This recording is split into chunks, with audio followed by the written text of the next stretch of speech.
Meng Ran unexpectedly found himself traversing the Marvel Universe, where he became the host of Venom, endowed with the remarkable ability to replicate the powers of others. Thus, he resolved to combat crime, punish the wicked, and safeguard those dear to him, that he could mimic Iron Man, acquiring extraordinary intellect. He could emulate Spider-Man, gaining wall-crawling abilities and immense strength. He could replicate the Hulk, attaining superhuman power. He could channel Thor, obtaining godly physique. Chapter 1. The Lethal Guardian.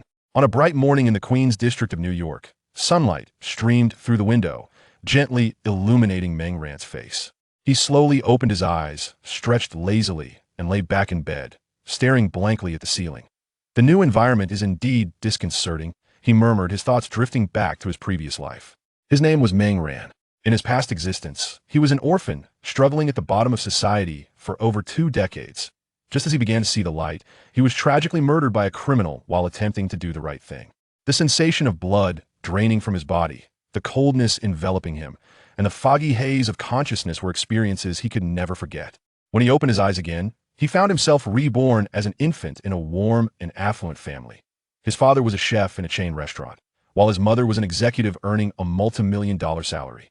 For a time, he believed that fate had finally smiled upon him, bestowing a life of happiness. It was not until one day, while studying World War II history and encountering news about Tony Stark, that he suddenly realized this was the Marvel Universe. Although he resided in China, far removed from the epicenter of the storm that was America, he thought he could enjoy his life in peace. But fate has a penchant for jest. His mother's job transfer forced the family to relocate to Los Angeles a year later. They moved to New York. Meng Ran felt as if he was unraveling. Today marked the second day of their move to New York. He sat at the dining table, indulging in fried dough sticks prepared by his father, while his mother served him a generous helping of shredded radish. "Dad, I want cucumbers." He pouted.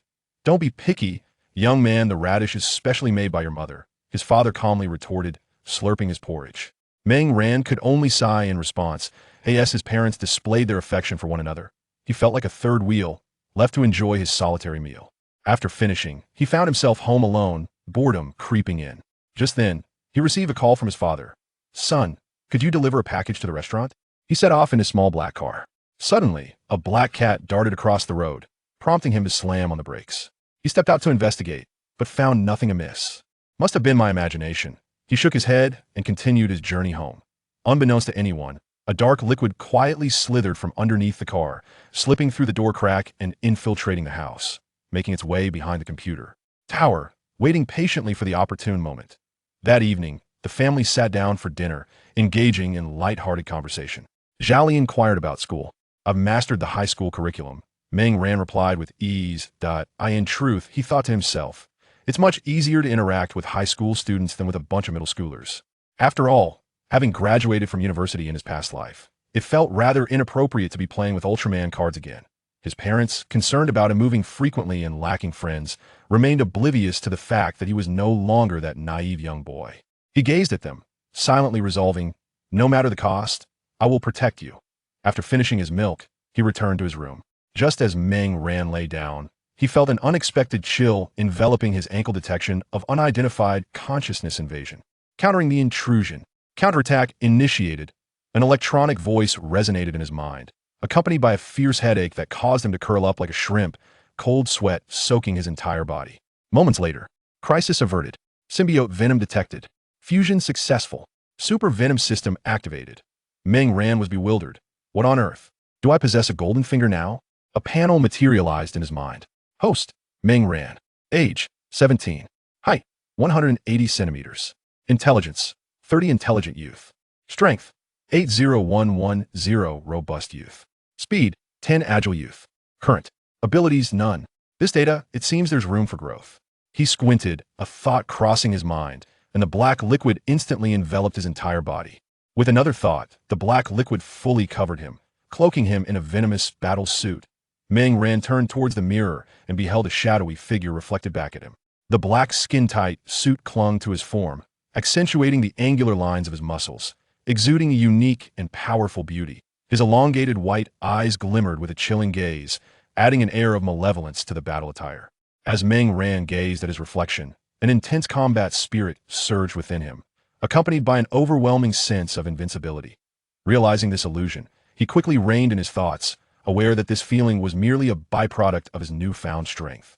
The complete coverage of the Venom suit had doubled his physical attributes and overall statistics.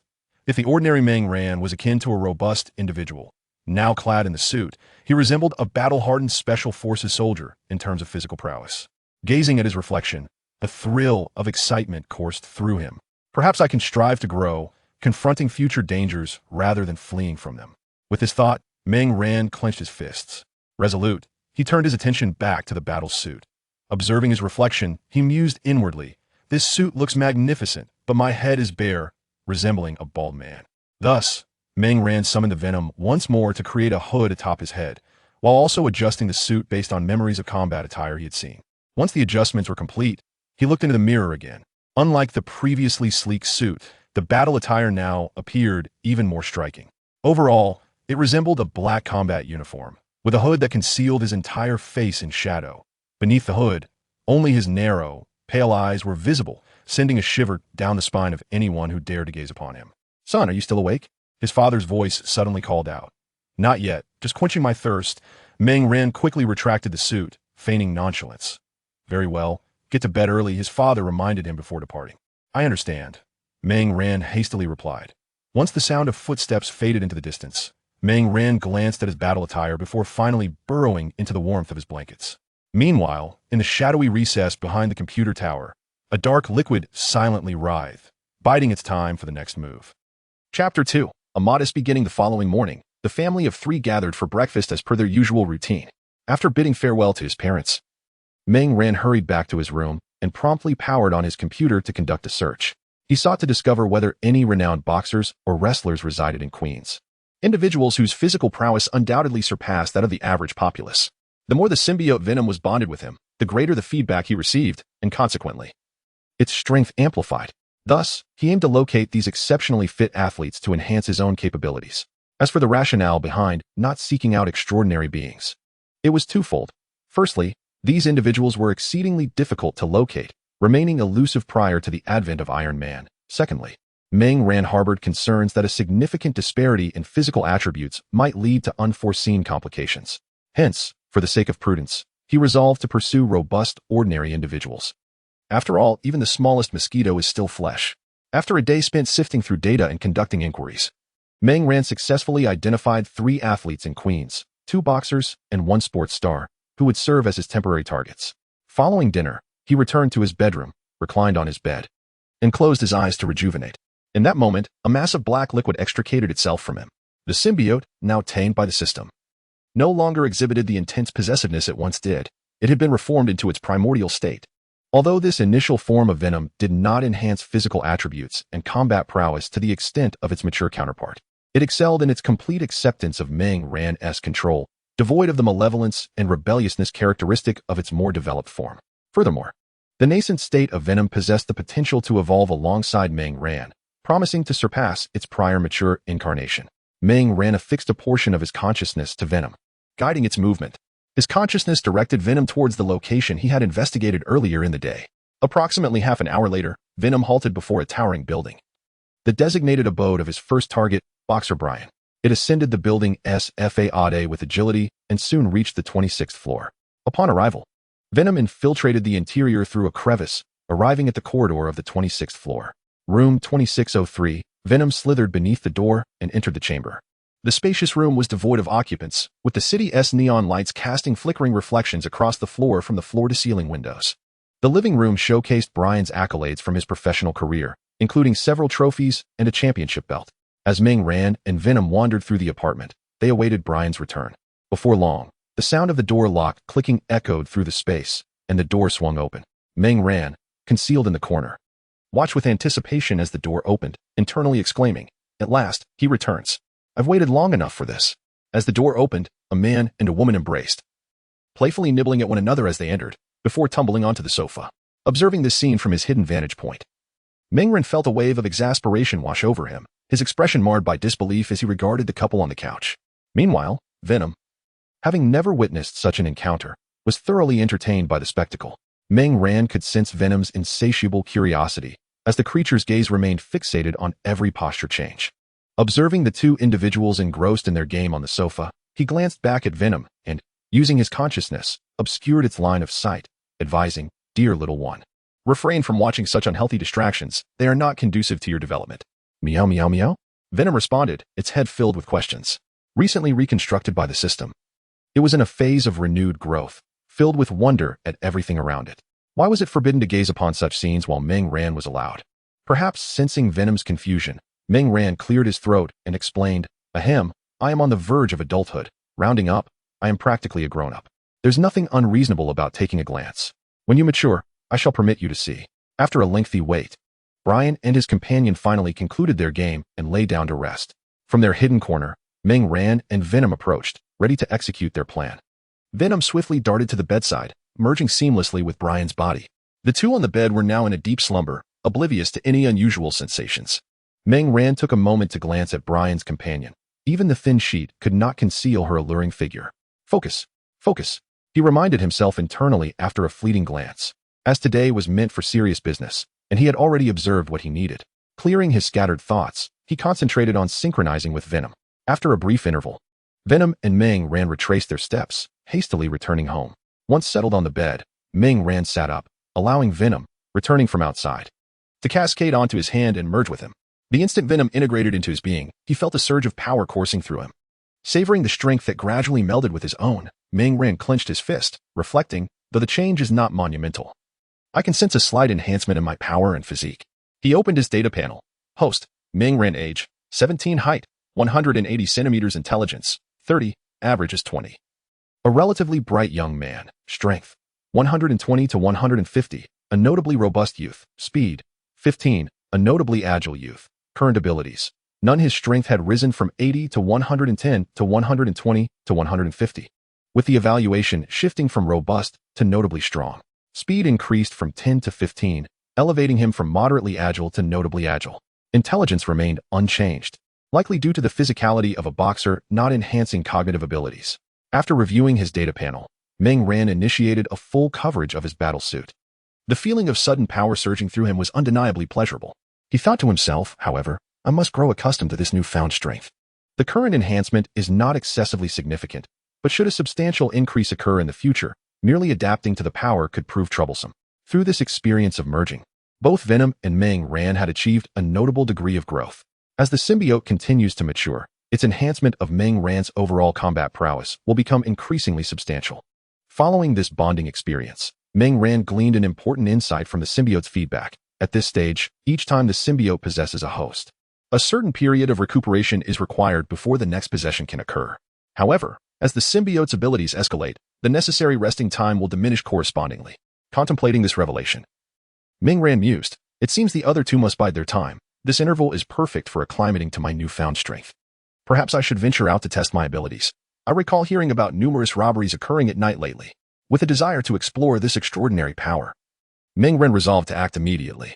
He first ensured that his parents were sound asleep, then leaped from the window, merging seamlessly with the darkness of the night. New York, the most prosperous city on earth, conceals beneath its glamorous exterior a profound underbelly of crime. In the shadows where the city's light fails to penetrate, darkness reigns unchecked. Under the dim glow of a streetlight, Rachel hurriedly walked, her thoughts consumed with frustration. Damn it, all because of that foolish, pig-headed boss. Why must he offload his work onto me, making me miss the last train? As she cursed her incompetent superior inwardly, Rachel quickened her pace toward home. The more she dwelled on her anger, the more apprehensive she became about potential misfortunes. After all, the nights in New York are hardly tranquil, and recently, there have been frequent reports of muggings in her neighborhood. With these thoughts racing through her mind, Rachel hastened her steps, eager to avoid any ill-fated encounters. Yet, reality is often indifferent to our fears. The more one dreads something, the more likely it is to occur. As Rachel advanced, a group of men, their faces inscribed with the unmistakable mark of ruffians, engaged in hushed conversation, their laughter echoing ominously. The moment Rachel perceived them, they caught sight of her as well. Oh no. Feeling the weight of their gaze, she cursed under her breath and quickly diverted onto another path. Rushing forward, she frequently glanced back, anxious to ascertain whether she had managed to elude them. Simultaneously, she silently prayed, God, please protect me. Do not let them follow me. Perhaps God had already clocked out for the day, for her prayers bore no fruit. Just as she was about to exit the street, the thugs had already positioned themselves, blocking her escape. As the men closed in, Rachel found herself retreating slowly until she was cornered, helplessly collapsing against the wall. With a trembling voice, she pleaded, "All my money is in my bag. Take it all, just please don't hurt me." The lamb awaiting slaughter possessed no grounds for negotiation. The ruffians disregarded Rachel's desperate pleas, instead engaging in discussions about the order of their intentions. "This girl is rather appealing, isn't she?" "Indeed. Her figure resembles that of a model. She looks like she is just begging for it. Oh look, she is crying out of fear. How amusing. There is no cause for concern. We shall approach you with utmost gentleness, ensuring that you experience an ecstasy so profound that it shall remain etched in your memory for eternity." He. Rachel's face was streaked with tears, her body trembling uncontrollably from fear. She gazed at the advancing thugs, filled with regret for having endured that insufferable, foolish supervisor, for having worked late into the night, which led her to this predicament. Ahem, I apologize for interrupting. But treating a lady in such a manner is undeniably disrespectful. If you sincerely apologize to her now, I might still consider sparing you. A hoarse voice echoed from behind them. It was Ming Ran, whose voice had been altered. The thugs turned around at the sound, only to be startled by the sight before them. In the darkness, no figure was discernible, save for a pair of elongated, pallid eyes reflecting an eerie glow. Just as they were transfixed by those haunting eyes, they suddenly vanished from view. Simultaneously, the familiar hoarse voice resonated behind them once more. "Looking for me? I am right here." Upon hearing the voice, the thugs swiftly turned back, only to find a shadowy figure before them. The black combat attire offered natural concealment in the night, and from beneath the hood, a pair of terrifying eyes coldly scrutinized them. Rachel, tear-streaked, gazed at the silhouette that had abruptly appeared before her, uncertain if salvation had truly arrived. One particularly timid thug swallowed hard and, with a quivering voice, inquired, "Who are you?" Another thug, bearing a scarred face, was incensed by the fearful question and delivered a harsh slap to the coward's head. "Are you an idiot? What is there to fear? This is merely a fool in costume, trying to play the hero." The scar-faced thug bellowed at his companion. The others, emboldened by the scarred thug's words, stood ready to confront Ming Ran, while the timid thug lamented his own cowardice. "Who is the fool in costume? This is a combat uniform, mind you." Ming Ran silently cursed upon hearing the scar-faced thug's words. Meanwhile, the thugs could no longer contain themselves and brandished their weapons. Ming Ran regarded the bat and knives before him with newfound seriousness. After all, he possessed no combat skills, relying solely on brute strength. And the abilities acquired from his training as a boxer had only enhanced his physical prowess, not imparted actual boxing techniques. Just as one thug wielding a knife charged at him, Ming Ran initiated his counterattack. He deftly sidestepped the knife, then lunged forward, delivering a powerful punch that sent one thug flying. After dispatching that thug, he followed up with a swift kick that propelled another thug into the air, inadvertently crushing yet another thug beneath him. The rapidity of Ming Ran's strikes granted him a fleeting advantage in the skirmish, and within mere moments, several thugs had been rendered incapacitated. The remaining thugs, now fully aware, lunged at Ming Ran in unison.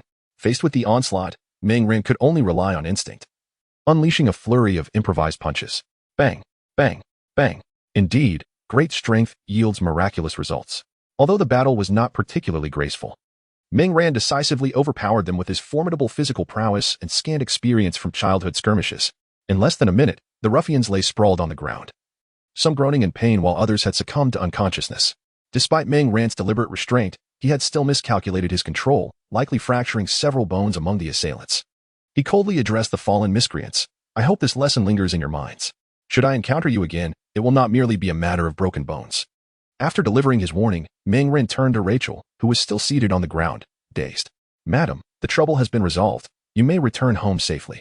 Hearing his voice, Rachel hastily propped herself against the wall and, with a quivering voice, expressed her gratitude. "Thank you for saving me. I am so grateful." Having just experienced a roller coaster of emotions, her feelings remained unstable. Sensing this, Ming Ran offered her some comforting words, urging her to hurry home. Noticing Rachel's anxious demeanor, Ming Ran understood her concern about encountering similar threats in the future. With this thought, he gently reassured her, "Rest assured, I will follow you from behind. You are in no danger." At his words, Rachel gradually eased her worries and quickly made her way toward her home. Upon reaching her doorstep, the tension she had felt throughout her journey finally dissipated. Reflecting on the night's ordeal, Rachel glanced back at the enveloping darkness and spoke gratefully to the night. "Thank you for guiding me home." After a moment of contemplation, she summoned her courage to ask, "May I know your name?" The distant shadows remained silent, with only the sound of the wind echoing through the street. Finally, after a brief pause, a raspy voice emerged from the breeze. "Demon. My name is Demon." Once disheartened, Rachel lifted her head in joy upon hearing the response. She once again addressed the night with gratitude. "Thank you. Mr. Demon, I will forever remember your life-saving kindness. This time, there was no reply. Chapter 3. New system features. Meng Ran quietly slipped into his room through the window, making not a sound. Phew, that was exhausting. After stowing away his battle attire and enjoying a refreshing shower, he comfortably reclined on his bed. A sudden laughter escaped him. So, this is what it feels like to be a hero. He never anticipated that in the second life, he would become a masked champion. Lying on his bed, he raised his hand and clenched his fist. Now that he possessed this power, it was imperative to wield it wisely, he mused. Congratulations, host, you have earned 10 points. The system's voice resonated in his mind. The host has achieved a reputation for the first time, rewarded with a novice gift pack and 100 points. Points earned unlock system functionalities such as the marketplace. Upon hearing the system's notification, Meng Ran sat up in excitement. I knew it. With a system, how could there not be a beginner's gift pack? Finally, it has arrived. Meng Ran's system was accompanied by a spatial realm, though its dimensions were not boundless. Measuring approximately 100 meters in length, width, and height. Despite its limitations, this expanse proved more than sufficient for his needs. He soon discovered a luminous novice gift package and, with a mere thought, chose to open it. The radiant package shimmered slightly before vanishing. Replaced by several glowing items, a combat suit, which could merge with Venom, impervious to sonic waves and flames, safeguarding his identity when Venom was compromised. 2 pistols, crafted by the system, undoubtedly of premium quality, capable of utilizing standard and special ammunition available in the marketplace, a dagger forged from a special metal, unbreakable. The technique free breathing method, and 50 points. Filled with excitement, Meng Ran swiftly retrieved these items from the system's space. While all the equipment manifested in tangible form, the technique transformed into a luminous point that merged with his being. Closing his eyes, he focused intently, and soon opened them joyfully. This technique addressed his immediate needs perfectly. It not only replenished his energy, but also enhanced his mastery over his own powers. With continuous practice, his physical attributes would gradually improve as well. After absorbing the technique, Meng Ran turned his attention to the physical gear. The combat suit, akin to Venom, materialized as a round, liquid-like sphere. The moment he grasped it, it seamlessly integrated into his body. With a mere thought, it could fuse with Venom to form the combat attire. How considerate of the system. Ensuring my identity remains concealed should Venom be countered by sonic waves, Meng Ran mused contentedly. Next, he examined the pistols and the dagger, placing them in their designated spots on the combat suit. Standing with his hands on his hips, he admired his reflection in the mirror. The black combat suit was not only functional but also remarkably stylish, especially once he donned the hood, revealing only his narrow, ghastly white eyes. It served as an intimidating sight for any criminal. Now, this is a true combat suit, Meng Ran thought with satisfaction as he gazed at his reflection. When the recently rescued woman had inquired about his name, he had found himself momentarily taken aback. After all, this was his first appearance, and he had yet to contemplate what moniker he would adopt. After a brief moment of reflection, he derived a title befitting his image, the monstrous demon. Regardless of its appeal, he aimed to instill fear in the hearts of all criminals, becoming a nightmare that emerged from the depths of hell to claim souls. Having reviewed his equipment, Meng Ran then glanced at his total points. Today's 10 points, combined with the reward of 100 points and the 50 points from the gift package, amounted to 160 points. Unsure of whether this sum was substantial or meager, he opened the system marketplace, which was divided into several categories: skills, movement techniques, and items. Previously, when the system had just integrated, Meng Ran had possessed no points, and many features had not been revealed. As he meticulously browsed the marketplace, he arrived at a disheartening conclusion. Much like money, no amount of points ever seemed sufficient. He glanced at the prices of items in the marketplace and then at his current points. Alas, he could only observe, not touch. It was truly disheartening. He thought with a furrowed brow. After much deliberation, he finally selected a few essentials. He purchased the skills of close combat, firearms proficiency, and first aid mastery, each costing 20 points and merely at the novice level, with higher tiers requiring even greater points. After acquiring these, he expended a hefty sum of 100 points on a movement technique called treading the waves. As its name suggests, it was both elegant and striking. He could already envision himself deftly maneuvering in battles, weaving in and out like the waves. Yet, upon realizing his points were utterly depleted, his spirits fell once more. Nevertheless, he remained undeterred. After all, this was merely his first foray into combat, and accumulating a total of 160 points through various rewards was quite commendable. Regrettably, he could not spare any further funds, leaving him unable to even purchase bullets. The system offered a plethora of ammunition. Standard bullets were 10 for 1 point, while those with special functions were slightly pricier at 5 for 1 point, a remarkably fair exchange rate.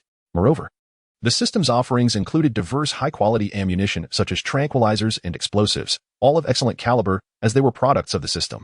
Besides bullets, the marketplace also provided an array of weapons, though most were far beyond Meng Ran's current financial reach. At present, he could only afford a few grenades and smoke bombs.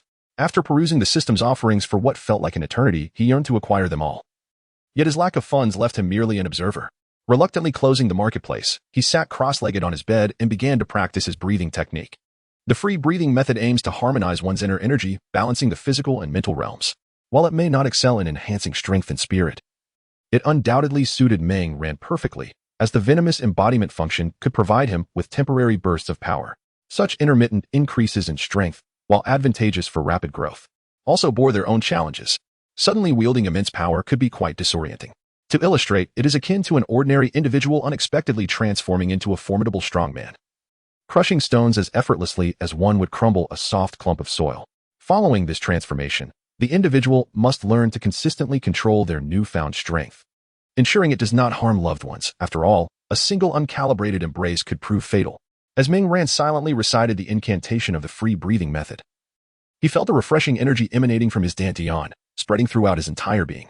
Once this energy completed its cycle, it returned to the dantian, forming a continuous loop. Thus, as he practiced the technique, Meng Ran gradually emptied his mind, and the cyclical flow of energy became increasingly smooth. He could distinctly sense his increasing mastery over power, with both his mental and physical strength experiencing subtle enhancements. At this pace, he believed he would fully assimilate this newfound energy by nightfall. As he practiced his techniques, he pondered quietly within himself. The fatigue that had once weighed him down began to dissipate during his meditation. He sat cross-legged on his bed, remaining in this state until the stroke of midnight. Though his exhaustion had been entirely alleviated through meditation, the habit of lying down to rest after so many years was not easily altered. Moreover, he did not intend to rely solely on meditation for rest. Sometimes, lying in bed served not just for sleep, but also for mental relaxation and contemplation of various issues. As he reclined, he reflected on the battles and gains of the day, as well as his plans for the future. Eventually, lost in thought, he drifted into a tranquil slumber. That night, Meng Ran enjoyed a deeply peaceful sleep. Chapter 4. The new campus today marked the beginning of the new school term, and Meng Ran was about to embark on his second semester of sophomore year. As usual, he sat at the dining table, savoring his breakfast. He intermittently hummed the tune of Chrysanthemum Terrace, alternating bites of fried dough sticks and soy milk, followed by a piece of crushed little green dragon, relishing every moment.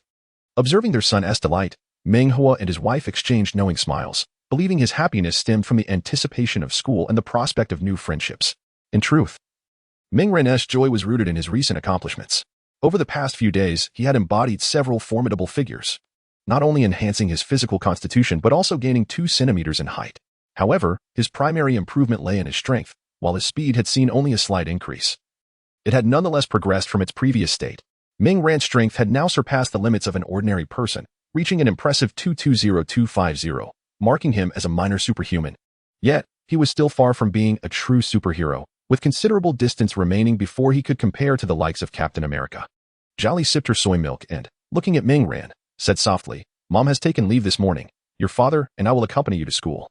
Meng Ran nodded in response, assuring her, "I can manage on my own, Mom. You need not worry." Meng Hua chimed in, "Your mother simply wants to see you more."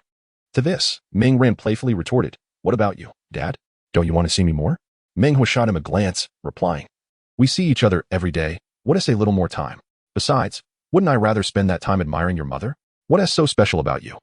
You little rascal?" Jolly, hearing her husband's words, cast him a playful glare, admonishing, "What are you saying in front of the child? Have some decorum." Meng Hua merely chuckled sheepishly in response. Meng Ran watched his parents display their affection before him, feeling a mix of emotions, as if he were being bombarded with cold dog food. After breakfast, Meng Hua drove his wife and son to Zhongqing High School. Based on Meng Ran's hazy recollections of Marvel films, he vaguely remembered that this high school was also the one attended by Spider-Man, Peter Parker. He had only watched a few films from the Marvel series, and as time had elapsed, his memories had grown somewhat hazy. Reflecting on this, his heart remained unperturbed, and he even found himself wishing to utter the phrase, "Fate is indeed inexplicable," from his somewhat blurred recollections of the films from his past life. It seemed that Spider-Man's school was not a particularly perilous place. The antagonist, a vulture, appeared to be merely a peculiar individual equipped with self-made mechanical wings. Accompanied by a school official, Meng Ran and his family embarked on a tour of the school. during which the leader introduced them to the history and accolades of Midtown High School, as well as its facilities. The satisfaction on Mrs. Zhao Li's face was evident. She had conducted considerable research prior to selecting a school for Ming Ran and had filtered through numerous institutions to arrive at Midtown High School. Given the commendable reputation of the school, free from the eccentricities often associated with elite institutions, her on-site investigation confirmed its esteemed standing. After the visit, a content Mrs. Zhao Li departed with her Minghua handbag, reminding Ming Ran to engage well with his classmates and cultivate friendships. With some time left before classes commenced, Ming Ran began to wander the campus. Along the way, many took notice of him, as Asians were a minority in the school, and he was a newcomer. Yet, the primary reason for the attention was undoubtedly Ming Ran's striking appearance. With his sleek black hair, refined and chiseled features, and deep black eyes that held an enigmatic allure, he stood at 182 centimeters, complemented by a well-defined physique that exuded a sense of masculinity. Dressed in a white shirt under a jacket, paired with jeans and pristine white shoes, he radiated an extraordinary blend of charm and vitality. Unfazed by the gazes directed towards him, he had yet to encounter anyone who truly captured his interest. A rather attractive young woman, after observing Ming Ran for a moment, mustered the courage to approach him and inquired, "Hello, are you new here?" Ming Ran glanced at her, somewhat puzzled. Had it not been said that Western girls matured early? How could she, at such a young age, already possess such an impressive figure? Not finding her to his liking, he offered a polite smile and nodded before coolly walking away, leaving behind a flustered girl in the breeze. Continuing his expressionless stroll through the campus, he contemplated the imminent start of classes and made his way towards the classroom he had just familiarized himself with. As he neared the classroom, he suddenly heard a raucous commotion nearby. With the intention of meeting new classmates, Ming Ran approached the source of the noise, though he was certainly not there to join the fray. "Hurry up, Gordon, eat your food." A tall Caucasian youth was holding the legs of a rather slender boy, compelling him to eat the food on the table while inverted. The onlookers cheered on, chanting, "Eat it, eat it."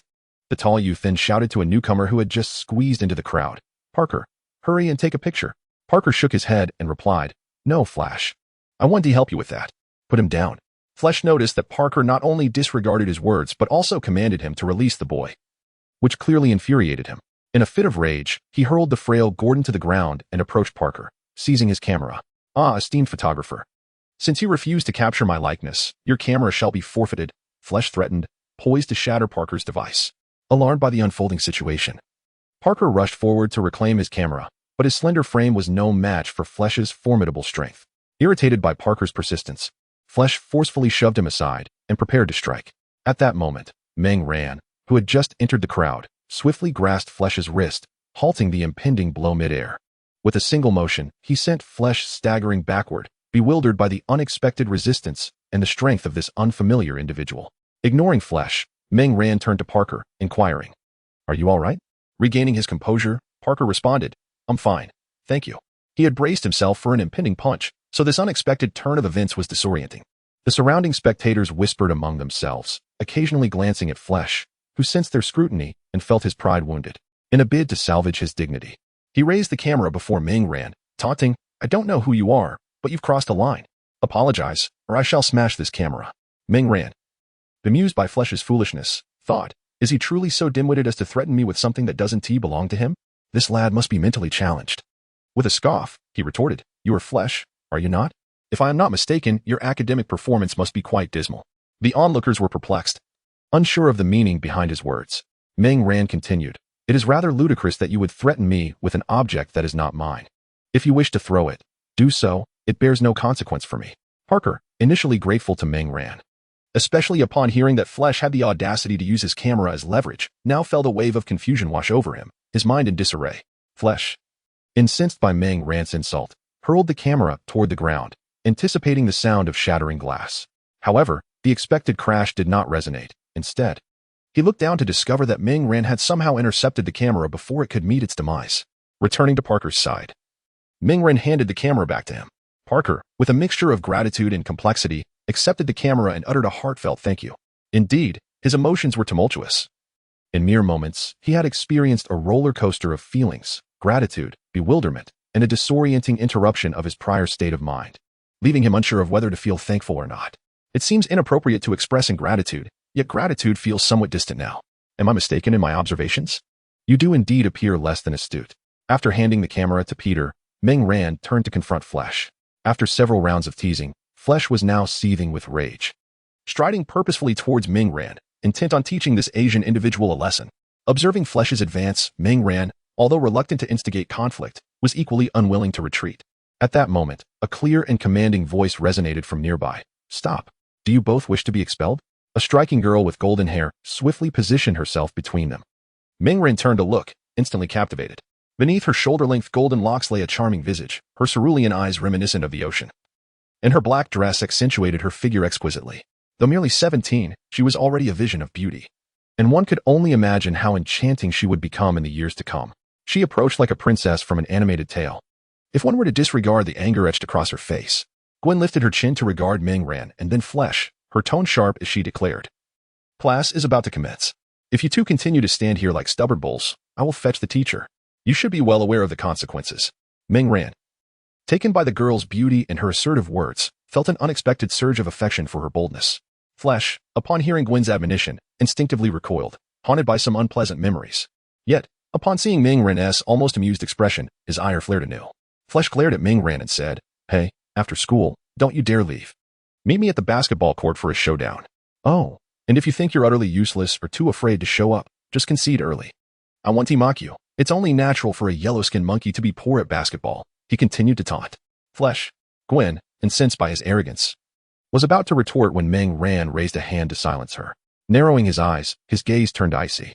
He had not intended to engage. But this individual seemed utterly oblivious to his own transgressions, instead hurling insults. "Flesh, is it? You appear quite confident. However, that matters little. I shall ensure you learn what respect truly means. If you fail to grasp it, I am more than willing to teach you repeatedly. Prepare for your reckoning after school," he replied coolly. With that, Ming Ran dismissed the now agitated Flesh and turned to walk towards the classroom. Gwen watched as he departed, arching an eyebrow in surprise at how the situation had unfolded. Thankfully, a physical altercation had been averted.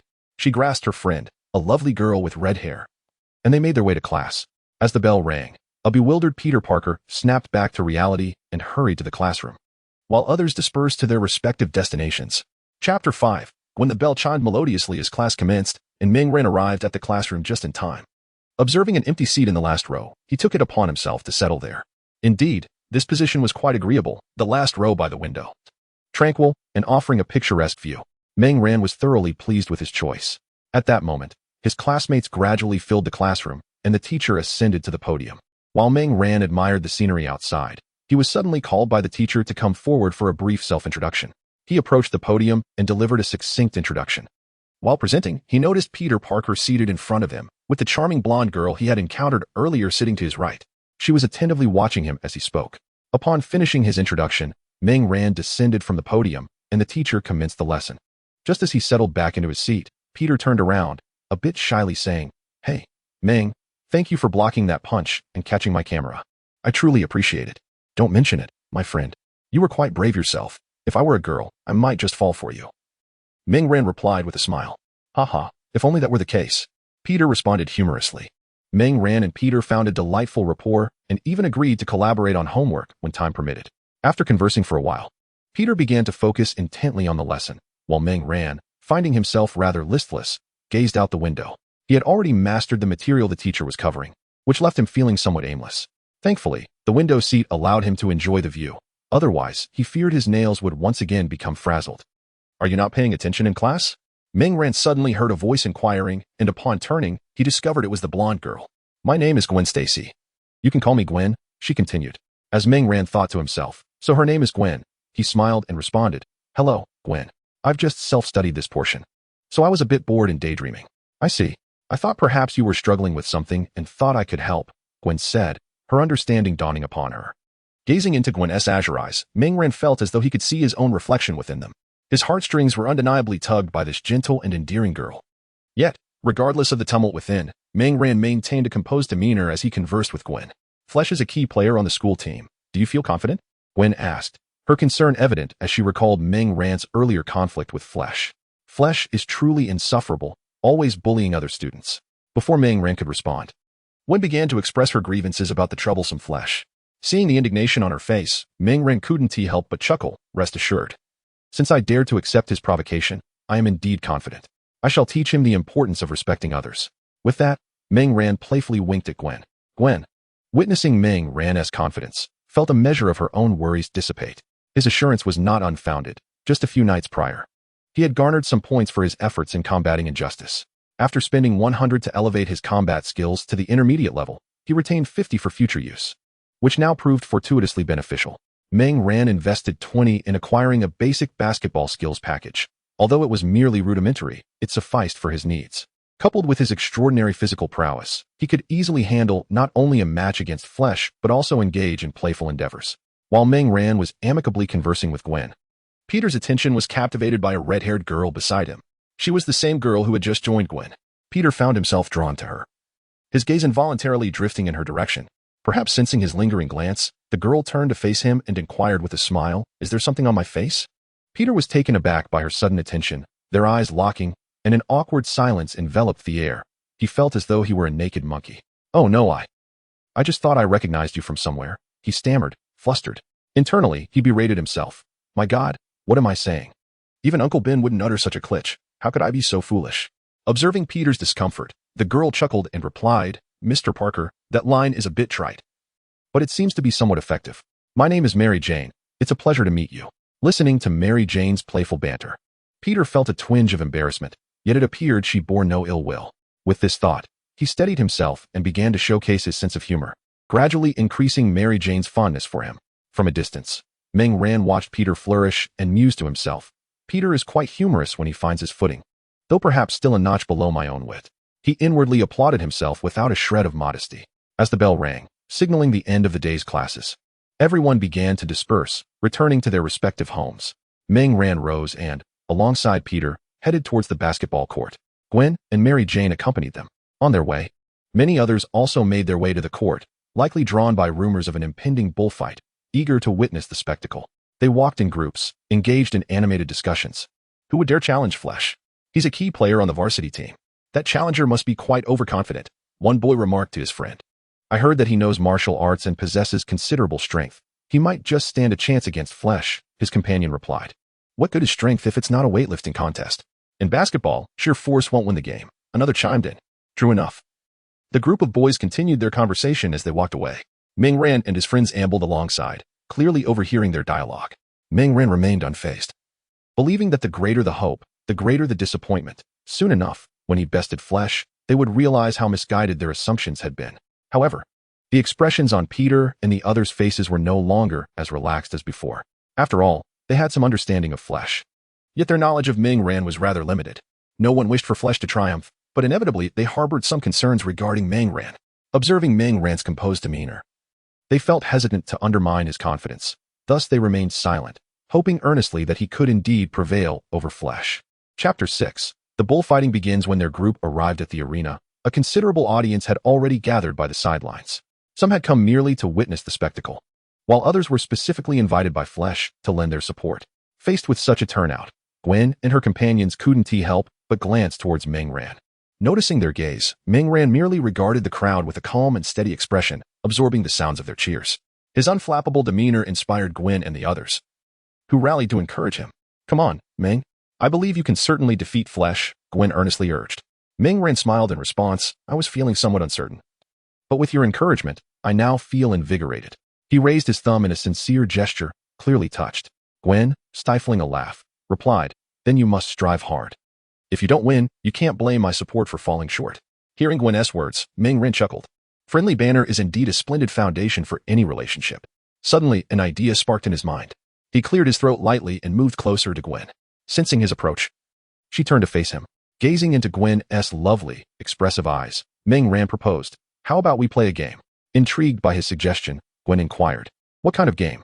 Meng Ran, observing the curiosity radiating from the charming young lady, replied, Let us wager on how many goals Flesh will score. We shall score 10. How many do you think he will net? Gwen raised her well-shaped eyebrows and asked, Why not wager on the outcome? Isn't it typical to predict the winner in such games? Meng Ran responded confidently, The outcome is rather predictable, as it will undoubtedly be my victory. Therefore, you need only guess how many goals he will score. Shall we make dinner the wager? Surprised by Meng Ran's self-assurance, Gwen thought to herself, How can he be so confident? It feels as though I've stumbled upon a free dinner. In that case, I'll guess he scores 3. She declared after a moment of contemplation.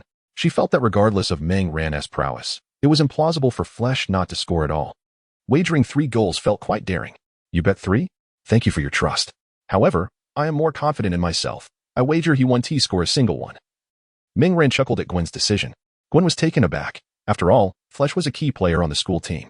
Even if Ming Ran could win, it seemed improbable for Flesh not to score at all.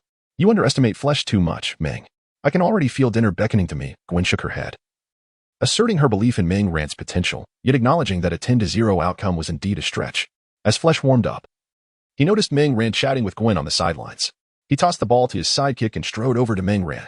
Oh, how amusing. The yellow-skinned monkey actually showed up. I thought you'd be too frightened to return home to your mother, Flesh taunted, exaggerating his gestures and using foul language.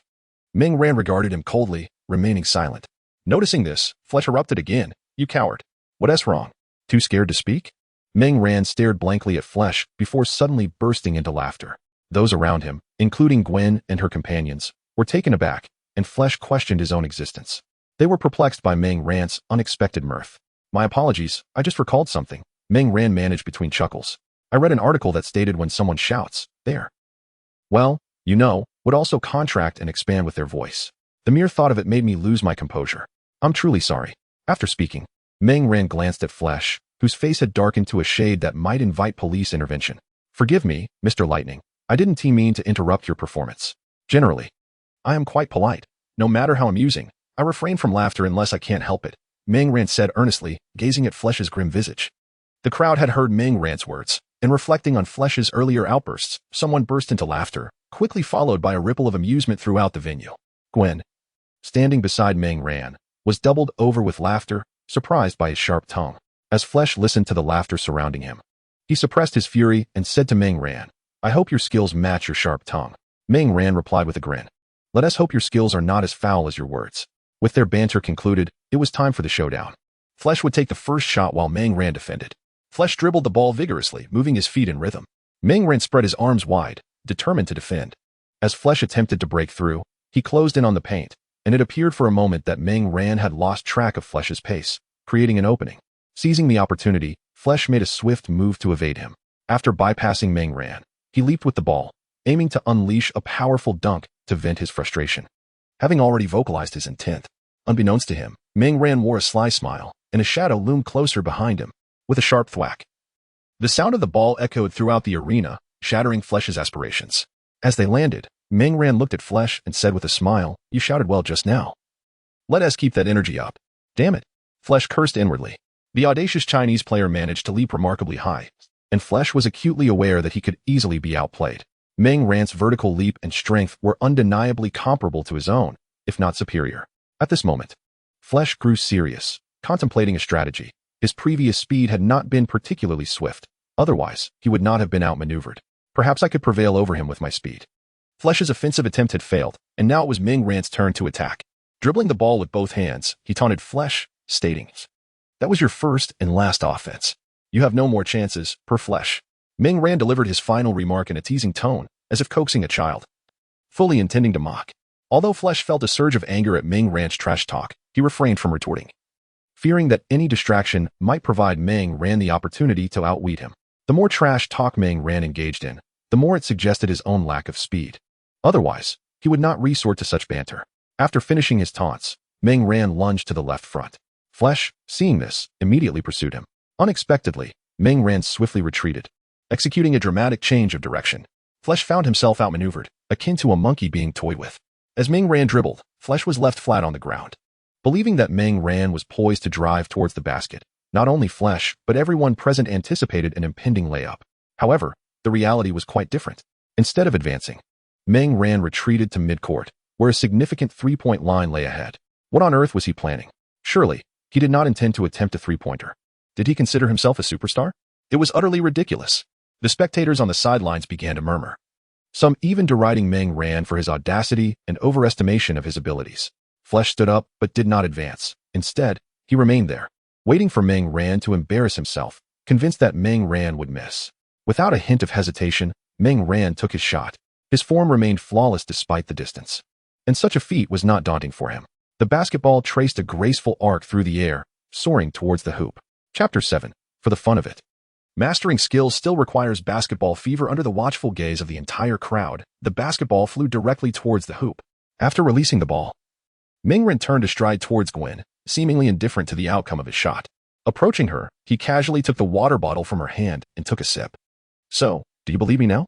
Mingren asked, smiling at the astonished Gwen while facing away from the court. Behind him, the basketball swished through the net with a satisfying sound.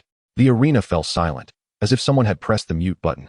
Returning the water to Gwen, Mingren walked back onto the court and addressed the spectators who had previously mocked him, exclaiming, "Why the silence? I recall the ball going through the hoop, not your vocal cords." His voice echoed throughout the venue due to the stillness. The naysayers exchanged glances, and one, with a flushed face, shouted, "That was merely luck." Mingren recalled that this individual was one of the followers who had previously trailed behind Flesh. He offered a faint smile, shook his head, and chose not to speak further, instead stepping forward to face Flesh and continue the competition. "Hey, smile a little. Your expression is darker than the bottom of my pot," Mingren remarked, observing Flesh's grim countenance. "You won't always be this lucky, kid," Flesh retorted, his face sour, before tossing the ball to Mingren. Gwen and the others, having recovered from their astonishment, cheered loudly for Mingren. Hearing their encouragement, he responded with a radiant smile and a wave. "Same spot. I'll take another three-pointer, so get ready," Mingren announced while dribbling the ball. Before Flesh could unleash his typical trash talk, Mingren had already retreated to position, raising his hand for yet another three-point shot. As he released the ball, he turned to celebrate, the familiar sound of the basketball swishing through the net echoing behind him. This time, the silence was broken. Apart from Flesh's lackeys and a few others, the crowd, led by Gwen, erupted into synchronized cheers. "Meng! Meng! Meng!" Flesh's expression soured further, resembling someone who had just tasted something unpleasant. In the subsequent minutes, Mingren showcased an array of flamboyant shots from various angles and stances, each one finding its mark. Flesh, now desensitized, yelled at Mingren, "Is shooting all you can do? Are you too soft to even engage in a contest?" Flesh's sycophants on the sidelines also broke their silence, seizing the opportunity to jeer, "Softy! Softy!" as if they believed that once Mingren ceased his shooting, victory would be theirs. They concluded that he was merely afraid of confrontation. Flesh shared this sentiment, convinced that Mingren was merely concealing his weaknesses to eliminate any chance of being defeated. Noticing their fervent demands, Mingren merely shrugged. Since they insisted so strongly, he decided against shooting. He had previously refrained from doing so out of concern that, given his physical prowess, he might inadvertently injure Flesh. It wasn't out of any misguided sense of mercy. He simply wished to avoid his parents being called to the school due to potential conflicts. However, since his goodwill was perceived as retreat and cowardice, he resolved to acquiesce to their demands. "I'm just afraid I might injure you if I lose control. I dislike causing trouble, but since you insist so vehemently, I shall not hold back," Mingren stated resignedly. Flesh interpreted this as a feeble excuse for his own cowardice and shouted, "Softy, let me show you how tough I am." Mingren, ball in hand, began dribbling. This time, he did not seek an opportunity to shoot. Instead, he advanced directly to confront Flesh. Upon making contact, Flesh was taken aback by the sheer force. It felt as though he were facing a mountain. Previously, he had not grasped Mingren's strength due to his focus on shooting. As Mingren pushed against Flesh towards the paint, he resembled a bulldozer, rendering Flesh's strength utterly ineffective. Once in the key, Mingren unleashed his explosive leap, soaring for a thunderous dunk, and Flesh was unceremoniously knocked to the ground. "Is this what it means to be tough? I thought I was being guarded by a frail old woman." Mingren chuckled softly at Flesh, and the arena fell into a hushed silence, only to erupt moments later into thunderous applause. Gwen and her companions leapt up in exhilaration, while Mary Jane, filled with excitement, embraced Peter. He relished the extraordinary assist from Mingren, and a thought stirred within him. "I have truly forged a bond with this friend." Meanwhile, Gwen's cheeks flushed with excitement as she cheered loudly for Mingren, her eyes sparkling like stars in the night sky. Mingren felt a flutter in his heart. How beautiful, how adorable she was. Since his rebirth, Gwen was indeed the only person of the opposite sex who had captured his attention so vividly. His gaze shifted to Peter, who was entwined with Mary Jane, and he couldn't help but exclaim inwardly, "Goodness! How has this guy advanced so quickly with those striking brows and expressive eyes?" Upon sensing Mingren's gaze, Peter returned a grateful look, saying, "Brother, thank you for your assist." "No need for thanks, keep it up." Mingren encouraged him with an affirming glance. After their silent exchange, Mingren redirected his focus back to the court. At that moment, Flesh had just risen from the ground, and upon meeting Mingren's gaze, a flicker of anxiety crept into his heart. He felt a twinge of fear. The ensuing plays transitioned from shooting demonstrations to an exhibition of thunderous dunks, each one more ferocious than the last. Flesh had been so thoroughly overwhelmed that he lost all confidence, relegating himself to the role of mere background. Since his initial failed attack, he hadn't attempted another. For 9 consecutive plays, apart from returning the ball to Meng Ran, he scarcely touched it. As the final shot approached, a mischievous smile curled at the corners of Meng Ran's mouth. "Have you ever seen slam dunk?" he inquired of Flesh. Flesh was taken aback. "What is slam dunk?" Meng Ran, with an air of mystery, replied, "It is the gospel of basketball. Master the techniques within, and you shall be invincible." Flesh's heart raced with surprise, contemplating, could this truly be a secret I am unaware of? Slam dunk, he repeated, committing the name to memory, recognizing Flesh's contemplative expression.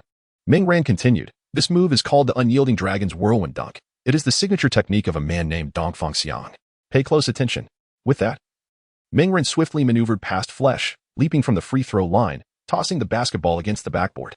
As he soared through the air, the ball rebounded, and Meng Ran caught it mid-flight, executing a between-the-legs dribble before raising the ball high with one hand. With a resounding crash, he performed a powerful slam dunk, sending the basketball through the hoop. The sound of shattering glass followed as the backboard fractured upon impact. Unyielding dragon's whirlwind dunk.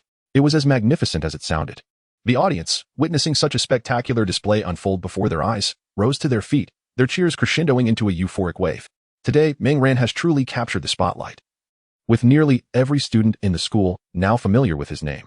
By tomorrow, as word spreads, he will undoubtedly become the talk of Zhongqing High School. On the sidelines, Mary Jane once again embraced Peter in excitement, and Peter reveled in the warmth of her presence, feeling increasingly grateful towards Meng Ran. Gwen, too, was bouncing with enthusiasm, her delicate face slightly flushed from her exuberant cheers. In such a fervent atmosphere, no one could remain unaffected. Meng Ran stood up and approached the now stunned Flesh, saying, "Actually, I did not intend to humiliate you today, my friend. I merely wished to convey the importance of respecting others." He then patted Flesh on the shoulder and continued, "I understand your perspective, but there are myriad ways to garner attention, and bullying others is the least commendable of them. In truth, you play basketball quite well. If you keep at it, you certainly have the potential to become a basketball star. Keep it up." With that, Meng Ran left Flesh pondering his words and turned to walk towards Gwen and the others. Gwen, though no longer as exuberant, still bore a faint blush on her cheeks. Upon seeing Meng Ran approach, she smiled and said, "I can't believe it really ended 10-0. A bet is a bet. It seems I owe you a dinner." Meng Ran, with a playful grin, replied, "Who says you owe me dinner?" Observing Gwen's puzzled expression, he continued, "Lovely Miss Gwen. Might I have the honor of inviting you to dinner?" He then bowed slightly and extended his hand towards her. Gwen, amused by Meng Ran's antics, reciprocated with a graceful curtsy, placing her hand in his like a noble maiden. The two shared a smile, finding joy in each other's gestures. Chapter 8. The simple folk of Queens. The knight and queens remained imbued with a quaint charm. Meng Ran stood atop a clock tower, gazing down at the streets illuminated by lights. As the notorious name of the evil spirit resonated ever louder, the crime rate in Queens had noticeably declined. Criminals, particularly the petty ones, appeared to harbor a certain apprehension towards the evil spirit, fearful of his sudden appearances. Of course, the more formidable criminal elements remained indifferent to Meng Ran, dismissing him as merely a deranged individual clad in costume. Meng Ran's prowess had grown in tandem with his rising fame and accumulating points. The basketball game had marked the beginning of his meteoric rise. A video of his bullfighting performance had been posted online, creating ripples of excitement and leading to his first substantial points harvest. His subsequent surge in points was largely attributable to the evil spirit. As he relentlessly combated crime daily, his presence was frequently captured on film, or those he rescued would spontaneously promote him online. A forum dedicated to the evil spirit had already emerged on the internet. Meanwhile, the media astutely observed the correlation between his emergence and the declining crime rate, prompting quick-footed reporters to cover his story while concurrently critiquing the police's inaction.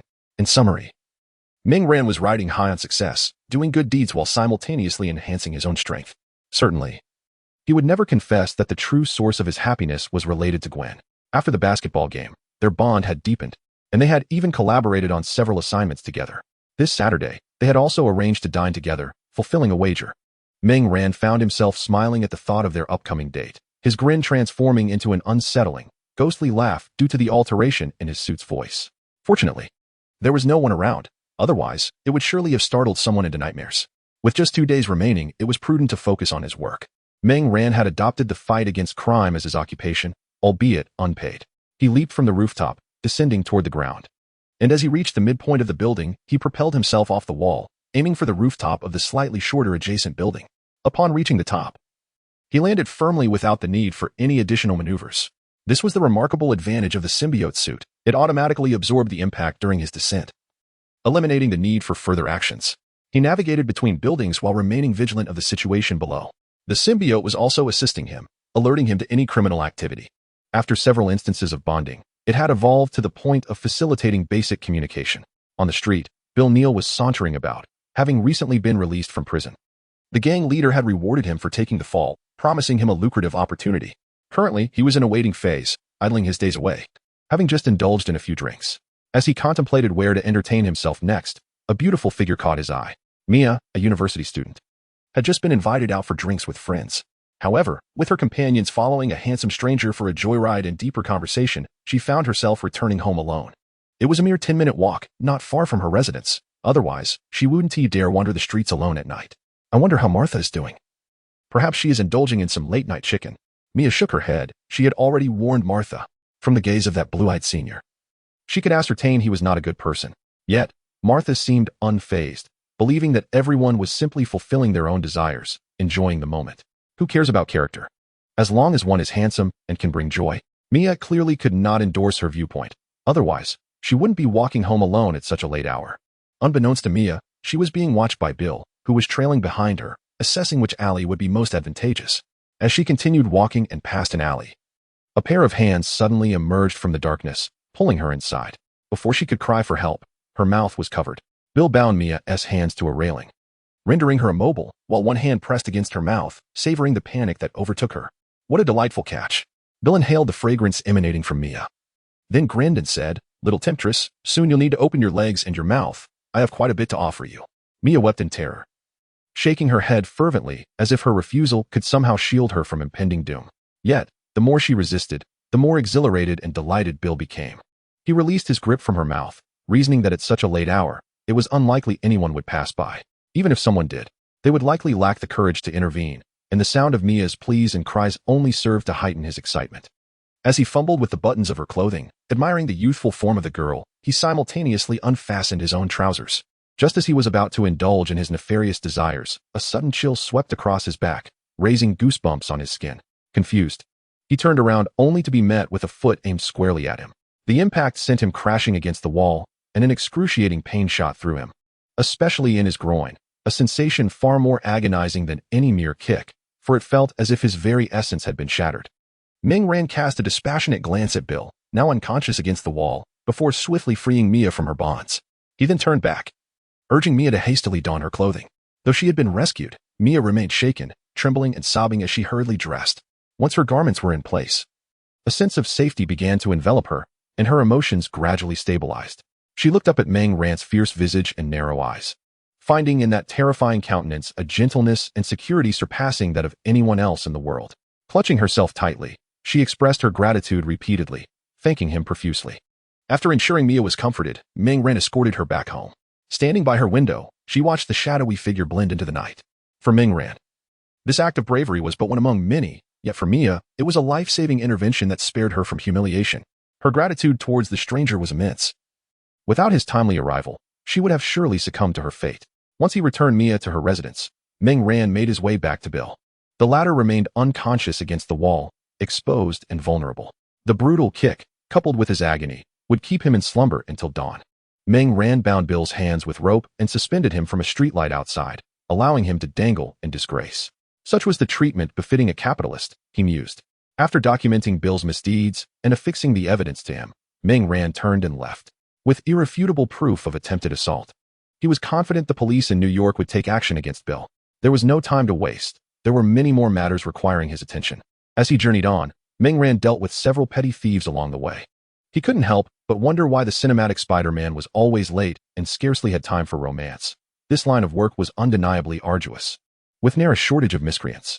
What a disgraceful nation, what a dismal city. Its law enforcement paled in comparison to that of his homeland. As Meng Ran continued to wander through the city, he lamented the deplorable state of law and order in this wicked metropolis. The people of Europe and America were indeed engulfed in turmoil. It was evident that capitalism was destined for downfall. Only as the clock approached midnight did Meng Ran return to his room to meditate. During this period, he had accumulated a considerable number of points. allowing him to elevate all his previous skills to an intermediate level, including hand-to-hand combat, firearm proficiency, and advanced first aid. He had also purchased an additional skill, cold weapon mastery, which he too upgraded to an intermediate level. Acquiring a basic skill required merely 20 points, progressing from basic to intermediate demanded 100. Advancing from intermediate to advanced necessitated 500, and finally, transitioning from advanced to master required 1,000 points. The cultivation techniques differed from skills. Leveling up usually involved a straight multiplication by 10. Despite having amassed over 1,000 points recently, Ming Ran found it impossible to enhance his techniques, such as the free breathing method and wave walking, with points alone. Fortunately, regular practice and comprehension allowed him to spend fewer points. The aforementioned leveling up by 10 refers to using points directly without practice. He managed to elevate both the free breathing method and wave walking to intermediate levels while reserving some points for future use. After several cycles of meditation, Ming Ran dispelled his fatigue, lay down on his bed, and his thoughts inevitably drifted to the upcoming date on Saturday. Lost in contemplation, he soon succumbed to slumber. Chapter 9. The date with anticipation. Saturday finally approached for Ming Ran. On Friday afternoon, after confirming plans with Gwen for the following day, he skipped home with joy. Upon arriving, his exuberance was unmistakable to his parents, especially since the smile on his face seemed to stretch from ear to ear, radiating happiness. At the dinner table, Zhao Li and Ming Hua exchanged knowing glances, a silent communication passing between them. Zhao Li then inquired, "Son, why are you so cheerful today? Do share any good news with your mother." Ming Ran, noticing the eager curiosity and the spark of gossip igniting in his mother's eyes, chuckled, "Nothing much. I'm just happy every day." Ming Hua, upon hearing this, looked at his son and remarked, "Having raised you, how could we not know you? You must be grinning ear to ear, you cheeky boy." Embarrassed by his father's teasing, Ming Ran let out a silly laugh, believing he had concealed his excitement well. Zhao Li shot a reproachful glance at Ming Hua, disapproving of his bluntness. Ming Ran, observing his parents, set down his bowl and said, "I have plans to hang out with classmates tomorrow. It's really nothing special." "Is it a girl?" Ming Hua's inquiry made it clear to him that it must be a female classmate. Who else would evoke such enthusiasm? He then pulled out a card and handed it to Ming Ran, saying, "When you go out, don't let her spend too much. Take this card." Moved. Ming Ran accepted the card and exclaimed, "Dad, you look so cool and composed now. Mom really is good taste." Hearing his son's words, Ming Hua cast a gentle glance at Zhao Li and proudly declared, "You better believe it. In my youth, I was renowned for my good looks." Zhao Li, amused by Ming Hua's bravado, replied with a laugh, "You puff up at the slightest criticism. You're no spring chicken anymore." After speaking, she turned to Ming Ran and retrieved $500 in cash from her bag, handing it to him. Merely possessing a card is insufficient. It is prudent to carry a modest amount of cash as a safeguard. Moreover, do remember to return her home at a reasonable hour, as late nights may pose certain dangers. Ming Ran nodded in agreement, acknowledging that nighttime can indeed be perilous. He often admonished several petty thieves each day. On Saturday morning, Ming Ran rose early to prepare himself, indulging in a refreshing wash and meticulously arranging his hairstyle while selecting an outfit. In no time, he transformed into a striking young gentleman. Driving his small black car, he navigated to the address Gwen had provided, arriving at her doorstep. After sending her a message to inform her of his arrival, he commenced his wait at the entrance. Shortly thereafter, Gwen emerged, accompanied by a middle-aged man exuding an air of authority. Ming Ran surmised that this must be Gwen's father, whose demeanor radiated integrity, befitting a police chief. As Gwen approached, they exchanged introductions. "Hi, Ming, this is my dad." "Dad, this is Ming, the classmate I mentioned who excels at basketball." "Hello, uncle. My name is Ming Ran. And I am a classmate of Gwen's." Ming Ran greeted warmly. George nodded in acknowledgement and extended his hand for a handshake. "I've heard from Gwen that you triumphed over Flesh. I've seen that young man, and it seems your basketball skills are quite impressive." Ming Ran chuckled modestly. "I suppose it's not too remarkable. I've only practiced for 2.5 years. Internally, he playfully reflected on his own abilities. George held a favorable impression of Ming Ran, sunny, handsome, and polite. After offering a few words of advice to the two, George turned and returned to their home. Ming Ran then set off with Gwen in his car, heading to their lunch destination. He had chosen a Chinese restaurant, as the son of Chef Ming Hua. He held strong opinions regarding Chinese cuisine. He had previously visited this establishment with his family and found the food quite commendable, although it paled in comparison to his father's restaurant. However, for a date, dining under his father's watchful eye was not a viable option, thus making this restaurant his best choice. As Ming Ran and Gwen traveled, they engaged in lively conversation and explored the surroundings, arriving at the restaurant precisely at noon. This eatery, run by a Sichuan chef who had lived in New York for over a decade, was aptly named Sichuan Flavor, to cater to the general palate. The spiciness of the dishes had been moderately adjusted. However, adventurous diners could request the authentic spiciness by simply noting it when placing their orders. Gwen, is there anything you dislike eating? Ming Ran inquired, understanding that it is essential to learn about her dietary preferences rather than simply allowing her to choose her meal unprompted. I have no aversions, and I am eager to challenge the spiciness you mentioned. Without any adjustments, please, Gwen replied, her large eyes sparkling with excitement. Throughout their journey, Ming Ran had shared the unique characteristics of Sichuan cuisine, and she was now keen to experience the unaltered heat. Observing Gwen's enthusiasm, Ming Ran chuckled. That can be exceedingly spicy. How about we start with one dish to test your tolerance? What do you think? Upon hearing his suggestion, Gwen nodded in agreement, finding it quite reasonable. Subsequently, Ming Ran summoned a waiter and ordered a plate of mapo tofu, specifying that he desired a standard level of spiciness. The waiter, upon noting Ming Ran's order, promptly replied, "Certainly, sir. I recommend you also consider a beverage to alleviate the heat later." It was not uncommon for the waiter to encounter individuals like Ming Ran, who dared to challenge the typical spiciness. Most would find themselves questioning their life choices. Therefore, he kindly suggested that Ming Ran order a drink to counter the heat. Both of them opted for large glasses of chilled orange juice, a perfect complement to Sichuan cuisine. Though care was warranted as excessive spiciness might transform them into spitting warriors, Ming Ran, naturally, wished to avoid such a transformation. So he first ordered the mapo tofu for Gwen to sample, hoping that would quell his concerns. Otherwise, how could the date proceed? The dish arrived swiftly, and to his surprise, Gwen handled her chopsticks with remarkable skill. Ming Ran recalled that she had mentioned this on the way here, yet he hadn't anticipated her proficiency. He had assumed she merely had a basic grasp. Observing Ming Ran's astonished expression, Gwen smirked and said, "See, I often dine on Chinese food with my family." Carefully, she picked up a piece of tofu, its tender white surface enveloped in vibrant red bean paste, garnished with fresh green scallions. Though the tofu had yet to touch her lips, the spicy aroma had already wafted into their nostrils, the enticing fragrance and bold spiciness causing them to salivate uncontrollably. Gwen blew gently on the tofu before placing it in her mouth, and the harmonious blend of spicy and savory flavors burst forth, instantly captivating her. Ming Ran, seated across from her, watched as Gwen became enraptured by the dish, and he couldn't help but question his own reality. Wasn't this dish supposed to be spicy? Indeed. He had tasted it and found it quite hot. He was already prepared to offer Gwen some juice, and this incredible dexterity with chopsticks. He doubted he could manage to pick up the mapo tofu as effortlessly. Beyond her affinity for spicy food, Gwen's impressive chopstick skills left Ming Ran in awe. Goodness. Were it not for her unmistakable blonde hair and blue eyes, he might have suspected that Gwen was a Sichuan native who had been trafficked to New York. Noticing Ming Ran's hesitance with his chopsticks, Gwen pondered whether her hearty appetite might have intimidated him, causing her to feel a bit shy. She looked at the pensive Ming Ran and asked, "Ming, why aren't you eating?" Abruptly pulled from his thoughts, Ming Ran realized Gwen's discomfort stemmed from his stillness. He explained, "I was contemplating what additional dishes to order. What do you think of the spiciness?" With this new topic, he skillfully alleviated the earlier awkwardness. "Quite agreeable. I find it delicious. I'm not well versed in choosing dishes, so I'll defer to your judgment," Gwen replied.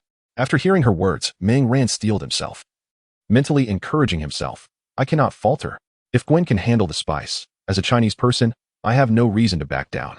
Thus, he called the waiter once more and ordered shredded pork and garlic sauce, spicy beef slices, and water-boiled meat slices, all at the standard level of spiciness. In response to the waiter's astonished gaze, Ming Ran nodded affirmatively, signaling his determination. The waiter was taken aback by a customer who, undeterred by the spiciness of the food, continued to order more, a truly remarkable sight. The dishes arrived one after another, and Gwen savored each bite with unbridled joy. In contrast, Ming Ran found the heat overwhelming. He downed 3 large glasses of orange juice throughout the meal. Concerned, Gwen inquired if the food was too spicy for him. Ridiculous. Ming Ran firmly declared that he was merely a bit thirsty.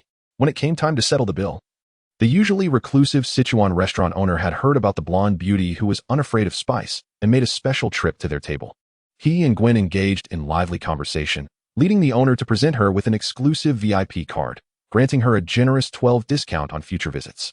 He also offered Ming Ran a large glass of juice, to which he gratefully responded, noting that he was indeed feeling a bit parched.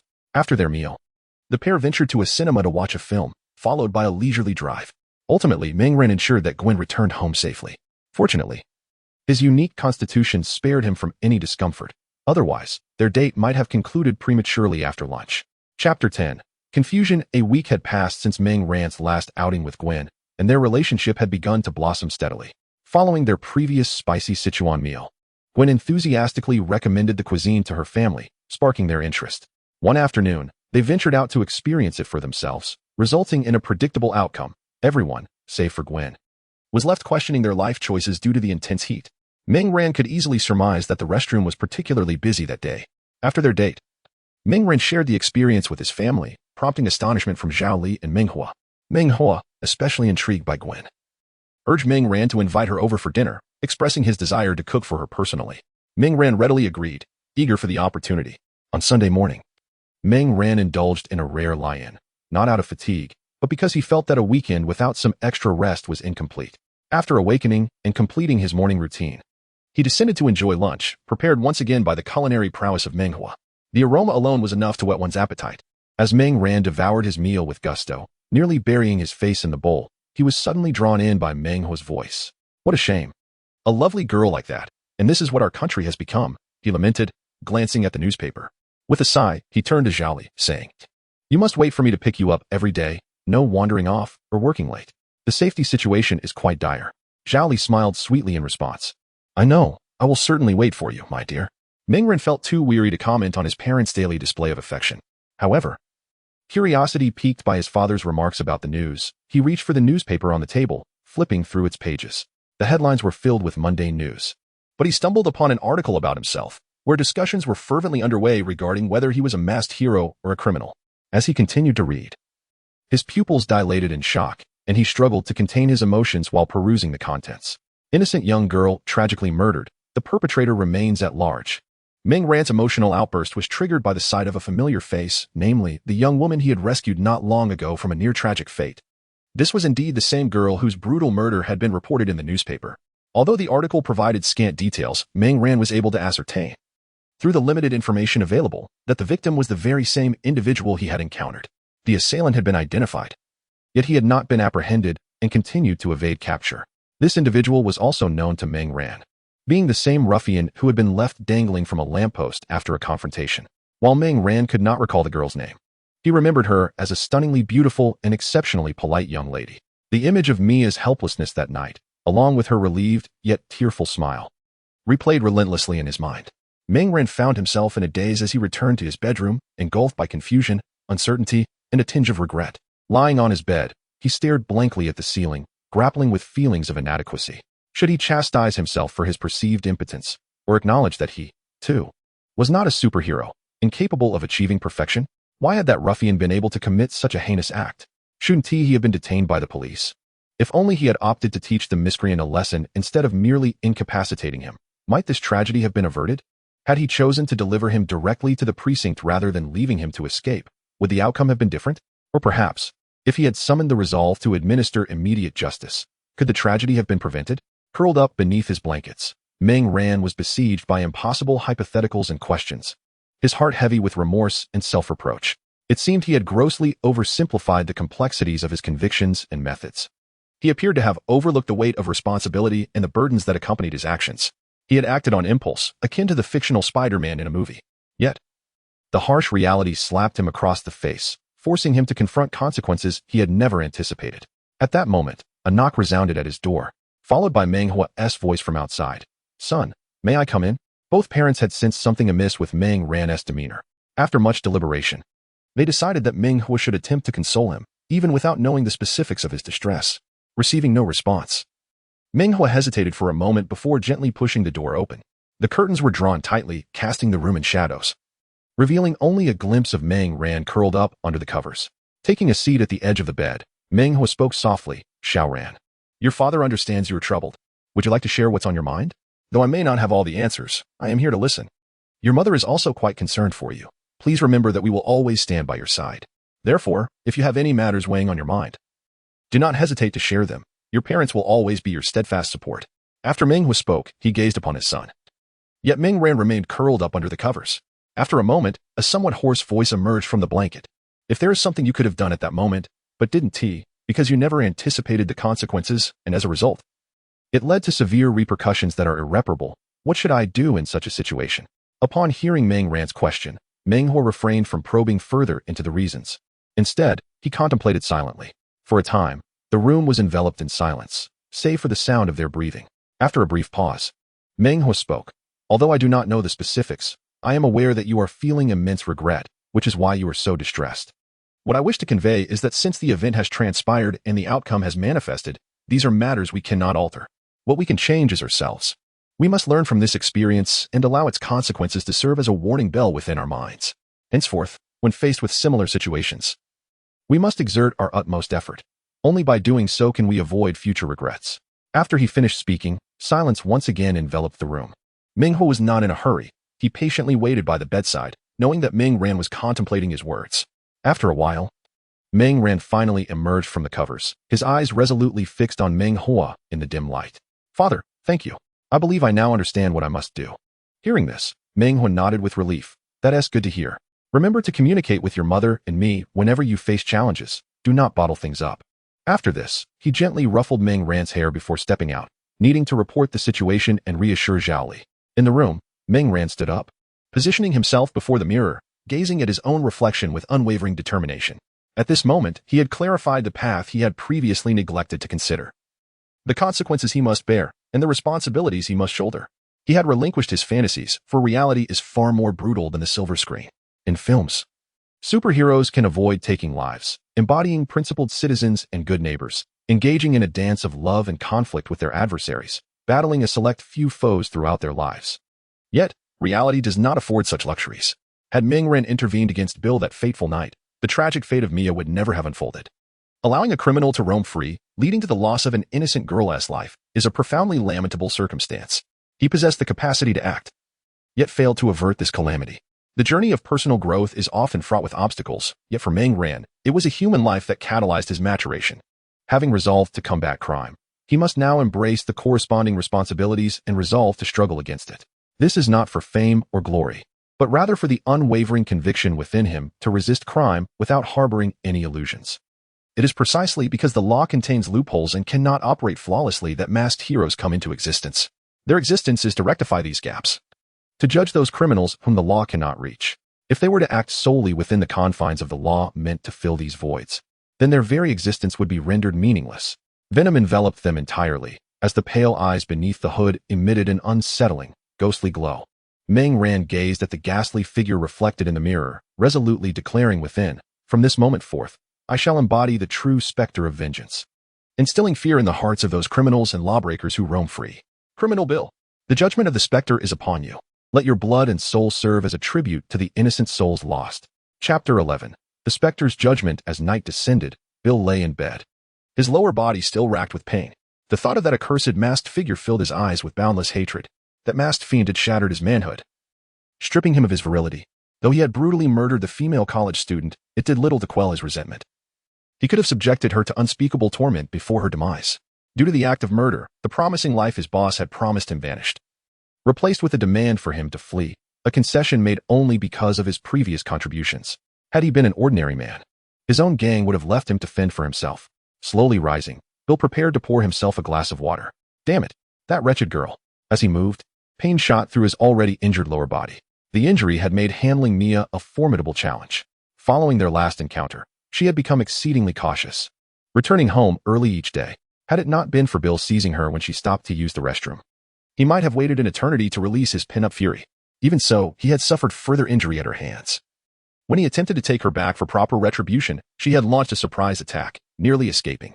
In a fit of rage, Bill had resorted to striking her mercilessly with a hammer, and poor Mia succumbed after just a few blows. His initial desire to humiliate her remained unfulfilled, forcing him to unleash his wrath upon her lifeless body. Reflecting on this, a sinister smile crept across Bill's face. Ha ha ha, that wretched girl. Has she not fallen into my grasp? Even in death, she clings to the notion of that specter. The loathsome masked scoundrel cannot save you. Once I heal, that detestable bastard will not escape either. Ha ha ha. As he laughed maniacally, reveling in the illusion of his dominance over the specter, he failed to notice the dark figure seated in the corner of the room. This shadowy presence had been fixated on him since his soliloquy, its gaze growing increasingly cold and menacing. After finishing his drink, Bill turned, rubbing his eyes in confusion, for he had seemingly seen someone perched on the sofa. Crack! With a sharp sound, the cup slipped from Bill's grasp, shattering on the floor, as a dark cord suddenly ensnared his neck, lifting him off the ground. The sensation of suffocation and the instinct for survival compelled him to grip the dark cord tightly around his neck, while his feet flailed desperately in the air, yearning to find something to save his life. From the shadows emerged a figure as sinister as a demon, its pallid eyes fixated intently on the flailing Bill. It was then that Bill discerned the so-called black cord was, in fact, extending from behind this figure, thrashing about like the tentacles of an octopus. Accompanying the figure's appearance was a raspy voice that echoed ominously. "I believe I have heard you calling for me. Are you eager to face the judgment of the malevolent spirit?" Struggling in midair, Bill was unable to respond to Meng Rant's inquiry, as he was nearing unconsciousness, his eyes rolling back in desperation. Even the strength in his hands was waning, and it was evident that he was on the brink of being strangled to death. Just as he was about to succumb to asphyxiation, the dark cord loosened its grip, falling to the ground, allowing him to clutch his neck and gasp for breath. The sound of his labored breathing filled the dark room, akin to a burdened bellows, wheezing and creaking with a mournful cry. Before Bill could savor a few precious breaths of fresh air, he was pinned against the wall by several black tendrils. Incredibly, the once supple appendages had transformed into the sharpest of spears. His limbs were pierced, and the intense pain replaced the previous sensation of suffocation. Beads of cold sweat adorned his brow as he gazed in terror at the grotesque face that suddenly loomed before him. The demoness visage was shrouded in a hood, its pale, elongated eyes radiating a chilling glare, reflecting Bill's own distorted visage in their depths. At that moment, Bill's eyes were filled with dread, and Meng Ran felt an overwhelming sense of satisfaction. Indeed, this was how it should be, instilling fear in every criminal to prevent the innocent from being harmed by such wretches. Now, Mr. Bill, let me delve into your mind. I assure you, this will be an experience unlike any other. Truth be told, it is also my first time. May the blessings of Chang'e grant me success in this endeavor. The raspy voice, laden with the cruelty of a demon, penetrated Bill's ears. Bill shook his head, the only part of his body that still obeyed him, repeatedly uttering no. "God, please no," in a desperate plea for mercy, hoping to halt the demon's judgment. "Scream to your heart's content. You shall not have the opportunity to voice another sound," came the chilling reply. No sooner had the words left Meng Rant's lips than another black tendril extended from his being, forcing its way into Bill's mouth, writhing and burrowing deep into his mind. As Bill emitted muffled sounds of distress, the venomous transmission of information surged through Meng Rant's consciousness. He was extracting Bill's thoughts, and soon enough, he comprehended the entirety of Bill's information. Upon completing the extraction, Meng Ran was also privy to the final images of Mia's life, hearing her whispers as she approached death. In those moments, she had called out to the malevolent spirit, yearning for someone to rescue her from hell as had happened before. Yet this time, no one heeded her cries, and she was not saved, ultimately succumbing to the cold hammer of Bill, thus concluding her brief existence. Meng Ran was once again engulfed by feelings of guilt and regret, which soon morphed into a simmering rage. The grotesque tendrils that had invaded Bill's mouth had withdrawn, leaving him in a state of confusion. Observing this, Meng Ran swiftly exchanged a healing potion from the system's marketplace and forced it into Bill's mouth. As the potion took effect, he regained his senses almost instantly. However, upon awakening, Bill was nearly overwhelmed by pain.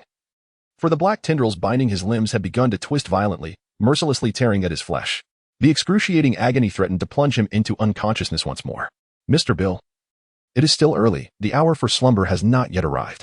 We have many games yet to play," the sinister voice of the demon echoed in his ears. To ensure a fitting reception for Bill, Meng Ran had procured a torture skill from the marketplace, and this was merely the beginning. He could not afford to succumb to unconsciousness just yet. The night sky was adorned with countless stars, and the moonlight bathed the scene in a gentle glow. Had it not been for the intermittent cries of anguish piercing the tranquility, it might have been a serene and picturesque tableau. Bill could never have imagined that the refuge he sought would become his final resting place. In this desolate location, no matter how loud his screams, there would be no one to hear them. As deep night settled in, the cries that had persisted for most of the evening finally ceased. Bill's phone rang, its shrill beeping cutting through the darkness. A pair of blood-soaked hands grasped the device and pressed the call button. A deep male voice emerged from the receiver. "Bill, the boat has been arranged. Pack your belongings. You have 1 hour to reach the location. Once the boat arrives, you are on your own. You will no longer be a part of the crocodile gang. Do you understand?" The man waited for Bill's response, but when silence lingered, his voice returned, now tinged with impatience. "Damn it, Bill, why are you silent? Are you mocking me?" Bill longed to respond. If only he were still alive, or if his shattered organs could conjoin to form a vocal cord capable of sound. Bill has already descended into hell. "He may not be able to take the boat, sir," Meng Ran rasped through the receiver. The voice on the other end fell silent upon hearing him. After a prolonged pause, it finally resumed. "Who are you?" Meng Ran chuckled in response, though the sound had been warped into something eerie and terrifying. "You shall come to know my identity, sir, for soon I shall personally judge you." With that, without waiting for further retorts from the man, Meng Ran hung up the phone. He inhaled deeply, the air thick with the metallic scent of blood, nauseatingly potent. Today marked his first act of murder, executed with such brutal methodology that it repeatedly stirred the urge to vomit within him. Yet, each time he felt this way, he recalled Mia, that pitiful and innocent girl. Thus, he surrendered his clumsy initiation to the fragmented form of Bill. Having completed his grim task and left behind a few remnants, Meng Ran closed the door to the room and swiftly exited the house, disappearing into the shadows of the night. Upon returning home, Meng Ran retrieved the odor eliminator he had recently purchased from the system mall. He meticulously sprayed every inch of his body before removing his battle attire and applying it once more. After this thorough application, the once pervasive stench of blood, which had seemingly penetrated his very pores, vanished completely. After washing up in his room, Meng Ran lay on his bed, his thoughts drifting to Mia. "I'm sorry I couldn't save you. Your murderer has faced justice. I hope you can find peace." Despite having ensured Bill was punished, Meng Ran still found himself unable to sleep, spending the night gazing blankly at the ceiling. Chapter 12. The balding father-in-law and the eradication plan. Another Friday had arrived, and 5 days had elapsed since Bill's trial. Throughout these days, Meng Ran had been diligently researching information about the Crocodile Gang. Initially, he had been utterly inept with computers, possessing only a rudimentary knowledge limited to a few single-player games. However, in his quest to locate Bill, he had invested his points to acquire computer skills, advancing directly to an advanced level, which made gathering information a breeze. Additionally, with Xiaobai assisting him, his research progressed remarkably smoothly. As days passed, Meng Ran noted the lack of relevant reports, perhaps due to the secluded nature of Bill's whereabouts. Unbeknownst to him, Bill's corpse had been discovered on Wednesday, but the police had temporarily suppressed the information due to its gruesome nature. Returning to Wednesday afternoon, George received a report from his subordinates regarding a particularly heinous case that required his personal attention. As he drove to the crime scene, he grumbled about his team, questioning why they could not handle anything without his intervention. Upon arrival at the remote location, he found only the reporter and the police erecting a cordon. As George approached the house, he listened to a report from a nearby black officer. "Sir, the reporter is Larry Beard. He reported the incident after smelling an overwhelming stench of blood and decaying flesh as he drove by." Just then, another officer rushed out, clutching his mouth, nearly colliding with George. George observed the reporting officer as the sound of retching from the fleeing officer echoed in the air. "Is he new?" "Yes, even more fragile than my 6-year-old daughter," George remarked. The reporting officer hesitated, clearly wanting to say something, but held back. "What is it?" "I can tell you have something to say," George pressed. "Nothing. It's just that the crime scene is indeed a bit much. I just threw up too," the officer admitted. George scoffed. "Humph. What a bunch of weaklings. It's evident you haven't encountered many crime scenes. It's truly embarrassing to react this way." With that, he continued into the building. Upon reaching the door, George's expression shifted dramatically. Inside, the curtains were drawn, allowing only a narrow slit of light to penetrate the room. Blood spattered across the walls and curtains, while the dried blood on the floor had darkened to a hue that, if one did not look closely, could be mistaken for a black-red carpet. The entire room was permeated with a nauseating stench of blood and decay, the two mingling to create an even more overwhelming olfactory assault. A lifeless figure knelt against the wall, no longer deserving the designation of a human being. It resembled more a skeletal form, grotesquely adorned with patches of flesh. Its legs were grotesquely glued to the floor by congealed blood. Pieces of flesh lay scattered around it, each fragment perfectly sized, forming a ghastly circle. The viscera remained encased within a ribcage that was little more than bone. Had it not been in a kneeling position, it likely would have tumbled to the ground. On the wall opposite, a newspaper was nailed up, the very one that reported the brutal murder of Mia. Beside it, words were scrawled in blood. "Criminal Bill. Demon. Judge your sins." Below, a graffiti depiction of a demon, though rendered in blood, could almost be considered a work of art. George, struggling against the physical discomfort, withdrew his gaze and inquired, "Is there any additional information?" However, before he could receive a response from Little Black, the sound of his retching filled the air. Upon hearing it, George could no longer contain himself. He hurried outside, leaning against a nearby railing to vomit. Even a seasoned veteran like George was overwhelmed by such a visceral assault. The torture, the horrific imagery, and the wretched stench that could provoke even the most steadfast stomach. He felt as though he might need a lifetime to recover from this experience. Upon returning home that evening, he anticipated taking multiple showers, changing into fresh clothing, and dousing himself with deodorizing spray. Otherwise, he would feel too ashamed to enter his own abode, for the stench was utterly repulsive. Yet, the seasoned detective quickly regained his composure. After expelling the contents of his stomach, George's pallid complexion did not deter him from continuing with the duties at hand. Autopsy, investigation, and myriad other responsibilities awaited him. Summoning his assistant, George spoke with gravity. "Listen, ensure that everyone involved in this case maintains absolute silence. This situation is exceptionally grave and must not be disclosed, or the consequences will be dire. The assistant nodded and promptly set to work, standing on the lawn outside. George lit a cigarette, the acrid scent of tobacco momentarily masking the lingering odor. He was acutely aware of the severity of the situation. Although Bill was a fugitive, no one had anticipated his discovery in such a manner. If the fleet-footed journalists were to uncover this, George could already envision the barrage of questions and vitriol that would follow. Those reporters thrived on chaos. Yet the New York Police Department would find itself in the eye of the storm. Rubbing his temples, George felt a headache beginning to form. Demon, he murmured to himself. Deep in thought, this name had been frequently mentioned of late, whether in discussions among the children at home or within the precinct. However, prior encounters with this demon had been relatively minor. While it had caused harm to some thugs, it had never resulted in loss of life. Who would have guessed today would bring such a shocking turn of events, not only resulting in murder but executed with extreme brutality? George touched his head, lamenting the loss of a few more strands of hair in the process. George forcefully hurled the cigarette but onto the ground, grinding it underfoot while cursing, "Damn criminals. Damn fiends." Time rewound to Friday. Having gathered all the necessary information, Ming Ran stood up and stretched. Oblivious to the considerable trouble he had inadvertently caused his future father-in-law, George was likely in a state of utter disarray. Ming Ran closed his eyes, meticulously organizing the information in his mind, for these details could only reside within him, as any external trace would lead to significant complications. Once he confirmed everything was in order, he opened his eyes, his sharp gaze fixated on a man on the computer screen, Bob Weiss, the leader of the Crocodile Gang. At over 40 years of age, Bob's rise to prominence began 2 decades prior. He had summoned a fierce determination to establish the Crocodile Gang, initially subsisting under the shadow of a larger syndicate. One fateful day, the leader of that syndicate mysteriously vanished, leaving his subordinates in disarray, vying for dominance amongst themselves. Seizing the opportunity while they were embroiled in conflict, Bob discreetly appropriated many of the syndicate's resources. Ultimately, the infighting led to significant losses for them, while Bob and his Crocodile Gang emerged robust and formidable. After decisively eliminating the remaining leaders, the Crocodile Gang formally absorbed the larger syndicate. In the ensuing years, the Crocodile Gang engaged in violent skirmishes with rival factions until, a decade ago, they successfully consolidated control over New York's underworld. The entirety of the city's drug trade, gambling, and other illicit dealings fell under the dominion of the Crocodile Gang. Bill, a subordinate of Allrock, the second-in-command, was an old ally of Bob from the gang's inception.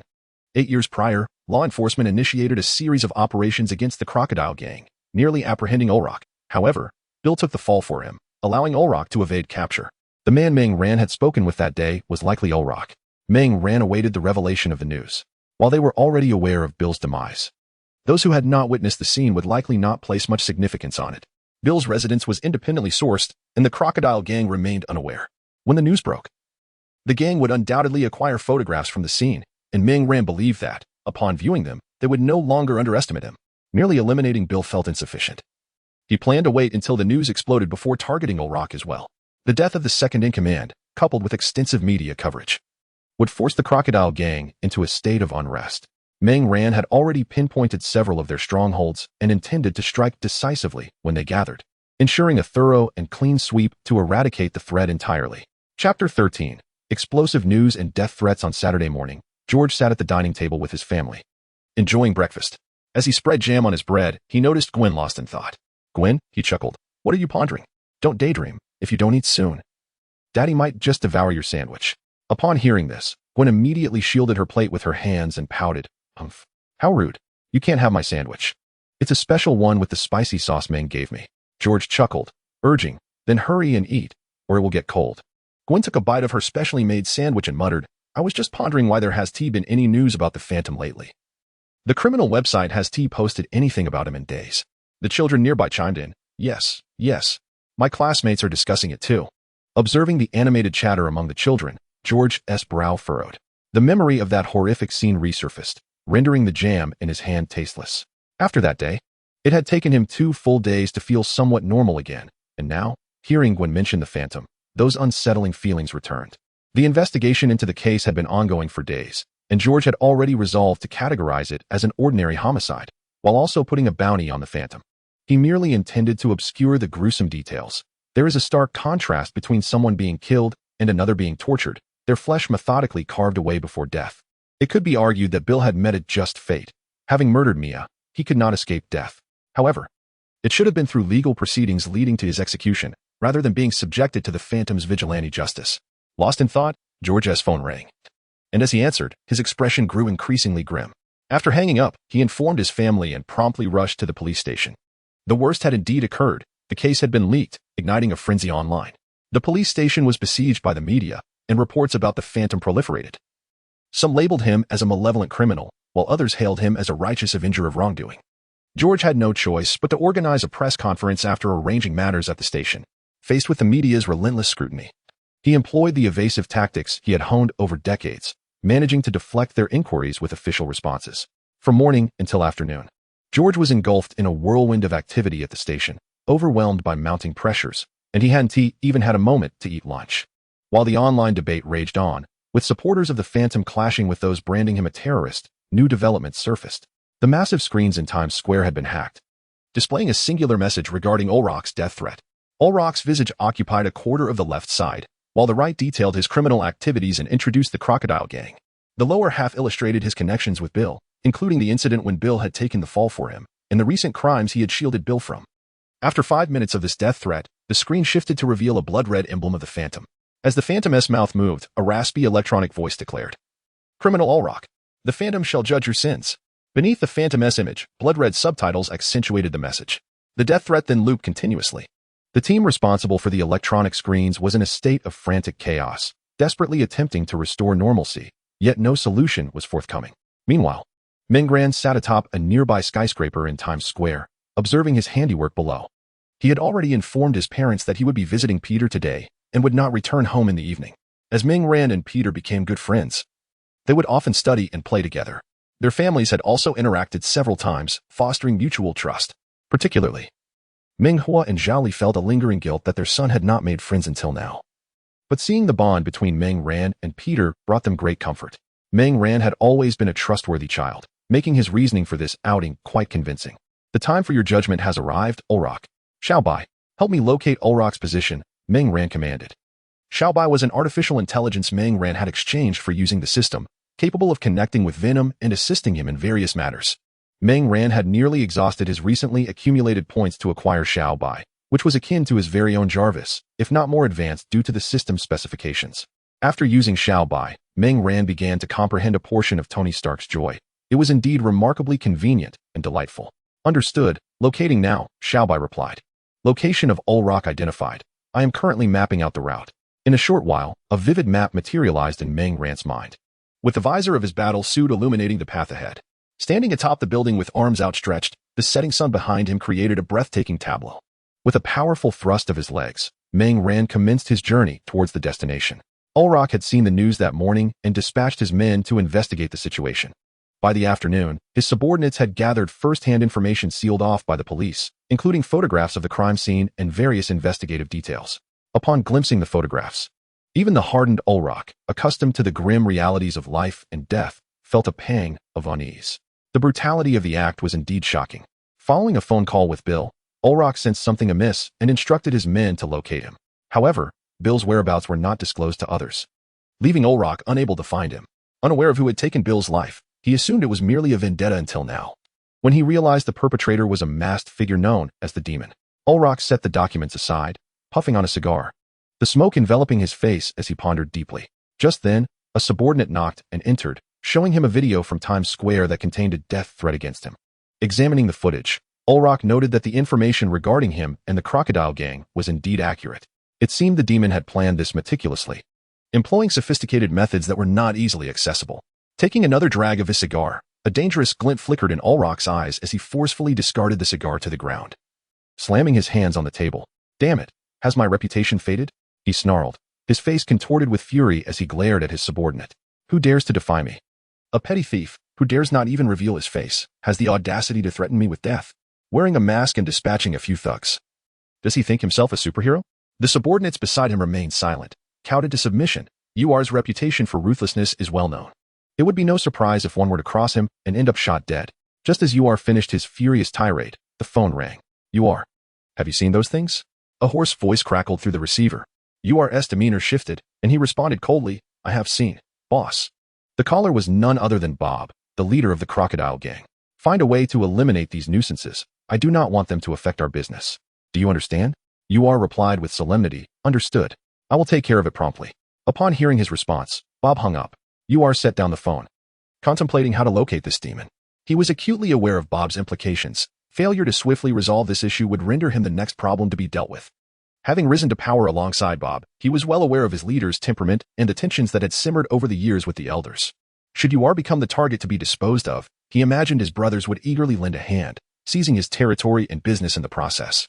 Lighting a cigar, Yuar pondered for a moment before issuing commands to his subordinates. Scar, gather the brothers and arm them well.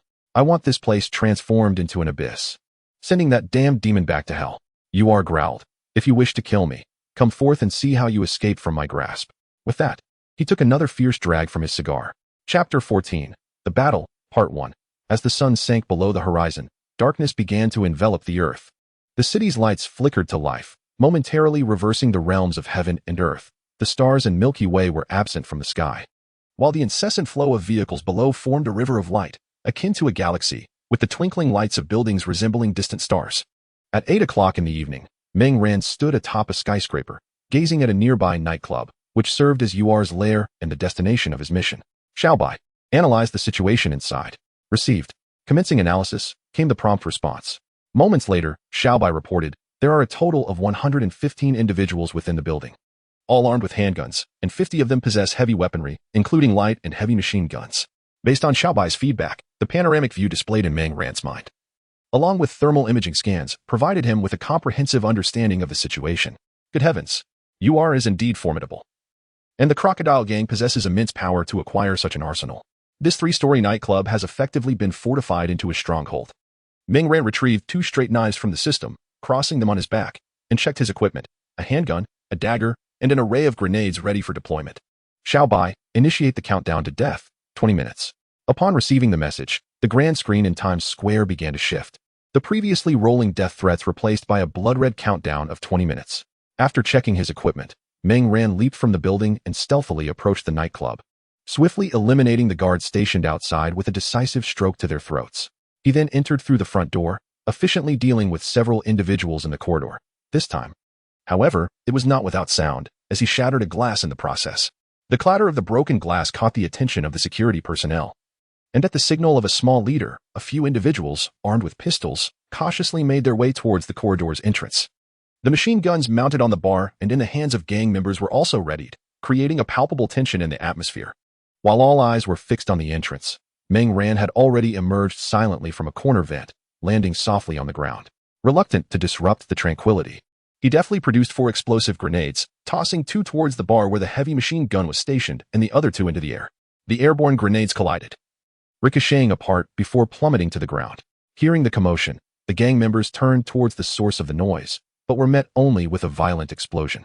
Shrapnel erupted in all directions, and in an instant, nearly everyone on the first floor collapsed, with only a few managing to escape due to timely reactions or existing cover. In the moment he threw the grenades, Meng Ran flipped a table to shield himself. Yet, even amidst the explosion, he felt a slight discomfort. He could sense the venom within him lamenting. Despite having evolved significantly during this time, it remained vulnerable to the noise and flames that were ingrained in its genetic makeup.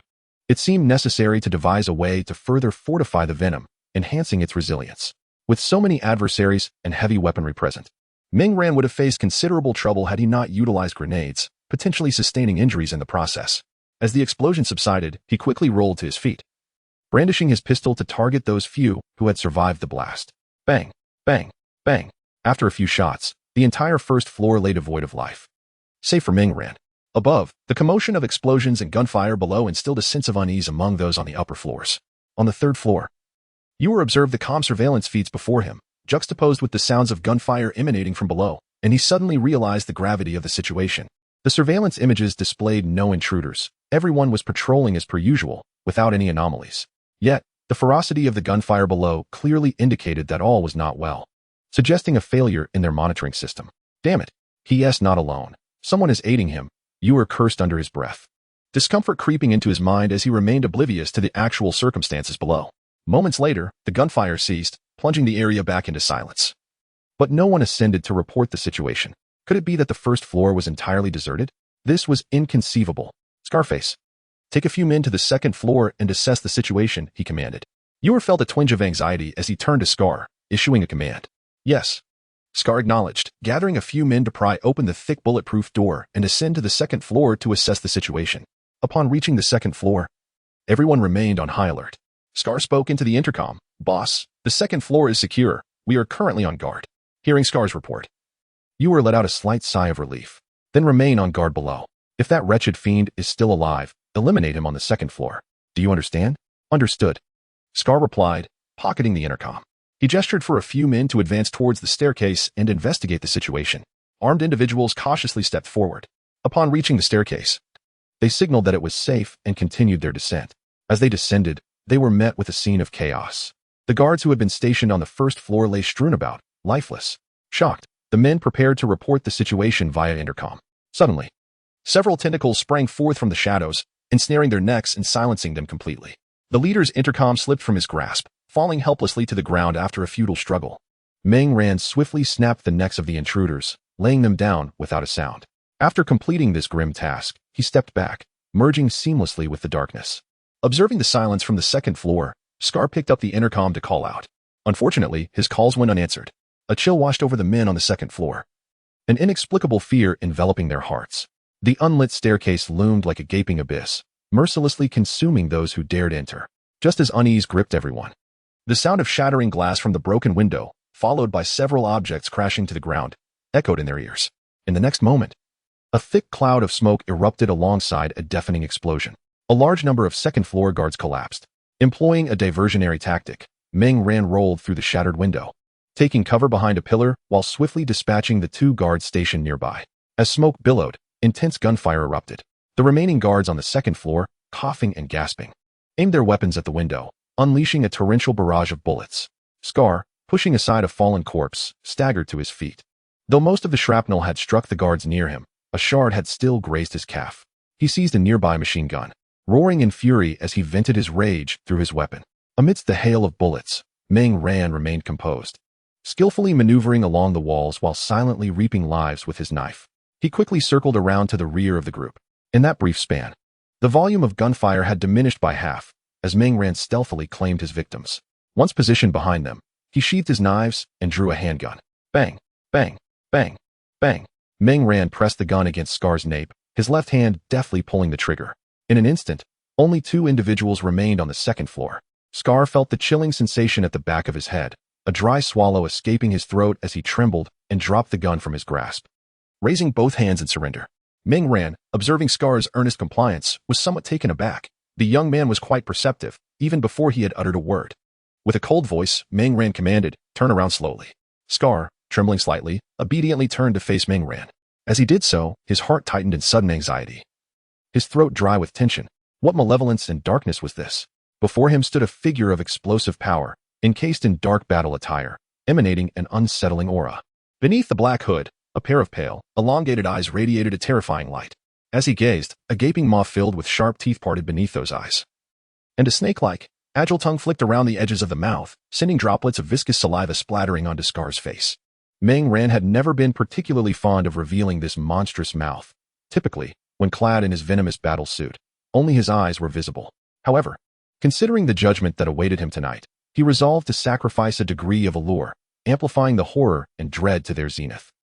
Observing your face, rich with tales, I discern you are a small leader worthy of a name. Am I correct? The toothy grin indeed produced a chilling sound, akin to a demon-esque call, sharp and spine-tingling. Scar's legs weakened as he stammered in response. Yes, yes. His initial intention of discarding the gun and turning around had been to lower Meng Ran's guard, hoping for an opportunity to turn the tide, believing that with his skills, a reversal was within reach. After all, Mr. Yule had bestowed great favor upon him, rescuing him from the slums and affording him his current life and status. He felt an obligation to repay Mr. Yule. Yet, all his plans and schemes crumbled under the weight of fear the moment he turned around, confronted by such a terrifying creature. This was not a masked street hero masquerading as a demon. This was the very embodiment of evil, freshly emerged from the depths of hell itself. Meng Ran's satisfaction at Scar's response indicated that his judgment was sound. The crimson tongue licked Scar's cheek, leaving a trail of sticky saliva. Scar gazed into the abyss of that gaping maw, feeling the warm, damp breath wash over him and the slick tongue against his skin, rendering him utterly weak and trembling uncontrollably. Then let me borrow your body for a while. Consider it the final utility of your life, Meng Ran rasped. uttering words that caused Scar to collapse helplessly to the ground. With that, a thick, dark, soft tentacle slithered into Scar's mouth as he lay there, quaking in retreat. Chapter 15. The Battle, Part 2. On the third floor, Yul had felt a slight sense of relief upon hearing Scar's voice over the intercom. However, moments of silence were abruptly shattered by the sounds of explosions and gunfire, causing Yul's heart to race once more. He had certainly weathered many storms. Yet the feeling of losing control from the very outset tonight instilled a profound sense of unease within him. Yul could only light a cigar, seeking solace in the act of smoking to alleviate his tension. The rich aroma of tobacco soon permeated the entire third floor, which was already a rather confined space. Devoid of windows and designated as a safe house, the entrance and surrounding walls were reinforced with alloy, impervious even to a rocket launcher. In a corner of the room, a secret elevator stood, offering an escape to the rooftop, from which a helicopter could whisk one away to safety. Exhaling a thick plume of smoke, Yul squinted, his mind drifting to the manner of Bill's demise. Though he had only seen photographs, the images still conveyed a visceral sense of bloodshed that assaulted his senses. Yul was acutely aware of such tortures. He had previously conversed with a Chinese merchant who had recounted the grim historical tortures of his homeland. Two methods left a lasting impression on him. One involved dousing a prisoner with boiling water and methodically scraping away their flesh with a brush made of iron wire. The other, known as lingqi, ensnared the victim in a fishnet, systematically slicing away their flesh until they were reduced to a skeleton, all while ensuring the prisoner did not succumb to death. Bill's gruesome end evoked memories of the latter method, the image of a skeletal figure haunting Yul's thoughts. As his mind spiraled, the gunfire from below abruptly ceased, causing his heart to tighten with uncertainty about the outcome. Grabbing the intercom, Yul urgently called out, "Hello, Scarface. What is the situation?" After his call, silence ensued, and the absence of a response from the Raven deepened Yul's apprehension. Just as he pondered his next move, the intercom crackled to life. "Hiss, boss. The enemy has been dealt with." "Hiss, repeat. The enemy has been eliminated." "Hiss." Yul's tense demeanor suddenly relaxed, at last. This predicament had been resolved. Suppressing his elation, he spoke into the intercom with vigor. "Well done, Scarface. Bring that damned corpse up here. I want to see exactly what we're dealing with." Moments later, a knock echoed at the door. The guard, having verified through a special observation slit, opened the door. Upon entry, Scarface dragged in a body clad in black combat attire, its face obscured by a dark hood. He unceremoniously dropped the corpse onto the ground and spoke in a grave tone. "Boss, the demon's body is right here. It was a formidable opponent, and we incurred significant losses to bring it down." A faint smile of relief broke across Yul's grim visage as he approached the body, addressing Scarface. "You did exceptionally well. Rest assured, I shall not forget the sacrifices of our fallen brothers. As for you survivors, I will reward you heroes generously." Yul patted Scarface on the shoulder, a gesture of encouragement. He crouched beside the corpse, reaching out to unveil the true visage of the malevolent spirit, while addressing Scar with words of praise. "Scar, your contributions are paramount. What reward do you desire? A house? A fine car? Perhaps a beautiful woman? Or a substantial sum of money? Speak, and I shall ensure your satisfaction." Just as he placed his hand on the hooded figure, Ul suddenly heard several piercing sounds from above. In that moment, a pair of ghastly white eyes illuminated the darkness beneath the hood, and a raspy voice emerged from the corpse's mouth. "I believe your head would make an excellent reward. What do you say, Mr. Ul?" Startled, Ul fell back onto the ground, and it was then he noticed Scar's alarming transformation. The once talkative Scar now hung his head low, and from his form extended dozens of tentacles, pinning the others in the room against the walls, each through their skulls, delivering a swift death. The malevolent spirit's body, no, the entity, rose, and Scar's tentacles retracted. Then, a viscous black liquid oozed from Scar as the spirit reached out, allowing the liquid to seep into its hand. All observed as the malevolence seemed to swell slightly. A sinister grin split the creature's face, revealing rows of sharp teeth. Its crimson tongue lolling out, viscous saliva dripping onto the floor. All gazed at Mengran, perceiving him as a creature recently risen from the depths of hell. Mengran watched Ul tremble, his legs shaking as he attempted to distance himself from him, and felt a profound sense of satisfaction. Indeed, this was precisely the effect he sought. Witnessing Ul's terror confirmed that his sacrifice of a more gallant demeanor was justified. Mengran intended to instill the deepest dread in his enemies, compelling these wretched criminals to quake in fear. With a chilling smile, Mengran inquired, "Mr. Ul, what do you think of my previous suggestion? Using your head as a reward? I assure you, I shall craft a splendid goblet from your skull." As he spoke, Mengran swiftly approached Ul, seizing his head and lifting him. The horrifying words, coupled with the ghostly rasp of his voice, plunged Ul into an icy abyss of fear. Mengran's strong grip tightened slightly, causing Ul to feel as though his skull might be crushed. The excruciating pain brought forth tears that streamed down his face. In a pitiful wail, Ul pleaded, Mr. Demon. Mr. Demon. Forgive me. Spare me. Ah. The piercing cries only served to irritate Mingran, who instinctively tightened his grip, amplifying Ul's anguished screams. With disdain, Mingran flung him aside and declared sternly, Is it not a bit late to beg for mercy now, Ul? Slumped against the wall, Ul cried out in despair. I have money. I possess a great fortune. Mr. Demon, if you spare me, I shall give you everything. Everything. Intrigued by this turn of events, Mingran seated himself in a chair, igniting one of Ul's cigars, exhaling clouds of smoke as he asked, Oh, how much are you willing to offer for your life? Seizing the moment, Ul responded eagerly, I have 20 million, plus other assets, cars, houses. I will give them all to you if you spare me.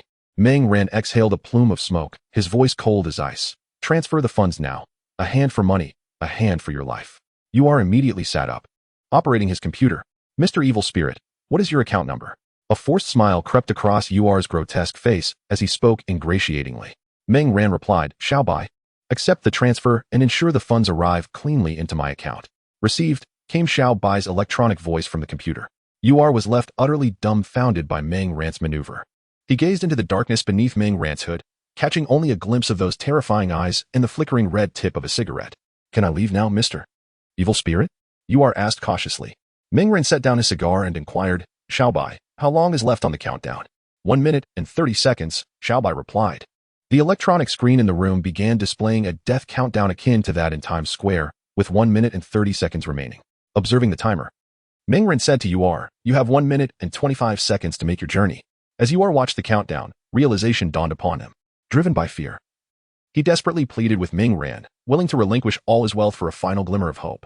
Yet, Mingran extinguished that flicker of hope. Or perhaps he had never intended to spare UR from the outset. Watching the dwindling time and the figure of Mingran, who sat like the Grim Reaper, UR sank to the floor, as if all strength had been sapped from him. Suddenly, he picked up the handgun that had fallen to the ground. Aiming it at his own head, Mingran kicked him away, causing the gun to clatter to the floor. Grasping UR by the throat, Mingran slammed him against the wall, unleashing a furious roar. The humid breath and chilling voice struck UR's face as Mingran bellowed, I decide when you die. This is my judgment upon you. This is the judgment of the evil spirit, criminal UR. Since you wish for death, I shall let you savor it. As Mingran gripped UR's hand, countless black threads emerged, invading UR's eyes, ears, and mouth. With 30 seconds remaining, Mingran manipulated UR's brain with venom, subjecting him to excruciating torment, compelling him to repent amidst suffering and terror. UR trembled against the wall as the countdown approached 0. Ultimately, at the moment the timer expired, UR ceased to tremble. The electronic screens in Times Square and the room simultaneously reset to 0, transforming into blood-red letters. Judgment complete. Criminal UR. The evil spirit judges your sins. In the dimly lit room, only the blood-red glow of the large letters illuminated UR, who was pinned against the wall. Blood streaming from his orifices. The graffiti of the evil spirit on the wall grinned, mocking an unknown entity. The evil spirit had departed, merging into the depths of the night. Chapter 16. Heated discussion upon Mingran's death threat broadcast on the grand screen in Times Square. A storm of controversy erupted. When the 20-minute countdown commenced, it further electrified the nerves of the masses, igniting fervent discussions online. Meanwhile, within the precinct of the New York Police Department, pressures were mounting on George from various quarters, as his audacious actions seemed to blatantly challenge the authority of the government. Influential figures were demanding immediate action from the police to apprehend the reckless fiend. George could surmise, with the slightest effort, that this was the work of the Crocodile Gang, leveraging their connections with various officials to expedite the resolution of this matter, ideally bringing the masked jester to justice. It was indeed ironic that a masked individual resorted to extrajudicial measures to punish crime, while the government, which purported to represent justice, appeared to be shielding the wrongdoers. George mobilized the entire police system in a quest to locate Wu and Mingran. Regrettably, even as the countdown drew near its conclusion, they were still unable to uncover any trace of the two individuals. Just as the precinct found itself in a state of despair, the countdown on the large screen reached 0, flashing a series of blood-red words. Judgment concluded. Criminal Wu. The fiend shall judge your sins. Following the text, a coordinate was displayed. Upon seeing the coordinates, everyone quickly grasped the gravity of the situation. George hastily dialed the nearby precinct, urgently instructing, proceed to this location immediately and ensure the scene is sealed off upon arrival. We cannot afford to let the media exploit this situation. After hanging up, George cursed inwardly. This damned fiend, why must he be so ostentatious? Could he not simply contact the police department directly? Concurrently, atop a building, Mingran sneezed unexpectedly, nearly losing his balance. Rubbing his nose, he pondered, who is thinking of me? Could Peter be upset about my tardiness? Mingran had arranged to play video games with Peter that evening, but had ventured out in the afternoon under the pretense of shopping, in reality to deal with matters concerning Wu. Shaking off his thoughts, Mingran continued toward his parking spot. Driving his small black car, he made a detour to Chinatown to purchase some gifts and snacks before heading to Peter's residence. Upon arriving at Peter's house, Mingran rang the doorbell, the cheerful chime echoing through the air. Approaching footsteps heralded Uncle Ben, who opened the door with a warm smile. Come in, dear boy. May was just saying how you had yet to arrive. Uncle Ben welcomed Mingran inside. Hello, Aunt May. I brought some specialty gifts and snacks from Chinatown. I hope you like them. I apologize for intruding this evening. As he spoke, Mingran placed his offerings on the table. May smiled gently. Oh, kind boy. You were too considerate. I was worried you might have gotten lost. I should have gone to fetch you. She affectionately ruffled Mingran's hair, casting a reproachful glance at Uncle Ben. Both of them had grown fond of Mingran, and after several encounters, they regarded him as a well-mannered and polite young man. May's concern for Mingran was genuine, especially given the recent reports of a masked figure roaming the streets at night. Uncle Ben, feeling somewhat apologetic, looked at Mingran and remarked, It is my fault for not considering the potential dangers of the night, as there are often unsavory characters lurking about. As Mingran listened to the conversation between the two, a warm feeling blossomed in his heart, accompanied by a tinge of guilt. For it was indeed he who had lingered outside longer than intended. Bashfully rubbing his head, he remarked, I should be the one apologizing for being out late and causing you worry. Upon hearing this, May gazed at Mingran with even greater tenderness and said, You are truly a good child. Uncle Ben, standing by, nodded in agreement, his impression of Mingran further elevated. Downstairs, Peter, alerted by the commotion, hurriedly descended. Hey, Ming, I've been waiting for you for ages. Come upstairs. I bought a new Lego set, and I'm eager to assemble it with you. Ming ran. Seeing Peter's excitement, bid farewell to Aunt May and Uncle Ben before following Peter upstairs, where May had also requested them to bring some snacks along. With enthusiasm, Peter led Mingran into his room and promptly shut the door. He eagerly picked up a Lego box, displaying it to Mingran with delight. Tada! This is what I saved my pocket money for ages to buy. Let us put it together today. Oh, and you won't believe it. There has been a huge buzz about the demon online tonight. It's absolutely thrilling. Once inside, Peter revealed his chatty nature, excitedly sharing a multitude of thoughts with Mingran, who listened with a smile. He could sense Peter's genuine kindness, and having such a friend brought Mingran immense joy, despite Peter's loquaciousness.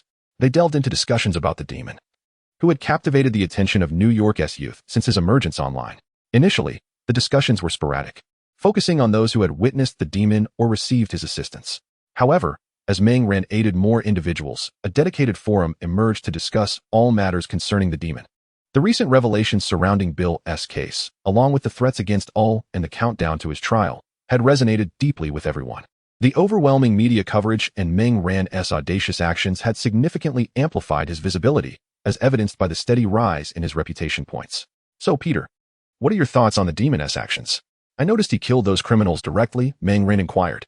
Peter pondered for a moment before replying, I noticed that too. To be honest, when I first saw the news, I was skeptical and struggled to comprehend it, as the demon had never killed anyone while combating crime. Initially, I thought there must have been a mistake. Later, I found myself questioning why the demon would resort to such measures. But when I saw the connection between Mia's case and Bill's, I began to understand him a little better. Peter glanced at his computer wallpaper, which featured a somewhat blurry yet striking photograph of the demon, still managing to convey his formidable presence. He continued, while I believe that killing should still be avoided, I can empathize with the demon. As long as he doesn't indiscriminately take innocent lives, he will always be a hero in my eyes. Mingran looked at the sincere Peter, filled with appreciation for his friend. Truly, he was a good brother. When the opportunity arises, I'll certainly sign something for you as the demon. Indeed, becoming a masked hero is not about forming a group debut. It is merely about steadfastly upholding one's inner sense of justice. There will always be those who fail to understand. Yet there will also be individuals like Peter who lend their support. Initially, Mingran simply sought to fulfill his dream of becoming a superhero. Much like the films he had watched in his previous life, at that time, he had yet to grasp the weight of the term hero. As time progressed, he finally comprehended the responsibility that accompanied such power and paid a steep price for it. The life of that innocent girl would forever remain a poignant ache in Mingran's heart. He would carry this burden resolutely as he moved forward. After conversing with Peter for a while, the two began assembling Lego. Observing Peter's deftness, Mingran could not help but admire him, exclaiming, You truly live up to your reputation, the homebody Spider-Man. An idea struck Mingran, and he inquired, By the way, Peter, how are things between you and Mary Jane? Chapter 17. Emotional mentor Peter, who was engrossed in his Lego assembly, nearly faltered at Ming Ran's question, almost toppling the section he had just completed. With a hint of shyness, Peter replied, "It's going well. We've been chatting a lot. Just a few days ago, she mentioned you and Gwen spent a whole day out. And she said she hasn't gone out in a while either." Ming Ran quickly pressed on. "And what did you say?" Peter responded, "I said I haven't been out in a long time either. I heard the Science Museum is showcasing new research achievements, but I haven't had the chance to see it." Ming Ran continued to pry. "And then?" Peter scratched his head and said, "Then she said she was a bit tired, and we wished each other good night." Upon hearing this, Ming Ran sighed and facepalmed. "You really are like a sparrow pecking at a cow's rear. That's quite the feat." Peter, puzzled by Ming Ran's words, admitted, "Ming, what are you saying? I don't quite understand Chinese. What's a sparrow and what's that about a cow?" Ming Ran replied, "It's nothing.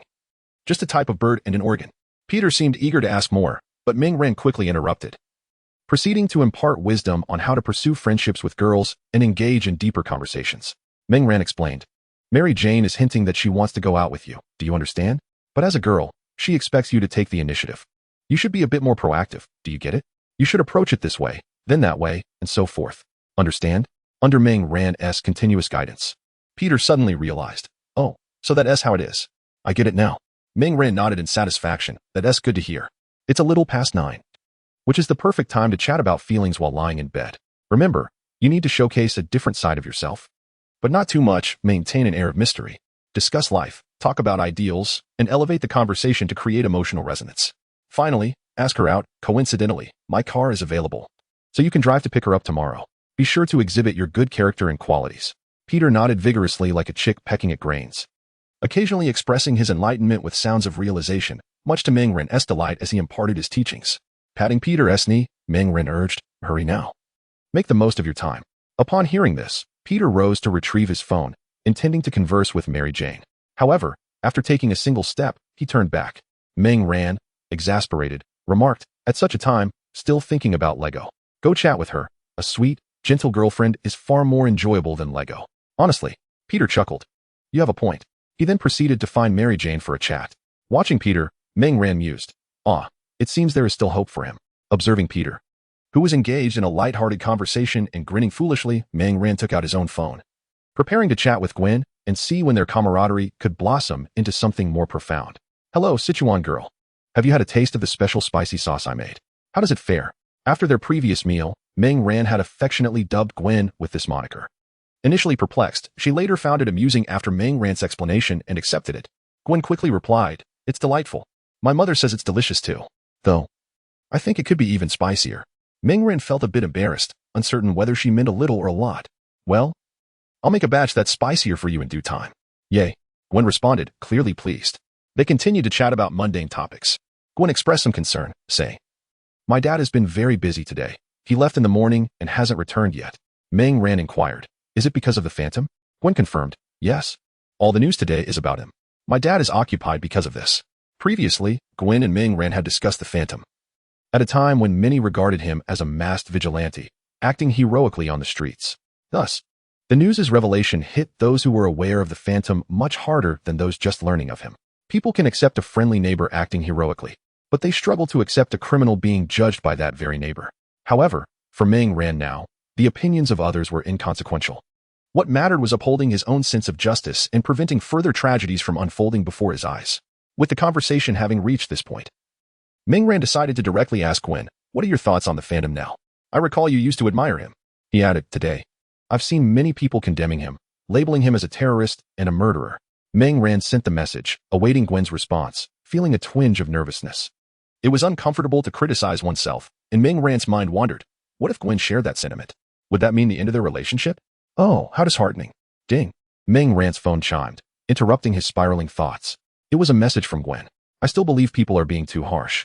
After all, the Phantom is judging criminals, not indiscriminately killing innocents. While I think it's better to leave such matters to the law, I can understand his perspective. However, if I ever get the chance to meet him, I'll surely give him a piece of my mind for making my dad so busy." The last sentence was accompanied by a playful emoji of someone kicking. Reading Gwen's message, a smile spread across Ming Ran's face. Though one might profess indifference to the opinions of others, the perspectives of those we hold dear are indeed inescapable. Fortunately, no melodramatic events transpired. With Gwen's response, Ming Ran felt a weight lift from his heart, prompting him to re-engage with life. He conversed with Gwen about a myriad of topics, and their relationship deepened with each exchange. In Peter's room, both he and Meng Ran clutched their phones, their faces alight with joy, punctuated by their shared laughter. Oh, such is the essence of youth. Meanwhile, in the precinct of New York, George sat at his desk, incessantly massaging his temples. The weariness of the day bore heavily upon him, and he sensed his hair thinning further. The situation had reached a resolution. He had sealed off the scene of Yule's demise and would provide an official statement the following day. His feelings towards the demon were complicated. He was familiar with Yule and had had considerable dealings with him. 8 years prior, during an operation where Yule narrowly escaped capture, George had played a role in ensuring his evasion. Yule had used Bill as a scapegoat. The officers involved had been discontented with this outcome, yet faced with the circumstances, they felt powerless. Thus, George grappled with conflicting emotions upon Yule's death at the hands of the demon. As a police officer and the chief of police, he was expected to uphold the law and defend its dignity. However, setting aside this identity, he found the demon's actions not entirely unjustifiable. He harbored a profound awareness of the depravity of those guilty individuals, and each time they evaded justice, his frustration intensified. Once, he had envisioned himself as a formidable force, bringing all vile offenders to justice. Alas, such fantasies remain mere illusions, dissipating upon awakening. Demon, oh demon, George murmured as he exited the precinct, realizing the hour was late and it was time to return home. In a lavish villa, a bald man reclined in a leather chair, scrutinizing news reports concerning Yule's trial on his computer. He was Bob, the leader of the Crocodile Gang, and as he absorbed the news of Yule's demise, his brow furrowed in concern. He reached under the table, grasping his own hair tightly, controlling his agitation. As he concluded this action, a suppressed groan escaped him, the release of tension easing his furrowed brow slightly. The woman beside him stood up and stumbled backward. Bob lit a cigar from the table, lost in contemplative silence. The demon, this sudden apparition, what was its true nature? Bob had pressured Yule over the phone, eager for a swift resolution to the matter, fearing it might disrupt business. His focus had always been on the expedience of problem-solving. Now, the pace was indeed swift, yet it was Yule who had been extinguished, an outcome Bob had never anticipated, prompting him to reconsider his earlier disdain for the demon. Bob picked up the phone. Conduct a thorough investigation into everything about the demon, and do so with utmost urgency. Inform my trusted associates that Yule's territory is temporarily under my control. We will address ownership matters after this tumultuous period. We are currently under scrutiny, so they must maintain a low profile. Finally, contact the newspaper regarding the coverage of our gang. Allow them to deliberate at their discretion, should they have any opinions. Let Crow pay them a personal visit. As Bob pondered, he issued command after command over the phone. After a while, he set down the receiver and approached the floor-to-ceiling window. Gazing into the night, he took a puff from his cigar. Demon, let me see what you truly are. Beneath the same dark sky, different souls contemplated their own matters as the long night stretched on, leaving them restless. Chapter 18. The Phantom Spider. Several days had passed since the judgment of all, and another Thursday had arrived. Perhaps the Crocodile Gang had exerted themselves too fervently, for the newspaper's focus gradually shifted, redirecting its gaze elsewhere, restoring a semblance of tranquility. After that night, when Mingran had thoroughly enlightened Peter, he finally experienced a moment of clarity. The next day, he joyfully took Mingran's little black car for a day out with Mary Jane. As a good friend, Mingran had thoughtfully selected several delightful date spots based on his own experiences. He also cautioned Peter not to take Mary Jane to places that reflected his own preferences, such as the Science Museum. Clearing his mind, Peter temporarily sealed away the nerdy and tech-savvy parts of himself. He did not disappoint Mingran. Overall, the date went splendidly, and their relationship deepened significantly. Had Peter been able to exchange the dinosaur egg fossil toy he gifted Mary Jane for something else, the outing would have been even more perfect. At this pace, by the end of the semester, around Christmas, the two brothers might finally shed their bachelorhood and embark on a new chapter in life, an exhilarating thought indeed. After dinner, Mingran chatted with his parents before retreating to his room, where he engaged in light banter with Peter and shared feelings with Gwen. As the night deepened, Mingran flipped the sign on his door to indicate he was asleep. This was a memento from his date with Gwen. They each had one. Locking the door, a habit he maintained, he knew that Zhao Li and Meng He would not disturb him at night. He opened the window, donned his battle attire, and leaped into the night. It was another day on the job. The fight against crime in New York City must persist. Despite the cautionary tales of Bill and all, there would always be those intent on courting danger, and thus Mingran was determined to fulfill his duties diligently. With remarkable speed, he navigated through the buildings, while his AI companion, Xiaobai, assisted in scanning the streets for any troublesome miscreants. Roar. Is someone daring enough to wield a gun and commit robbery? TSK. This isn't just any petty thief. As Mingran conversed with Xiaobai, he swiftly approached the scene. Some may wonder how one could converse with artificial intelligence. Yet it was indeed possible, much like Tony Stark, who might still be lounging in the embrace of a beautiful woman. Truth be told, having Xiaobai made Mingran's nighttime endeavors much more enjoyable. The importance of a trusty sidekick cannot be overstated. Hand over your money. Damn it, old woman. A disheveled white man brandished a gun at the woman before him. Without compensation, I shall end your life with a single shot. The woman, rummaging through her purse and lamenting her ill fortune, was taken aback when the man before her audaciously referred to her as an old hag. Fury ignited within her.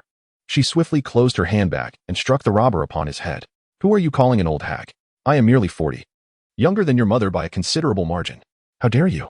The robber, caught off guard by the sudden defiance of the woman who had seemed so submissive moments before, stood momentarily dazed as her handbag collided with his face. A sharp pain shot through his nose, followed by the warm trickle of blood.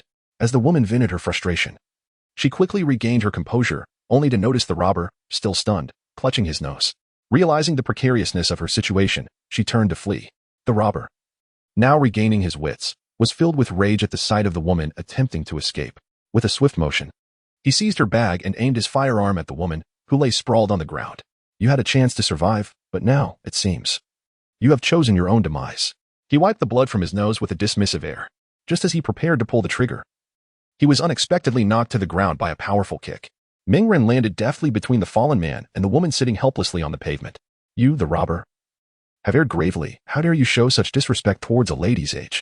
A woman's age is a mystery. Remember this lesson, for it may be the last you learn. Mingran ignored the crumpled figure of the robber and extended his hand to the woman, helping her to her feet. Madam, the situation has been resolved.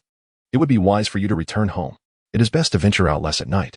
Hearing Mingran's gravelly voice, the woman felt no fear. Instead, she patted his shoulder and said, You are the avenging spirit, are you not? I read about your exploits in the news the other day. Bravo. Those criminals deserve their fate. Do not heed the naysayers online. They know not what they speak. With fervent admiration, the woman praised Mingran before turning to continue her journey home. Mingran scratched his head, expecting her to say more, feeling somewhat bashful from her compliments, though they were indeed warranted. It seemed she had her own stories to tell. He mused. As Mingran turned to look at the robber still cowering against the wall, he grinned, sticking out his tongue. The robber, having just regained his senses, looked up to see Mingran's face and screamed, recoiling in terror as if attempting to melt into the wall. Mingran, regarding the robber with cold disdain, stated, Now, it is time to send you on your way. Without regard for the robber's desperate pleas, he prepared to place his hand upon the robber's head, ready to deliver a fatal blow. For criminals, Mingran had never hesitated to employ the most brutal methods of justice. Suddenly, a white thread shot forth from the side, ensnaring Mingran's wrist. The thread tightened abruptly, pulling his hand away from the robber's head. I believe it would be more prudent to escort him to the police station. What do you think, Mr. Avenging Spirit? A melodious female voice emanated from the dark alley. Mingran turned to gaze, and a pair of white eyes glimmered in the shadows. Unlike his own elongated and sinister gaze, these eyes appeared strikingly beautiful, exuding an undeniable allure. Subsequently, a slender figure leaped down from the wall and emerged from the darkness, clad in a black and white fitted outfit that accentuated her curvaceous figure. She wore a hood that was similarly white. The bodysuit was divided into two colors at the waist, the upper half white and the lower half black, interwoven with delicate pink lines, notably along the inner side of the hood and around her eye sockets, in stark contrast to Mingran's frightening and ghastly appearance. This woman in the bodysuit radiated vigor while maintaining a sense of beauty. Her alluring physique was further emphasized by the attire. Mingran closed his agape mouth, regaining his usual charismatic demeanor. With a swift motion, he severed the white spider silk, entangling his right hand with his left hand transformed into a blade. As he beheld the woman stepping forward, she struck him as somewhat familiar, yet he could not immediately recall her identity. After nearly 2 decades of existence in this world, the memories of his past life had begun to blur. In a cold tone, Mingran remarked, Although I generally uphold the courtesy owed to ladies, it does not grant you the privilege to interfere with my judgment. The spider woman touched her head and replied, I apologize, Mr. Evil Spirit, but I do not wish to intrude. I merely thought it might be more beneficial to reconsider. If you find it troublesome, I can assist you by binding him and delivering him to the police station.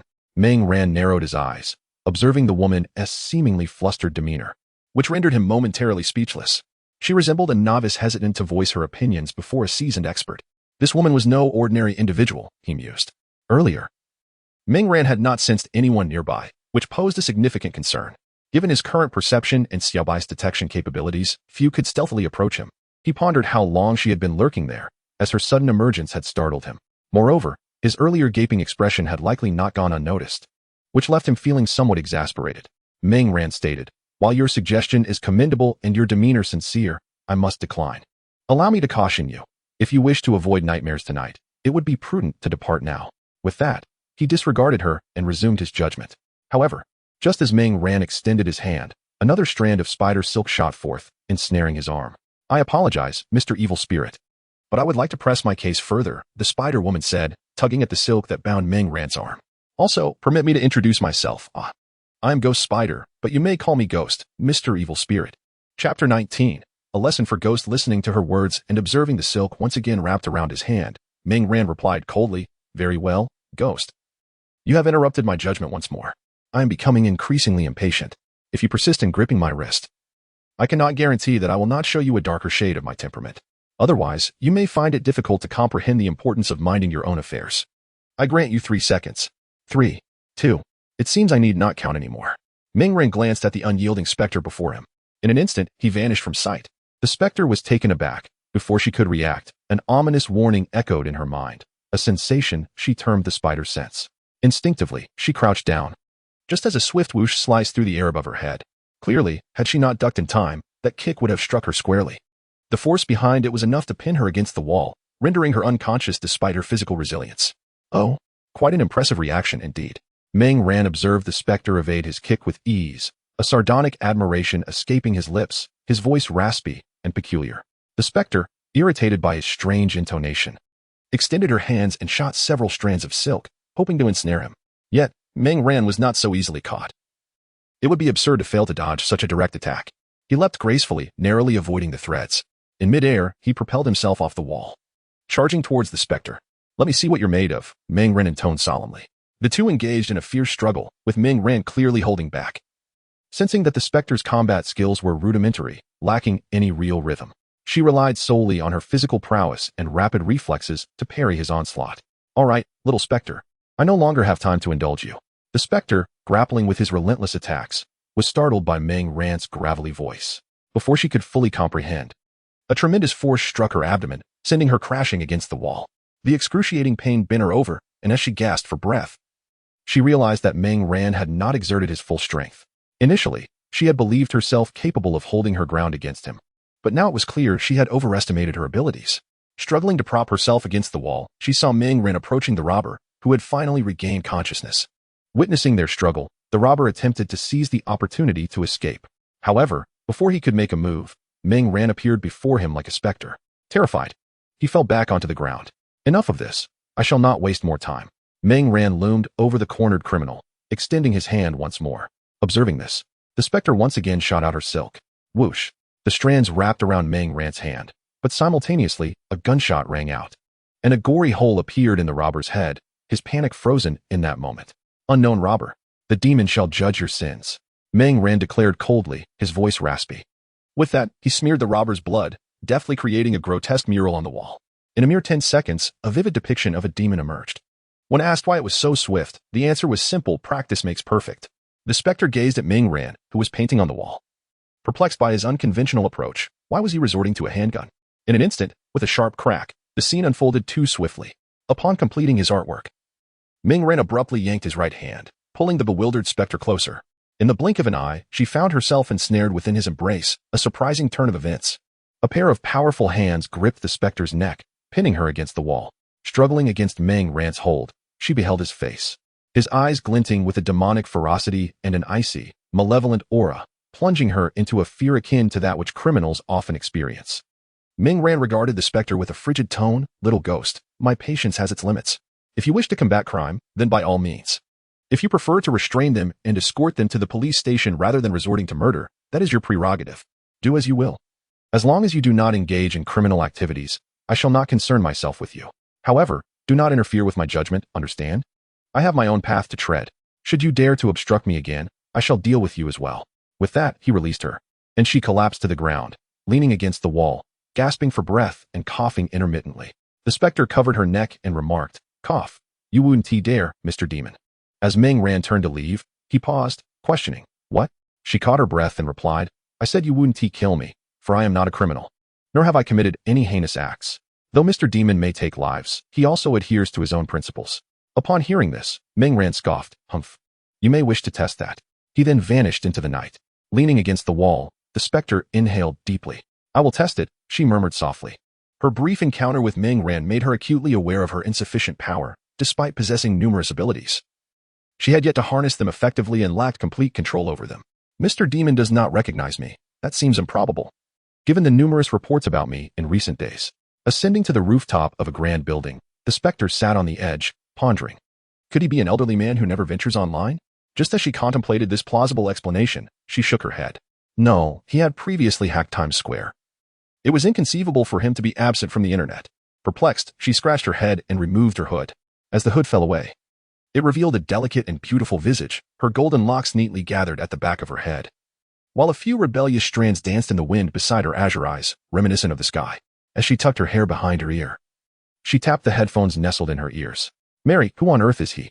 The girl's sweet voice emerged, contrasting with the mature tone she adopted while masked, now bearing a youthful timbre befitting her appearance. In response, a gentle yet slightly reproachful voice echoed through the headphones. "Gwen. How many times must I remind you to use my code name in such instances?" It became clear that the specter, known as Ghost Spider, was indeed Gwen. And Mary Jane was aware of her identity, continuing to provide her with technical support. Gwen promptly lowered the volume and reassured, all right, my apologies. Red Rose. I remember. Did you not just call my name as well?" She pouted. Mary in the headphones was momentarily speechless. I was just a bit irritated by you." "Humph."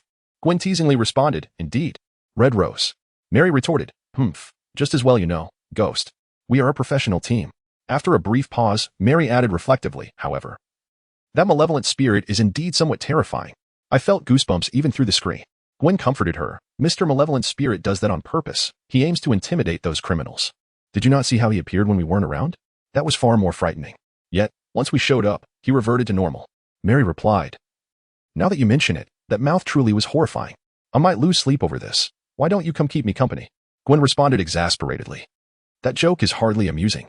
Do you not realize I sneak out at night? I need to return soon to catch up on sleep." As Gwen was about to rise, she inadvertently strained her abdominal injury, causing her to gasp in pain. In truth, Ming Ran had already held back considerably. That punch would only ache for a few days, as he had learned her physical resilience during their encounter. Hearing Gwen's cry of pain, Mary expressed concern. "How is your injury?" Then, recalling the malevolent spirit's harshness, she scolded. "That damned spirit. How could he inflict such severity upon you? You are not a criminal." Gwen rubbed her abdomen and replied, "It's fine, compared to those criminals. This is indeed a rather minor injury. I will be fine after resting for 2 days." Upon finishing her words, Gwen stood up, donned her mask, and while conversing with Mary, swung along the web towards home. Meanwhile, Ming Ran dealt with a few petty thieves, individuals guilty of theft or carjacking. After teaching them a lesson, he instructed Xiao Bai to record their information. Should they persist in their ways, he would not hesitate to catch them again. Twice broken legs, thrice meeting the divine. For those whose legs he broke, he would even provide some medical expenses, such as the balance of kindness and severity. Thanks to Ming Ran's formidable methods, the crime rate in the area had significantly declined. After a busy day as he made his way home, Ming Ran felt an inexplicable restlessness. Once in bed, he pondered for a long time but could not discern the cause. Unable to find an answer, he decided to cease his thoughts, closed the toilet lid, and nestled under the covers for a deep slumber. On the other side, Gwen was inhaling sharply as she bandaged herself. Having heard Ming Ran speak highly of the efficacy of Yunnan Baiyao, she hoped it would hasten her recovery. Once Gwen finished bandaging, she too covered herself with a blanket and fell asleep, although the pain occasionally caused her to frown in her dreams. Chapter 20. A New Friend. Harry. After a restful night, Ming Ran awoke, turning off his alarm clock. Today is Friday, and with classes concluded, the weekend is upon us. As Ming Ran contemplated his weekend plans, he went through his morning routine. The matter of Wu Air had been resolved. Now it was time to address the rest of the crocodile gang. This weekend presented a splendid opportunity, yet he was uncertain when they would gather. In hindsight, Ming Ran realized he had been somewhat presumptuous. The members of the crocodile gang were not devoid of intelligence, and it was unlikely they would assemble at such a time merely to await his arrival. Reflecting on this, he acknowledged the lack of rigor in his approach and recognized the necessity of a more laborious method, dealing with them one by one. Ah, how naive and hasty he had been. With a sigh, Ming Ran expelled the foam from his mouth and descended the stairs to have his meal. After dining, he donned his backpack and pedaled towards the school. Typically, Ming Ran preferred to ride his bicycle, finding it a convenient means of transportation. while also serving as a form of exercise, given his robust health. Upon arriving at school and securing his bicycle, he strolled leisurely towards the classroom. "Hey, Meng, wait for me," Peter called out from behind. Meng turned to see Peter approaching with his backpack, accompanied by a handsome Caucasian man, whose looks were only slightly inferior to his own. As Peter drew near, he introduced, "Meng, this is my friend Harry, who just returned from a stint abroad." "Harry, this is Meng, who transferred this semester and is also a good friend of mine." Listening to Peter's introduction, Meng extended his hand with a smile, saying, "Hello. I'm Meng." Harry, exhibiting proper etiquette, reciprocated the handshake with a smile. "Hi, I'm Harry Osborne." Once introductions were complete, the trio made their way to the classroom together. Initially, Harry harbored a mild sense of rivalry upon hearing Peter refer to Meng as his good friend. However, Meng's humor and amiable demeanor soon dispelled any lingering hostility Harry might have felt. "Look at me, the social butterfly," Meng mused while engaging in lighthearted banter. He was keenly aware of Harry's subtle discomfort, yet he brushed it aside, understanding that such feelings were natural. After all, Harry had recently returned from abroad only to discover that his best friend Peter had formed a bond with someone new. It was only normal for him to experience a twinge of jealousy. As they walked and conversed, Peter animatedly recounted, "Harry, don't be fooled by Meng's gentle demeanor. He is quite fierce, actually. Remember Flesh, the tall, brawny one who doesn't he seem very bright?" Harry raised an eyebrow, of course. "Did he bully you again while I was away?" "Not at all. That's precisely what I wanted to mention." Meng taught him quite the lesson. Meng chuckled modestly, waving his hand dismissively. Harry, taken aback, had not anticipated that the sunny and polite Meng could deliver a serious thrashing to Flesh. To be honest, Harry doubted Meng could overpower the muscular brute. Despite Meng's impressive physique, there was still a notable disparity when compared to someone like Flesh. Of course, Harry himself wouldn't stand a chance against Flesh either. Flesh refrained from provoking Harry solely due to Harry's familial background. Observing Harry's astonishment, Peter eagerly opened up, recounting the amiable exchanges between Meng and Flesh. He narrated the journey from their initial conflict to the basketball court and the subsequent display of Meng's remarkable shooting skills, culminating in a slam dunk that shattered the backboard. Meng himself listened with rapt attention, particularly impressed by Peter's storytelling prowess. He mused that it was truly a pity Peter did not pursue a career in comedic storytelling, especially if he were fluent in Chinese. Peter even shared online videos with Harry, who, initially skeptical of Peter's embellishments, found himself convinced by the visual evidence. It was not that Peter exaggerated. The reality was indeed captivating. Harry's perception of Meng shifted dramatically. This seemingly sunny, handsome boy with striking features also possessed a fierce side. Meng scratching his head, smiled bashfully. Peter's candid remarks, devoid of modesty, made Meng feel a tinge of embarrassment. As their conversation drifted, they arrived at the classroom, where they dispersed to their respective seats. Meng settled in, noticing Gwen beside him, languidly resting her head on the desk. Concerned, Meng inquired, "Hey, Gwen, what's wrong? Are you feeling unwell?" Gwen turned to him, reassuringly replying, "I'm fine, just a bit of stomach discomfort." In truth, the lingering pain from yesterday's injury still bothered her. After speaking, Gwen straightened up and took a sip from the drink Mary had brought her. Observing Gwen's discomfort, Meng felt puzzled and glanced at the date. Calculating the days, it was not yet the time for a visit from relatives. Perplexed, Meng rummaged through his bag and produced a bottle of water, which he offered to Gwen. His pretense of searching was merely a guise, as he had actually purchased a bottle of refreshing essence water from the system's marketplace. This water, akin to a herbal remedy, was said to alleviate various ailments, though its effectiveness was limited, as Meng was uncertain of the specific symptoms at play. Gwen accepted the water, her brow furrowing in confusion. Meng explained, "I'm not quite sure how to help you, but this water should provide some relief." Upon hearing this, Gwen opened the bottle and took a sip, appreciating Meng's thoughtful gesture. The water, unremarkable in flavor, was simply ordinary, yet it possessed a hint of sweetness that made it quite refreshing.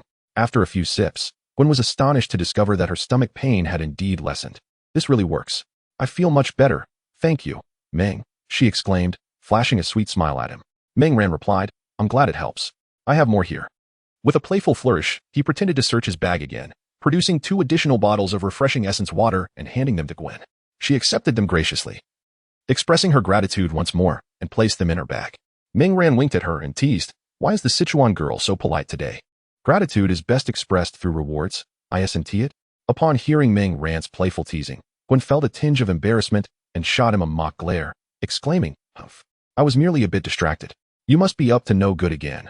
There shall be no rewards."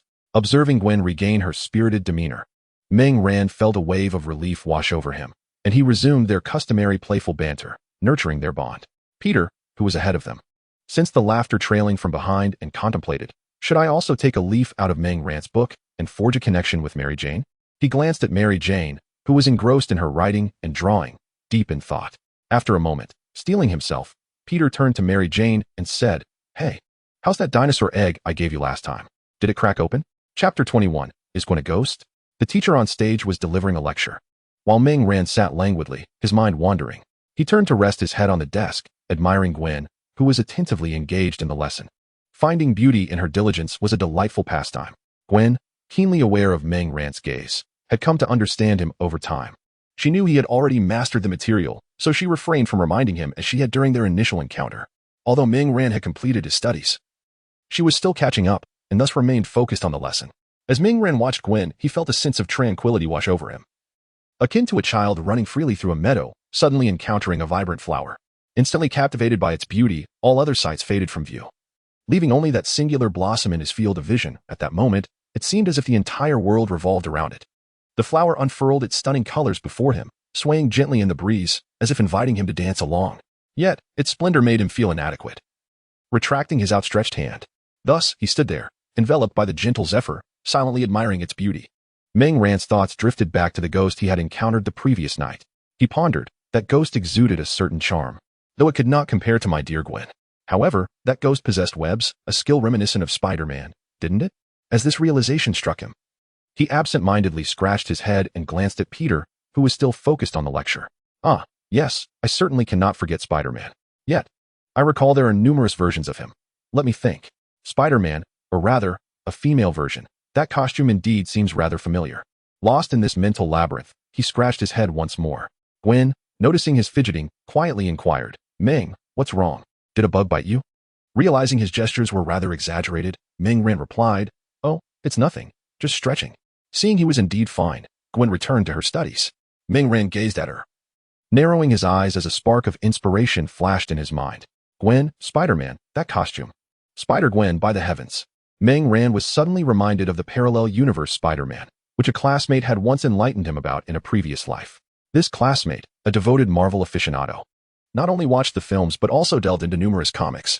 He often attempted to recommend Marvel comics to Meng Ran during casual conversations. However, Meng Ran preferred the animated allure of films over the static nature of comics. Thus his friend's efforts were in vain. Yet, Meng Ran vaguely recalled his classmate mentioning that there were numerous Spider-Men, even female ones. However, in the Spider-Man narratives connected to the Avengers that he had seen, none had appeared. The female Spider-Man was rather unique, which allowed Meng Ran to momentarily recall those snippets of conversation. In that instant, Meng Ran felt as though a revelation had dawned upon him. No wonder that costume seemed so familiar. Gwen had mentioned feeling unwell today. Suddenly, the image of him delivering a punch that sent the phantom crashing against the wall flashed through his mind. Oh no, this can't be happening. Meng Ran felt as though he were unraveling, his thoughts in disarray. It seemed as if his affection was drifting further away, akin to being struck and sent flying. In a frantic attempt to steady himself, he rummaged through his bag and retrieved a calming potion, swallowing it hastily to regain his composure. As the potion took effect, Meng Ran felt his racing heart finally settle. He pondered his memories and some clues from last night and today. He had just recalled that indeed, Marvel featured a female Spider-Man. This Spider-Man was Gwen Stacy from a parallel universe. Although the world he inhabited was presumably different from those narratives, it did not entirely dismiss the possibility of a Spider-Gwen existing in this realm as well. Thus, Meng Ran continued to sort through his thoughts. Yesterday, he had struck Gwen. No, he had punched the Phantom. And today, Gwen was feeling unwell, which was peculiar since it wasn't her time to visit relatives. The more he analyzed, the more he felt overwhelmed. Bringing his thoughts back into focus, Meng Ran realized he had only one course of action. One that would neither alert Gwen nor confirm her identity as the Phantom. He resolved to take action that very night. He planned to use Venom to possess Gwen, a method that would both keep Gwen oblivious and ascertain her true nature. If he failed to extract any abilities from her, it would indicate that Gwen was not the Phantom. Conversely, if he succeeded, he would need to contemplate his next steps carefully. With his plan settled, Meng Ran found himself restless in the classroom. He wished he could fast-forward time to hasten the arrival of nightfall. Ever since he had realized the possibility of Gwen being the Phantom, he could no longer engage in casual conversation with her, which puzzled Gwen, as she sensed a shift in his demeanor. Finally, when school was over, Meng Ran exchanged hurried greetings with a few classmates before swiftly departing. He pedaled his bicycle as if it were on fire, racing home.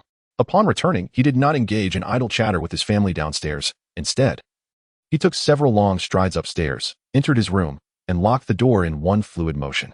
Meng ran hastily, opened her computer, embarking on a search for information regarding the Phantom Spider. Since the judgment of the demon had concluded a few days prior, she had largely neglected the news, finding the incessant coverage about the demon tiresome, and thus had immersed herself entirely in the evening's efforts to combat crime.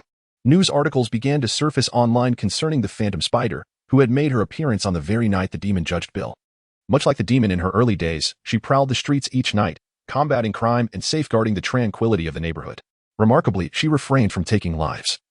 After thwarting criminal acts, she would ensnare the offenders in her silk and suspend them at the entrances of various police stations. With her elusive nature and characteristic webbing, she was universally dubbed the Phantom Spider. Concurrently, discussions about her commenced on the demon's website, igniting fervent debates across the internet due to the contrasting methods employed by the Phantom Spider and the demon in punishing wrongdoers. Critics of the demon began to champion the Phantom Spider, denouncing the demon's methods as brutal, merciless, and inhumane, labeling him a perverse executioner. Conversely, supporters of the demon contended that the Phantom Spider's leniency towards criminals would not inspire remorse but rather provide them with opportunities for further misdeeds, advocating that only a ruthless eradication akin to the demon's approach could suffice. There were also those who expressed disdain for both the demon and the Phantom Spider, condemning them as disruptors of order, terrorists, and anarchists, accusing them of incessantly trampling upon the dignity of government and law, and asserting that they were the very source of chaos. Only a small faction managed to view both figures with rationality, respecting their divergent methods of upholding justice, a perspective largely prevalent within the demon's forum. Many among this group had been saved by either of the two, leading to a deeper understanding of their intentions. As Ming Ran perused the online information, she sought subtle clues that might aid her in uncovering the identity of the Phantom Spider. She paused only when Meng Huo called her for dinner, noting the remarkable caution displayed by the Phantom Spider, who left no trace behind. It seemed that confirmation would have to wait until nightfall. Deep in thought, Meng Ran descended the stairs, determined to set aside her musings and focus on her meal. After dining, Meng Ran sat cross-legged on her bed, practicing the art of effortless breathing. She increasingly recognized the extraordinary nature of this technique, feeling a perfect resonance with it. During this time, her progress with the Venom symbiote had not faltered. Through consistent effort, her strength had surpassed that of Captain America, roughly equating to 1.33 times the Captain's physical prowess. Of course, this was in reference to her physical capabilities, as she possessed other abilities that Captain America lacked. The Venom symbiote itself had undergone significant growth, initially malevolent. It had been reformed by the cosmic fire and subsequently reborn within the womb. The lesson learned transformed the symbiote into a new entity, wholly loyal to Ming Ran, necessitating a gradual development from infancy, growing stronger with each bond formed. As time passes, the moon gracefully shifts its position across the night sky. Ming Ran opened his eyes, sensing that the moment was nigh. With a mere thought, his battle attire enveloped him completely, and he leaped through the window. Under the luminous moonlight, Ming Ran dashed towards Gwen's abode. Chapter 22. The Phantom Spider. Gwen Stacy. A full moon hung outside the window as Gwen finished her evening routine. Drying her hair with a towel, she raised her hand to tousle her slightly damp, golden locks, wrapping the absorbent towel around her head. Beneath her loose nightgown lay the contours of her increasingly alluring figure. She swung her long legs and seated herself at the edge of the bed, her snug attire highlighting her exquisite curves. Gwen lifted her phone, the screen illuminating her freshly washed, slightly flushed visage. As she glanced at the unanswered messages, she couldn't help but pout her beautifully shaped lips. That insufferable Ming Ran, how dare he not reply? She huffed, lightly tapping her small fist against the bed, venting her frustrations as if it were some oversized brute. Ding! As if aware of her discontent, Ming Ran's message pinged through. My apologies, I was caught up with something. Only just now able to check my phone. Please forgive me. With a pitiful tone, upon reading Ming Ran's message, Gwen was oblivious to the subtle upturn at the corners of her mouth. Humph. I'm already upset. Pouting. Oh no. That means my freshly made spicy sauce won't be savored by a certain adorable beauty. How tragic. Crying. Well, seeing you so pitiful, I suppose I could reluctantly taste it once more. Playfully proud. All right then. Hee hee. Gwen is the best. Affectionate. Heart gesture. Gwen rolled about joyfully on her bed. Engaging in conversation with Ming Ran always brought her delight. At times, she wished it could last forever. Clutching her blanket, she felt her cheeks flush with warmth. Subsequently burying her head into the fabric, her fair and charming little feet playfully swaying in the air.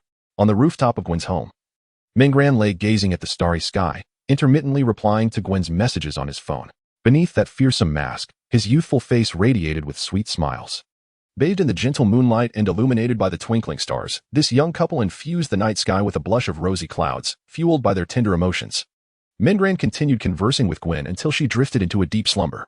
Once assured of her peaceful sleep, he summoned his venom, directing it towards Gwen's room. The venom seeped through the window's crevice, landing softly on the floor beneath the sill. Mingran guided the venom towards the silhouette of the sleeping beauty. The venom ascended from the foot of the bed, and as Mingran gazed upon her serene and sweet visage, a wave of sweetness and guilt washed over him. The venom infiltrated Gwen's hand that was peeking out from beneath the blanket, commencing its replication. Mingran then began to weave a beautiful and sweet dreamscape for her. Before long, the venom once again departed from Gwen, taking Mingran with it. On the rooftop, venom seeped into Mingran's arm. He gently departed from the rooftop. Meanwhile, Gwen, lying in bed, remained oblivious, slowly curling her lips into a smile, basking in the sweetness of her dream.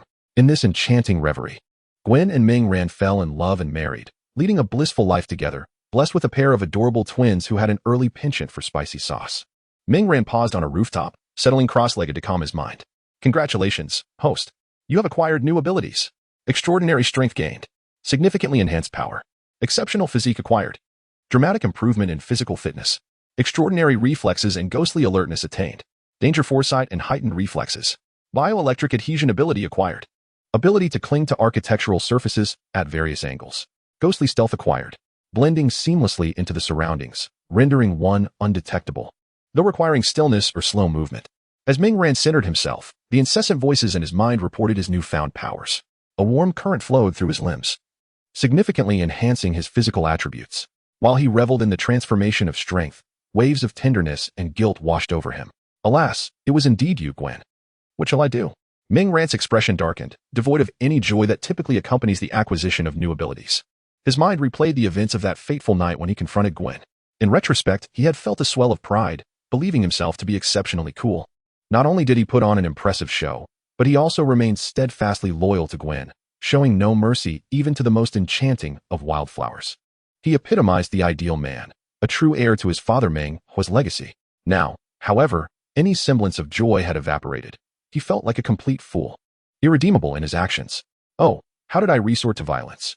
I even pushed her against the wall, grasped her throat, and threatened her. Mingran cradled his head, striving to banish the haunting images from his mind, yet his thoughts betrayed him, relentlessly replaying his misdeeds. On the rooftop, Mingran covered his face, disheveled by the wind. After a prolonged moment of turmoil, he retrieved a vial of calming potion and swallowed it. He had already consumed 2 bottles that day. Forcing himself to regain composure, he began to analyze the situation logically. Given the circumstances, he had to devise a plan. Seated on the ledge of the rooftop with arms crossed and legs dangling, he pondered deeply. After a while, he smacked his forehead, declaring, yes, that's the way to approach it, with a newfound resolve. Mingran ceased his worries and turned his attention to testing the abilities he had just acquired. However, he remained unaware of when Gwen had obtained her powers. Were they innate, or had she, like the Spider-Man of cinematic lore, mutated after a bite from a spider? Mingran surmised it was the latter. These abilities must have arisen from some form of mutation, for during their previous encounters, he noted that Gwen's mastery of her strength was not as instinctive as it should have been. She possessed formidable capabilities yet struggled to wield them effectively. After dispelling the chaotic thoughts, Mingran resolved to experiment with his newfound abilities one by one. His first focus was on strength and physical prowess, leading him to a nearby construction site. There, he encountered a 5-ton truck and attempted to lift it with his own strength. To his astonishment, he managed to raise it with relative ease. After testing various weights, he concluded that his lifting capacity was approximately 8 tons. With a full-force punch, he believed he could shatter a stone the size of a grinding wheel, and with twice that size, he could fracture it into several pieces. It is important to note that one's lifting capacity does not directly correlate to the force exerted in a punch, generally. Lifting strength far exceeds punching power. Mingran was exceedingly pleased with this outcome. His physical condition now rivaled that of Captain America, particularly in terms of raw strength. He possessed numerous other abilities, and overall, he could be considered a remarkably powerful superhero, with only the Hulk likely surpassing him in physical attributes. Next, he turned his attention to speed and endurance, conducting various tests which confirmed significant enhancements across his capabilities. The remaining new abilities were bioelectricity, ghostly stealth, and spectral alertness. While he could not personally test spectral alertness, he was eager to explore bioelectricity and stealth. He returned to the base of the previous building, placing his hand against the wall. Immediately, his body began to adjust autonomously. Subsequently, he pressed his feet against the wall, finding himself completely adhered to its surface. Meng Ran began to climb upwards, gradually acclimating to this novel ability. With this power, he could traverse walls effortlessly at any angle. Previously, he had refrained from climbing walls as it would damage them, leaving him with no foothold. Now, however, he found it immensely convenient, able to scurry up walls like the Spider-Man of the movies. Next came the ghostly stealth ability. Meng Ran planned to test this skill in a crowded location, as it was a perfect technique for assassination. Previously, Gwen had employed this very ability to remain undetected by him. Had Gwen not revealed herself, he might have walked back and forth multiple times without noticing her presence. He arrived at the entrance of a nightclub, positioning himself just above the doorway. Below him, a throng of young men and women queued to enter, while several bodyguards stood at the entrance like sentinels, clad in suits and sunglasses. Activating his stealth, he slowly descended. The shop window across from him reflected the scene, revealing nothing of his presence. He had seamlessly merged with the environment, now crouched behind the bodyguards. Meng Ran had the capability to swiftly snap one of their necks without drawing any attention, even while standing right before them. The experiment concluded, and Meng Ran quietly departed from that place. This time, the possession granted him a significant enhancement, marking the first substantial improvement since acquiring the Venom. Next, he intended to familiarize himself with practical combat. Chapter 23, Strangulation. Having acquired new abilities, Meng Ran resolved to seek trouble with the Crocodile Gang. Realizing that taking down the entire organization at once was impractical, he opted to dismantle them one by one. During this period, he gathered intelligence on each of the gang's leaders. Meng Ran had initially believed that eliminating Yor would throw his subordinates into disarray. Even if they did not descend into chaos, based on Meng Ran's investigations, the other leaders would likely attempt to encroach upon his territory. In either scenario, it would benefit Meng Ran's plans. However, neither condition materialized. The gang leader, Bob, swiftly consolidated Yor's power under his own control, averting any potential turmoil. This was something Meng Ran had not anticipated. His youth had clouded his foresight. Nonetheless, it mattered little, given Meng Ran's current strength. There was no need for elaborate schemes. He could confront them head-on. The only inconvenience was that he had to pursue each leader individually, utilizing the information provided by Xiaobai. Meng Ran made his way toward the target's location. This journey would likely take longer, as it was the territory of another leader, situated at a considerable distance from Yor's domain. As he traveled, Meng Ran pondered whether he should acquire a more impressive mode of transportation for himself. Constantly leaping around the buildings was rather unbefitting of a demon's stature. If the distance were shorter, it might be manageable, but over longer stretches, it would only exhaust a fool, though Meng Ran himself would not tire. Perhaps wings? They seemed somewhat unattractive and peculiar. A jetpack? That might be too noisy and discordant overall. While musing, Meng Ran quickened his pace, moving significantly faster than before. Before long, he arrived near a villa. This was the domain of another Crocodile Gang leader, Abake Layton, who was on par with Yor.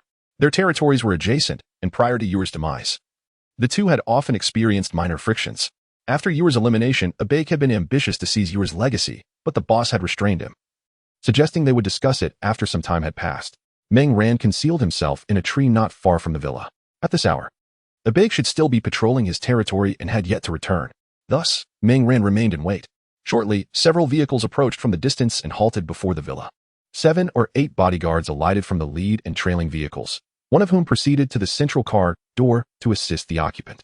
As the door swung open, a somewhat gaunt middle-aged man emerged, clad in a flamboyant red suit. His hair was slicked back to a shine, meticulously arranged, and his deep-set eyes complemented his prominent nose, creating a somber visage that starkly contrasted with his ostentatious attire. Meng Ran observed him as he entered the villa, while the surrounding bodyguards dispersed to secure the perimeter. Once the lights in the room illuminated, Meng Ran quietly descended from the tree and stealthily approached the room. As Abai entered the room, his coat had already been taken by the butler. A seductive woman approached him, her long legs gracefully striding forward, assisting him in unwinding. Outside the window, Meng Ran was rendered speechless, forced to witness such scenes repeatedly. The Venom entity, too, became invigorated, recalling its first outing with Meng Ran where they encountered such activities. Eagerly sharing its delight, Meng Ran, however, reprimanded Venom with a mental nudge, questioning its unusual excitement. Feeling aggrieved, Venom received consolation from Meng Ran. Be good. This is not suitable for a good child. Obey, let us not look. With that, Meng Ran shielded Venom's view once more. Inside the room, Abai indulged in a massage. Relaxing his body, he nodded in satisfaction and gestured for the woman to depart. As she stood and turned to leave, her legs slightly unsteady, a gunshot rang out, and she collapsed at the door, a bloom of crimson blossoming on her back. Abai lowered the gun, dismissively waving his hand. 2 bodyguards clad in black emerged, dragging the lifeless body away, while several others arrived with cleaning tools, swiftly erasing the traces of blood. Ibai, now nude, stepped into the bathroom where a warm bath awaited him, his wife already soaking in the tub. They enjoyed a romantic bath together before retiring to the bed, engaging in intimate activities before drifting into a deep slumber. To Ibai, the alluring woman who helped him undress was akin to a piece of tissue paper once used. It was destined for disposal. After all, such disposable pleasures were abundant for him. Ming Ran, of course, could not bear to watch Ibai and his wife sleep. Upon witnessing Ibai dispose of the woman, Ming Ran retreated to another area, initially intending to clean up immediately. He decided instead to take some time preparing a gift for Ibai after observing his actions. Unbeknownst to the slumbering Ibai, Ming Ran was busy crafting this surprise. As the night deepened, Ibai felt a twinge of thirst. He initially considered calling his wife to fetch him a glass of water, but upon reaching out, he found only emptiness. Resigned, Ibai rose to pour himself a drink. His irritability had been mounting, not merely due to the recent demise of Yor, but because, following Yor's death, his territory remained unattainable. Not only did the boss personally call to warn him against any rash actions, but those damn brothers also mocked him over the phone. He had boasted to them that with Yor gone, the boss would surely entrust him with Yor's territory. For only he, Ibai, possessed the qualifications. Yet, the outcome was far from what he had envisioned, leaving his pride bruised. Furthermore, during this tumultuous period, a malevolent figure had been targeting criminals, severely impacting his narcotics trade. After several of his subordinates were slaughtered by this specter, fear had gripped the rest, rendering them hesitant to peddle the goods. He had raised their commissions just to entice a few desperate souls to continue selling, only for them to meet the same grim fate. Chaos reigned, and the underworld business was proving increasingly difficult. As Ibai poured himself a glass of water, he suddenly felt a dampness beneath his feet. He effortlessly drew back the curtains, allowing the bright moonlight to flood in. By the silvery glow, Ibai surveyed the state of the bedroom. In an instant, his eyes widened in horror, and the cup in his hand slipped to the floor in fright. What he had just stepped in was not water, but blood. At that moment, a severed head rolled to his feet. The head, adorned with long hair, belonged to his wife, whom he had been searching for moments ago. Overcome with terror, Ibai's heart shattered, a piercing scream escaping his lips as he involuntarily kicked the head away. "Wow, a splendid shot, Mr. Ibai. All down." A hoarse voice echoed from the sofa. Following the sound, Ibai saw that his wife's head had landed in the center of the room, where a small tower composed of severed heads stood. The head he had kicked had toppled the tower, causing a cascade of heads to roll across the floor. In the shadows of the sofa sat a figure shrouded in darkness, with only a pair of malevolent eyes fixated on him, accompanied by a gaping, blood-red mouth from which a crimson tongue dangled, dripping viscous saliva. Ibai recalled the death of Yor just days prior and suddenly understood the gravity of his situation.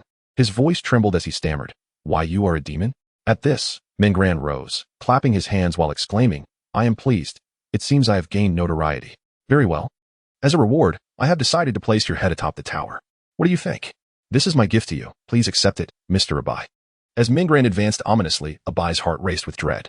He hastily retreated to his nightstand, retrieving a handgun from within. Pressing against the window, he aimed a gun at Ming Ran while shouting loudly, "Oh, poor Ibai, why do you still call out?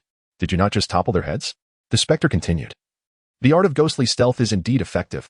I have just slaughtered the entire villa district, and not a single soul witnessed my presence. They all lost their lives in bewilderment." Listening to Ming Ran's words, despair washed over Ibai. "Ah!" he cried, firing at Ming Ran in desperation. Bang, bang, bang. The bullets were expended. Yet Ming Ran remained before him, undeterred. A wave of toxic fluid surged from Ming Ran's body, expelling the bullets as they clattered to the ground. "Ugh, how distasteful. Braised ribs are far more palatable," Ming Ran remarked, conveying his feelings to the Venom. He then patted his head reassuringly, saying, "Be good. Make sure to indulge more next time." Ming Ran turned his gaze towards Ibai, his voice rasping, "I fear you may soon regret not saving a bullet for yourself." No sooner had the words left his lips than Ming Ran's hand transformed into a tendril, ensnaring Ibai with a single, forceful grip. Only Ibai's head remained exposed as he let out a wail, his body reduced to a pulpy mass. Ming Ran flicked his wrist, casting the filth to the ground. "Now, you remain atop their collection, Mr. Ibai," he stated coldly. Regrettably, Ibai was no longer in a position to respond.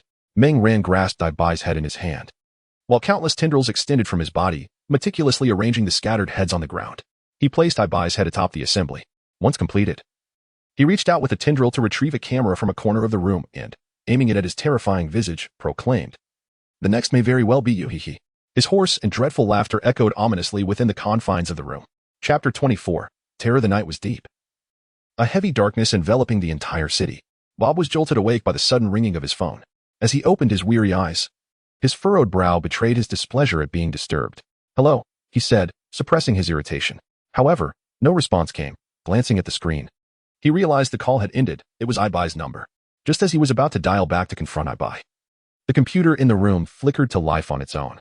Approaching the screen, Bob was met with the sight of a grotesque, grinning face, beneath which bold, blood-red letters proclaimed, "Click to enjoy." Another trick from that fiend. Bob's expression darkened. He clicked, and a video began to play. Through the flickering images, he discerned Ibai, who appeared to be drinking water. Suddenly, the curtains were drawn back, accompanied by a gasp, and the moonlight illuminated the scene. Before him stood a small tower constructed of heads. As a long-haired head rolled in and toppled the structure, Bob's gaze fixated on the video, where Ibai lay lifeless, his head positioned atop the tower as its pinnacle. The image began to spin, and abruptly, a horrifying visage filled the screen. Narrow, pale eyes emitted a chilling, malevolent gaze, while a gaping maw, lined with sharp teeth, dripped with viscous saliva as a blood-red tongue slithered about. A rasping, terrifying voice emanated from that ghastly mouth, akin to the wails of a demon rising from the abyss of hell. "The next may very well be you, he." In that instant, Bob felt a cold sweat break out across his body, goosebumps prickling his skin as he felt as though he had plunged into an icy chasm. Suddenly, his phone rang again, startling Bob into a shiver. He glanced at the caller ID. It was his old comrade, the second in command. Suppressing his trembling voice, he attempted to maintain an air of calm. "Boss, that demon sent me a video." Zai stammered, his voice quaking. He had been sound asleep when Ibai's call disrupted his slumber. Upon seeing the number, he had answered with a torrent of curses, only to receive no reply. Then, his computer had turned on by itself, revealing the very video that had left him paralyzed with fear, desperate to consult his superior on their next course of action. Bob, with unwavering confidence, reassured him not to worry, promising he would devise an appropriate plan. With the boss's assurance, Zai reluctantly set aside his concerns and ended the call. Soon after, several other brothers who had received the video began to call, and Bob continued to offer them the same reassurances. Once the call was terminated, Bob lit a cigar, furrowing his brow in quiet contemplation. After a brief moment, he retrieved a business card from his drawer. The card, entirely black, bore embossed golden lettering that read Blackwater Security Company. The reverse side mirrored this simplicity, substituting the text with a phone number. Each side of the black card featured a single line of text, succinct, clear, and elegantly crafted. Bob inhaled deeply from his cigar, gently caressing the card between his fingers. Moments later, he lifted his phone and dialed the number inscribed upon it. Beep, beep, beep. "Hello, welcome to Blackwater Security Company. How may we assist you?" On the opposite side of the city, George lay in bed, finally able to indulge in restful sleep after a harried few days.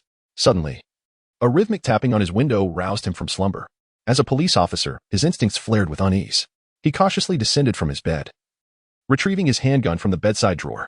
Stealthily, he approached the window, striving to make no sound. Strangely, the noise ceased as he stirred. Upon reaching the window, George conducted a thorough inspection, discovering nothing amiss, save for a document folder secured with a stone on the windowsill. He brandished his firearm and opened the window to bring the folder inside. Returning to the bed, he illuminated the contents with his phone's light. As he perused the documents, his eyes widened in shock. The demon had struck again, this time claiming Ibai's life. The folder contained Ibai's villa address, alongside incriminating evidence of his criminal activities. Furthermore, a USB drive hinted at even more damning evidence. Realization dawned upon George. The demon had eliminated Ibai and delivered the information to him, intending for the police to eradicate Ibai's dark underlings. Faced with these revelations, sleep fled from George's mind. This matter required immediate attention. He meticulously stored the documents and began dressing. His wife, sensing the commotion, sleepily inquired, "Darling, is it time to rise? Why hasn't the alarm gone off?" George leaned down to place a gentle kiss upon her cheek, responding softly, "It's still early. I have a matter to attend to at the precinct. I apologize for waking you, my dear." Understanding his urgency, his wife embraced him and kissed him tenderly. "I understand. Go swiftly and stay safe." With a reassuring smile for his wife, George donned his attire and departed in his car toward the police station. Throughout the drive, he engaged in numerous phone calls. An unannounced operation necessitated meticulous planning. Seizing this opportunity, he resolved to excise these malignant elements from their midst. Meanwhile, as George set off for the precinct, Meng Ran was preparing to return home. The concluding tasks would be entrusted to the police. Initially, Meng Ran had contemplated making a stealthy appearance at George's bedside, akin to Batman and Gordon. However, he reconsidered, wary of the potential for George to instinctively respond with gunfire. Thus, Meng Ran placed the documents on the windowsill and tapped the glass to capture George's attention. Once he confirmed George was awake, he departed. Upon returning home, Meng Ran, as per his usual routine, settled into meditation, practicing the art of natural breathing. The recent possession of Gwen had bestowed upon him a considerable enhancement, prompting him to dedicate more time to mastering this technique, aiming to swiftly integrate the newfound power. The magnitude of this improvement was significant, and he anticipated that he would require additional time to assimilate this strength, hoping that the process would be as brief as possible, for he detested the sensation of being out of control. At present, Meng Ran felt that his overall physical prowess had reached the forefront of humanity. Nevertheless, despite this, he sensed that it was still insufficient in the face of impending crises. Perhaps he excelled in solitary combat. However, when confronted with a calamity akin to the Battle of New York, where numerous extraterrestrial entities invaded collectively, even his formidable strikes would be inadequate. He pondered whether his offensive methods had become somewhat one-dimensional, realizing the necessity of acquiring additional skills. His thoughts then drifted to the Crocodile Gang. It was merely a matter of time before Meng Ran would obliterate them. There was no longer any need for elaborate planning. Just like today, he could simply charge in, execute the leaders, and then allow George to bring the police force to wrap things up.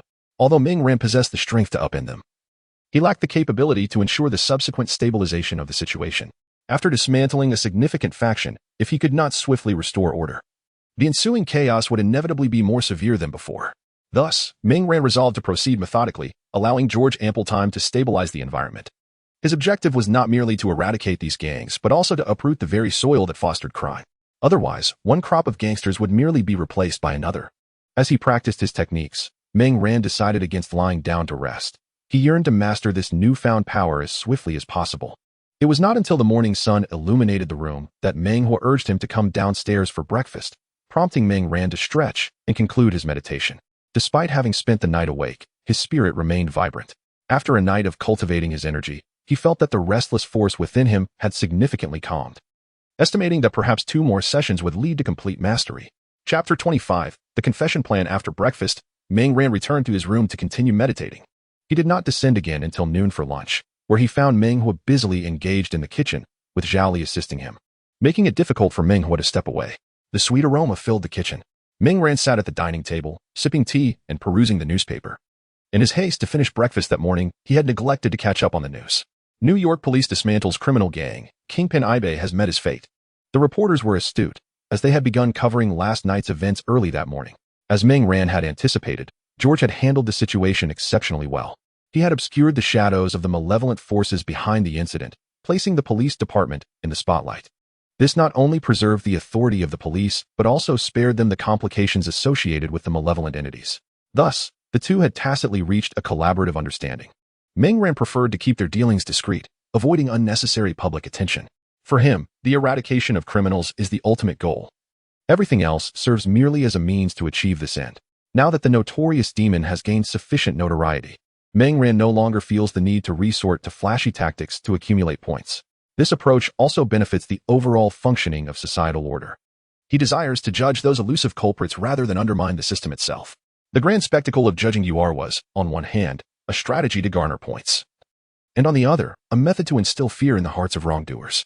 At this juncture, he has garnered enough recognition among the public and instilled fear within criminals, allowing him to operate with a greater degree of discretion. Quietly amassing wealth is always the wisest course.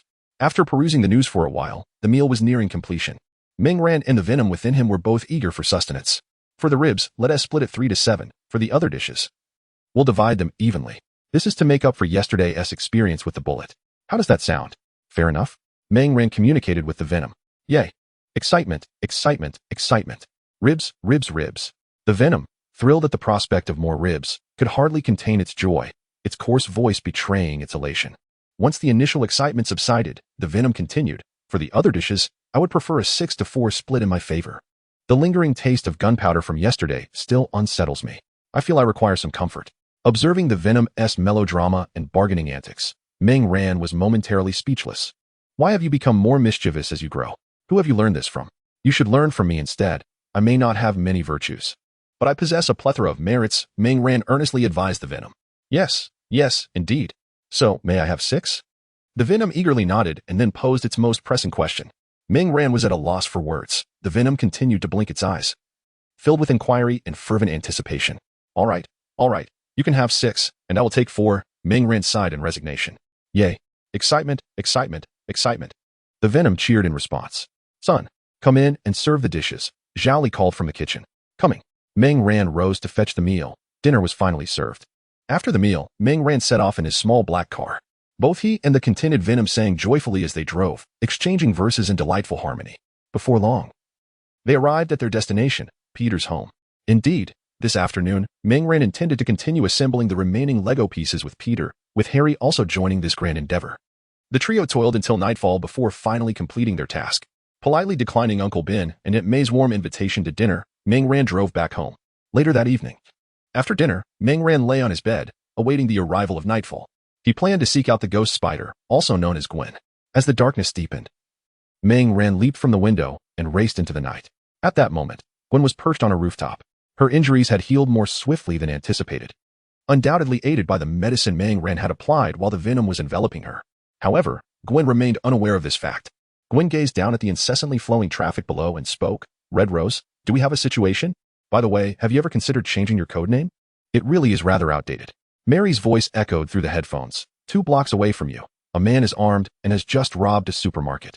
He is fleeing in this direction. Isn't that rather mundane? I find it quite befitting of my hair color, Gwen replied. Red has other alluring aliases, you know, she added.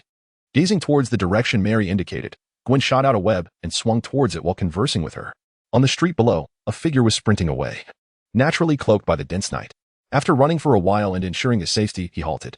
He pulled out the money he had just acquired from his pocket and began to count it, his recent gains. Suddenly, a web shot down from above, ensnaring his calf. In an instant, he was hoisted upside down, the cash he had just stolen scattering to the ground. In a desperate attempt, he reached for it but only managed to clutch a solitary dollar bill. A figure descended from above, landing in front of him. The dangling robber craned his neck to see. Before him stood a pair of long legs, clad in a black and white combat suit that accentuated a curvaceous figure. It was Spider-Woman. The robber couldn't help but think himself unfortunate. He was well aware of Spider-Woman and the dangers she represented. Earlier that day, he had intended to shop, only to discover, at the checkout, that he had forgotten his money, yet fortuitously he had brought a gun. Seeing the frail cashier, he was overtaken by a surge of audacity, brandishing his firearm to avoid paying while pocketing a profit. Now, confronted by Spider-Woman, he felt both unlucky and fortunate. Unlucky for being caught, yet fortunate that it wasn't a more sinister figure apprehending him, affording him a slim chance at life. The robber immediately began to plead. Oh, I'm sorry. Please give me another chance. I promise I won't commit crimes again. Gwen regarded the pleading robber coldly, stating, You can relay the rest of your story to the police. As she prepared to ensnare him, the robber, who had been begging for mercy, suddenly drew his gun from behind his waist and fired at Gwen without hesitation. Bang, bang, bang. As the gunfire erupted, Gwen deftly shifted her position, showcasing her ghostly agility and remarkable reflexes. As the last shot rang out, the robber, realizing his attempts were futile, immediately discarded his handgun and raised his hands in surrender. Although the sight was somewhat comical, a black man suspended upside down with his hands raised in defeat, Gwen found no humor in it. This wretched individual dared to act so brazenly simply because she refrained from taking lives? Fury surged within her. The robber's audacity was intolerable even for her usually placid demeanor. Sensing Gwen's simmering anger, the robber grew timid, acutely aware of the wrathful gaze fixed upon him. He stammered, I confess, I robbed. I confess. You cannot kill me. I must go to prison. Bang. Before he could finish his plea, a gaping wound appeared on his forehead. The robber fell silent, lifeless, hanging there like a dead fish, blood dripping onto the ground. Gwen immediately turned to look, only to see a figure standing atop a low building behind her. It was the Phantom, leisurely stowing away his firearm. Gwen regarded the Phantom's silhouette and coldly inquired, Mr. Phantom, why do you meddle in my affairs? I recall you disfavoring interference in your judgments. So why did you take the life of that man? Ming Ran, listening to Gwen's latent fury, momentarily found himself at a loss for words. He had been standing there, witnessing the robber's actions, and his heart had been filled with rage. How dare that vile criminal toy with Gwen? Thus, he raised his hand and shot the man dead.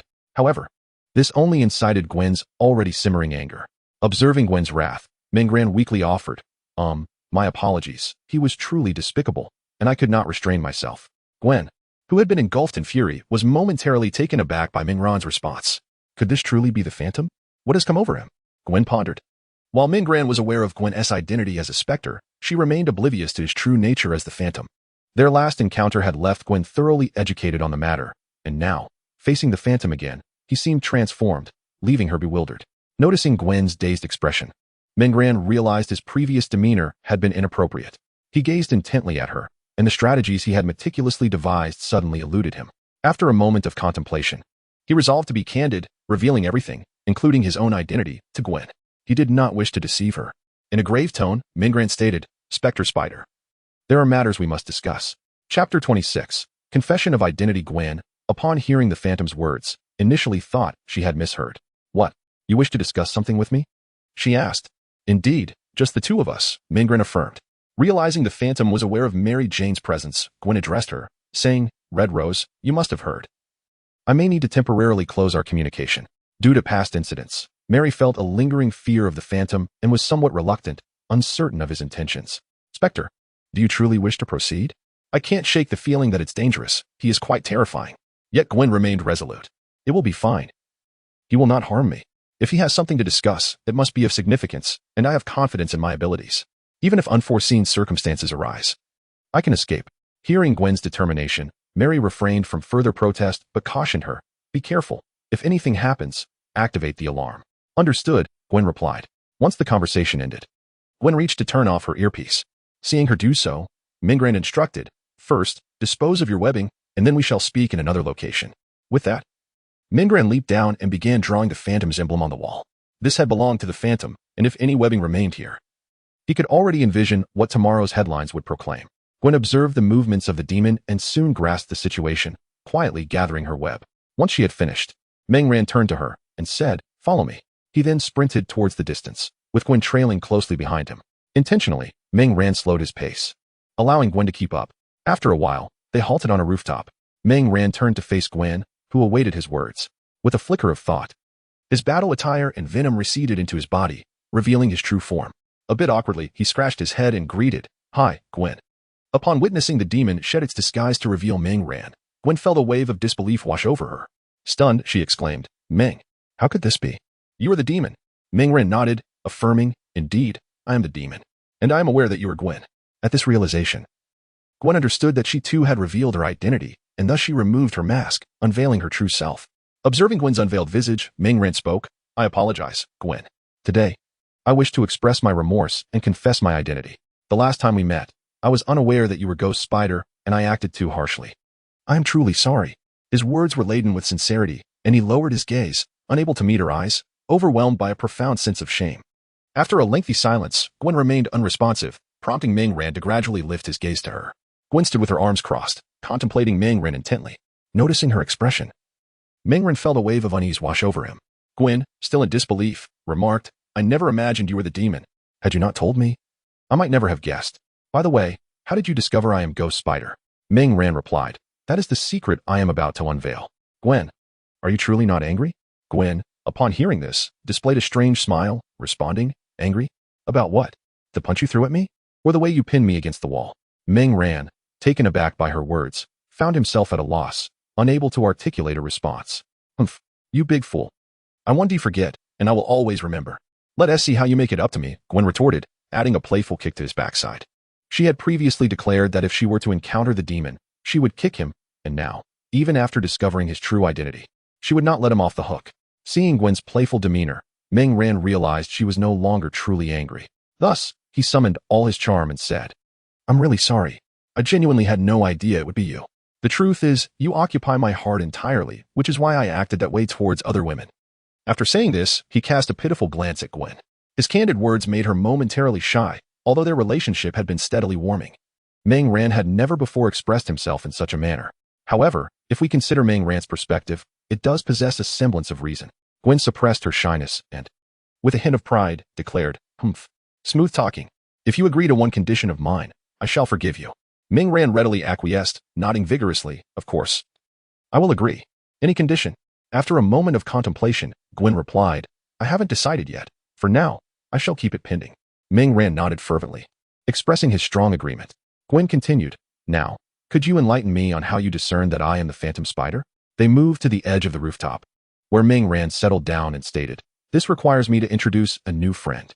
With that, he raised his right hand, and Venom emerged from his palm, not in a terrifying form, but rather as a round, endearing creature. Venom took on the shape of an inverted droplet. Though the connection to Mingran's hand was not particularly slender, Its two round, wide eyes exuded a naive charm, devoid of the horror typically associated with elongated eyes. Below its eyes was a small mouth, filled with sharp teeth, yet radiating an undeniable cuteness, lacking any semblance of terror. Meng Ran introduced, "This is Venom, a symbiote that currently resides within my body." After his introduction, Venom extended a small, black hand to greet Gwen, saying, "Greetings, beautiful lady. I dare say the bright moonlight this evening pales in comparison to your exquisite beauty." The contrast between Venom's rough voice and its adorable appearance was striking. After speaking, Venom took Gwen's hand and bestowed a kiss upon it, behaving rather flamboyantly. Gwen, amused by the delightful Venom, giggled while casting curious glances at Meng Ran. In response, Meng Ran cleared his throat and exclaimed, "Ahem. This is not my doing. Do not look at me like that." I have no idea where he learned such behavior, perhaps from television. Venom, intending to say something further, caught Meng Ran's glance and swallowed his words. He understood Meng Ran's message. If he dared to speak out of turn again, there would be no more ribs for him in the future. Wisely, Venom chose to remain silent, not out of any ulterior motive, but rather out of concern for his host. Meng Ran proceeded to explain Gwen's characteristics and how he deduced her identity as the Phantom Spider. Thus, "It was while I was asleep that you utilized Venom to ascertain my identity and even acquired some of my abilities." Gwen looked at Meng Ran, inquiring, "So, you confirmed my identity while I was unconscious?" Meng Ran sheepishly rubbed his nose, admitting, "Ahem, yes, that is correct." Gwen narrowed her eyes and coolly remarked, "Pervert."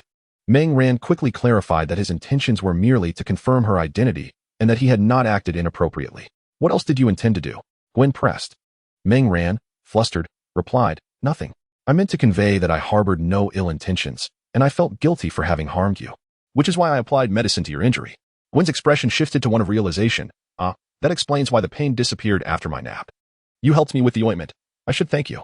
Meng Ran hastily waved his hands. No need for thanks. It was my fault in the first place." Gwen smiled and said, "Since you helped me with the medicine, how does it feel?" Meng Ran recalled at night, the flat abdomen, the prominent curves, the smooth skin, and instinctively replied, "It feels quite nice." As soon as the words left his lips, he sensed a looming danger above him. Indeed. Gwen clenched her teeth and delivered a sharp rap on his head. The enhanced strength Gwen possessed after her transformation could be likened to being struck by a heavy weight. Meng Ran immediately felt as though another head had sprouted on his shoulders, quickly apologizing to Gwen and soothing her for a considerable time before she calmed down. Once the playful scuffle concluded, Meng Ran asked, "So, Gwen, how did you become a ghost spider?" Chapter 27. Gwen's story. Upon hearing Meng Ran's inquiry, Gwen organized her thoughts and began to recount her tale. This incident occurred during the summer vacation. One day, Gwen and her family ventured out together, exploring numerous places, indulging in various delicacies, and taking her younger siblings to several museums and science centers. It was a rare occasion for the whole family to be together, and Gwen enjoyed herself immensely, as George, being the police chief, was often preoccupied and seldom had the opportunity to spend time with his family. That night, upon returning home, and while preparing to bathe, Gwen suddenly noticed a small wound on her neck, slightly red and swollen. At the time, she thought little of it, assuming it was merely a mosquito bite. However, after going to bed that night, she felt an intense heat enveloping her, akin to being boiled alive. Her body burning with fever. Her mind became foggy, muddled into a haze, and the sensation of dizziness made her feel nauseous, yet she could not bring herself to vomit. Gwen was unable to call out to her family, and she tossed and turned in her bed, suffering throughout the night. It was not until the following morning that she gradually regained consciousness. Upon regaining her senses, Gwen was startled to find her room in disarray. Her bed and clothes were drenched in sweat, exuding a sour odor. The furniture was inexplicably in disarray, and strands of spider silk adorned the walls. Unsure of how to explain the bizarre state of her room to her family, she hurriedly tidied up to prevent them from discovering anything unusual. Gwen replaced her bed linens with fresh ones, disregarding the peculiarities of her surroundings, and disposed of the broken chairs and spider silk. The table was too cumbersome to manage, so she explained to her family that it had poor quality and was due for replacement. Once everything was tidied, Gwen locked herself in her room to ponder the odd occurrences. She stripped down and went to the bathroom for a thorough examination, only to find that the wound on her neck had vanished. Furthermore, she noticed that her physique had improved, and she had grown taller. "Your figure was already quite good." Meng Ran interjected suddenly. "Don't interrupt. You wouldn't know what I looked like before." Gwen shot him a glance. Meng Ran fell silent, refraining from further comment. After her bath, Gwen discovered that her strength had also increased significantly. Just that morning, she had felt weak and lethargic. However, as time passed, she realized that her body not only regained its normal function but also grew increasingly stronger, to an almost exaggerated degree. When she attempted to lift her bed, she miscalculated her strength and nearly sent it crashing into the ceiling. This frightened her so much that she stood frozen on the ground, afraid to touch anything or interact with her family lest she inadvertently cause them harm. She could only feign being busy with homework, requesting her family to leave her meals at her door while she practiced controlling her newfound strength within the confines of her room. After 2 days, she finally mastered her power, allowing herself to engage in daily activities, though she had to remain calm and composed. Fortunately, it only took 2 days. Otherwise, her family would have begun to worry about her health or mental state.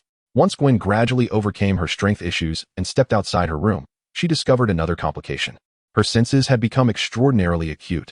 No subtle sound could escape her ears, and she could clearly perceive the trajectories of swiftly moving objects.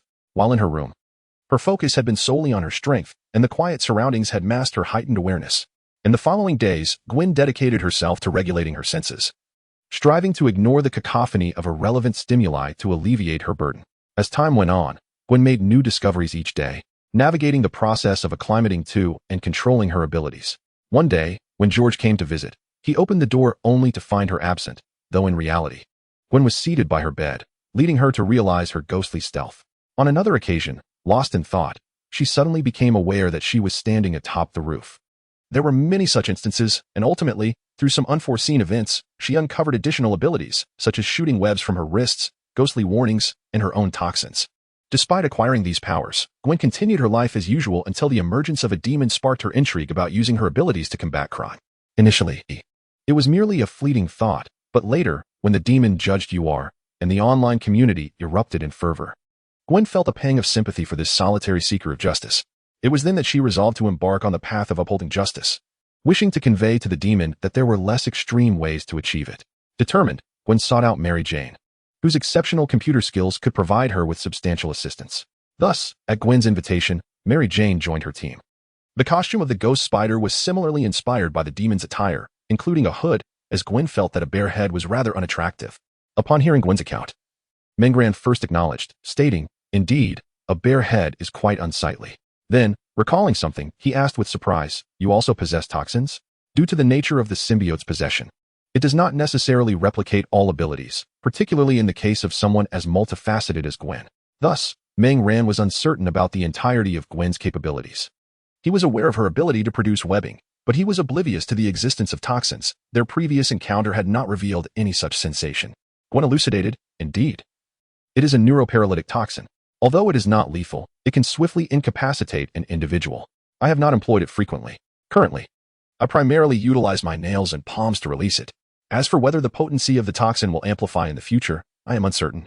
Upon hearing Gwen's explanation, Meng Ran remained perplexed. "Did you not use it during our last confrontation?" "I felt no effects."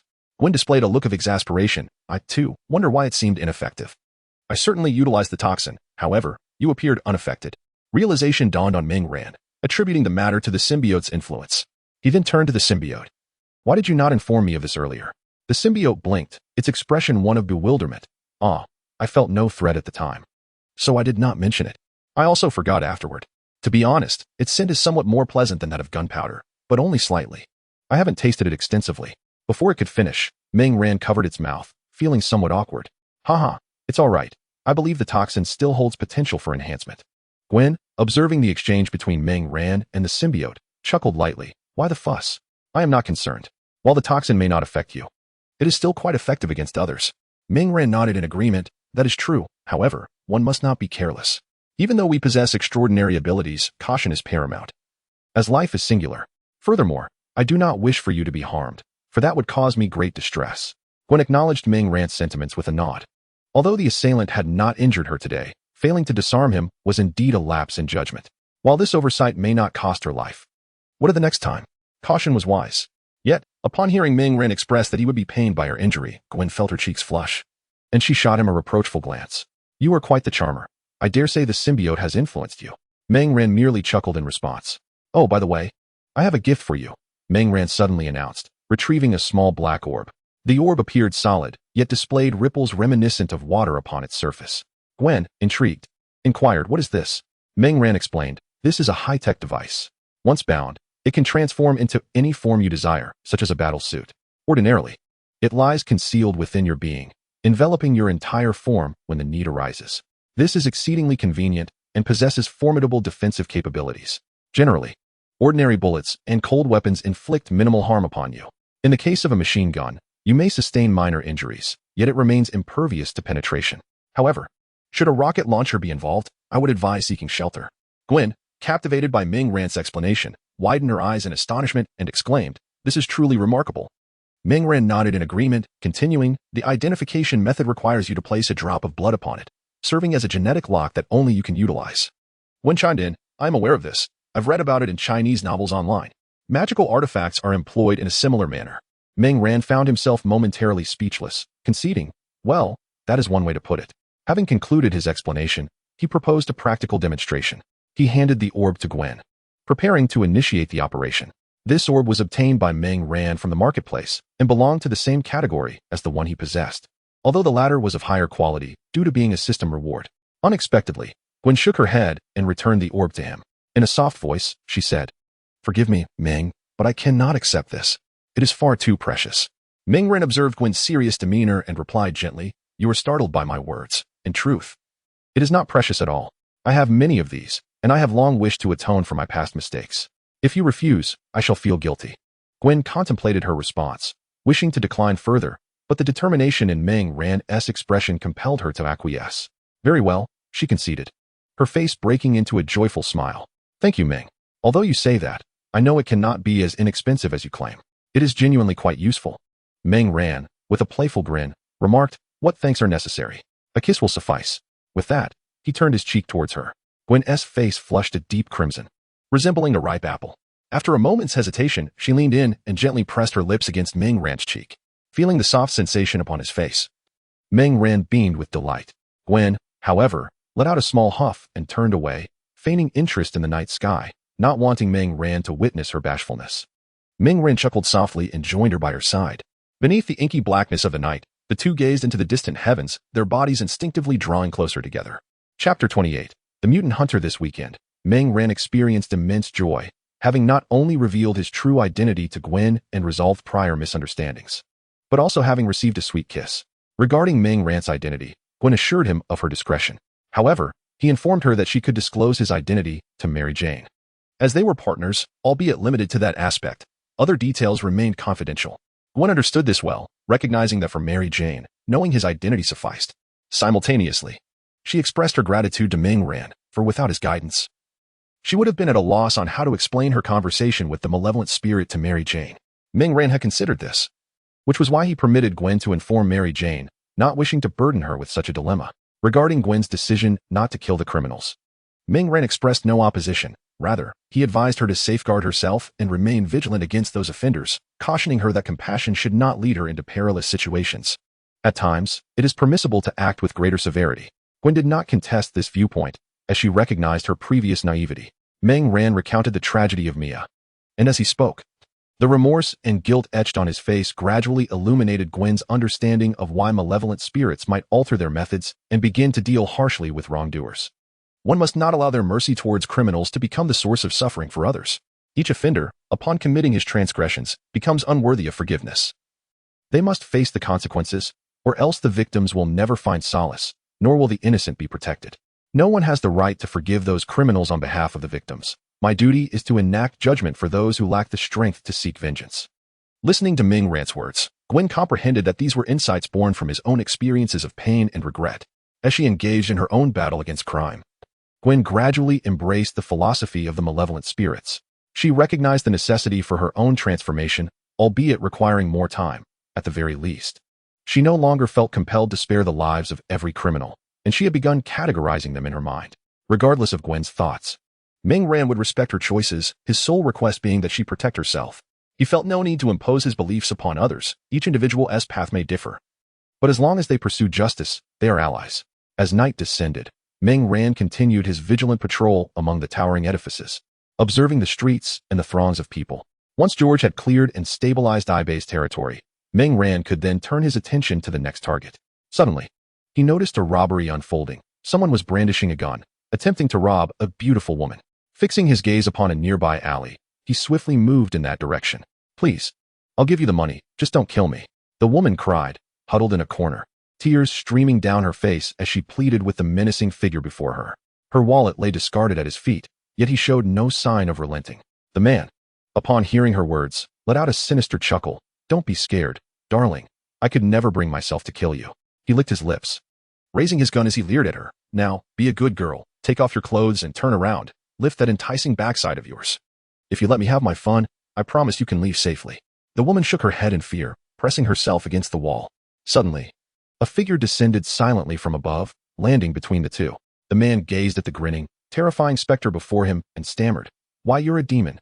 Trembling, he began to retreat, but as he backed away, a flicker of mockery flashed in his terrified eyes. At that moment, a claw emerged behind Meng Ran. Its 5 fingers sharp and elongated, gleaming with a metallic sheen. With an unstoppable force, this claw lunged toward the heart of the malevolent spirit before it. As the claw was about to strike, the target before him swiftly crouched down. Simultaneously, a hoarse voice echoed, "As I expected, your acting skills are truly pitiful." Meng Ran abruptly lowered his body, causing the woman's claws to miss their mark. He then raised his left elbow and forcefully thrust it backward. The elbow collided with the woman's abdomen before Meng Ran pushed her against the wall.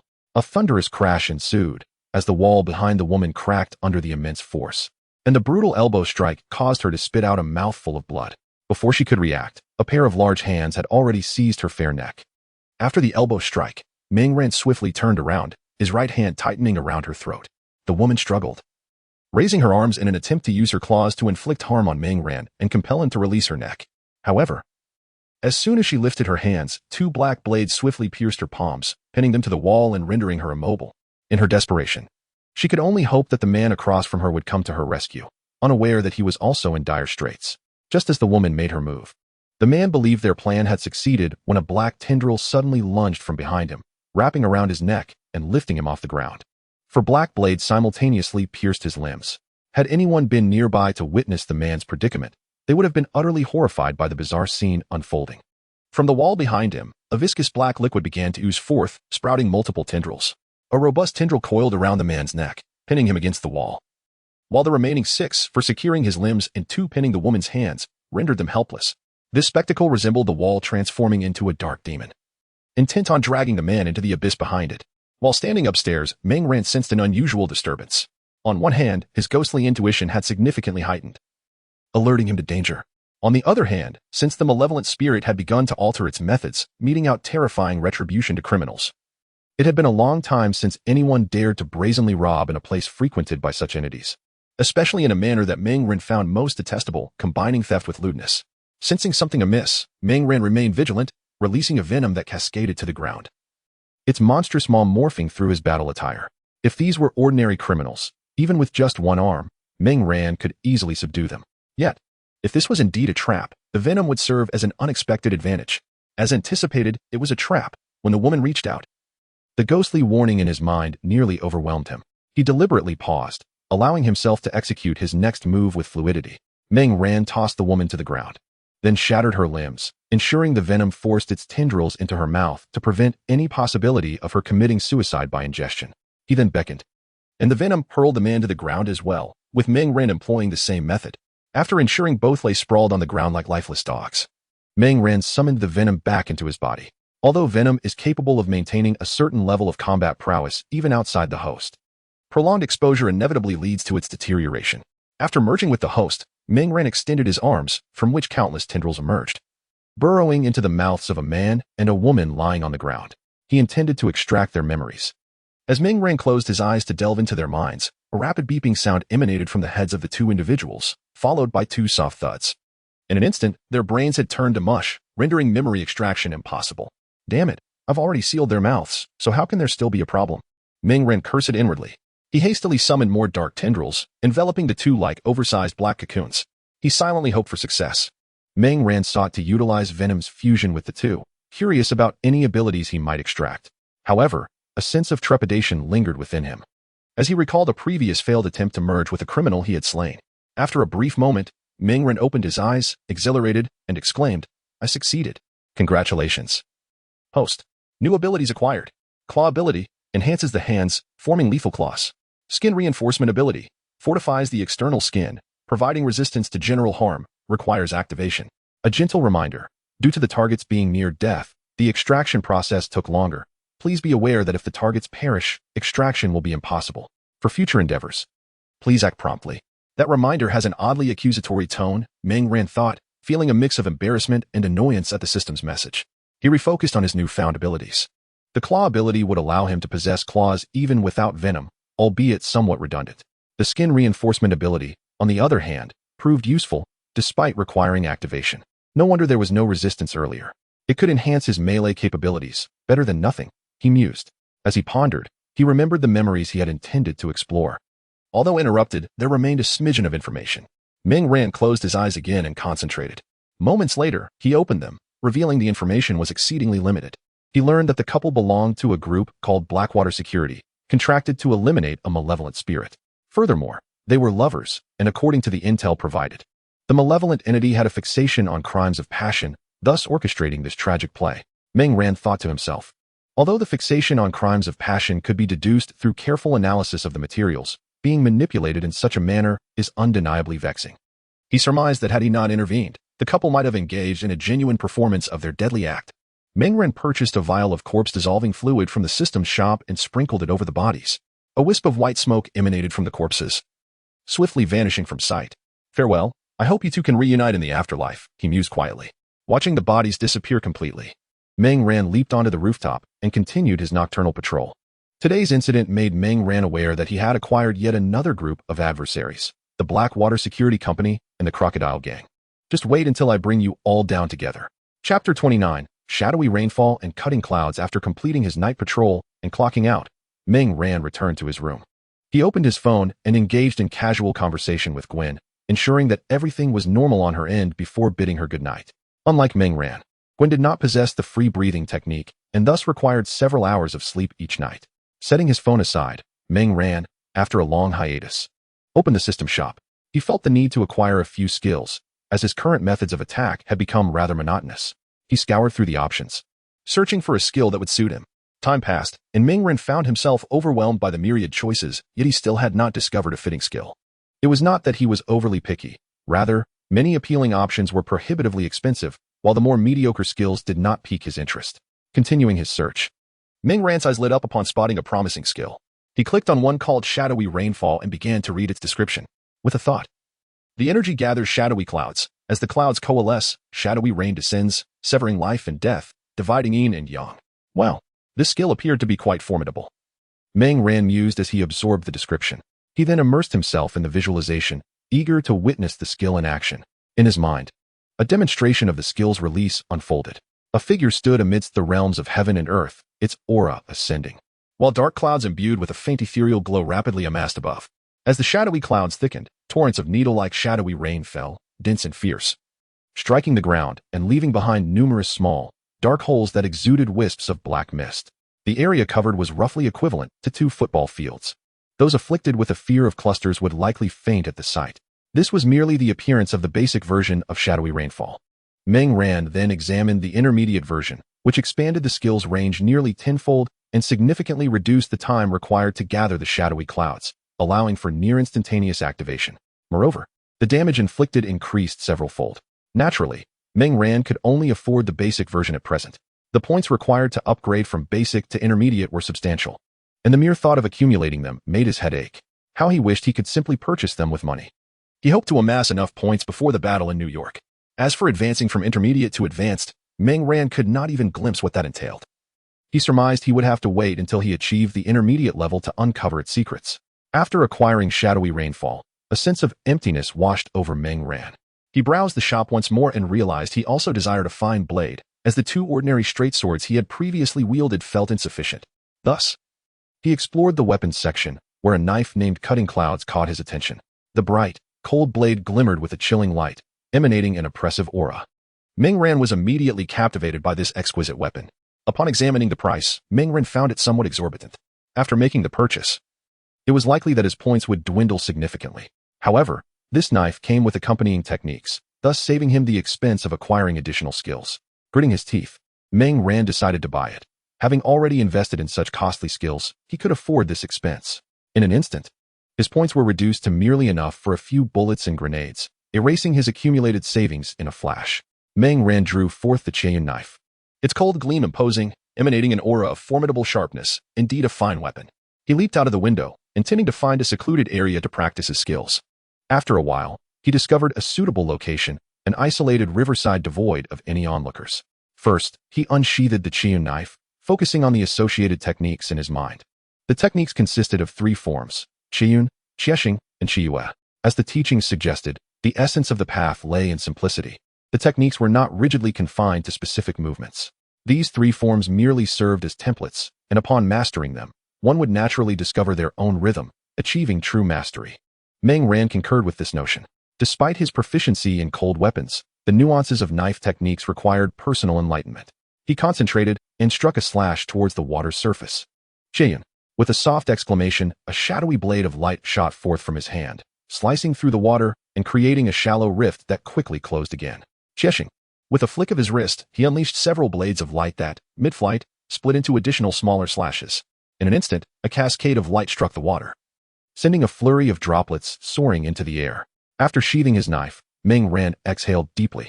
He was uncertain how to execute the remaining Qiyue technique, and he sensed that the power of Qiyun and Qiexing was far from what it could truly achieve. It was merely his initial attempt, and he had yet to gain proficiency. Having sheathed his knife, Meng Ran prepared to experiment with the skill Yoyu Luo. He focused his energy, and in an instant, he felt a refreshing force emanating from his dantian. As the energy surged forth, the hidden strength in his limbs converged at the dantian. Realizing the transformation within, he mused. So this is the essence of Qi movement. Looking up at the sky, he observed that, in conjunction with his earlier Qi movement, shadowy clouds began to coalesce above. With a mere thought, countless drops of rain could cascade down, turning the area beneath the clouds into a sieve. As he released the skill personally, Meng Ran discovered its additional ability to mark allies within this domain. Those marked would, of course, remain unharmed. This revelation was a delightful surprise, as he had initially believed it to be indiscriminate in its attack. Nevertheless, even if it had been a non-selective assault, it could not overshadow the ferocity of the skill. The ability to mark allies was most advantageous, saving him considerable trouble in future battles. After gaining a comprehensive understanding of the skill, he dissipated the shadowy clouds. He could not allow the rain to fall, as the resultant marks would be challenging to erase. It was wiser to exercise caution. Once he concluded his experimentation, Meng Ran felt a sense of reflection and sat beside a tree along the riverbank. Meng Ran pondered quietly whether he might also attempt to develop a few skills on his own, thus allowing him to wield them with greater finesse. Resting his chin thoughtfully, he delved into contemplation. After a while, an idea sparked within him, prompting him to rise to his feet. Standing firm, he struck the ground with his hand. In an instant, countless spikes, emanating a dark luminescence, erupted from the earth surrounding him. Then, with another flicker of thought, those sharp spikes transformed into supple tendrils, writhing like serpents. Indeed, it was feasible. This was a combination of 2 skills derived from his venom. The former could instantaneously summon numerous spikes from the ground. Should any foes be nearby, they would undoubtedly find themselves pierced through. The latter operated on a similar principle, but instead of inflicting harm, it was designed for control. The sole means to counter these 2 techniques would be for the opponent to ascend into the air in an instant, a feat that requires both quick reflexes and the capability to take flight. Meng Ran surmised that most would falter when first encountering this maneuver. Truly, I am a genius, he mused with a sense of pride. Of course, this was not entirely boastful. Meng Ran was inherently intelligent, and during this period of continuous bonding with the venom, he had accrued a significant number of intellect points. Although most were merely from ordinary individuals, and each time only amounted to a single point, the cumulative effect had rendered him quite exceptional. Once he had finished congratulating himself, Meng Ran began to contemplate potential improvements to his technique. There was no necessity to utilize his hands. After all, his feet were already grounded. Employing his hands was excessive and would alert the enemy. Using his feet would be far more discreet and completely undetectable. Organizing his thoughts, Meng Ran refined his technique. This time, he stood motionless, his hands devoid of any movement, and suddenly, densely packed spikes materialized around him. The effect was remarkable, silently delivering a devastating blow to any adversary. Meng Ran then experimented with releasing the spikes while in motion. As he maneuvered, the spikes followed suit, always appearing instantaneously around him. With each trial, his satisfaction grew. This skill was indeed impressive, highly damaging, remarkably smooth in execution, and requiring no skill points. The only drawback was its moderate consumption of venom. After unleashing the technique 7 or 8 times, the venom was utterly exhausted, for Meng Ran had not exerted himself. It had borne the brunt of the effort. Fortunately, the venom had significantly strengthened through continuous bonding, especially with Gwen, making both it and Ming Ran considerably more formidable, otherwise, in its previous state. The Venom would have likely only managed to execute the technique 2 or 3 times before succumbing to fatigue. After perfecting the skill, Ming Ran withdrew the Venom to allow it a well-deserved rest, promising to share a portion of his next meal of braised pork ribs. Upon receiving such assurance, the Venom felt that its efforts had been worthwhile and began to relax contentedly. Now, what should he name this skill? As he contemplated the technique, he wrestled with the choice of a name. Those spikes, densely packed like thorns, could aptly be termed Thornhell. The control skill could be designated as Thornmire, ensnaring foes as though they were trapped in a quagmire. At last, Ming Ran settled upon the names for his skills. Having mastered the skills, Ming Ran meticulously restored the traces left behind by his recent abilities. After encountering the ambush set by the 2 mutated assassins, he felt an increased need for caution. Should the traces remain uncovered and the adversary decipher any information about his skills from them, Ming Ran would find himself at a disadvantage in this invisible duel. He refused to underestimate anyone and would not permit himself the luxury of complacency. The world harbored countless inexplicable tactics that he remained oblivious to.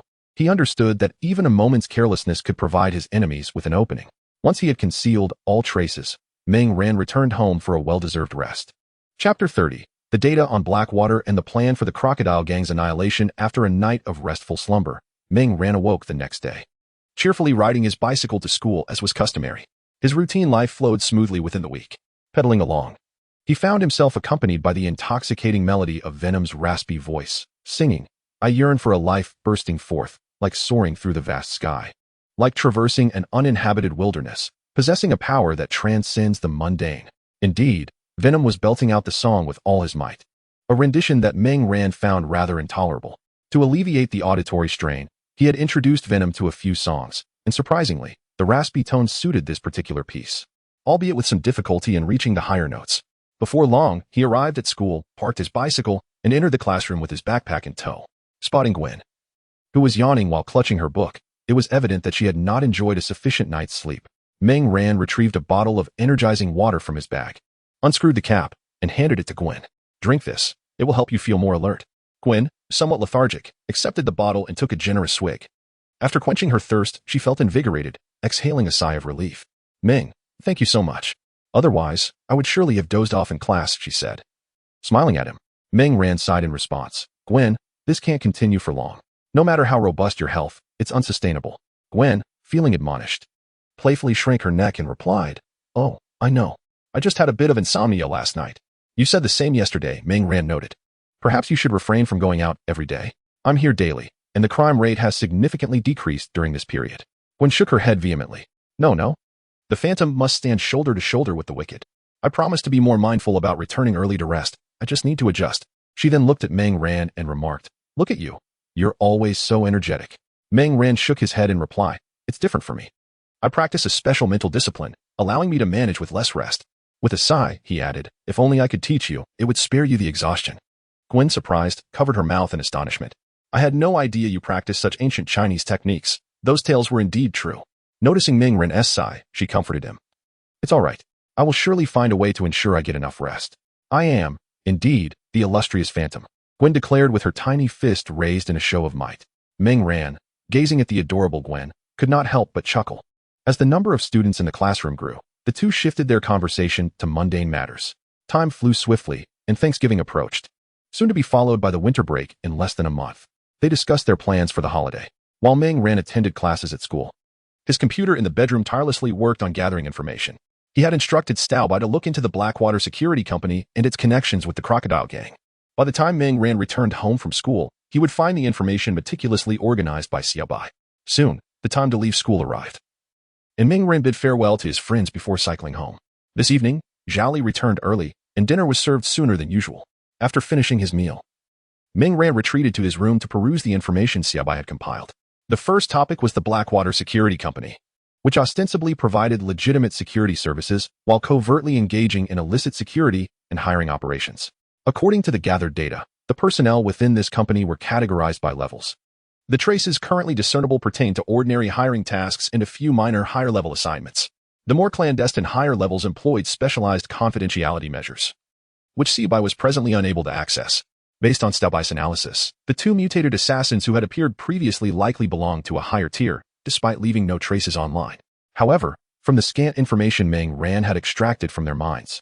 It was evident that these two had been dispatched to ambush him as part of a hiring contract from the Crocodile Gang.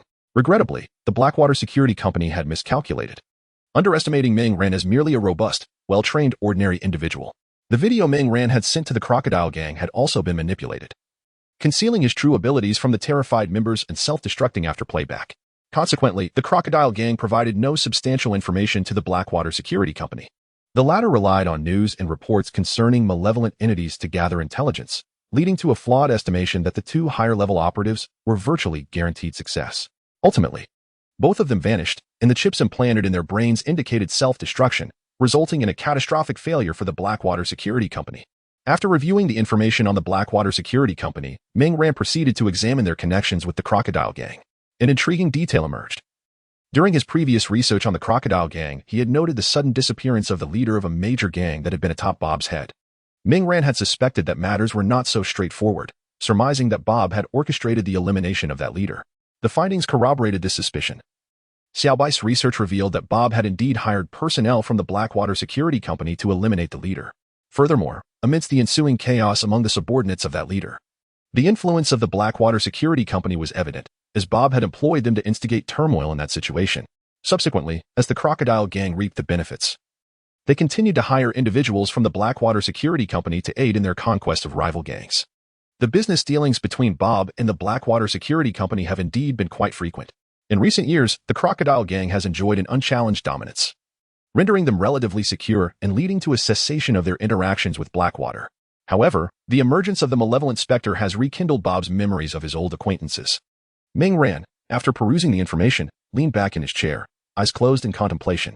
It is undoubtedly time to address the Crocodile Gang, yet, in the interest of maintaining stability, Meng Ran cannot resort to indiscriminate slaughter.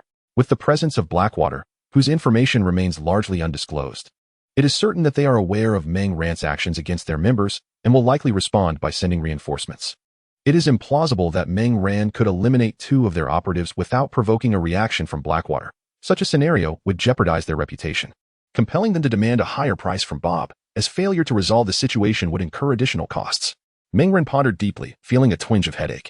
Perhaps he could select a puppet from the Crocodile Gang, and once he has dealt with Bob, utilize this puppet to stabilize the situation, allowing George ample time to wrap things up. After the conclusion of their affairs, he could then dispose of the puppet, thereby resolving the Crocodile Gang issue flawlessly without inciting upheaval. The choice of puppet, however, is critical. It must possess sufficient authority to maintain control in the aftermath of Bob's demise. Furthermore, this individual must command a substantial following to quell the unrest among rival leaders. Should this prove challenging, Meng Ran could consider eliminating a few heads of the gang to alleviate some pressure. As Meng Ran contemplated this increasingly viable plan, he realized he was still missing one essential element, a means to control the puppet. He resolved to visit the marketplace to seek any useful items that might resolve this dilemma. If an item could suffice, there would be no need for the nebulous tactics of persuasion, coercion, or manipulation, as such methods are inherently uncertain and difficult to manage. For Meng Ran, minimizing risk while maximizing control is paramount. After a thorough search of the marketplace's special items, Meng Ran finally discovered a suitable tool. He promptly chose to redeem it. Holding in his hands a small insect contained within a box, alongside a vial of pills and a bone flute, Meng Ran smiled with satisfaction. With the conditions met, the plan is set in motion. Chapter 31. The plan commences, Part 1.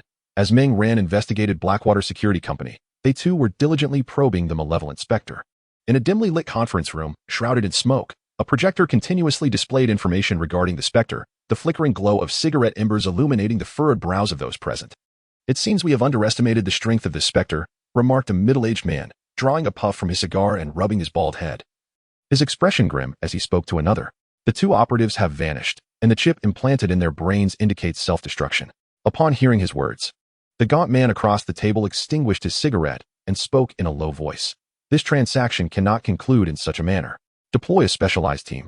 We must eliminate this malevolent spirit. Inform Bob that we shall resolve this menace, and the deal shall proceed, albeit at a revised price." The emaciated man then addressed those standing behind him, who responded in unison, "Understood." Before exiting the conference room, the bald man, upon hearing the gaunt man's directives, interjected, "Boss Psycho, our specialized teams are currently occupied with tasks." Psycho glanced at the man, then lit another cigarette. After taking a drag, he remarked, "Lando, you shall oversee these matters." Determine which team's assignment is nearing completion, expedite their progress, and inform them that their rewards will be doubled.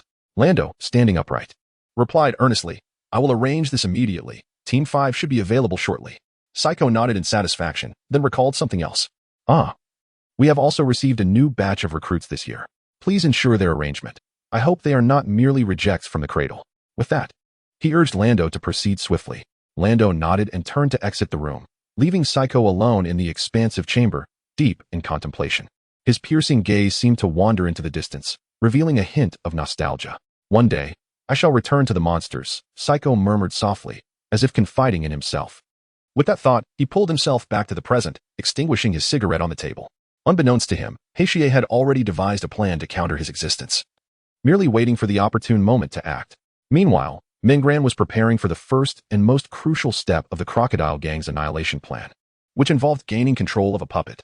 Mingran meticulously analyzed all available information on the current leaders of the Crocodile Gang and selected a suitable target, Sisyphus Lane. He was the most trusted lieutenant of Bob, known for his steadfast adherence to the rules and unwavering obedience to Bob's commands.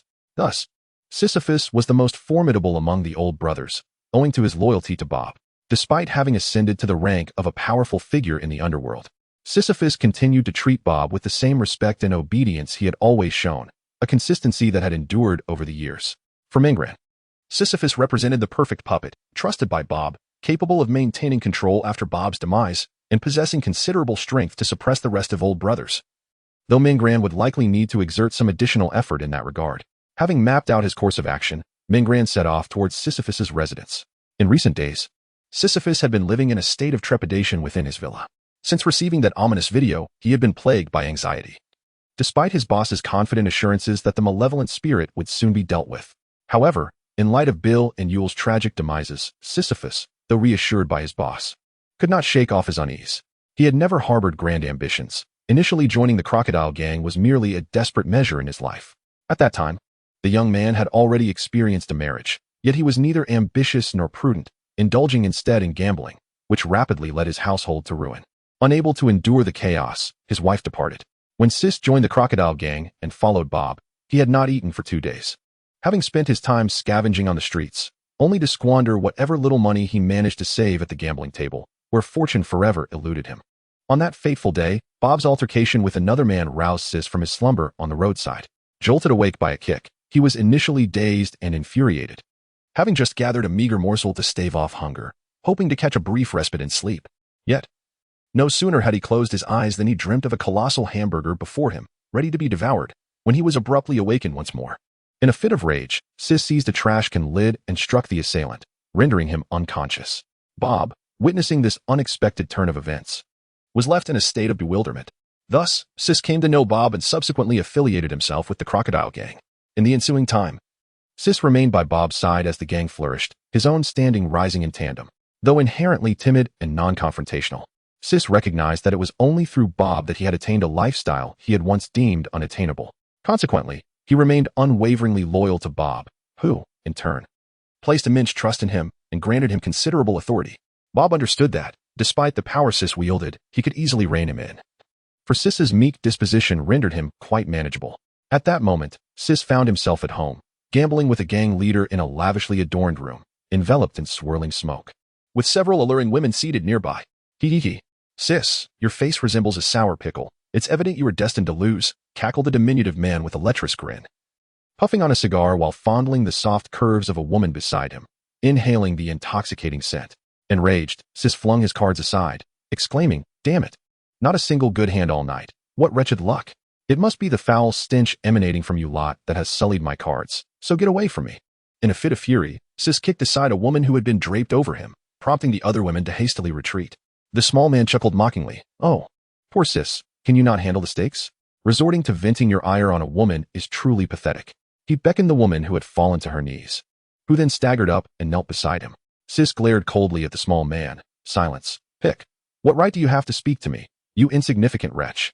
At Sis's words, Pick's laughter subsided, and he fixed a steely gaze upon him, extinguishing his cigar in the palm of the kneeling woman. The woman, with her hands cupped and eyes cast down, bit her lip in silence, as blood trickled from the corner of her mouth. She remained still, trembling, too fearful to move. Sith adjusted his collar, leaned back in his chair, and, with a cigar clamped between his teeth, cast a cold gaze upon Peak. After a moment, he let out a snicker. Ha ha ha. I was merely jesting. My dear brother Sith, do not take offense.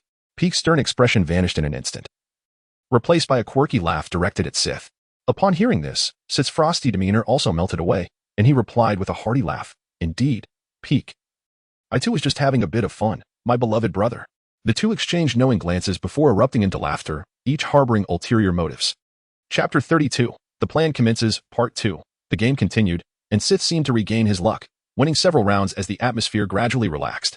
After some time, the game concluded, and Peak rose to depart. Ha ha ha. My good brother, I had a splendid time today. Let us play together again next time. He chuckled while enjoying the soft skin of the woman beside him. Sith, puffing on his cigar, replied, Of course, my brother, you are always welcome here. Peak withdrew his mischievous hand, stroking his chin with a lascivious grin. He. This little lady is quite delightful. How about you gift her to me, brother Sith? Sith glanced at the woman kneeling by the table, her lips stained with blood. Upon hearing his words, she bowed her head, trembling as she covered her hands over her body. Sith chuckled lightly. Since my brother Peak has made such a request, I suppose I cannot outright refuse.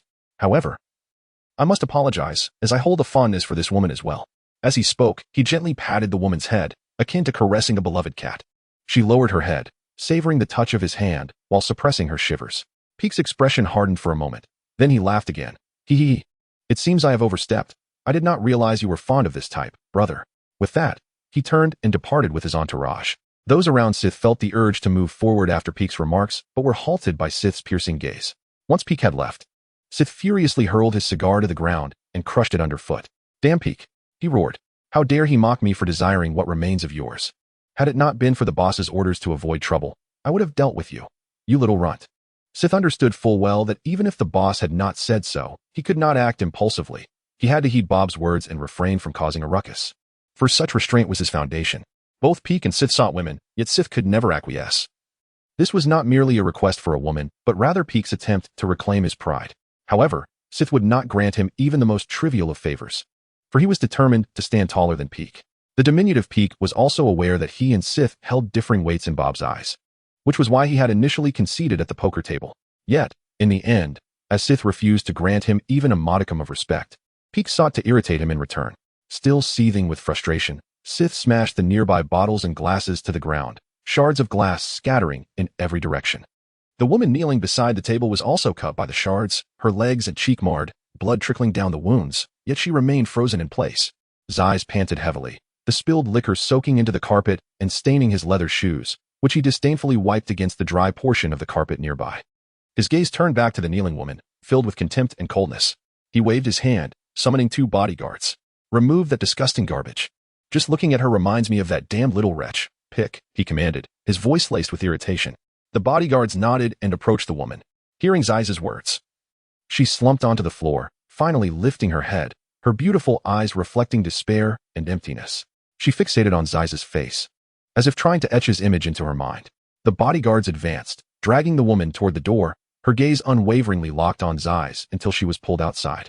Zeiss waved his hand again, dismissing everyone in the room, then poured himself a drink and sank onto the sofa by the window, lost in thought as he gazed at the night view. Recently, Zeiss had been plagued by restlessness, sensing danger lurking everywhere. The pressure from the malevolent spirits was overwhelming you, Ibai, and the terrifying videos arriving at midnight.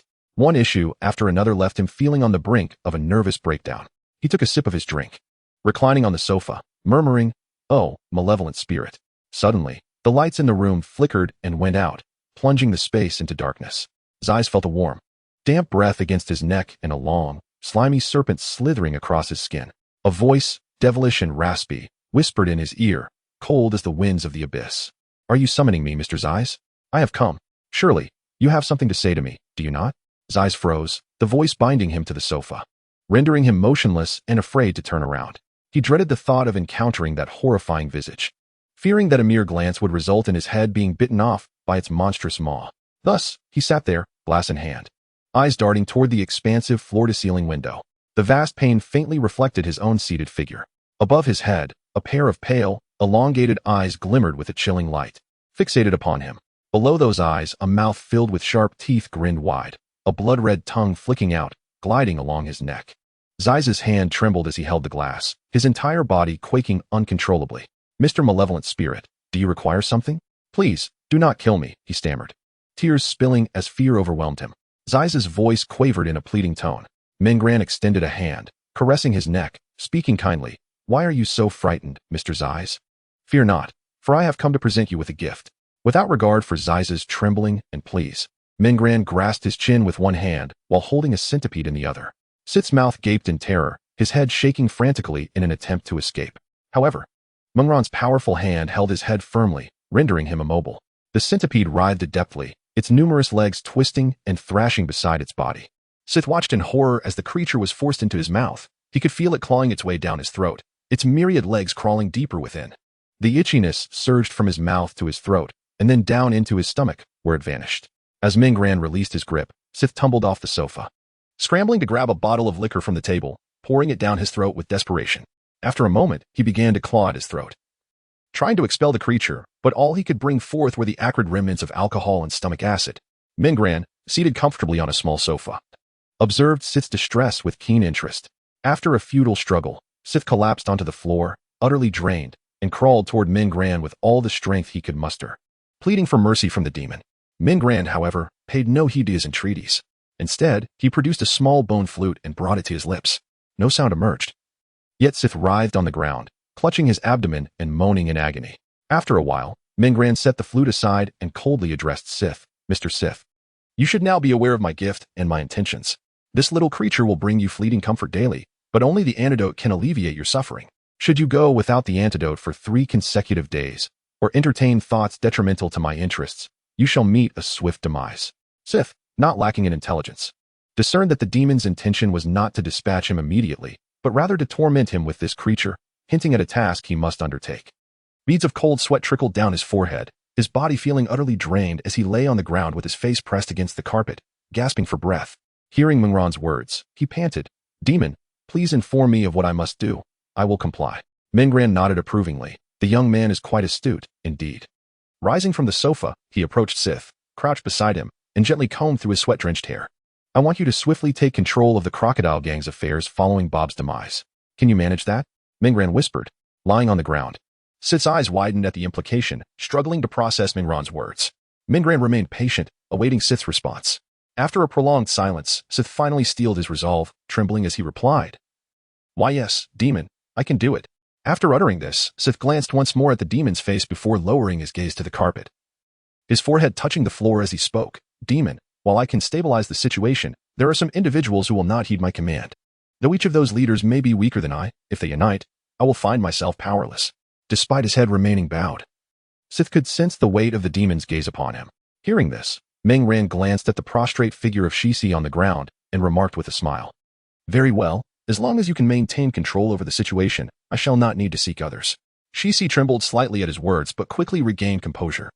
Keeping his head bowed, Mingran continued, the troubles you mentioned shall be resolved, such as that wretched little man, Pick. Am I correct? Shishi, still with his head lowered, replied in a quivering voice, yes. Rising to his feet, Mingran declared with a booming voice, the troubles will be addressed tonight. I hope you do not disappoint me. By the way, there are some unsightly matters here. I have dealt with a few just now. Remember to dispose of them yourself. Shishi responded from the ground, of course. It is their honor to be punished by you, Sir Demon. A sinister laughter echoed throughout the room, as if amused by his words, lingering for quite some time before fading away.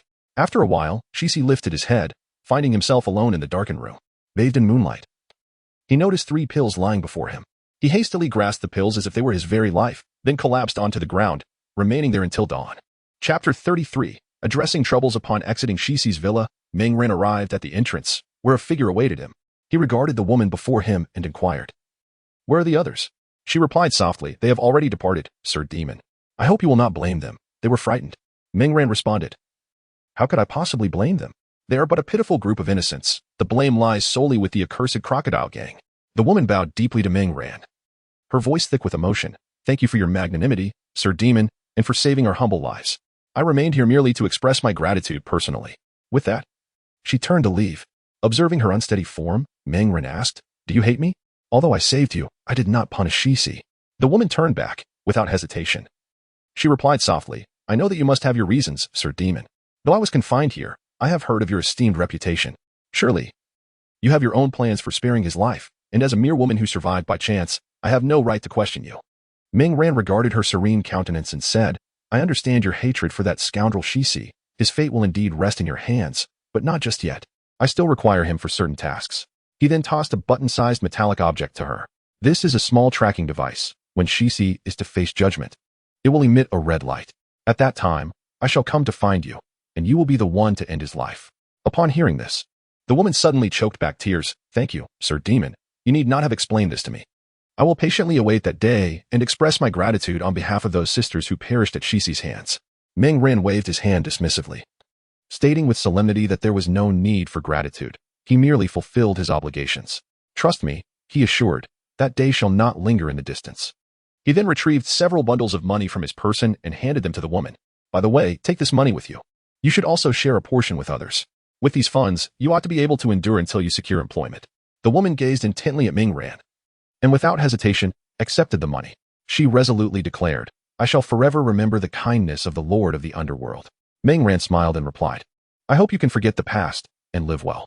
The woman lowered her head in contemplation and, after a moment, lifted it to say, Lord of the Underworld.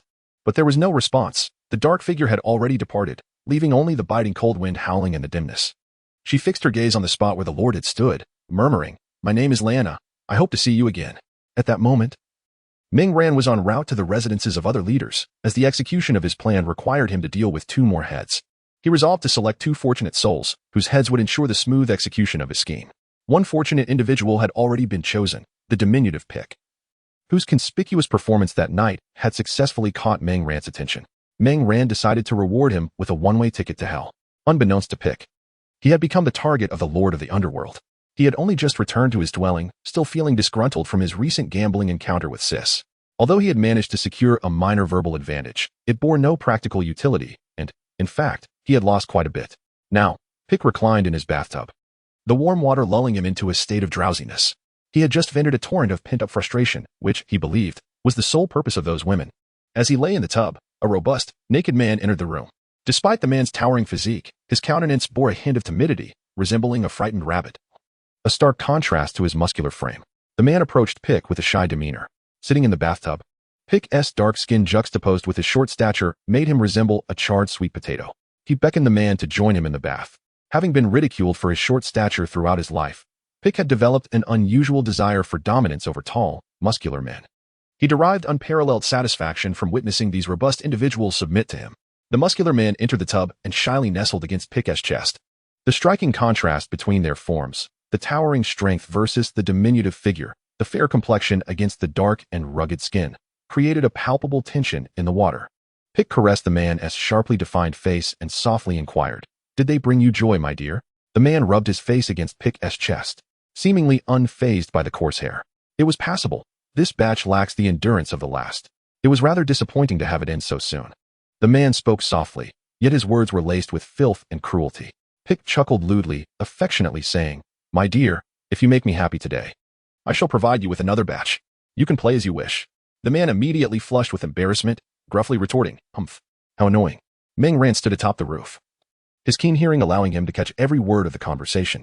He pondered, Do I possess some extraordinary constitution? Why do I keep encountering such situations, each more outrageous than the last? This time, it's truly a case of man on man. Ming Ran, overwhelmed with frustration, contemplated in silence.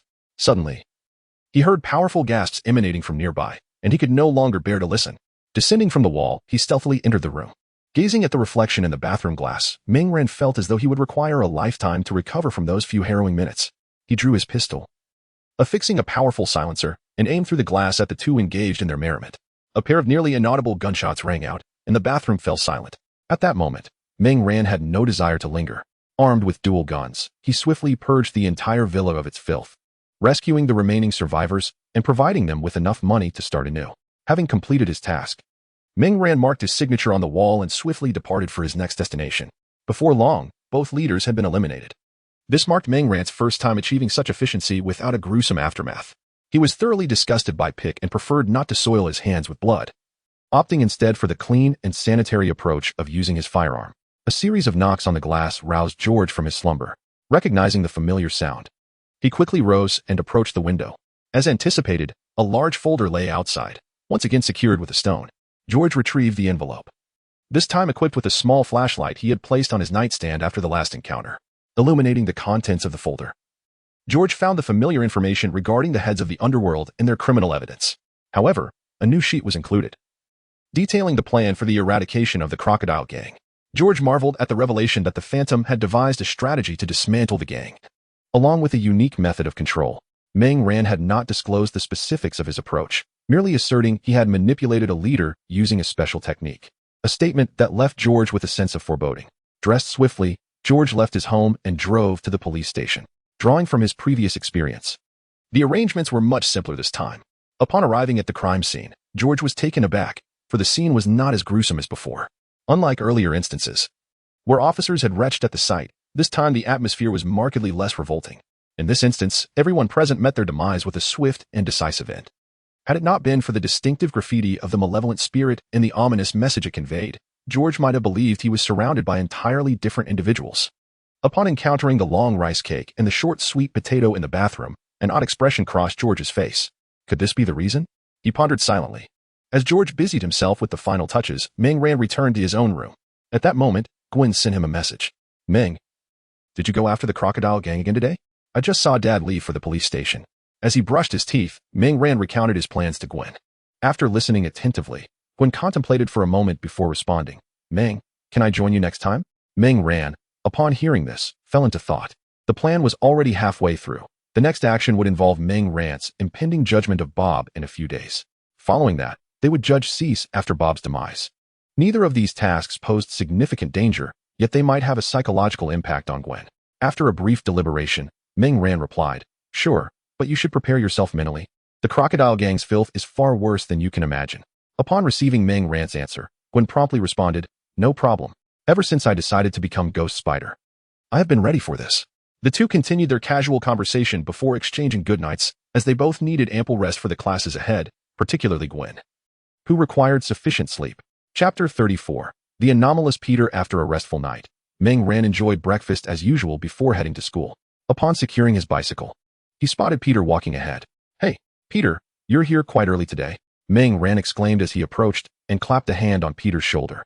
Peter turned to see Meng Ran and immediately broke into a cheerful smile. Hey, Meng, you arrived just in time. Aunt May asked me to see how you plan to spend Thanksgiving.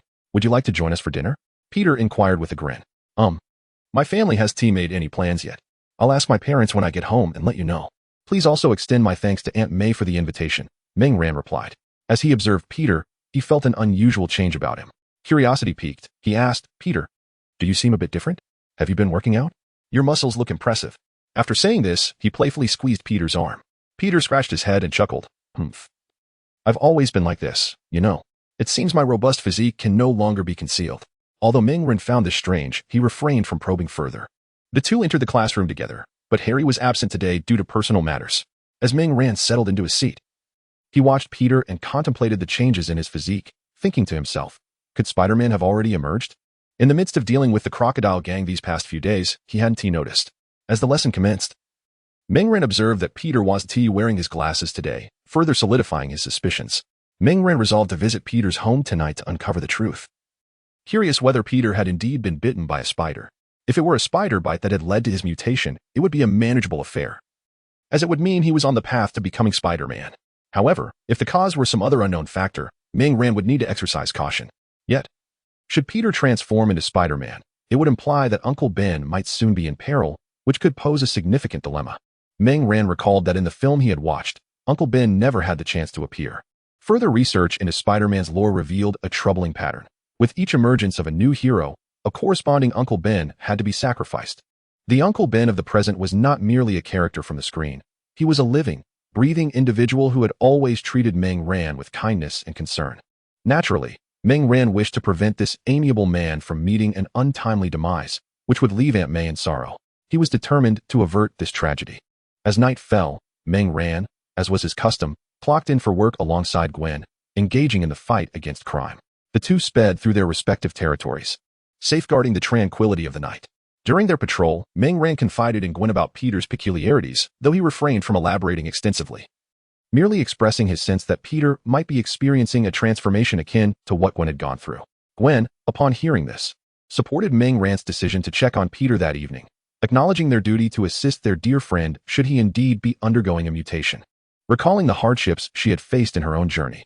Soon, it was midnight, and Ming Ran found himself atop Peter's house, sitting cross-legged. Once he confirmed that Peter was asleep, he summoned Venom, who stealthily entered Peter's room through the window. Inside, Peter's room was cluttered with various electronic components, peculiar models, and an array of tools. Their assembled Lego creation rested on the desk, while Peter lay sprawled across his bed, deep in slumber. Venom deftly climbed up to the foot of the bed and then seeped into Peter's exposed arm. Moments later, Venom withdrew, retracing its path back to the rooftop. There, Ming Ren extended his arm, allowing Venom to merge with him once more. He felt a surge of power coursing through him, confirming his suspicions. With a sudden leap from the rooftop, Ming Ren blended into the embrace of the night. Shortly thereafter, he found himself seated atop a towering building, calming his mind. The familiar electronic voice resonated within his consciousness. Congratulations, host. You have acquired new abilities. Enhanced strength, vast intelligence, significant improvement in physical prowess. The electronic voice eventually subsided, leaving Ming Ren immersed in the profound enhancements bestowed upon him.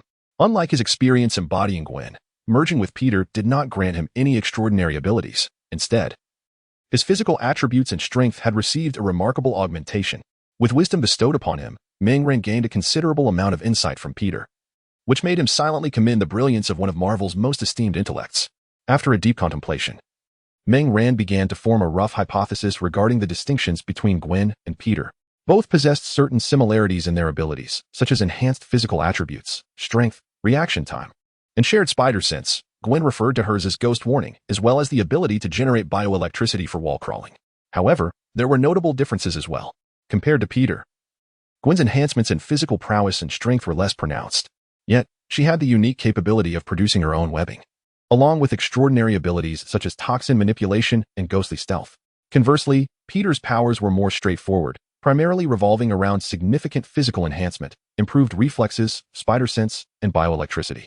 Nevertheless, Peter's enhancements far surpassed those of Gwen. After Ming Ran merged with Gwen and subsequently with Peter, he experienced a corresponding increase in physical strength and abilities. Reflecting on the newfound power within him and based on his observations from earlier that day, Ming Ren inferred that Peter had undergone mutations for some time and had attained a basic mastery of his own physical strength. Peter's room bore no signs of chaos or destruction. After a brief moment of reflection, Ming Ran stood and propelled himself forward, determined to revisit the construction site to test his strength. Upon arrival, he began lifting various vehicles and cargo of different weights. After a while, he calculated that his strength had likely reached 10 tons, marking an increase of 2 tons since his last assessment. Without needing further experimentation, he was also aware that his overall physical attributes had significantly improved. Once his trials concluded, Ming Ran delved into thought. The Spider-Man he was familiar with came to understand the weight of responsibility that accompanies great power only after the death of Uncle Ben. Naturally, Ming Ran was unwilling to let Uncle Ben meet such a fate, leading him to confront 2 pressing issues, the first being how to save Uncle Ben, and the second how to guide Peter correctly. Continuously pondering the first dilemma, Ming Ran realized he had no viable solutions to prevent Uncle Ben's demise. After much consideration, he resolved to have Gwen, along with himself, keep a vigilant eye on Peter and Uncle Ben, particularly monitoring their activities during the night. Simultaneously, he instructed Xiao Bai to maintain constant surveillance, utilizing street cameras to track their movements and report any anomalies immediately. Regarding the second issue, through his interactions with Peter, Ming Ran had gained a clear understanding of his character. The Peter depicted in the films endured a difficult period following Uncle Ben's death. With that tragedy absent in the current timeline, Ming Ran recognized that it would require considerable effort to provide Peter with the proper guidance he needed. With a plan firmly established in his mind, Ming Ran rose and hurried home. During this time, he had successively inhabited the bodies of Gwen and Peter, and he felt the need to engage in further meditation to master his newfound powers. Chapter 35, The Judgment of Bob, Part 1. In the days following his embodiment of Peter, Ming Ran had been diligently practicing his techniques to assimilate his strength. Several days had elapsed since the initiation of the previous plan, and with the experience gained, George and the police handled the situation with greater ease. They had managed to clear and control many areas within just a few days. Ming Ran decided it was time to confront Bob. He had allowed this crime lord to linger long enough, and it was now time for him to meet his demise. Having been entangled with the Crocodile Gang for a considerable period, the time had come to expedite matters and eliminate them swiftly. As night fell, Ming Ran skillfully leapt out of the window, making his way to the rendezvous point with Gwen, as he had promised to bring her along. Upon arriving at the agreed location, he found Gwen had yet to arrive, so he settled into a meditative posture while awaiting her arrival. Before long, A graceful and elegant figure glided towards him on strands of webbing. Ming Ren opened his eyes and stood as Gwen approached, her long legs carrying her closer. She remarked, "Were you practicing that technique while meditating just now? It's impressive. I felt an aura of profundity from afar." Ming Ren smiled and replied, "Indeed, it is that technique. It aids me in better controlling my powers." Gwen's curiosity only deepened upon hearing this. Ming Ren continued, "Tonight we shall judge Bob. Once we deal with him, we will have accomplished half of our plan. Let us depart now. You shall follow closely behind me." As he spoke to Gwen, he confirmed their route. Gwen nodded in agreement, preparing herself for the task ahead. Ming Ren, glancing at the route outlined by Xiao Bai, took a step forward and raced towards Bob's location. With Gwen gracefully trailing behind him, Bob sat at his desk, reclining in his chair with his eyes closed, his brow furrowed in frustration. He had just ended a call with the Blackwater Security Company, and the unpleasant conversation left him feeling irritable. Bob had questioned them about why the demon had not yet been eliminated, as two of his trusted associates had recently fallen victim to the creature. Fear and anxiety gripped the entire crocodile gang, with everyone dreading that they might be the next unfortunate target. Bob felt utterly helpless. The demon was not only powerful but also elusive, leaving him without any means or strength to counter it. He was acutely aware that Ming Ren was systematically dismantling their operations. Each time the police eliminated a leader, the illegal forces under that leader's control were also eradicated, effectively severing the roots of chaos. However, despite his understanding, Bob felt powerless. He wished he could delay matters long enough for the assassins from Blackwater to deal with Ming Ren. To his dismay, Blackwater Security had exhibited remarkably low efficiency this time. They had failed to complete the assignment in one go and were now demanding compensation and adjustments. According to them, the errors in the information provided by the Crocodile Gang had led to an inaccurate assessment of the demon's capabilities, resulting in the failure of the initial mission. Although the other party expressed their continued commitment and promised to dispatch more skilled assassins, they demanded compensation for losses and additional funds to cover the hiring costs of these superior killers. Bob felt a mix of anger and helplessness, compelled once again to transfer more funds, while urging them to expedite the resolution of the malevolent specter. Reflecting on the recent unsatisfactory phone call, he opened his eyes and lit a cigar. The threat of the specter loomed over him like a sword poised to strike, leaving Bob restless and unable to find peace in recent days. "Raven, are there any unusual developments?" Bob inquired through the intercom. Raven, stationed atop the villa, surveyed the guards and patrolling bodyguards surrounding the area, replying into the intercom, "No anomalies, boss." "Excellent. Report to me if anything arises," Bob responded, feeling a sense of reassurance wash over him at the sound of Raven's voice. During this time, he had been reinforcing the security around him to cultivate a greater sense of safety. Setting down his cigar, Bob rose to his feet. As prolonged sitting had caused discomfort in his lower back, he rubbed his waist, preparing to relax and rest. At that moment, Ming Ren and Gwen had arrived outside the villa. They stood on a small rise not far from the estate, gazing at the imposing structure before them. "Xiao Bai, send the panoramic map of the villa to Red Rose," Ming Ren instructed. "Received. The map has been sent to Red Rose," Xiao Bai responded. Ming Ren turned to Gwen and said, "I've dispatched the map to Red Rose. We will split up shortly. Just follow her guidance. Do not hesitate when encountering those armed bodyguards and guards. None of them are innocent." Nodding in agreement, Gwen acknowledged Ming Ren's warning. Given the heinous nature of these criminals, she felt no obligation to hold back. These individuals were marked for termination in her eyes. Ming Ren suddenly recalled something and added, "By the way, some individuals in this villa have been coerced or trafficked here. Both men and women suffer a fate worse than death. I have marked their locations. Once we eliminate the guards, I will seek out Bob, and you will rescue these individuals and help them escape. Afterward, come find me, and we will confront Bob together. And remember to stay safe." "Understood. I'm on it," Gwen nodded, smiling at Ming Ren. With their plans set, Ming Ren and Gwen set off in opposite directions, commencing their swift operation to cleanse the villa from the outside. Both activated their ghostly stealth, brandishing daggers as they silently harvested lives from the shadows. Meanwhile, Raven sat in the dimly lit control room atop the building, the only illumination emanating from the screens before him.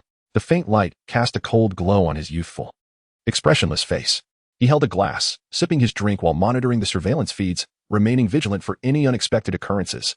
The screens displayed a calm scene, with guards patrolling normally, and nothing seemed amiss. On the table before the monitors sat a small speaker, through which the sounds of fervent applause and heavy breathing echoed. Upon closer inspection, the voice of Bob could be discerned. Listening to the sounds of gasping within, a hint of envy and anticipation flickered across the cold visage of the Raven. He too yearned to be played with by Mr. Bob in such a manner. This was a secret belonging solely to the Raven, one that even Bob was unaware of, and it was the only thing the Raven concealed from him. The raven belonged to Bob, yet Bob did not belong to the raven. Bob's raven was a taciturn creature, having been rescued from the streets and nurtured by the crocodile gang since his youth. It could be said that this young raven embodied Bob in every sense. Even if Bob commanded him to take his own life, he would do so without a moment's hesitation. His sole reason for existence was Bob. Consequently, Bob entrusted him with the critical responsibility of safeguarding his own life. As the raven gazed at the still calmness of the surveillance monitors, he stowed away the small speaker and placed the cup in his hand upon the table. Time was of the essence. He needed to venture outside and ensure that no unforeseen incidents occurred. However, as he pushed open the door to the monitoring room and stepped out, a large hand suddenly clasped over his mouth, while a sharp dagger glided across his neck. Blood gushed forth from the gaping wound, staining the ceiling before him crimson, and the splattered droplets resembled stars, twinkling against the night sky. The hand released its grip, and the raven's lifeless body collapsed into the pool of blood. His pocket speaker soaked in crimson, the sound shifting from gasps to faint electric crackles. Chapter 36, The Judgment of Bob, Part 2. Ming Ran released his grip. Observing the body sprawled in the bloodied aftermath, he certainly did not anticipate that this individual possessed such a perverse inclination, reveling in the sounds of his boss at work. Does Bob know about this? Ming Ran scoffed internally before turning to leave the rooftop. The villa had now been cleared, and Gwen had gone to the designated area to rescue people. Initially, Ming Ran was concerned that Gwen might feel uncomfortable after taking so many lives. But upon clearing the area, he discovered that she appeared unperturbed. It seemed that during this time, she had already judged some criminals, and indeed, there was no psychological burden in eliminating such notorious individuals. Ming Ran and Gwen proceeded separately. He intended to have a heart-to-heart conversation with Bob. Inside the room, Bob had just finished a confrontation and lay breathlessly on the bed, savoring the aftermath of the cleaning performed by the women around him. When these women first arrived, they behaved like virtuous maidens, yet after a combination of training and making examples of others, they now complied obediently. Bob waved his hand, and the women who had completed their tasks withdrew, leaving him to relish the pleasures following his victory alone. Just as the last woman exited the room, a hand covered her mouth, and a hoarse voice whispered, "Do not speak. I am a malevolent spirit. If you understand, nod your head." The woman, upon hearing this, promptly complied. "Excellent. You are now free. Dress yourself and leave this place. There is enough cash at the entrance to sustain you for a while. Take what belongs to you and forget the past. You have died. The person who walks out of here will be a new individual, ready to embark on a fresh journey." The voice continued. The woman listened to Ming Ran's words, her eyes widening in disbelief, standing in a daze as she processed the overwhelming information. Moments later, hot tears cascaded from her exquisite eyes, the warmth of her sorrow tugging at Ming Ran's heartstrings, prompting him to release his grip on her mouth. The woman, tears streaming down her face, covered her mouth with her hand to stifle her sobs, then bowed deeply to Ming Ran before turning to leave.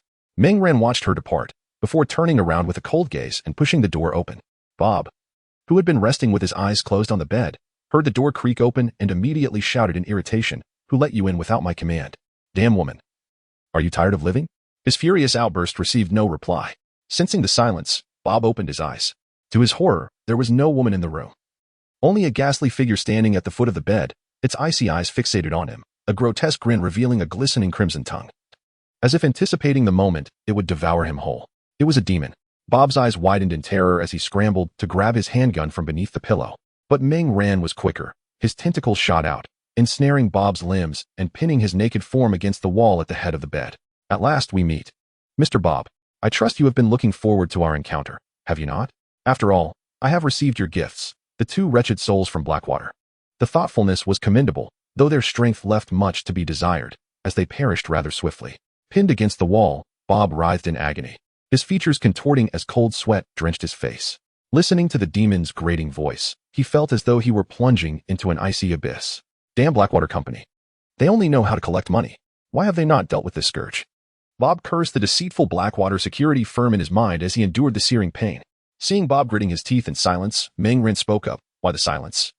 Mr. Bob, is it because this little appendage has dulled your senses, rendering you speechless? Fear not. I shall assist you. My treatments are renowned, and my patients have often praised my exceptional skills to the very devil himself."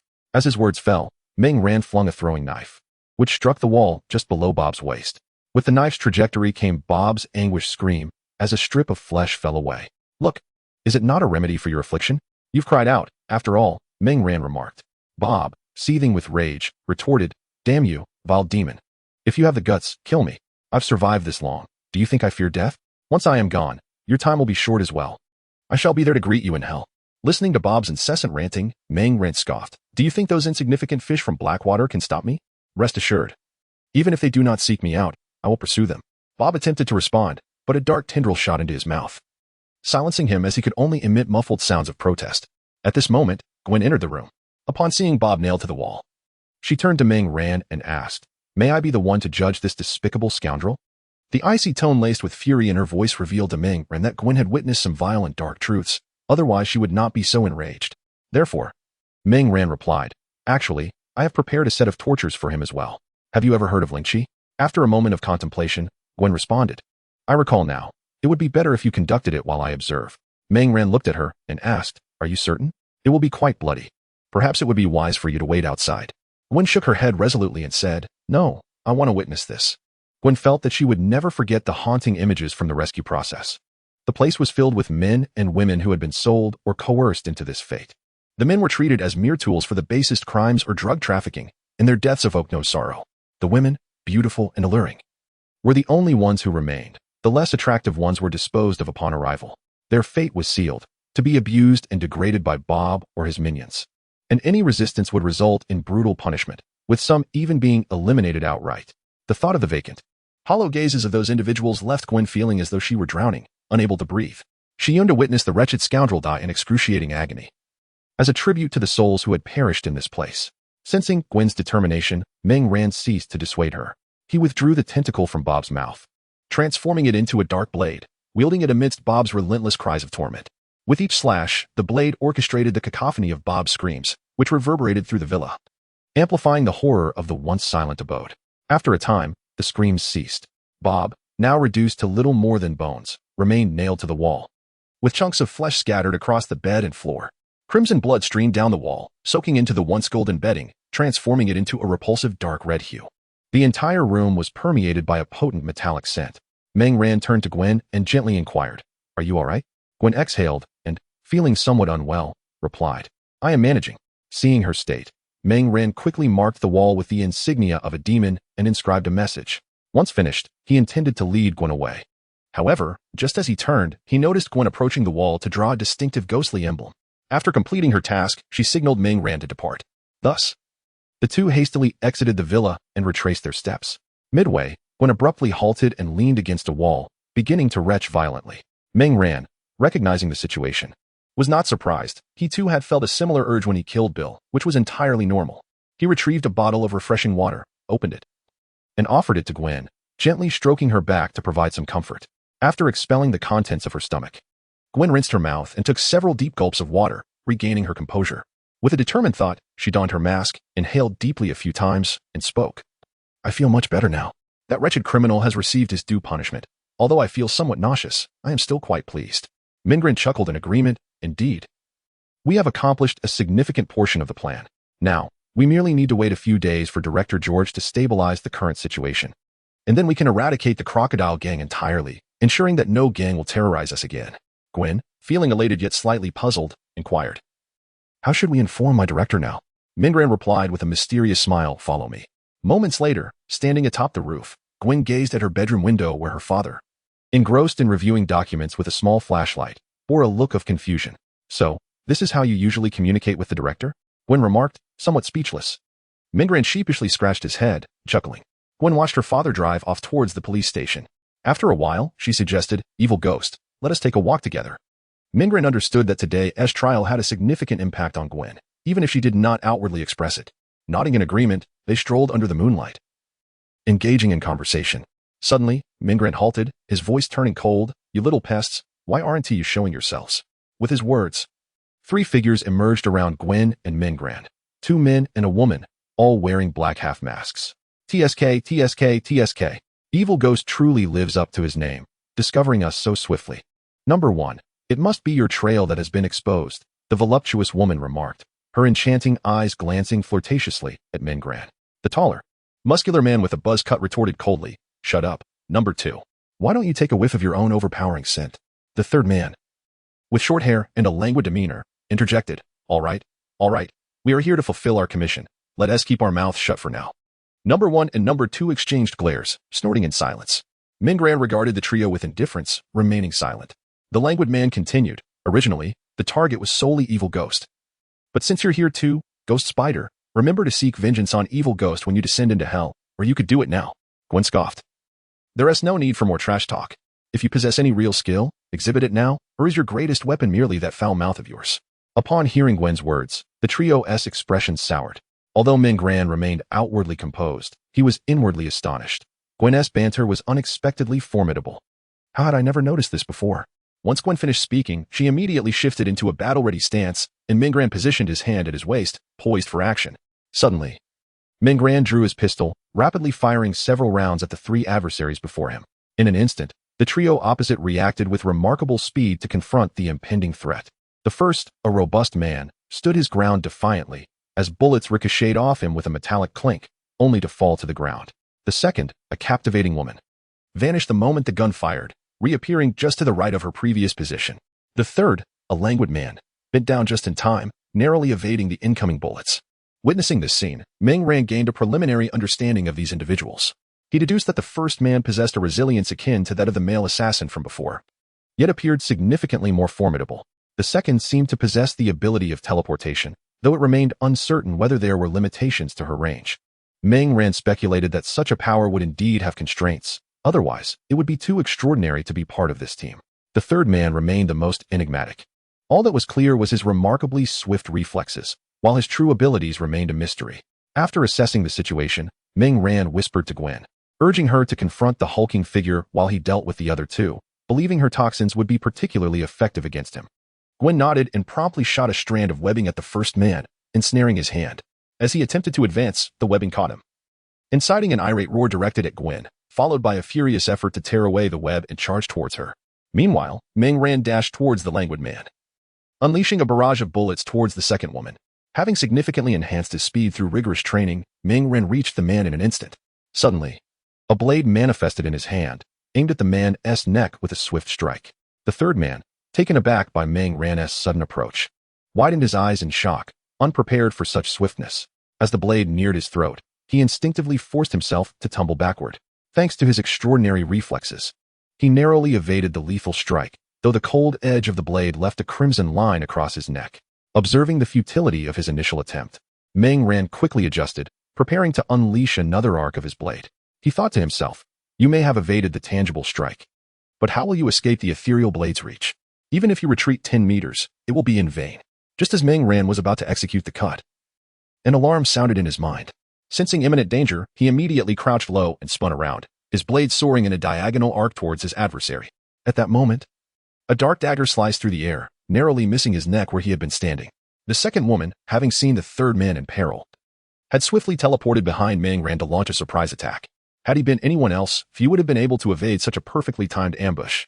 However, what the second figure did not anticipate was that this malevolent spirit seemed to possess eyes on its back, as it sensed danger despite facing away and immediately retaliated. The second figure, thwarted in her ambush, felt a surge of peril at her waist and could only rely on her swift reflexes to execute a teleportation. In an instant, she reappeared behind the first figure, who had just regained her composure, while her teleportation allowed her to evade a gruesome bisecting fate. It did not spare her from sustaining a wound. The black combat attire was torn asunder by the blade, and her fair skin was stained crimson with the blood that flowed forth. Had her reaction been a mere moment slower, she would not have merely sustained a single injury but would have been cleaved in two. The second figure, a striking woman, wore a grave expression and a pallid complexion as she stood behind the languid third figure. Both of them had shed their earlier disdain and now regarded the dark silhouette before them with heightened vigilance. The figure held a blade that remained untouched by blood, reflecting a chilling glimmer under the moonlight. The second figure retrieved a bottle of spray from her lower back, clutching her wound with one hand while she deftly unscrewed the cap with the other, subsequently administering the spray to her injury. The spray proved effective, swiftly halting the flow of blood from her wound. Ming Ran, witnessing this, exhaled a sigh of relief, despite his earlier strike being unrestrained. A direct hit would indeed have resulted in her being severed in two. Yet, he hoped she would not bleed excessively and perish, for he still required her to possess abilities shortly thereafter. It was clear that striking at vital points was ill-advised, and accidental death would be most unfortunate. Ming Ran mused inwardly. The third figure remained on high alert, fixated on Ming Ran. Upon hearing the sound of the spray, he finally relaxed, realizing that its application would at least preserve her life and maintain a semblance of combat capability. Although it came at a cost, nothing surpassed the value of life itself. Seeing that the second figure had staunched her bleeding, Meng Ran unleashed another swift attack, a cutting star. As the blade shimmered, several beams of light erupted forth, instantly fracturing into even more blade-like rays aimed at the two figures. The third figure, upon witnessing this, narrowed his gaze and raised both hands, summoning countless fireballs that swiftly shot towards the airborne blades. A cacophony of explosions erupted as Meng Ran's blade rays were completely intercepted by the fireballs launched by the third figure. The resulting blaze was blinding, and the collision of the two waves of attack produced a tremendous roar. The moment the man raised his hands, Meng Ran began to maneuver around the burgeoning flames, the intense light causing the venomous essence within him to feel considerable discomfort. Although Meng Ran had suitably heightened the venom's resistance to fire and noise, this innate weakness remained a source of unease. He circumvented the flames, hastening towards the second and third figures. The third figure, observing Meng Ran's rapid approach, raised his hand once more to launch several fireballs in greeting. Meng Ran, witnessing the torrent of fireballs, wielded his blade, slicing through them effortlessly, rendering them into halves. As the severed fireballs erupted with a thunderous sound before dissipating into the air, Meng Ran did not halt his advance, continuing to sprint forward. Suddenly, several enormous fireballs erupted behind Meng Ran, while the fireball that had been before him dissipated completely. The second and third figures had also vanished from sight. Chapter 38. The conclusion of battle and the mutation. It became evident that the fireballs emerging behind Meng Ran were also the result of their actions. The second figure rested her hand upon the shoulder of the third, utilizing her teleportation ability to transport them both simultaneously. Although this method would incur significant energy expenditure, the eradication of the malevolent spirit made it all worthwhile. The two had keenly observed Meng Ran's evasion of the flames and, being seasoned warriors, they discerned the underlying intricacies. Could it be that this malevolent spirit harbored a fear of fire? With this thought, they promptly devised a plan. The second figure would employ her teleportation to move alongside the third, who would continuously unleash high-density, explosive fireballs. As the frequency of their attacks increased, a fiery cage composed of fireballs would form from all directions, rendering the malevolent spirit unable to escape and ensuring its incineration within. As Meng Ran gazed at the rapidly ascending fiery cage surrounding him, a sense of impending danger surged within his mind. He could feel the immense energy contained within these fireballs. He surmised that once they approached a critical proximity, the third figure would ignite them. The explosive force of these fireballs could obliterate him and shatter nearby structures, particularly the building beneath their feet. Feeling the temperature rise sharply around him, the scorching and agitated air forced the Venom to withdraw back within. Gripping the hilt of the blade of cloud cutting, he closed his eyes, concentrating his thoughts. In an instant, Meng Ran reopened his eyes, his gaze sharp and resolute as he swung the blade of cloud cutting. The blade shimmered coldly, and he traced the outline of a full moon around himself. Under the night sky, the two moons illuminated each other, blurring the boundaries between heaven and earth. As the fireballs drew closer, nearing their critical point, the full moon he had just conjured suddenly radiated with a dazzling silver light, expanding rapidly outward. Moon slice, Meng Ran murmured.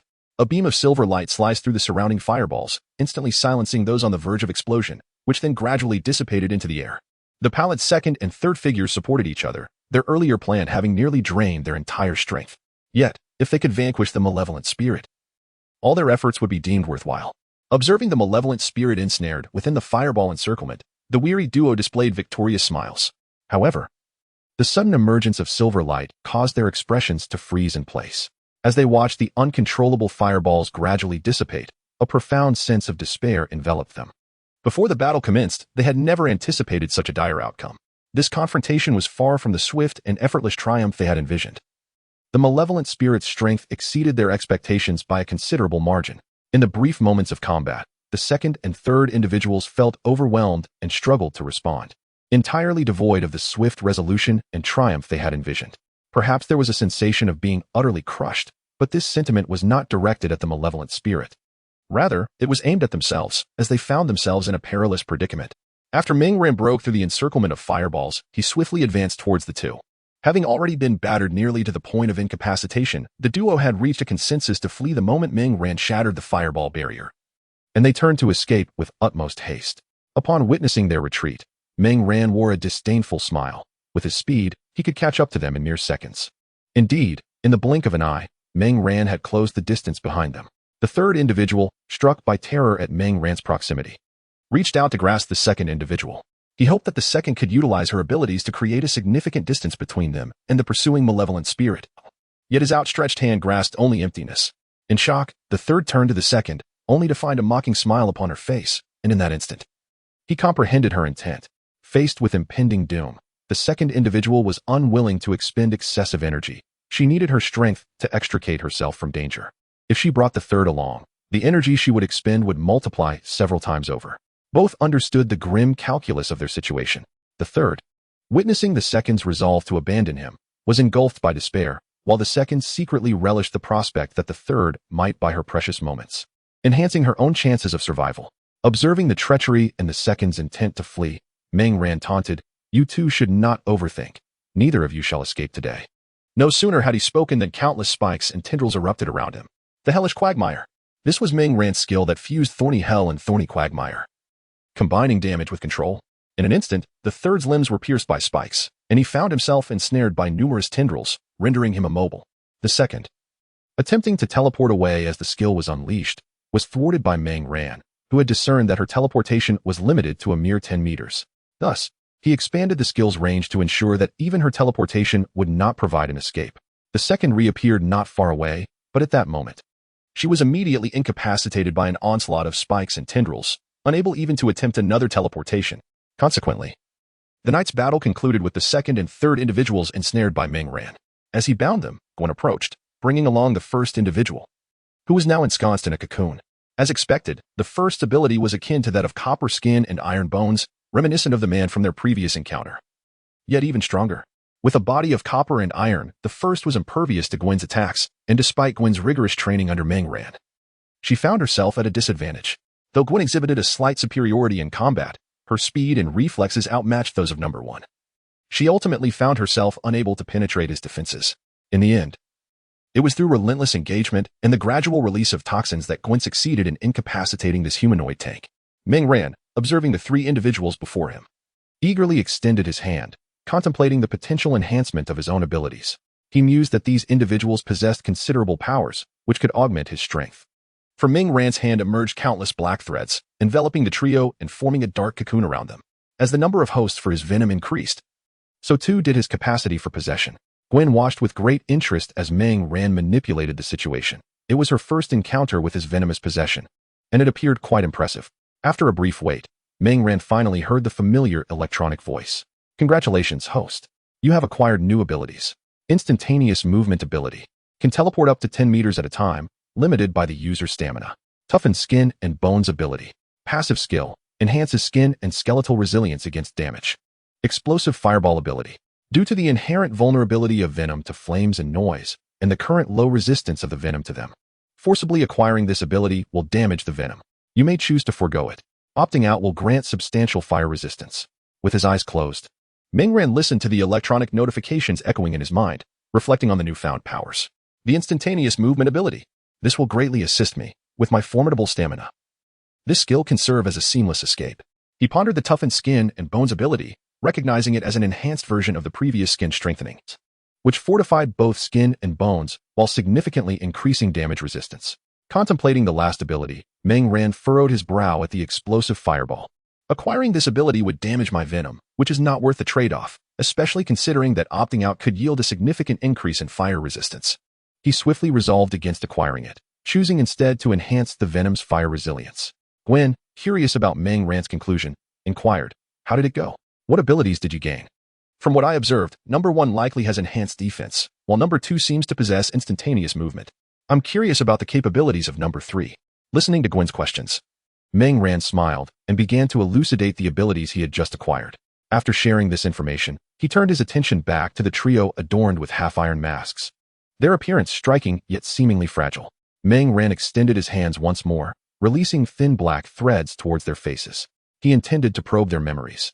Although he had yet to discover a solution to his current dilemma, any insights gained were better than none.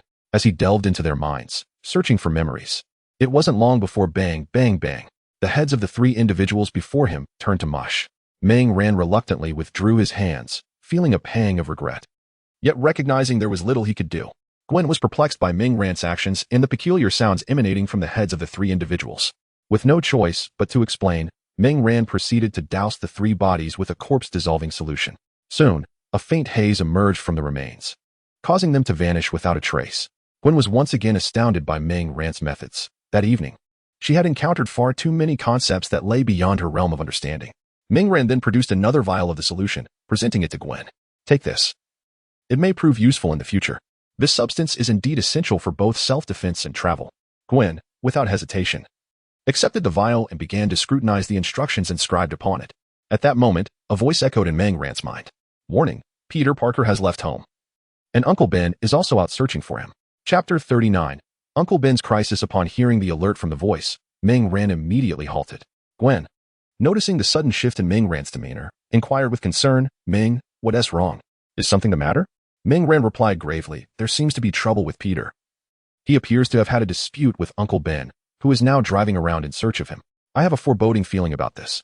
Gwen, taking Ming-Ran's seriousness to heart, grew concerned as well. She trusted him, and if he was this earnest, the situation must indeed be dire. Without delay, Ming-Ran and Gwen set off towards Uncle Ben's last known location. Utilizing his teleportation abilities, Ming-Ran became familiar with the skill and then transported both himself and Gwen, relying on his formidable stamina to endure the energy expenditure associated with the teleportation. Meanwhile, Peter wandered aimlessly through the streets, his mood utterly despondent after the recent confrontation with Uncle Ben. His life had undergone significant changes in recent days. Just a few days prior, while visiting a science museum, Peter had been bitten by a spider that had inexplicably descended from above. Initially, he thought little of it, as the bite was neither painful nor itchy. He planned to apply some ointment upon returning home.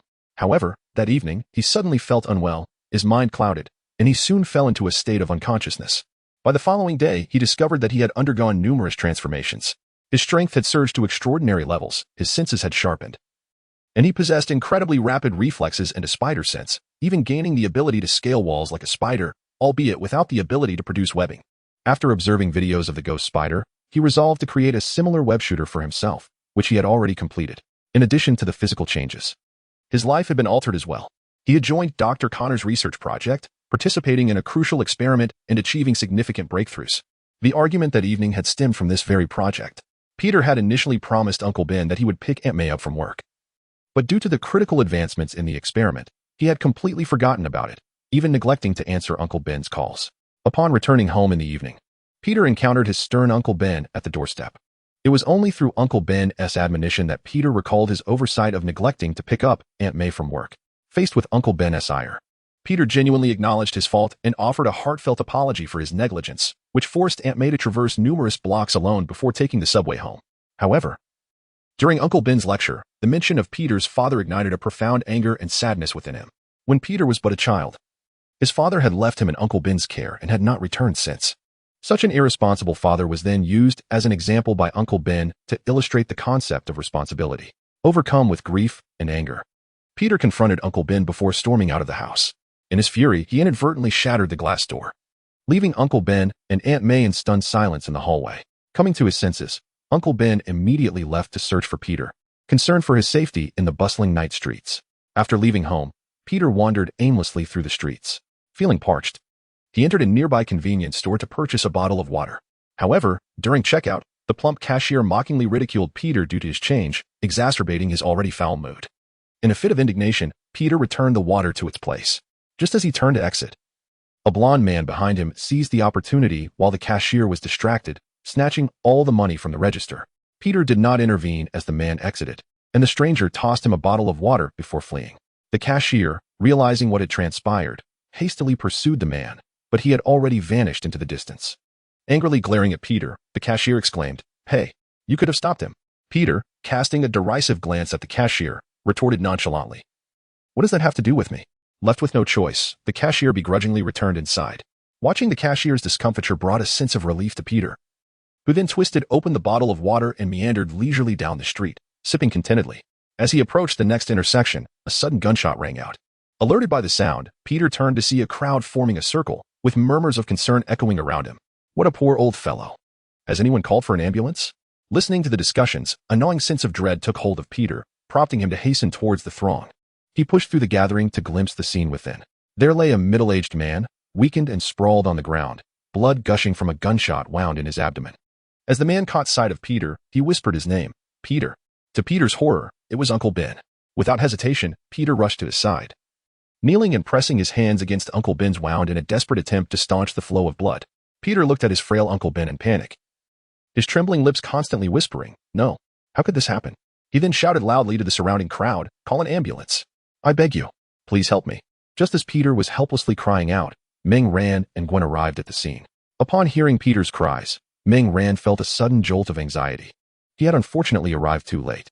Without hesitation, he leaped from the rooftop, landing amidst the throng of people.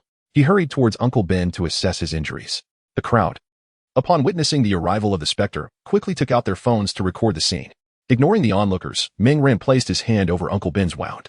Soon, several slender black tendrils slithered from his hand and burrowed into Uncle Ben's injury as he prepared to extract the bullet lodged within. The black tendrils writhed, and with a sharp clink, a metallic bullet fell to the ground. After removing the bullet, Ming Ran produced a spray from his pocket and applied it to Uncle Ben's wound. The gory injury immediately ceased bleeding. This was a potent hemostatic spray he had exchanged from the system's shop. Peter, observing the Spectre's deft actions, remained silent, fearing to disrupt him. He understood that Ming Ran was performing emergency aid on Uncle Ben and could only watch anxiously, praying fervently for his uncle's safety. Seeing that the bleeding had finally stopped, Ming Ran let out a sigh of relief. He turned to the anxious Peter and said in a low voice, "The bleeding has ceased. But he has lost a considerable amount of blood. We must get him to the hospital as soon as possible." Peter, hearing the raspy voice of the Spectre, felt as though a celestial melody had graced his ears. Thank goodness, Uncle Ben was safe. He hurriedly expressed his gratitude. "Thank you so much, Mr. Spectre." His voice quivered as he continued. "If anything happened to Uncle Ben, I truly wouldn't know how to cope. I can't lose him." Ming Ran looked at the weeping Peter and softly replied, "No need to thank me." With that, he gathered his strength and vanished into the night like a shadow taking flight. The ambulance finally arrived, and Peter, forgetting his tears, rushed to help lift Uncle Ben onto the stretcher, hastily making their way to the hospital. Ming Ran returned to Gwen, who had remained behind. On one hand, Gwen felt she could do nothing in such dire circumstances. On the other hand, the presence of both a ghost and a specter would surely invite trouble. Thus, Ming Ran had instructed Gwen to stay put while he descended to assist Uncle Ben. Ming Ran exhaled deeply and remarked, "My premonition was correct. Indeed, something unfortunate occurred. However, I am relieved we arrived in time. Otherwise, if something had happened to Uncle Ben, I would regret it for the rest of my life." Gwen gently embraced Ming Ran, soothingly saying, "It's all right now. Uncle Ben is out of danger, though he has lost some blood. Once he receives a transfusion and rests at the hospital, he will recover swiftly. We made it in time." Ming Ran held Gwen close, inhaling the sweet fragrance of her presence, gradually unwinding from the events of the night, which had indeed unfolded with overwhelming intensity. Uncle Ben was unharmed, which allowed Ming Ran and Gwen to breathe a sigh of relief. The two continued to meander through the city, attending to their evening duties. As for the robber who had shot Uncle Ben, Ming Ran had instructed Xiao Bai to conduct a swift search. He would be promptly informed upon discovering the criminal's whereabouts. Chapter 40. Peter's choice the following day. Peter did not attend school, remaining at the hospital to accompany Uncle Ben. After the events of the previous night, Peter realized the significance of Uncle Ben in his life. This kind-hearted middle-aged man had become as vital to Peter as a father. Uncle Ben and Aunt May were akin to Peter's parents, having nurtured him from childhood with unwavering care. It was not until the morning of the next day that Peter informed Ming Ran and the others of his decision. Thus, they resolved to visit Uncle Ben at the hospital post-afternoon classes. In the afternoon, Ming Ran, Harry, Gwen, and Mary Jane arrived at the hospital, bearing gifts for Uncle Ben. Upon seeing the weary Peter, Mary Jane enveloped him in a comforting embrace, whispering words of solace. Gwen similarly consoled Aunt May, while Ming Ran and Harry held Uncle Ben's hand, inquiring with concern about his injuries. After receiving a blood transfusion, Uncle Ben appeared significantly better. He even jested with Harry and Ming Ran, saying, "I can finally enjoy a holiday, albeit in a hospital." Seeing Uncle Ben's improved demeanor lightened Ming Ran's heart. Although he had known the previous night that Uncle Ben was not in grave danger, witnessing it firsthand allowed him to fully relax. While they were visiting in the hospital room, several police officers arrived. They presented Aunt May and Peter with a composite sketch and description of the suspect. At the sight of the familiar face, Peter instantly recognized it as the perpetrator of the convenience store robbery from the previous night. He had relished the cashier's distress, realizing he could have intervened but chose not to. Reflecting on the events of last night, a wave of regret and guilt washed over Peter.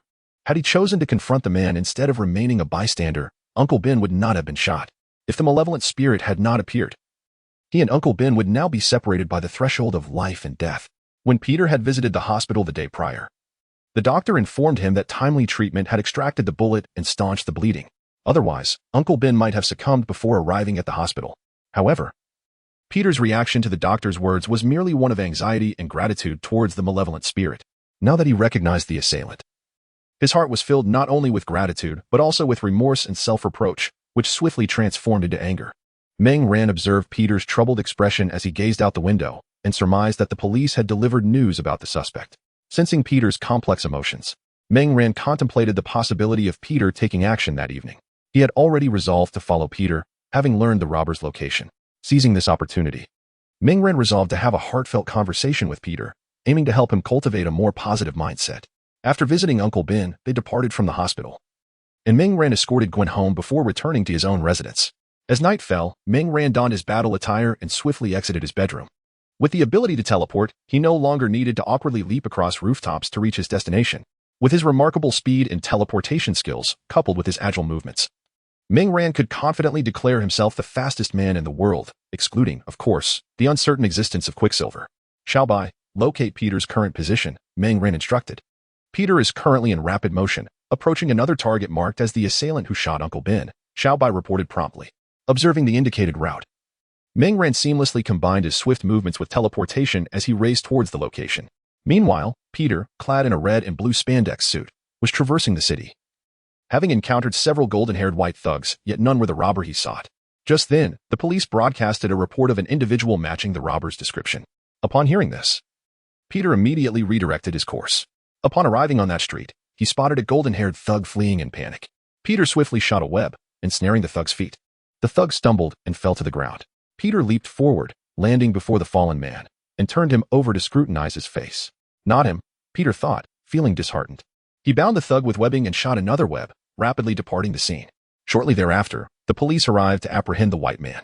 Once again, Peter's search yielded no results, heightening his frustration. In a moment of exasperation, he struck the nearby wall with his fist. The impact echoed loudly, causing the wall to fracture like a spider's web from the point of contact, before it crumbled to the ground with a resounding crash.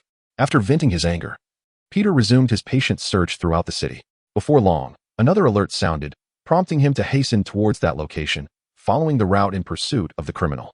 Peter arrived at an abandoned building, left incomplete for various reasons, shrouded in darkness with only the faint glow from a nearby structure illuminating the interior. This could serve as an excellent hiding spot, Peter mused silently. Suddenly, a sound sliced through the air. The criminal, believing he was being pursued by the police, swung a metal rod towards Peter. Peter nimbly evaded the strike and deftly stepped on the rod as it fell to the ground. The criminal, gripping the rod, exerted force to reclaim it, but Peter's foot held it firmly in place, rendering him unable to pull it back. With no other option, the thug released his grip and attempted to flee. However, Peter would not grant him any opportunity. He swiftly unleashed a strand of web, ensnaring the fleeing criminal tightly. Approaching the malefactor, Peter turned his face upwards, scrutinizing the man's features. Suddenly, his eyes widened, and with barely concealed fury, he declared, "At last, I have found you." Grasping the criminal by the collar, he bellowed, "Why? Why did you harm that innocent man yesterday?" The criminal, gazing at the masked figure before him, suddenly erupted into a sinister laugh. "Why? You dare ask me why? I wanted to escape, and he had the audacity to obstruct my path. Does he not deserve to die?" Peter's rage surged within him, recalling the image of Uncle Ben lying in a pool of blood. He extended his fist, striking the side of the man's head with tremendous force, creating a gaping wound. Trembling, Peter raised his fist once more, while the man, now terrified, ceased his maniacal laughter and stared in horror. Though the man was despicable, and although he had nearly killed Uncle Ben, Peter had never taken a life and found himself unable to do so now. His sense of morality and the values instilled in him restrained him. After a moment of contemplation, Peter resolved to act. He shot another web strand, sealing the criminal's mouth, and reinforced it with additional strands. He decided to deliver this criminal to the police, allowing the law to mete out justice. He hoisted the criminal and soon hung him at the entrance of a police station, then turned to leave, ascending to a rooftop via his web. Sitting at the edge, he gazed down at the nighttime scenery, feeling profoundly lost and despondent. "What are you pondering?" A raspy voice emerged from behind. Peter quickly turned, only to find it was the ghost. Instinctively, he bowed in gratitude, saying, "Mr. Ghost, thank you for saving my uncle." As the words left his mouth, Peter sensed a disquieting realization. He was still masked and clad in a suit, and his statement could expose him as the very individual from the previous day. Observing Peter's astonishment, Meng Ran felt a wave of incredulity, thinking to himself, "Just as I expected, Peter, only you could engage in such absurdly humorous antics, my brother." Meng Ran had been shadowing Peter all along, from the moment he apprehended the robber to when he delivered the criminal to the police station, silently observing him. Whether Peter chose to kill the criminal or submit him to legal judgment, Ming Ran supported him, guiding him through his decisions. Ultimately, while Peter's choice was somewhat unexpected, it was not discordant upon reflection. Ming Ran understood that Peter embodied gentleness and righteousness, which is why Spider-Man was beloved by so many. He pondered whether he could emulate Peter's actions if placed in his position. The answer was a resounding no. Ming Ran lacked Peter's extraordinary character. Many could emulate the ghost's ruthlessness, but few could embody the essence of Spider-Man. Ming Ran gazed at Peter, who appeared momentarily taken aback, and instinctively removed his mask. As the malevolent spirit transformed into Ming Ran, Peter's eyes widened, leaving him momentarily speechless. With a smile, Ming Ran addressed Peter, saying, "Peter, allow me to reintroduce myself. I am Ming Ran, and I am also the malevolent spirit." Chapter 41. The professional team. Peter stared at Ming Ran, who was still adorned in the guise of the malevolent spirit, absorbing the revelation with a sense of bewilderment. Noticing Peter's dazed expression, Ming Ran chuckled. "What is the matter? Peter, do you not recognize me?" Gradually regaining his composure from the shock, Peter removed his own mask, his voice tinged with confusion as he stammered, "Ming, you are the malevolent spirit? I always believed it to be a cold, middle-aged man." Ming Ran replied, "What led you to such a misconception? The malevolent spirit has always been me. Would you like an autograph?" He teased. Peter, suddenly feeling a bit embarrassed, scratched his head, at a loss for words in the awkward moment. Then, as if a thought had struck him, he looked up with a newfound clarity and remarked, "I was wondering why the malevolent spirit appeared so suddenly yesterday." He then earnestly expressed his gratitude, saying, "Thank you, Ming. Thank you for saving my uncle." With that, he embraced Ming Ran tightly. Sensing Peter's turbulent emotions, Ming Ran returned the embrace, gently patting his back in comfort. "It's all right now. Your uncle is safe," he reassured Peter. With a choked voice, Peter confessed, "I was so scared, Ming. I can't bear to think about what I would do if I lost my uncle." Ming Ran continued to console him, understanding the complexity of Peter's feelings. Fear mingled with worry, relief intertwined with regret, and anger coupled with confusion. After a while, as Peter's emotions settled, he inquired, "How did you know my uncle was in trouble, Ming? Were you just lucky to be there?" Ming Ran explained, "Actually, a few days ago at school, I sensed something was off with you, so I kept a close watch on your situation, hoping to speak with you at the right moment. It just so happened that the incident occurred, and fortunately, I arrived in time to prevent any disaster. Otherwise, I would have regretted it for a lifetime." Peter nodded, feeling a bit awkward as he scratched his head, surprised that Ming Ran had been aware all along. He had initially planned to debut as Spider-Man, earn Ming Ran's admiration, and then modestly reveal his true identity to enjoy the look of astonishment on his friend's face. Little did he know that Ming Ran was already aware and that he was the very malevolent spirit he idolized, leaving Peter without the thrill of surprise. In retrospect, it was indeed somewhat embarrassing to realize that the malevolent spirit was his good friend. No wonder Ming Ran had previously inquired about his thoughts on the malevolent spirit. Peter began to understand that Ming Ran had likely wrestled with similar dilemmas. After a moment, Ming Ran continued, "I still don't know how you ended up like this." At this, Peter gathered his thoughts, preparing to explain to Ming Ran. As he remained silent, Ming Ran took the initiative to speak. "Please hold on for a moment. There is someone else who wishes to meet you, a friend of ours." Peter, taken aback by her words, responded, "Another friend? Is it Harry? Have you told him?" Ming Ran did not reply but gazed into the distance at the approaching figure. Soon, the silhouette descended before them, a striking presence clad in a black and white combat suit, a white hood, and a shapely physique. It was none other than Ghost Spider-Gwen. Peter stared at Ghost Spider in a daze, murmuring, "Ghost Spider? A friend? Could it be?" At that moment, Ghost Spider, sensing his thoughts, revealed her exquisite face. Peter's eyes widened in astonishment. "Gwen? You are Ghost Spider?" He then added, "As long as it's not Mary Jane, that's all that matters." Just as Peter finished his sentence, a crisp voice rang out. "You silly Peter. What do you mean by as long as it's not me? Mary Jane?" Peter quickly scanned his surroundings, ultimately landing his gaze on Gwen's earpiece. At that moment, Gwen tossed him a pair of headphones. Peter donned the headphones and, indeed, Mary Jane's voice echoed through them. "Hey, Peter, you need to explain what you meant by that." Feeling flustered, Peter stammered an explanation to Mary Jane. Seeing that everyone had gathered, Ming Ran interjected, "All right, Peter, now that we are all here, you can share your story with us." After considerable effort, Peter finally managed to placate Mary Jane. He scratched his head, reflecting on his earlier thoughts, and began recounting his tale. Here's how it went, he elucidated, finally conveying his story.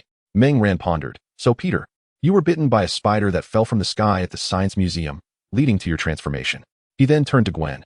"If I recall correctly, Gwen, you were out with your family and, upon returning home that evening, discovered you had been bitten, resulting in your mutation." It was noted that Gwen had also visited the Science Museum on the day of her transformation. So, it seems that both of your mutations stemmed from the same spider at the Science Museum. Peter and Gwen fell into contemplation at this revelation. Meng Ran continued. However, I believe the spiders that bit you both are likely different. After all, the abilities you possess show some variance. Gwen has many unique skills compared to Peter, while Peter exhibits greater strength and physical prowess. Parker mulled over this for a moment before speaking. I remember there were mutated spiders from Oscorp at the Science Museum. The one that bit me was probably one of those. But if you say the spiders that bit us are different, then I have no idea what kind bit Gwen.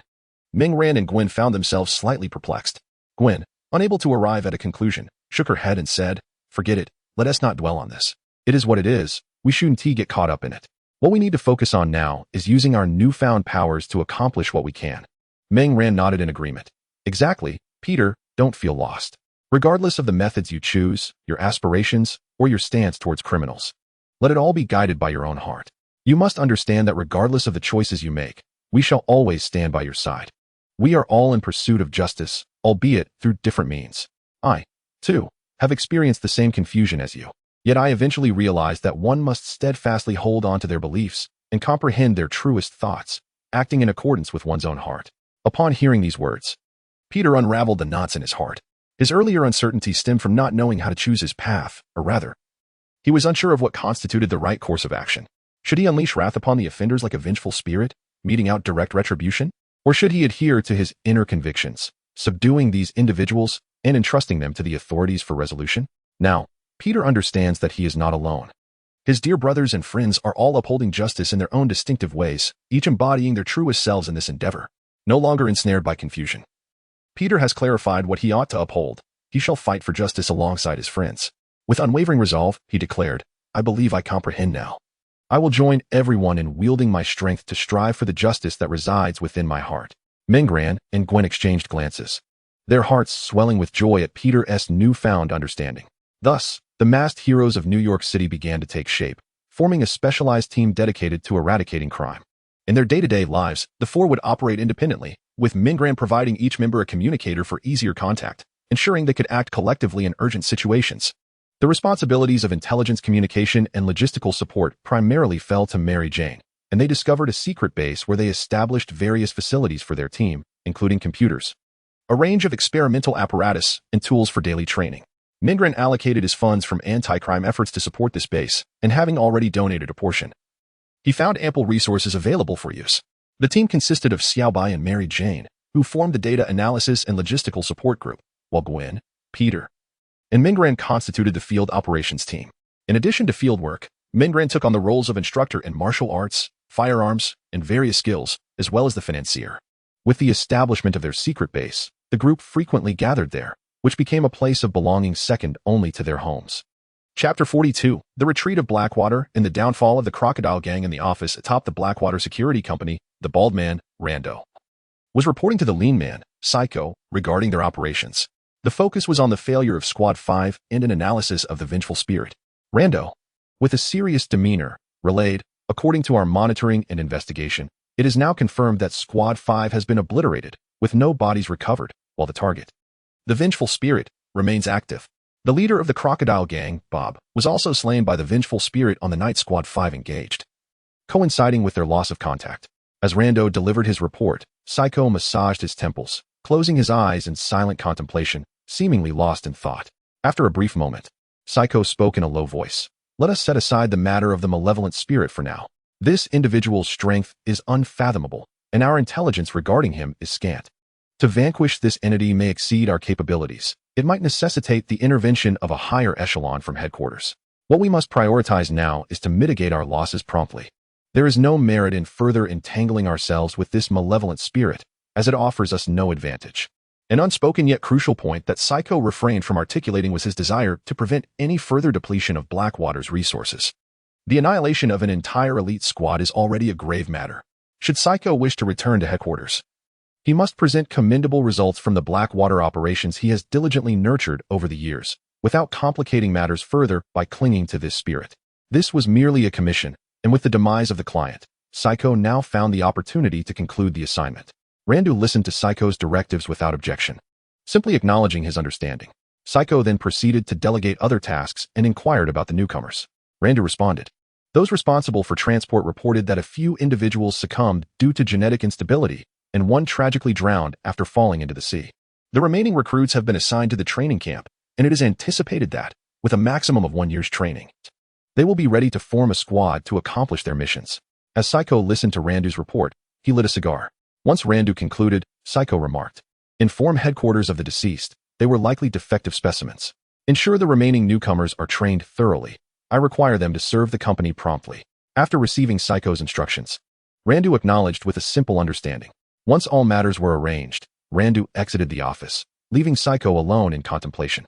Meanwhile, the professional team, led by Meng Ran, was witnessing the burgeoning notoriety of Spider-Man as Peter's activities continued to unfold. The emergence of this masked superhero had captured public attention. Unlike the elusive and enigmatic malevolent spirit and Phantom, Spider-Man resembled a neighbor living nearby. He frequently appeared in public during the day, extending a helping hand in both minor and significant matters, which elevated his popularity significantly within just a few days. Peter remained actively engaged, and Meng Ran was equally industrious. The plan to dismantle the Crocodile Gang was already well underway, with only the piece involving Cece left to address. With the current circumstances in mind, it was time to execute the plan. As night fell, Meng Ran and Gwen prepared to set out. Before heading to Cece, Meng Ran needed to retrieve someone, having promised her that she would personally adjudicate Cece. Sensing the woman's direction, Meng Ran swiftly moved with Gwen by his side. Liana stood at the entrance of a dilapidated building, clutching a glowing red object resembling a button. This is the locator given to her by the malevolent spirit last time. The spirit mentioned that when the time for the judgment of Zeiss arrives, the red light will illuminate. At that moment, the spirit will seek her out, compelling her to personally enact the judgment upon Zeiss. Liana was shaking her head and glancing around when suddenly, two figures emerged before her. She recognized them. One was the previous malevolent spirit, and the other was a masked hero, the Phantom Spider, akin to the spirit. Meng Ran observed Liana, who appeared somewhat tense, and tossed her a blindfold, stating in a low voice, "Cover your eyes. I shall now take you to Judge Zeiss." Liana took the blindfold and obediently donned it over her eyes. Meng Ran placed a hand on her shoulder and swiftly transported them. Liana felt only the rush of wind beside her, and after a while, they halted. She assumed they had arrived at their destination. Indeed. The raspy voice of the malevolent spirit echoed, "We have arrived. You may remove the blindfold." Liana lifted the blindfold, and her pupils involuntarily constricted. Before her stood a brightly lit villa, a place that haunted her nightmares. It was here that her torment began when she was forcibly sold. Only after the malevolent spirit rescued her was she liberated from her nightmare. Yet, even in her escape, she often awoke in terror, finding herself once again trapped in that dreadful place within her dreams, unsure of how to ever break free. Noticing Liana's unnatural expression, Meng Ran said nothing, exchanging a knowing glance with Gwen, who swiftly entered the villa to commence the cleansing. Meng Ran instructed Liana, "Wait here for 5 minutes. After that, come to the casino on the upper floor to find me." Liana nodded obediently, watching him disappear into the villa. Meng Ran proceeded through the main door and ascended to the casino on the second floor. The desolate casino was filled only with the incessant clinking of a slot machine, where Zeiss sat, clutching his abdomen, attempting to distract himself with gambling to ignore the pain.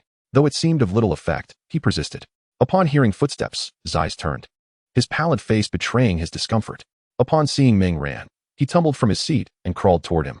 Gazing at Meng Ran, he fought through the pain, weakly imploring, "Mr. Malevolent Spirit, I beg you for a pill. The pain is intensifying." Meng Ran looked down at the incapacitated Zeiss and placed a pill in his mouth. Zeiss hurriedly swallowed it, almost choking in his haste, instinctively wanting to cough but suppressing it, fearing he would waste any of the precious remedy. His face flushed crimson, and once assured that the pain had subsided, he opened his mouth to breathe deeply. Coldly regarding the prostrate Zeiss, Meng Ran remarked, "You have performed admirably during this time. You have not disappointed me."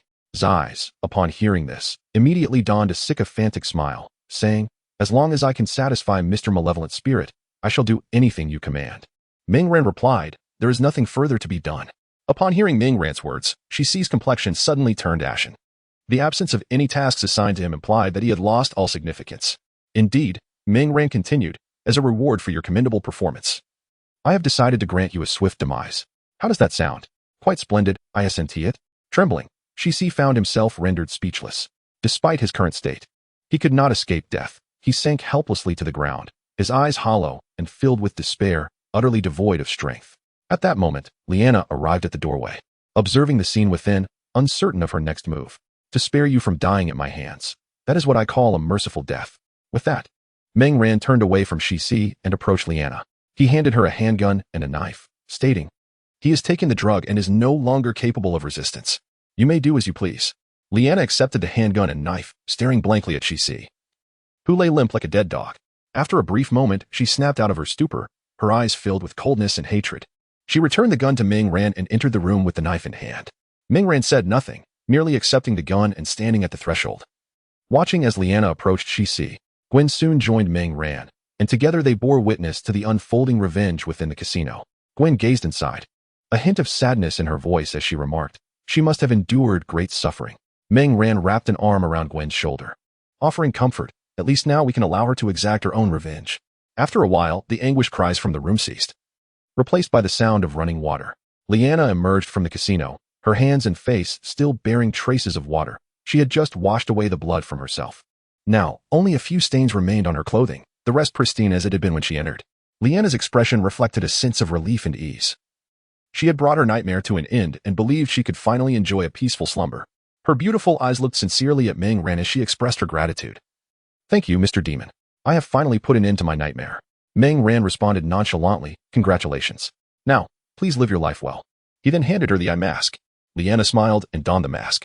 Ming Ran placed his hand on her shoulder, and she suddenly spoke again. "By the way, Mr. Demon, my name is Leanna. I hope you will not forget me. I will strive to be of help to you one day." Ming Ran replied, "Just focus on living well." Then, a gust of wind howled in her ears, and when it subsided, Leanna heard a hoarse voice say, "Live well." As she hurriedly removed the eye mask, she found herself alone, back in her dwelling. The empty doorway left her standing solitary, the night wind swirling into the darkness. Leanna stood dazed for a moment before turning to enter. Chapter 43, Dr. Lizard. After escorting Leanna back, Ming Ran and Gwen departed. The crocodile gang has now been eradicated, leaving only the final touches to be completed, and for that, we must still seek our dear Chief George. Ming Ran and Gwen once again found themselves near Gwen's home, standing by a nearby building. As before, it was Ming Ran who knocked on the window and placed the folder, while Gwen remained in place. Observing the interaction between Ming Ran and her father, it was difficult to articulate, but every time Gwen witnessed this scene, she felt an inexplicable oddity. After placing the items, Ming Ran stepped back to join Gwen. Watching George, who was accustomed to retrieving documents, Ming Ran softly remarked to Gwen, "After tonight, the crocodile gang will be no more." Gwen dismissed her strange feelings and nodded in agreement, saying, "Indeed, we have finally excised this malignant tumor." Inside the room, George had finished reviewing the documents. After returning the flashlight, he quietly exited the room, dressed up, and made his way to the garage to drive. With the roar of the engine, George headed towards the police station, making familiar phone calls along the way. After several operations, they had grown quite adept. As George departed, Ming Ran gently suggested to Gwen, "You should head home and get some rest. You have classes tomorrow. I'll take a stroll and then return home." Gwen recognized that she lacked Ming Ran's energy and nodded in agreement, replying, "All right, but do take care." They exchanged farewell, and Gwen returned to her room. Ming Ran, too, departed, continuing to wander through the city, preserving the tranquility of the night. The Osborne group at night was desolate, save for the security personnel. The research department's floor, once bustling with voices during the day, now lay dim and deserted. In the pitch-black environment, only a slightly ajar door emitted a sliver of light, serving as the sole illumination on that floor. A sophisticated and handsome middle-aged man in a lab coat sat at his desk, holding a pen in his left hand, scribbling on paper, with his right sleeve rolled up, revealing an empty space where his arm should be. Connors was troubled by the intricacies of the experiment. Logically, he should be elated due to the groundbreaking progress made, yet he was overwhelmed with anxiety. The urgency of time demanded that this achievement could no longer be pursued slowly and methodically. He needed to devise a rapid method for validating and improving the results. Frustrated, Connors set down his pen, feeling utterly at a loss. Recalling Mio's words from earlier in the day, he was struck by a wave of powerlessness. "Dr. Norman Osborn can no longer afford to wait. Time is of the essence. We must expedite human trials. I will visit the Veterans Hospital tomorrow. I believe there will be many individuals in dire need, missing limbs. Let us wish for good fortune, Doctor." As Connors recalled these words, his only remaining left fist instinctively clenched tightly, only to be released moments later as a complex expression crossed his face. He covered the hollow sleeve of his right arm with his left hand. After a brief pause, Dr. Connors appeared to have made a resolute decision. He rose from his desk and approached a device. After entering a lengthy sequence of intricate passwords, he unlocked a sealed door and retrieved a container resembling a test tube, filled with a vibrant green solution. With deliberate care, Connors extracted the solution and transferred it into a syringe, holding it in one hand as he prepared to inject it into his right arm. As the syringe inched closer to his right arm, Dr. Connors's expression grew increasingly conflicted and hesitant. After a moment's deliberation, he finally resolved to pierce the needle into his right arm, allowing the green solution to swiftly enter his body. In that instant, an odd sensation coursed through him from every corner of his being. Staggering, he returned to his desk and sank into his chair. Moments later, a searing pain overwhelmed him, and after enduring it for a minute, he succumbed to unconsciousness. As dawn broke, sunlight streamed into Dr. Connors's office, the beam gradually shifting until it fell upon his face. Sensing the warmth of the sun, he fluttered his eyelids and opened his eyes, hearing the increasing chatter of people outside, signaling the arrival of morning. Instinctively, he raised his right hand to shield his eyes from the light, then pulled himself up from the desk, leaning against his chair. Right hand? How could I have a right hand? It dawned on Dr. Connors that he was indeed blocking the sunlight with his right hand. He quickly lifted it, scrutinizing it closely. To his astonishment, he discovered a robust, alabaster arm extending from his right side, with fingers enveloped within. Prodding the arm with his left hand, he found that the ivory-like limb was encased in a thick protective covering. In a flurry, Dr. Connors began to unwrap the protective layer from his right hand, revealing a slightly muscular arm beneath. He gazed in exhilaration at his transformed limb, scarcely believing that this was a scene he had only witnessed in dreams. Eagerly, he seized the telephone from his desk, intending to call Neo. The call connected, but it was Neo's secretary on the line. She informed Connors that Neo was en route to the Veterans Hospital and was likely crossing the Brooklyn Bridge at that moment. Without hesitation, Dr. Connors hung up the phone, donned his coat, and rushed outside, determined to find Neo and share his remarkable discovery, thus eliminating the need for a visit to the hospital. Upon reaching the ground floor, he hailed a taxi and climbed in, anxious as he urged the driver, "Hurry, take me to the Brooklyn Bridge." The driver, unfazed by Connors's urgency, replied leisurely, "You need to tell me where you're going, sir. The Brooklyn Bridge? How will I park there?" Dr. Connors listened to the driver's leisurely words, seething with rage. Suddenly, he let out an uncharacteristic roar, shouting, "I said, Brooklyn Bridge." Startled by Connor's outburst, the driver hastily pressed the accelerator, eager to whisk this madman away. As he sped along, the driver muttered to himself, lamenting his misfortune. What a dreadful day, encountering such a lunatic first thing in the morning. Why not seek help in a hospital instead of heading to a bridge? Is he contemplating self-destruction? Upon reaching the bridge, they found themselves ensnared in a relentless traffic jam. The driver shook his head in exasperation and glanced in the rearview mirror at Dr. Connors, inquiring, "Hey, we're at the bridge now. Where exactly do you wish to disembark?" Receiving no response, he turned back and called out a few more times, only to find a figure lying sideways in the back seat, cloaked in a coat that obscured his head.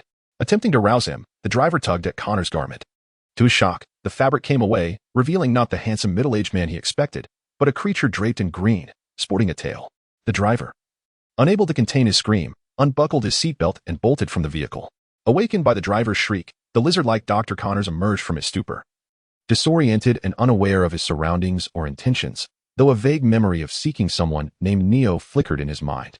Rising from the back seat, he used his claws to tear through the taxi's roof, climbing out into the world. His eyes, devoid of reason, were filled solely with a primal ferocity and an instinctual urge to wreak havoc. He was determined to locate this man named Neo and shred him to pieces.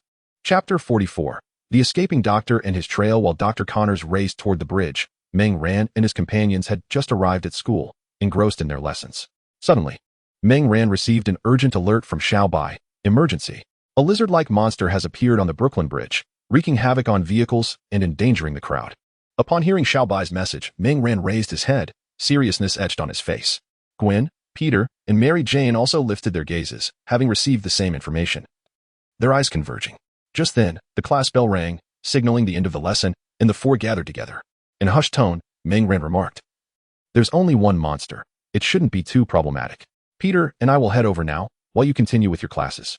In the meantime, try to piece together where this creature came from and gather any relevant information." Having spent considerable time in this world, Meng Ran's recollection of Marvel movies had grown hazy. He had only seen the latest Spider-Man version, featuring a winged antagonist. Furthermore, he had observed that the world he inhabited for over a decade appeared somewhat different from the films of his past life. Thus, to ensure their safety, a thorough investigation seemed prudent. Several individuals nodded in agreement. Gwen, somewhat disinterested, also gave a slight nod, although she was eager to confront the creature.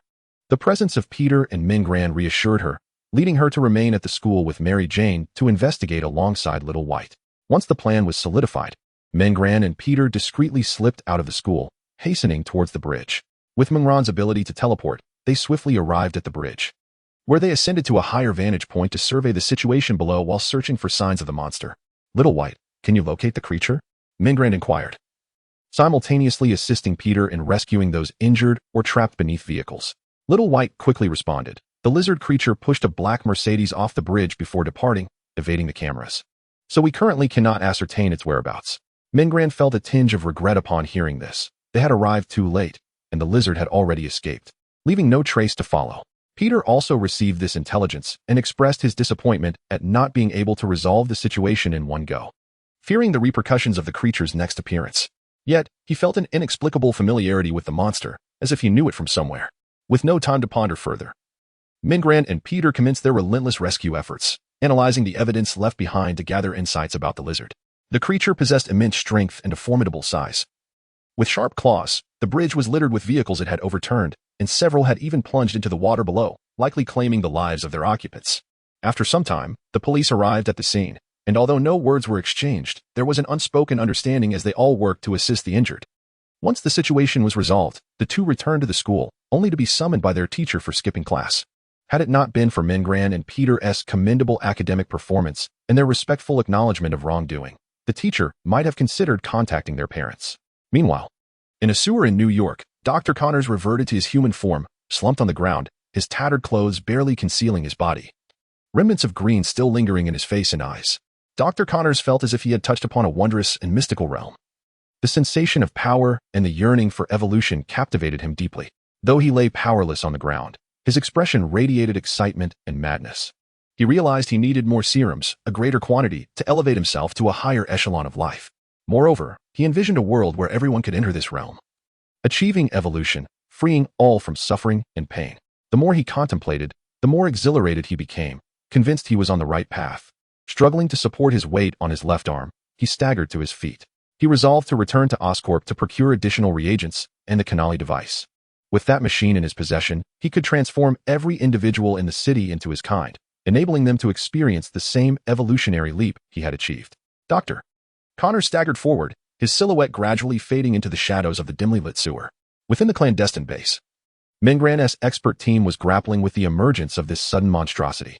They pondered its origins and the circumstances under which such a figure had surfaced in New York, all while finding themselves devoid of any pertinent information. The team scrutinized the materials, analyzing relevant data, while Peter examined the documents and glanced at the captured photographs of the creature, feeling an unsettling sense of having overlooked something significant. "The lizard creature," he murmured, and then recalled the research he had previously conducted with Dr. Connors, which focused on the regenerative properties of lizard limbs. The aim was to bestow similar capabilities upon humans, thus allowing those who had suffered amputations to reclaim their lives. The more he contemplated this, the more plausible it seemed, prompting him to voice his discovery. Mingrand and the others were taken aback by Peter's revelation regarding the astounding potential of the research project he had participated in, particularly the successful trials conducted on lab mice. This indicated the project's viability. After a moment of contemplation, Mingrand inquired, "So, Peter, are you suggesting that you should investigate Oscorp?" Peter nodded in affirmation. "Indeed. Since I was involved in this project, I can gain entry. Moreover, I possess considerable knowledge about it, allowing me to discern any irregularities." The others recognized the soundness of Peter's reasoning, ultimately deciding that he would be the one to probe the Oscorp situation. Meanwhile, Mingrand and Gwen would patrol the city, remaining vigilant for any unforeseen events, while Mary Jane stayed behind with White to analyze data and provide communication and guidance. Having finalized their plan, the group prepared to set out. Before their departure, Mingrand handed Peter a liquid orb, a combat suit, and after listening to Mingrand's explanation of its features and functions, Peter eagerly pricked his finger. Once the orb was activated, a new combat suit materialized around him, although it bore a resemblance to the previous one. Its quality was notably inferior. Peter felt immense gratitude towards Mingrand for this convenient orb, which alleviated the burden of laundry. Reflecting on the despair he felt when his attire became stained with red and blue, overcome with appreciation, he resolved to gift Mingrand a rare Lego set as a token of thanks, to which Mingrand could hardly decline, ultimately agreeing, though wondering how long it would take to assemble. After parting ways with Mingrand and the others, Peter arrived at Oscorp, and upon witnessing the impeccably cleaned research lab, an unsettling premonition washed over him. Peter continued his advance, discovering the emptied reagent cabinet alongside the little white mouse, Freddy, which had previously undergone a miraculous recovery despite its severed leg. It had mutated, its eyes gleamed a sinister crimson, and it was fiercely gnawing on the half-body of another mouse. At this moment, Peter was certain that something had indeed gone awry with the doctor and his research, leading to the emergence of that reptilian monstrosity. Just then, he received a message from Mary Jane. The lizard creature had appeared on 5th Street, infecting numerous individuals with a green aerosol. Meng Ran was en route to that location and urged Peter to consider any possible means to counteract the effects of the green serum. Upon receiving the message, Peter began contemplating a solution. He could concoct an antidote, but it required some green reagents. As he pondered his next steps, his gaze fell upon a vial of green reagent that had rolled beneath a nearby table. He hastily retrieved it and immediately commenced the preparation of the antidote using the instruments at hand. Suddenly, a series of booming noises erupted from outside the building's windows. Chapter 45, Battle and New Abilities. The cacophony continued as Peter operated the machinery, casting furtive glances to ascertain the source of the commotion. He beheld a massive green humanoid lizard rapidly ascending the outer wall, accompanied by the sounds of helicopters and police sirens. It was then that Meng Ran's voice crackled through Peter's earpiece. "Spider, how is the antidote coming along?" Peter, while diligently working, replied, "All is well. It's in progress and should take about 5 more minutes." Meng Ran responded, "Excellent. Focus on the antidote. Gwen and I will handle that giant lizard. It's climbing towards the top of Oscorp Tower, and we're unsure of its intentions." Suddenly, Peter recalled the Canali device that Dr. Connors had previously discussed with him and warned Meng Ran, the fiend. He intends to use the Canali device to distribute the serum from the rooftop. If he succeeds, the entire city could transform into lizard people. We must stop him. Once my antidote is complete, we can use the device to cure all those recently infected at once. Meng Ran acknowledged, understood. Thanks to Peter's explanation, he grasped the gravity of the situation and realized the lizard's ambitions were far-reaching. At that moment, Meng Ran and Gwen stood at the base of Oscorp Tower, swiftly making their way to the rooftop. Just after concluding their conversation with Peter, Gwen had also caught wind of his warning. As they sprinted, she remarked to Meng Ran, "I'll take on this lizard. I believe my toxins should be effective against him." Meng Ran shook his head, his voice grave. "This lizard is not ordinary. He is significantly stronger than the previous adversary, Blackwater's #1. Have you noticed his wounds? He bears no injuries now, yet the helicopter's gunfire clearly inflicted damage, leaving a considerable amount of blood. Remarkably, it has healed in no time." Gwen, upon hearing Meng Ran's observations, also noted this detail, and her expression became one of steely resolve. Meng Ran continued, stating that his strength was immense and his healing abilities formidable. It was likely that the toxins would not take effect before he metabolized them. In a moment, I will confront him directly. You seize the opportunity to extract the reagents from the machine, and once Peter concocts the antidote, we shall place it within the apparatus. Gwen, you will be in charge of the machine while I handle this great lizard. We are yet to ascertain his true capabilities, so I will proceed with caution. Moreover, I have some ideas regarding his demonstrated healing abilities." Gwen nodded, aware of Meng Ran's unique powers. Indeed, Meng Ran was greatly tempted by the lizard's regenerative prowess. Had he not desired this ability, there would have been no need for him to engage in a prolonged battle with the monstrous lizard. He could have simply dispatched it with a few swift strikes. As they spoke, they reached the rooftop, where the lizard creature had just inserted the reagent into the device, initiating a 3-minute countdown. Meng Ran and Gwen exchanged glances and then raced toward their respective objectives, Gwen to control the apparatus and prepare for the reagent exchange, while Meng Ran teleported directly to the face of Lizard Doctor. Just as the Lizard Doctor was preparing for the countdown, he was startled to find a shadowy figure, akin to a wraith, suddenly before him. Instinctively, he raised one hand to shield his face while the other clawed out toward Meng Ran. However, his right hand swiped through empty air, leaving him bewildered as he scanned the space before him, questioning the whereabouts of the figure. Suddenly, pain shot through both of his arms as 2 glimmers of blade light appeared behind him. In the blink of an eye, Meng Ran had flickered before the Lizard Doctor, evading his grasp, and then reappeared behind him to sever his arms. The Lizard Doctor winced in agony. Although his limbs could regenerate, the pain was undeniably real. He hurriedly rolled forward to create distance between himself and Meng Ran, activating his regenerative abilities. Blood quickly ceased to flow, and soon, new arms began to sprout in their place. The Lizard Doctor twisted his neck, his expression growing more fierce, with a menacing glint igniting in his emerald eyes as he let out a furious roar. Meng Ran observed the rapid regeneration of the Lizard Doctor's arms, his eyes glimmering with excitement. This healing ability is astonishing. I must acquire this power today. In a fit of rage, the Lizard Doctor charged at Meng Ran, brandishing his claws with the intent to rend the obnoxious foe before him. With powerful legs capable of explosive speed, the Lizard Doctor lunged toward Meng Ran. However, Meng Ran assessed the lizard's velocity and explosive force as insufficient in his presence. He sheathed his blade and transformed his hands into claws. You enjoy hand-to-hand combat? Then let us wrestle. Meng Ran chuckled, advancing toward the Lizard Doctor. As Meng Ran approached, The lizard doctor immediately swung his arms, the sharp claws glinting ominously, as if intent on shredding his target to pieces. Just as the claws were about to make contact with Meng Ran's body, he suddenly crouched down and swiftly swung his own claws, skillfully slashing across the chest of Dr. Lizard. The flurry of strikes left Dr. Lizard's robust muscles marred with deep gashes, blood oozing forth like a crimson river. The excruciating pain elicited a series of furious roars from Dr. Lizard, his eyes ablaze with rage as he opened his wide maw, attempting to bite Meng Ran. Such an atrocious breath could surely suffocate anyone. Perhaps one might consider using a certain toothpaste or even some mint gum. Observing Dr. Lizard's reaction, Meng Ran could not help but just before retracting his claws. He then executed a powerful kick, landing a tremendous blow to Dr. Lizard's abdomen, sending him soaring through the air. With the rooftop's limited space compounded by the force of Meng Ran's kick, Dr. Lizard found himself propelled beyond the building's edge, destined to crash onto the street below. Just as Dr. Lizard was about to plummet, several sharp tendrils erupted from Meng Ran, launching towards the airborne villain. Accompanied by the piercing sound of slicing air, the tendrils penetrated Dr. Lizard's limbs, pinning him in midair. Stripped of leverage, Dr. Lizard thrashed helplessly in a fit of fury. Meng Ran deftly manipulated the tendrils, drawing Dr. Lizard back, only to retract them again, extracting them from his wounds and causing blood to spray forth. Without the restraining tendrils, Dr. Lizard began to descend once more, but this time, the rooftop was anything but empty.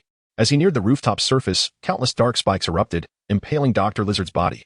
After piercing him, these obsidian spikes transformed into soft tendrils, intertwining to form an enormous black net that gradually tightened, ensnaring Dr. Lizard like a bound package, rendering him immobile. With Dr. Lizard subdued, Meng Ran turned his gaze towards Gwen. He saw that she had retrieved the green reagent from the device. While on the other side of the building, Peter was climbing up with the antidote in hand. Upon noticing Gwen's success, Peter leapt powerfully, landing beside the device with precision. He then placed the antidote into the apparatus, and the countdown displayed just 1 minute remaining. Observing the dwindling time, Meng Ran conveyed a brief message to Gwen and Peter before preparing to replicate his abilities, confident that 1 minute would suffice. With a focused thought, he tightened the black net encasing Dr. Lizard, transforming him into an impenetrable cocoon. Calming his mind, Meng Ran soon heard the familiar electronic voice chime in. "Congratulations, host. You have acquired a new ability. You have gained super regeneration, endowed with an exceptionally rapid recovery speed, slightly inferior to that of the lizard-like creature due to its genetically altered nature." Meng Ran mused internally, though not quite as formidable as that creature, he still possessed considerable strength. Opening his eyes, Meng Ran retracted the combat suit and venom from his left arm, revealing his bare limb. He then unsheathed his dagger and made a swift incision upon his arm. As the blade pressed firmly against his skin, a wound instantly manifested. But before any significant blood could escape, it began to heal at an astonishing pace. Within mere breaths, the injury vanished, leaving only a faint trace of the blood from the recent cut. Meng Ran reveled in his newfound ability, unable to contain his joy. This power was undoubtedly the most remarkable he had acquired lately, the other being teleportation. Just as he absorbed this newfound prowess, the nearby Canali device completed its countdown. As the apparatus released the antidote in a vigorous spray, a spectral blue cloud formed in the sky. It was twilight, the sun descending, and the citizens would forever remember the unusual sunset of that day. As the clouds billowed, shimmering blue light cascaded down, gradually restoring those infected by the lizard doctor's spray to their human forms. The now liberated lizard doctor lay on the ground, the blue luminescence enveloping him, gradually erasing his monstrous visage. His once emerald eyes slowly reverted to a tranquil azure, and the madness within them faded. Dr. Connors lay bare upon the ground, dazed as he processed the tumultuous memories swirling in his mind. After a moment, comprehension dawned upon him regarding his previous actions. He propped himself up with his left arm, unsteadily rising to his feet and wobbling toward the building's edge. Meng Ran stood rooted in place, quietly observing Dr. Connors, while Gwen and Peter approached, joining him in watching as Dr. Connors made his way toward the building's brink. Approaching the edge, Dr. Connors suddenly appeared to recall something. Turning to face them with a somber request, "Could you lend me a piece of clothing?" Hearing this, Meng Ran retrieved a set of garments from his spatial storage and tossed them to Dr. Connors. "Thank you," Dr. Connors responded as he donned the clothing, quickly dressing before continuing toward the building's edge. Finally, Dr. Connors stood at the precipice of the rooftop. "Dr. Connors, this is not entirely your fault," Peter spoke to him, who stood facing away from them. Dr. Connors turned at Peter's words, shaking his head gently, a soft smile gracing his lips. "No, it is my fault. Perhaps I should have perished long ago." With that, he turned away once more, arms outstretched, and plunged into the depths below. A dull thud echoed, and Dr. Connors was no more. Chapter 46. The birth of a devil. Several days had passed since the resolution of the lizard doctor's debacle, and the authorities provided an official account following their investigation. The majority of the blame had been cast upon the deceased Dr. Connors. After all, he was no longer alive. Shouldering additional culpability bore no consequence. Mingran and his companions returned to their daily lives, with Mingran feeling elated due to his newfound abilities. Initially, he had intended to personally eliminate Dr. Connors. Given the harm he had inflicted upon many, resulting in numerous fatalities, there was no justification for sparing him. However, Mingran was taken aback by Dr. Connors' astute decision to choose dignity for himself, thereby sparing Mingran the effort of doing so. During this period, the Blackwater Company had remained unusually silent. After Mingran had dealt with the 3 mercenaries and the Crocodile Gang, Blackwater ceased to trouble him, which astonished Mingran. How could today's villains possess such intelligence, devoid of reckless aggression? Mingran even contemplated the prospect of encountering more mutated mercenaries to acquire additional skills, reasoning that even the smallest mosquito is still a source of sustenance. Yet, since they were not making any moves, Mingran found himself unable to instigate trouble with Blackwater. His understanding of the organization was still too limited, and it would be prudent to wait until he gathered more information before taking action, which would also be a more secure approach. While Mingran and his friends lived their lives methodically, significant events unfolded within the Osborn group. In a clandestine laboratory, Norman Osborn was engaged in research alongside several scientists, clad in a white lab coat and reliant on a breathing apparatus while seated in a wheelchair. The merciless affliction had ravaged his body, making the man in his 40s appear as if he were in his 50s or 60s. Norman's countenance was haggard, tinged with a hint of green, and his weary eyes occasionally flickered with pain, emanating an aura of decay as he slumped in his chair. The scientists were presenting their latest research findings to him. While he listened, deep in thought, he eventually inquired, "What is the status of the green lizard serum?" The scientists exchanged glances upon hearing Norman's question, and a leading scientist spoke up. "We have made some progress and have developed a concept for mitigating the serum's side effects. However, the challenge lies in the fact that as we reduce the side effects, the serum's efficacy diminishes correspondingly. We are still seeking solutions to this issue." "Damn it," Norman growled, his voice tinged with anger. Time was slipping away from him. He needed to resolve this genetic illness before his demise. He could not bear the thought of Harry suffering the same fate, living a life worse than death. Norman's mind drifted to the deceased doctor. Connors, if only he had not perished, the progress would not have been so sluggish. Agitated, Norman succumbed to a fit of coughing, and after a moment, once he regained composure, he gestured for the scientists to continue their work and had his assistant wheel him to another desk. Before his transformation, he often sat behind this very desk, deeply engrossed in research, with many of the Osborn group's achievements originating from his own intellect. Sitting at his desk once more, he resumed the long-forgotten practice of writing and calculating. It had been ages since he had last engaged in such activities since his body had deteriorated to this state. Now he finds himself in a predicament, as the experiment has reached a crucial juncture, and Dr. Connors, who was responsible for this phase, has encountered an unforeseen mishap. He's at a loss for solutions. He must utilize his limited time to defuse the bomb threatening Harry, a task to which he has devoted his entire life. He cannot falter at this final step. Norman, battling his physical discomfort, sits before his desk, meticulously organizing his thoughts. Fleeting ideas and hypotheses race through his mind, and he hastily records them for the scientists nearby to test their feasibility. Time slips away quietly. He has been seated here for a grueling 12 hours. A burden insurmountable for an ordinary individual, let alone for someone in his precarious condition, which feels akin to a death sentence. Yet, Norman dares not pause. The fear of dying without resolving this crisis looms over him. Those behind him have reminded him countless times to rest and take his medicine, but each time he has resolutely declined. Once again, they urge him to take a break, and this time, Norman concedes, sensing his own exhaustion and the need for a brief respite. Just as those behind him begin to pull his wheelchair away to escort him back for rest and medication, Norman's frail hand suddenly clutches the table with urgency. He gasps for breath, his voice frail yet resolute. "Wait a moment," prompted by his words. They hurriedly return him to his previous position. Norman promptly seizes his pen and paper, sketching and jotting down notes. Soon, he calls for the researchers, conveying his thoughts to them. They gather around, their eyes brightening as they absorb his explanations. Once finished, they grasp the papers and commence their operations. A shared belief in the possibility of imminent success invigorating them all. At this moment, Norman's desire to leave dissipates. The revelation he has made stirs his emotions, hinting that a pivotal moment for the Osborn family may be on the horizon. He watches anxiously as the researchers carry out their tasks. After a while, several of them converge around a device, prompting Norman to request to be pushed closer. A group gathers around an apparatus, its interior spinning rapidly while emanating a ghostly green glow. Moments later, the device halts, and the researchers extract 5 vials from within.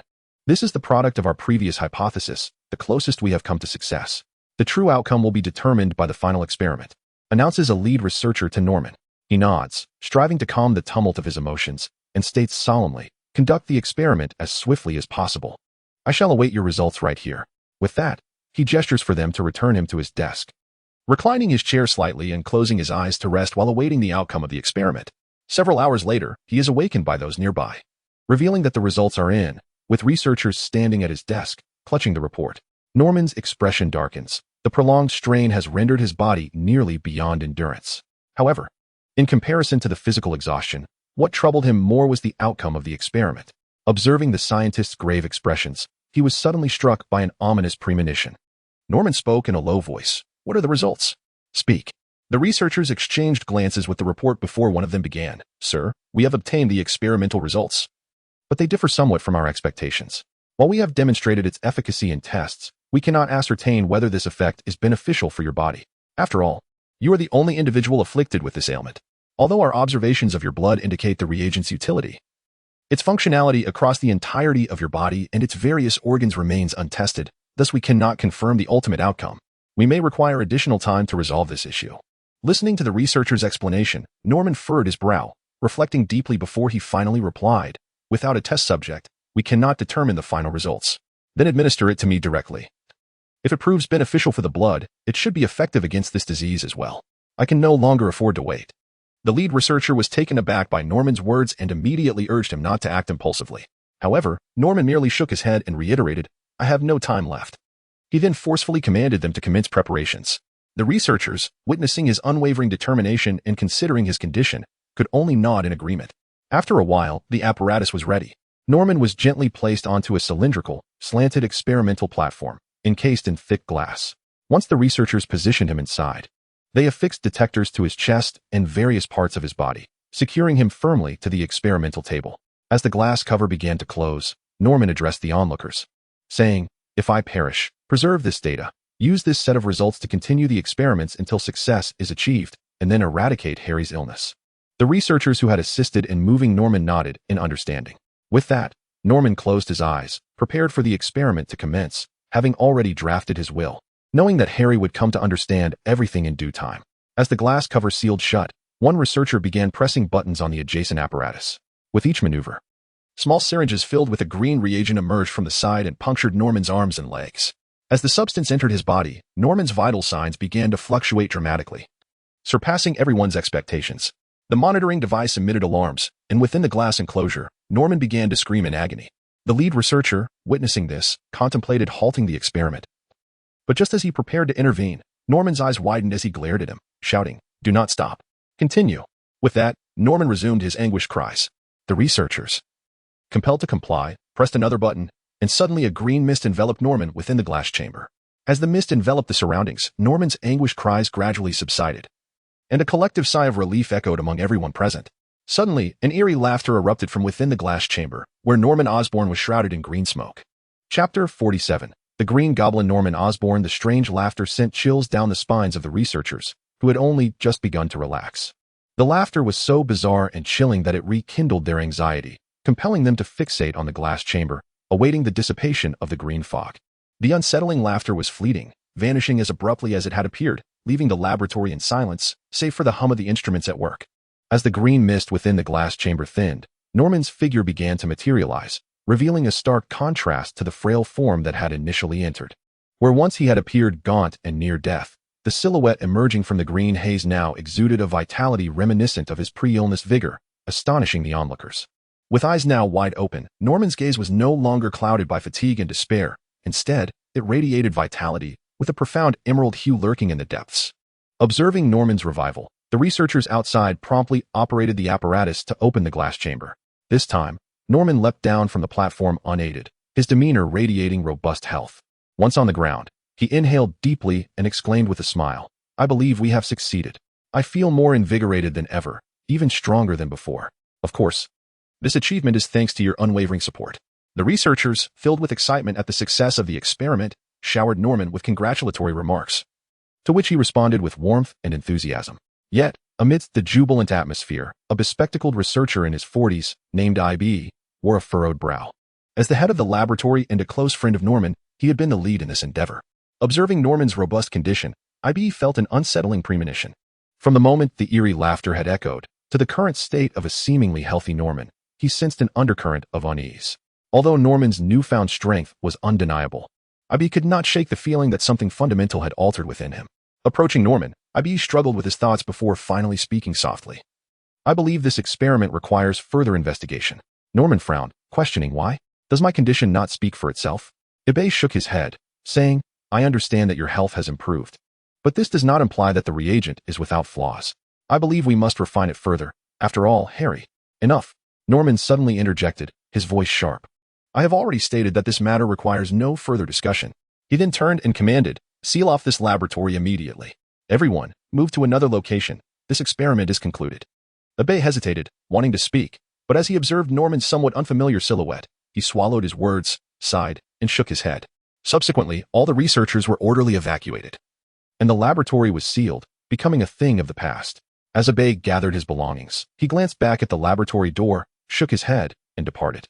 Norman returned to his office on the top floor, comfortably leaning back in his chair while gazing out at the view from the floor-to-ceiling windows. Ever since his condition began to deteriorate, he had not returned here for quite some time, having been confined to a specially designed hospital room, remotely managing Oscorp.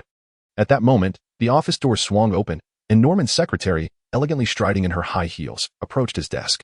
In a soft voice, she announced, "Mr. Osborne, the meeting starts in 15 minutes. You may depart now." Upon hearing this, Norman turned his chair to face her, admiring the alluring figure encased in her professional attire. He replied with a smile, "I understand, but I might arrive a bit late. What do you think?" The secretary responded with a charming smile, her beautiful eyes sparkling with allure. She then swayed her supple waist, leaning against Norman, gradually rubbing her body against his robust frame. As night fell, Oscorp was devoid of life. In front of the sealed laboratory, IB cautiously approached the door, carefully peeling away the seal before inputting the code to unlock it and slipping inside. Once inside the laboratory, IB breathed a sigh of relief. He switched on the lights and began manipulating the equipment, determined to secretly continue his research on the reagent. This endeavor was not solely for Norman, but also for Harry, who was still young. He could not risk using this unfinished reagent, especially since Norman's peculiar condition remained a mystery to him. While handling the test tubes, IB pondered deeply when suddenly a voice echoed from behind him. "IB, I knew you would be disobedient." Startled by the sudden voice, IB turned around. There, in the dim light, stood Norman Osborne, fixated on him. Upon seeing Norman's presence, IB steeled himself and directly said, "Norman, why don't you trust me? We are good friends, and I have watched Harry grow up. How could I ever harm you? This reagent truly requires further refinement. Please grant me a little more time." IB's voice trailed off into a plea, tinged with desperation. Norman continued to regard IB with an impassive expression, slowly advancing towards him. As IB gazed at the menacingly unfamiliar Norman approaching, a sense of trepidation gripped him, causing him to instinctively retreat until he found himself cornered by a table. Norman advanced towards IB, his voice icy as he declared, "I have already stated that this reagent is perfect. No further experimentation is necessary." Yet, IB yearned to articulate a response, only to be abruptly silenced as Norman's large hand clamped around his throat. Struggling to breathe, IB managed to utter, "Norman, we are brothers." Upon hearing IB's fragmented words, a flicker of vulnerability emerged in Norman's cold demeanor, his eyes betraying a hint of internal conflict. Though his expression quickly morphed into one of grotesque intensity as his grip loosened slightly.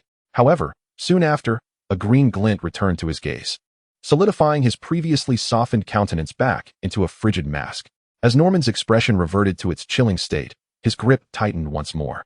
IB's feeble attempts to escape proved futile against Norman's strength. With a sharp crack, the pressure from Norman's hand culminated in a fatal end, IB's neck succumbing under the strain, his head drooping lifelessly. Witnessing IB's broken form, Norman's expression faltered again, and he instinctively withdrew his hand, staggering back a few steps. Staring at IB's contorted neck as he lay powerless on the ground, a realization dawned upon Norman, his demeanor shifting from icy detachment to one of terror and unease. "What have I done? Have I killed IB?" he murmured, clutching his head in horror. Suddenly, a chilling and eerie voice echoed, "Keek keek. Is this how you react to merely eliminating an inconvenient obstacle? Truly, you are inept. We have achieved rebirth." Norman, gripped by fear, called out, "Who? Who is speaking? Who are you?" The disembodied voice continued, "I am you, and you are me. We are one. Step forward, yes, keep moving, and behold me. We have been reborn." In a trance, Norman began to walk forward, guided by the strange voice. Abruptly, he halted as a large pane of glass appeared before him, reflecting his own visage. Kik. Do you see it? Rebirth. Rebirth. Ha ha ha. The reflection of Norman twisted into a grotesque laugh, while he, too, slowly smiled maniacally, his eyes glowing brighter with that sinister green light. Chapter 48. School Parents' Day. Mengran's orderly life was finally disrupted, but not by perilous troubles. Rather, it stemmed from the mundane rhythms of school life. Zhongqing High School was to host a Parents' Day, requiring students to bring their parents to partake in school activities. The event aimed to showcase programs that would allow parents to experience the esteemed cultural atmosphere of Zhongqing High School, while also serving as an opportunity for the institution to promote itself in anticipation of future enrollment.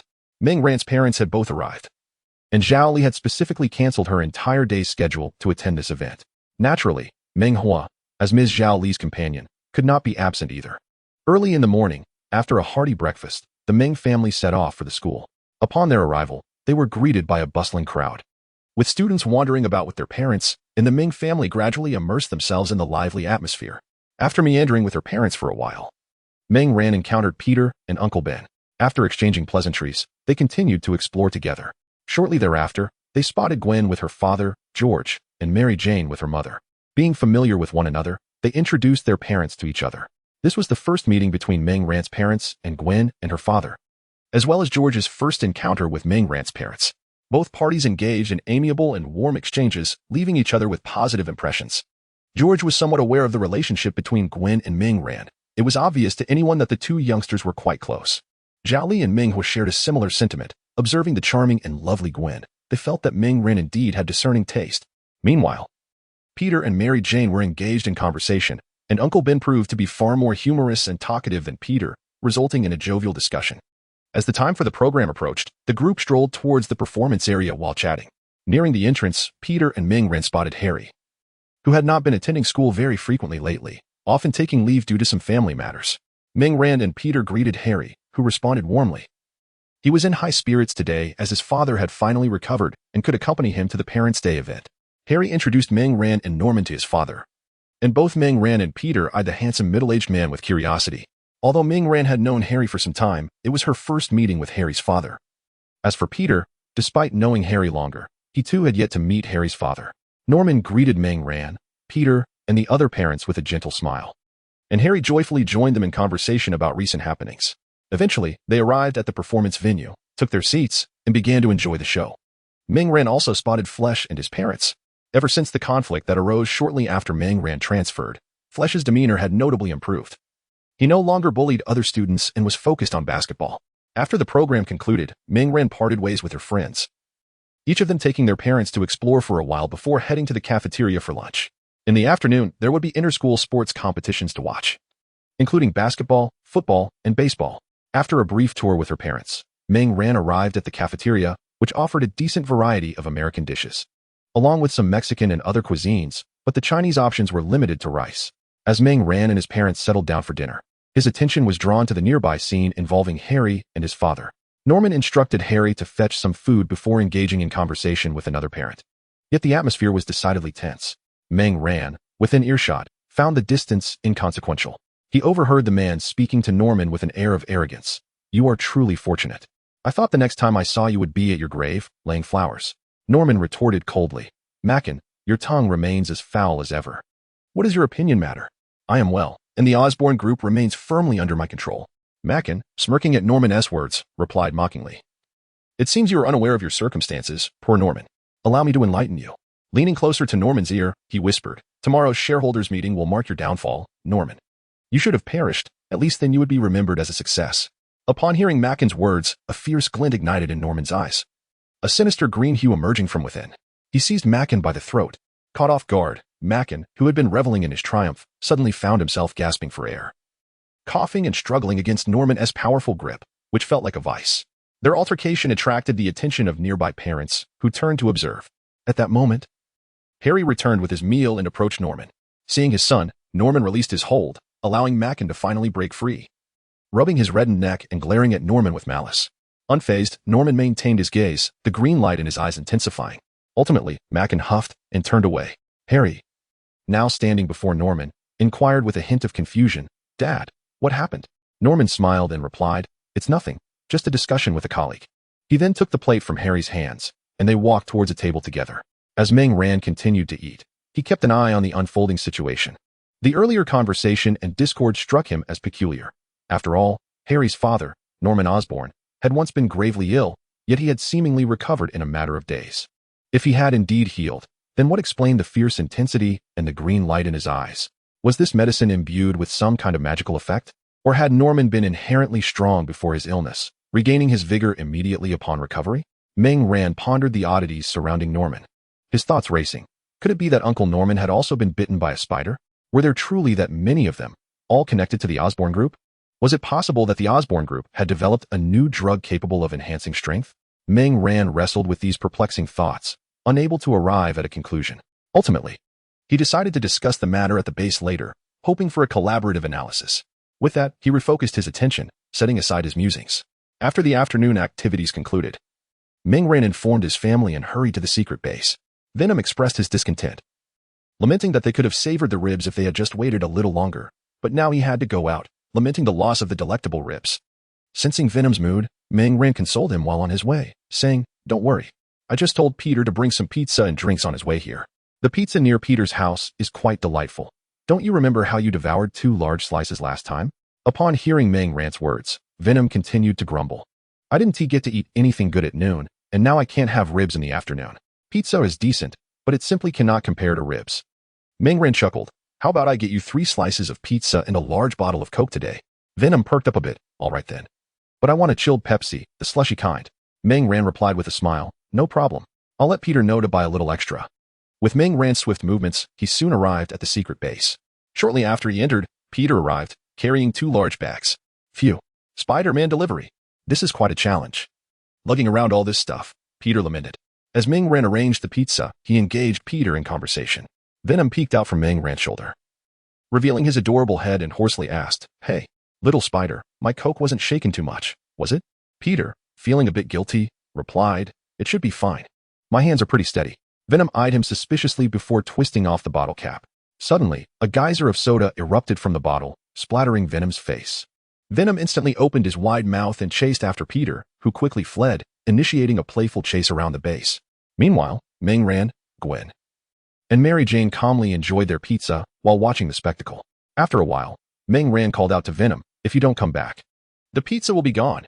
Hearing this, Venom immediately returned and began devouring the pizza, realizing it was far more delectable than what Peter had. Peter finally sat down, relieved to be able to bite into a slice of pizza. Seeing Peter settled down, Ming Ran began to recount the events of the day. Upon hearing Ming Ran's description, everyone felt a sense of unease and concern. Ming Ran remarked, "While it's good that Uncle Norman is recovering, as we certainly don't want to see Harry upset, I can't shake the feeling that things are not as straightforward as they seem." Gwen nodded in agreement. Harry must be hoping for his father's recovery.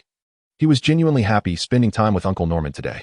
However, we cannot ignore the anomalies. We must conduct an investigation to prevent any unforeseen circumstances. Peter and Mary Jane also nodded in agreement, and Mary Jane added, "I can collaborate with Silk to investigate Oscorp, to see if we can infiltrate and gather some intelligence. With Silk's computational abilities, it should be manageable." Peter also remarked, "I believe we should pay a visit to Uncle Harry and Uncle Norman, allowing us a closer observation." Ming Ran nodded in agreement, saying, "That is an excellent idea. The 3 of us shall visit Harry, Mary, and Stub by tomorrow to gather information." The group nodded affirmatively, expressing their consensus on the feasibility of the plan. Chapter 49, The Visiting Plan and the Mutation. The following day, a Saturday, Ming Ran, after finishing his lunch, went to pick up Gwen and Peter, and together they proceeded to Harry's residence. Having already informed Harry of their visit the previous day, he was exceedingly delighted, as it was his first time hosting friends at his home. Ming Ran drove up to the entrance of a grand estate. Typically, Harry resides in a house near the school during the week, returning here for the weekend. Ming Ran, Gwen, and Peter gazed in awe at the magnificent villa before them, exclaiming, "What wealth!" Peter marveled at the grand mansion, while Gwen and Ming Ran nodded in agreement. Although Ming Ran's family was also affluent, they had never lived in an expansive house. As there were only 3 members in their family, a larger space would feel too empty, and this arrangement suited them just fine. Ming Ran pressed the doorbell, and shortly thereafter, Harry's voice resonated through the door. "You've finally arrived. I've prepared games and have been waiting for you." With that, the large iron gate swung open, revealing a dapper butler who escorted them inside. After a brief walk, they arrived at the entrance, where Harry stood with an exuberant expression, eagerly awaiting their arrival. Come in. I have prepared plenty of food and drinks, including some fine wine. My father said we could have a little, Harry exclaimed, winking at them at the mention of wine. Mingran, observing Harry's unrestrained joy, felt a wave of emotion. Harry had never exhibited such genuine happiness before. He had always seemed burdened by a shadow of sorrow. Mingran and Peter had struggled to comprehend this previously, but reflecting on it now, the reason became clear. Harry had been deeply troubled by his father's illness. And now that Norman had recovered, everything was returning to normal, alleviating the pressure that had weighed heavily on Harry's heart. However, recalling Norman's peculiarities, Mingran felt a twinge of concern. He exchanged glances with Peter and Gwen, and in their eyes, they recognized a shared apprehension. What if something were truly amiss with Norman? As they followed Harry inside, their hearts were heavy with unspoken thoughts, while Harry animatedly introduced them to various aspects of his life. While Mingran and his friends enjoyed their visit at Harry's home, the shareholders' meeting of the Osborn Group was about to commence. Macon and several others had just exited their vehicles and were chatting at the group's entrance. Macon, with a smile, remarked to the others, "Norman claimed to be unwell and will be absent from today's shareholders' meeting." Laughter erupted among his companions, one of whom, an elderly gentleman with wrinkles that resembled a blooming chrysanthemum, chuckled heartily, while another, a portly middle-aged man, patted his belly, laughing along. It is no wonder they were so elated. Following the shareholders' meeting today, the Osborn Group, aside from its name, had severed all ties with Norman, granting them complete dominion over this colossal entity and establishing them as the new helmsman. Had Norman remained in his previous, ailing state, nearing his end, they would not have needed to resort to such drastic measures. Yet, who could have anticipated that this cursed Norman would concoct a remedy and restore his health, leaving them no choice but to act swiftly? They had all witnessed Norman's former demeanor, ambitious, formidable, governing the Osborn Company with an iron grip, rendering them utterly incapable of issuing any directives. The situation began to shift only after Norman Osborn's health deteriorated, as his physical condition waned. So too did his control over the group, thereby providing them with an opportunity. The intoxicating allure of power has a way of ensnaring the soul. Having tasted it, they would never willingly relinquish their authority or return to a state devoid of influence. McKinn and his associates exchanged a few idle remarks before turning to enter the grand doors of the Osborn Group. Suddenly, a cacophony of eerie laughter echoed from afar, drawing their attention and prompting them to halt and gaze in the direction of the sound. They beheld a green figure gliding towards them on what resembled a skateboard-like contraption, donning a grotesque green mask, emitting strange, manic laughter as he soared. McKinn and his companions exchanged bewildered glances, perplexed by the unfolding scene. In the midst of their confusion, the green figure flung a yellow orb from his hand, which rolled to a stop at their feet. In an instant, he vanished, leaving behind his peculiar laughter as he sped away. As McKinn and his companions struggled to comprehend the situation, the yellow orb began to emit a series of beeping sounds. Moments later, a thunderous explosion erupted, shattering the entrance of the Osborn building, obliterating McKinn and the others who had been standing nearby. In the aftermath of the explosion, anguished cries filled the air. Many were seen clutching their wounds, writhing in pain on the ground.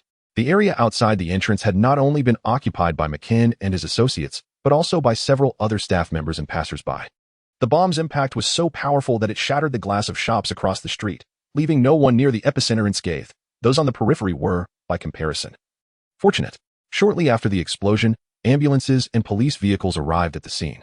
Paramedics hurriedly transported the injured for urgent care, while police officers descended to cordon off the area and commenced their investigation.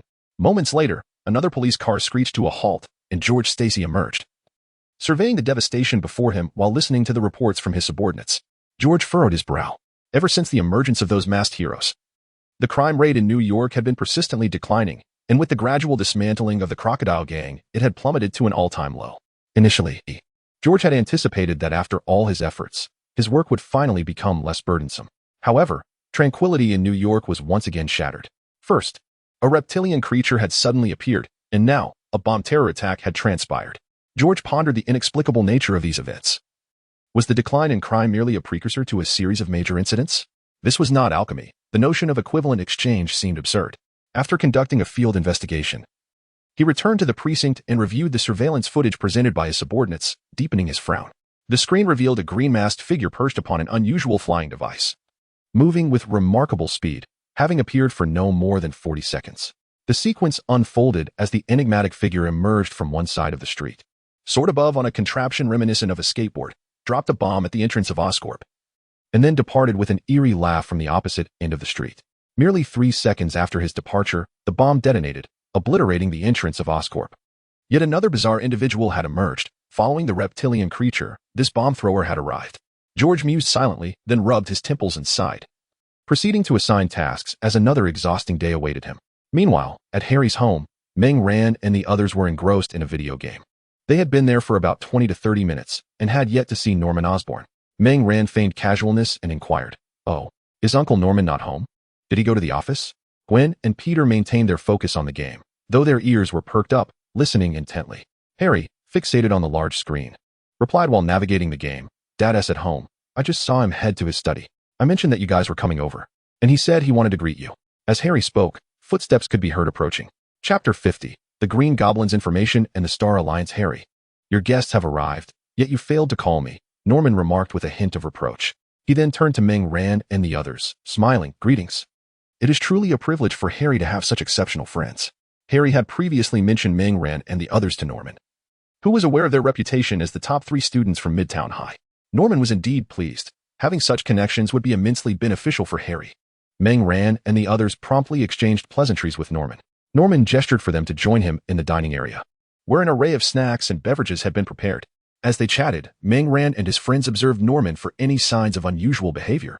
So far, Norman appeared entirely normal, amiable, and humorous, with no indication of anything amiss.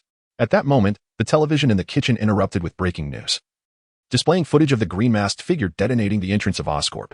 Upon witnessing the news broadcast, the group engaged in casual conversation fell silent. Harry, gazing at the television in astonishment, turned to Norman and said, "Father, how could such an event transpire so unexpectedly? Thankfully, you did not go today." Norman, equally shocked, replied, "How horrifying. There must be many injured. You all continue your activities. I need to make some calls." With that, Norman stepped away from the kitchen, phone in hand. Meng Ran also watched the television, listening to the exchange between Harry and his father while discreetly observing Norman's expression. He sensed that this incident was likely connected to Norman. Yet Norman wore a look of genuine shock, appearing completely unaware. Meng Ran, unable to discern Norman's true thoughts from his reaction, felt a growing unease. After Norman departed, Meng Ran and the others lost their motivation to linger, bidding farewell to Harry before hastily leaving. Once outside and in Meng Ran's car, they finally began to converse. The suddenness of the event left them perplexed and bewildered. They all harbored a vague suspicion that the incident was linked to Norman, yet they could not pinpoint any anomalies. Norman's demeanor was strikingly normal. Were it not for their exceptional instincts, they might have doubted their own conclusions upon observing Norman's seemingly unaffected state. "Xiaobai, how are your investigations with Mary progressing?" Meng Ran inquired while driving towards the base, with Peter and Gwen donning headphones to listen intently. Xiaobai reported, "Based on the information retrieved from Oscorp and correlating it with the current situation, I have compiled several pertinent details. First, Norman Osborn, who had retreated from the public eye due to illness, has suddenly cured himself and returned to the forefront. Second, although Norman has re-emerged, his power has been significantly undermined by various individuals over the years. A shareholders' meeting was scheduled for today, which was expected to result in his ousting. However, due to the explosion, several shareholders perished, preventing the meeting from proceeding. Third, among the shareholders opposing Norman Osborn, 12 were present, 7 of whom were killed in the explosion. Fourth, in recent days, a prominent scientist at Oscorp, Ivy, unexpectedly passed away. Ivy was a longtime friend of Norman Osborn and had been overseeing his treatment plan during Norman's illness. Oscorp has officially attributed Ivy's death to an explosion in the laboratory. As Meng Ran listened to Xiaobai's report, he accelerated towards the base. Upon arrival, the 4 gathered around a table, scrutinizing the projected information to analyze the day's events. Meng Ran was the first to speak. Based on this information, Norman Osborn is highly suspect. Whether regarding the death of the scientist Ivy or the bizarre attack and explosion outside Oscorp. Peter nodded in agreement, adding, furthermore, recalling what Meng Ran observed at school. Norman possesses formidable strength, coupled with a fierce glint in his eyes and a greenish hue. Mary Jane then spoke, stating, "Based on the investigation conducted by Xiaobai and myself today, Osborn Company possesses neither any potions that enhance physical strength nor any related development plans." Upon hearing the trio's remarks, when summarized, thus, all current evidence points to Norman exhibiting abnormal behavior, placing him under significant suspicion. The bizarre death of that scientist likely indicates he is concealing something, and today's explosion appears to be a means of eliminating his competitors, as he finds himself unable to reclaim his power through legitimate avenues and resorts to such drastic measures instead. Meng Ran continued, "There are a total of 12 individuals opposing him, excluding the 7 who perished in today's explosion. 5 remain. Based on their shareholdings, should Norman wish to regain control, He must eliminate 3 among the remaining 5. Once he addresses these 3 with substantial stakes, his objectives will be achieved. The group nodded in agreement. Deducing from the current intelligence. Most importantly, their analysis unveiled that this green devil, synonymous with Norman, indicated potential targets ahead. The media outside had already branded the bomb-wielding assailant as the Green Devil. There are 3 individuals left. Each of us will take responsibility for one and observe which one Norman targets first. We must ensure he does not escape, Ming Ran articulated slowly. Several nodded in agreement with the plan. Peter pondered for a moment before voicing his concern. What should we do about this Green Devil? He remains Harry's father. And how shall we explain this to Harry? At Peter's words, a contemplative silence enveloped the group. This dilemma was inescapable, leaving Ming Ran and others in a state of inner turmoil. Faced with the terrifying Green Devil, they felt no compassion or hesitation. They would deal with him as necessary, irrespective of his identity. Yet the pressing issue lay in how to justify their actions to Harry posthumously. To them, Norman represented a formidable criminal. However, to Harry, he was a beloved father. Throughout Harry's life, he had been accompanied solely by paternal affection. His father was the most revered figure in his existence. Following Norman's illness, he ceased to indulge Harry and instead began to rigorously train him, pushing him to acquire a plethora of knowledge, from corporate management to financial acumen. Aware that he would eventually depart from this world, Norman endeavored to prepare Harry to stand independently, understanding the tumultuous storms his son would face upon his departure. Thus, the paramount issue was not merely how to eliminate the Green Devil, but how to explain the aftermath to Harry. Ming Ran, observing the furrowed brows of his companions, resolutely declared, regardless of the circumstances, we must eliminate the Green Devil. I understand everyone is preoccupied with how to address this with Harry, and I too am conflicted. But no matter our dilemma, we must proceed with our course of action. First, we must eliminate the Green Goblin. Once we have done so, we shall investigate how he came to be in such a state, after which I will confess to Harry, laying everything bare from the beginning.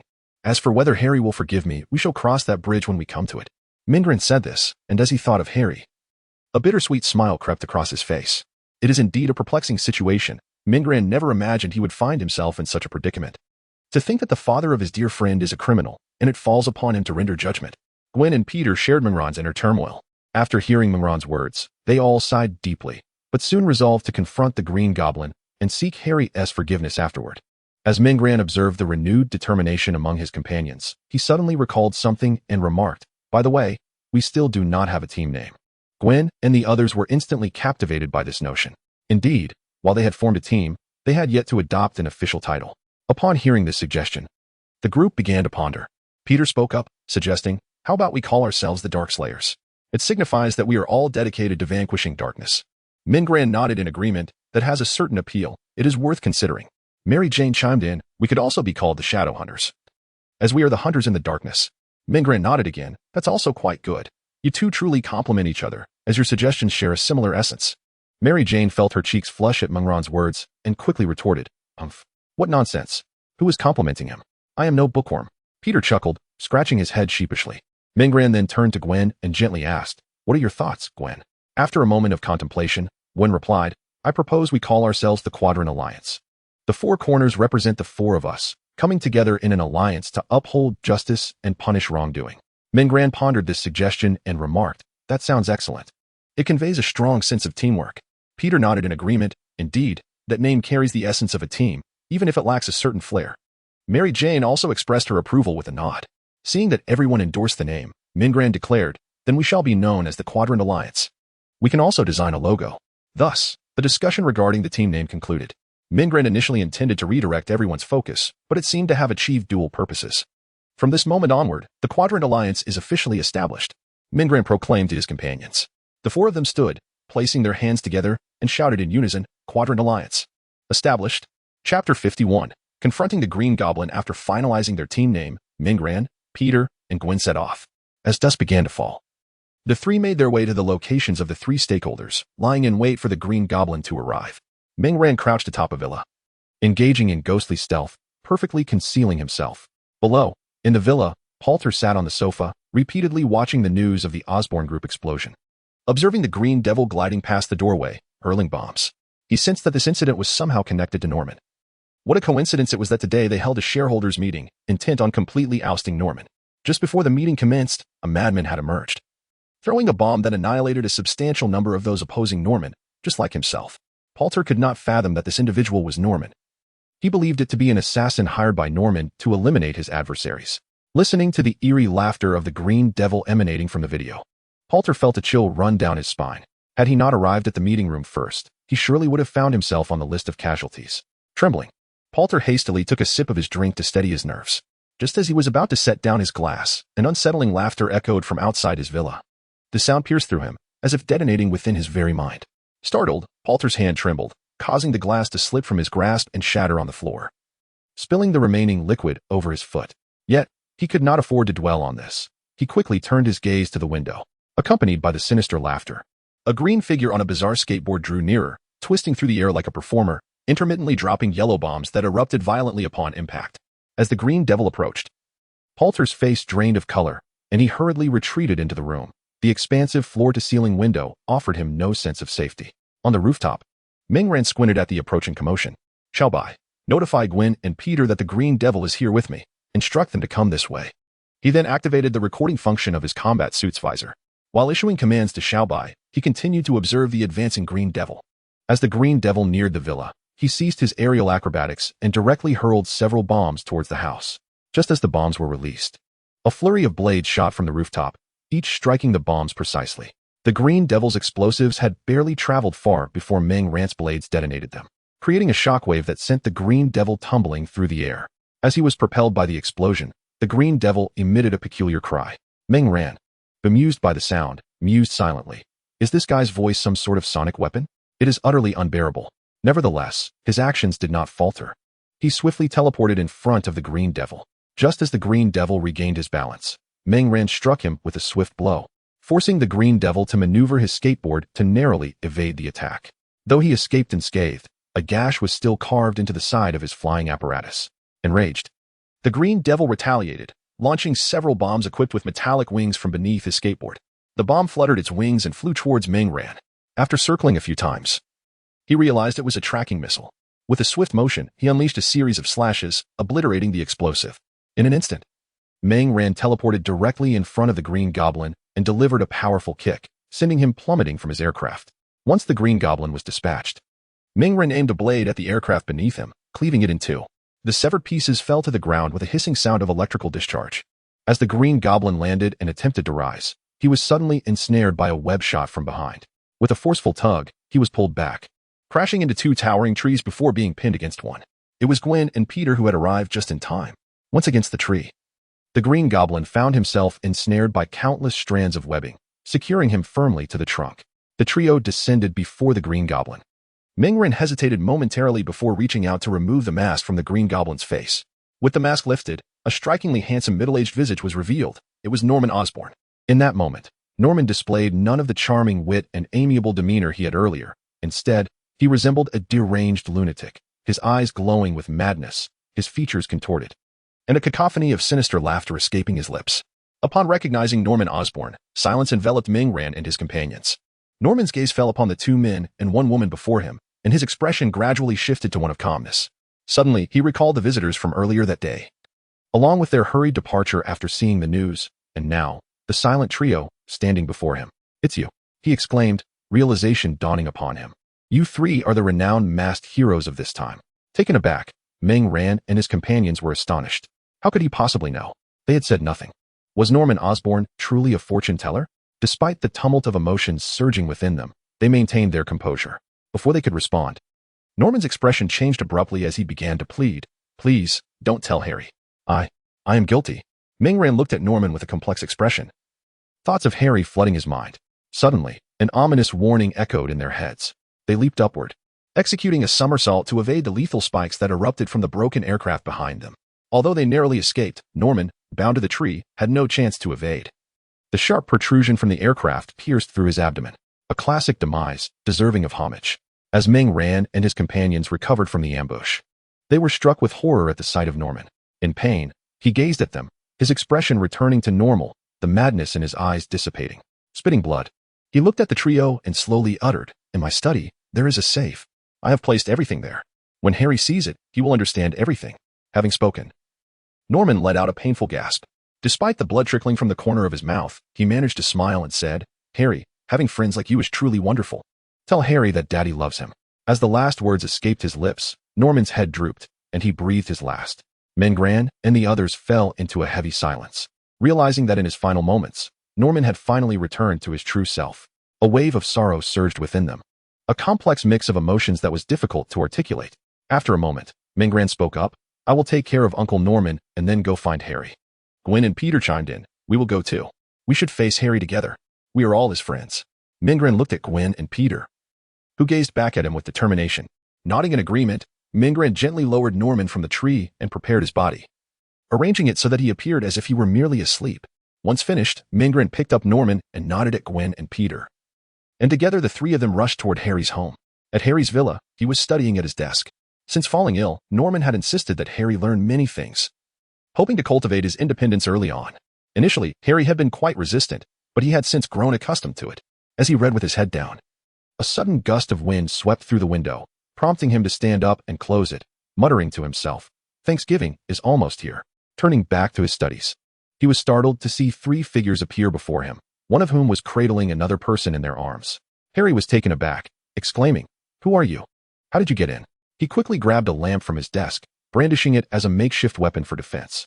Peering closely at the trio, he recognized them as the masked heroes who had recently gained fame online. Suddenly, he felt a sense of familiarity with the figure being held. As he focused, his eyes widened in shock. "Dad?" Chapter 52. Confession to Harry. Harry recognized the unconscious figure in their arms, his father, Norman Osborn. He glared at the trio, his voice laced with anger. "What have you done to my dad?" "Put him down." Mengran, observing Harry's anxious confusion, revealed his true face. Following suit, Peter and Gwen unveiled their identities as well. Mengran addressed Harry solemnly. "Harry, we have something important to tell you about Uncle Norman." Harry, staring at the three of them, widened his eyes in disbelief. "Mengran, you guys? What is happening?" In an instant, a multitude of questions flooded Harry's mind. How could Mengran and the others be masked heroes? Why were they carrying his father? What had happened to him? Mengran, sensing Harry's confusion, spoke, "Harry, I know you have many questions, and we will provide you with answers. At present, the most pressing matter concerns Uncle Norman, and I wish to convey this to you first." Upon hearing this, Harry also set down the lamp he had been clutching. He had been momentarily stunned by Mengran and the others, still grasping the lamp tightly in his hand. He hurried over to Mengran and the others, who had placed Norman Osborn on the ground. Kneeling beside his father, Harry inquired, "Dad, what has happened to you?" He then shook Norman gently, caressing his face. Norman's body had grown cold, and as Harry touched his father's face, his hand began to tremble uncontrollably. "Meng, what is going on? Is my father?" Harry asked Mengran, his voice quaking with disbelief. Mengran lowered his head and solemnly replied, "Uncle Norman. He has passed away."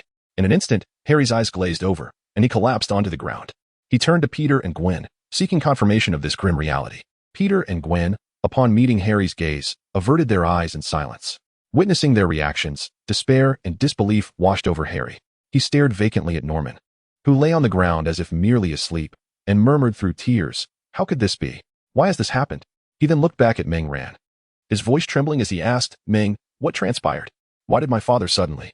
Mengran responded in a low tone, "It's difficult to explain. Perhaps you should watch this video." At that moment, the television in Harry's study flickered to life, playing a recorded video. The footage was captured from a first-person perspective, set atop a villa. It depicted Mengran in combat. The video began with an eerie sound echoing from a distance. As Harry watched, a memory of the peculiar bomber from the news that morning surfaced in his mind. The video progressed, revealing a green figure appearing suddenly on screen, gliding on an unusual hoverboard, spiraling through the air towards the villa while intermittently dropping bombs, igniting bursts of flames. At this point, Harry recognized that the bizarre laughter emanated from this creature's mouth, confirming his identity as the bomber from the earlier news report. As the video continued, it soon captured the moment when the villain was subdued and bound to a tree. The person filming removed the villain's mask, revealing a face that left Harry in utter disbelief. "What is going on?" he shouted. The monstrous figure turned out to be his own father. What was this situation? The scene shifted to Norman's pleas and the subsequent ambush. When Harry witnessed Norman being impaled by his own contraption, he was momentarily paralyzed, feeling as though his very understanding of reality had shattered. Norman then appeared to regain his composure, imparting details regarding his affairs and secrets he wished Harry to know.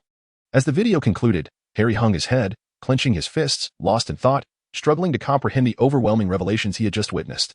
The figure in the scene is none other than Harry's father, and the three individuals battling him are Mengran and his companions. At the conclusion of the video, Norman recognizes them, which prompts him to discuss his final wishes with them. Mengran, observing the kneeling Harry, softly remarks, It was only at the end that we confirmed that Uncle Norman was indeed the Green Goblin. The Green Goblin? Is that the name those people assigned to him? The Green Devil, Harry murmurs, still bowing his head. He then disregards Meng Ran and the others, cradling Norman's lifeless body as he ascends the stairs. He places Norman's body gently upon the bed in his room and covers him with a blanket, making him appear as though he is merely asleep. Meng Ran and his companions watch in silence as Harry performs this somber task, unsure of how to proceed. After a moment of hesitation, they follow Harry upstairs. Meng Ran gazes at Harry, who is tenderly tucking in Norman, and softly speaks, "Harry, it seems Uncle Norman transformed into that figure for certain reasons. This is not entirely his fault. It appears he suffered from a split personality, with the Green Goblin being his alter ego." Harry pays no heed to Meng Ran's words, continuing his solemn actions. Once Norman is settled, Harry turns his back to them and, with a weary tone, requests, "Could you please leave? I wish to be alone with my father for a while." Upon hearing this, Meng Ran and his companions lower their heads and gently turn to depart. Just as Meng Ran pivots to leave, he suddenly turns back, placing a card on the ground, and addresses Harry's silhouette. "We will wait for you here, Harry. No matter how long it takes." Harry offers no response, nor does he turn around. Seeing this, Meng Ran and the others quietly exit. Back at the base, the group sits in silence, the atmosphere growing increasingly oppressive. Peter, with his head bowed, solemnly states, "I wonder why Uncle Norman became like that, developing a split personality." Gwen softly adds, "I feel it must be related to his recovery, but we do not understand the full story."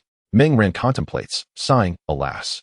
The answers are likely in what Uncle Norman left for Harry, but we do not know if Harry will come to find us." Mary Jane remains silent, and Peter, hearing Meng Ran's words, suddenly asserts, "Harry will definitely come." At Harry's home, he kneels beside the bed, weeping inconsolably next to his deceased father. He never anticipated witnessing his father's sudden demise, especially after Norman had just miraculously recovered a few days prior, bringing him immense joy. The disparity of emotions overwhelms him, surpassing even the sorrow he felt when Norman was gravely ill. In the vast room, only the sound of Harry's cries fills the air. After some time, Harry leaves the room and heads to Norman's study. He seeks to examine the safe his father mentioned before his passing, hoping to uncover the truth behind the circumstances. Seated at the desk, Harry spots the safe in the lower right corner. It features a combination lock.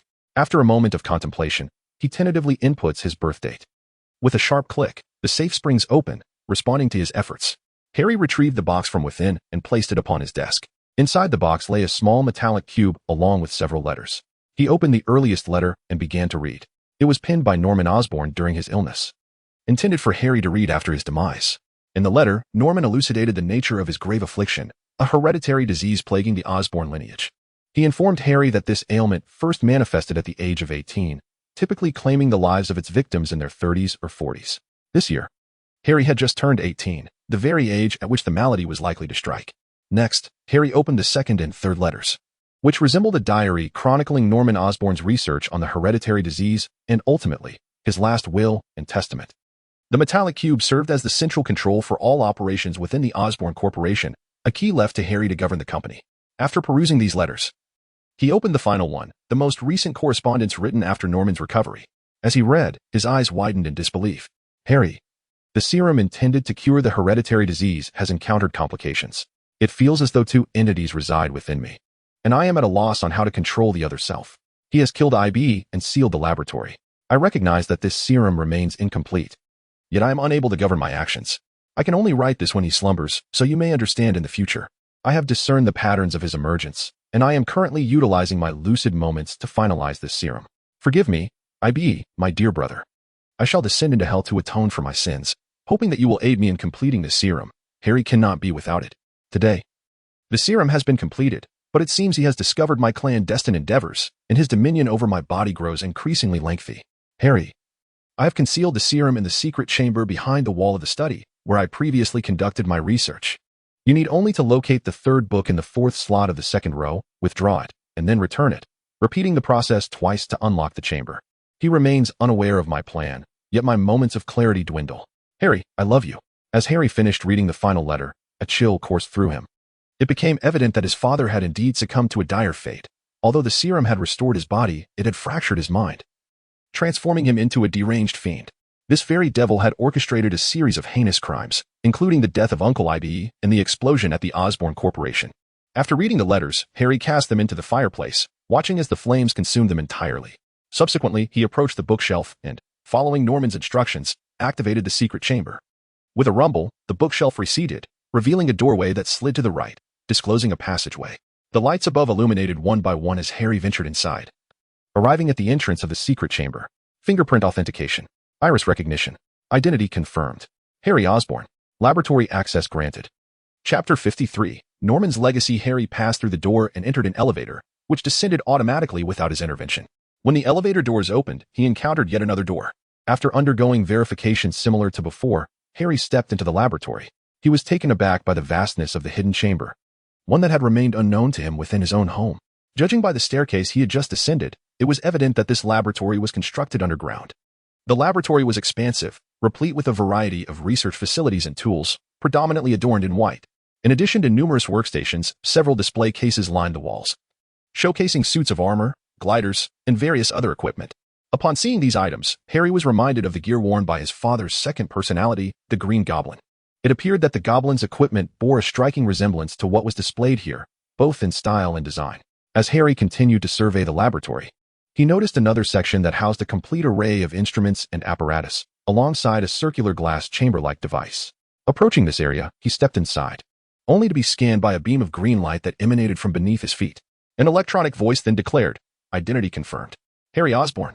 Subsequently, a cylindrical structure ascended from the ground beside the apparatus.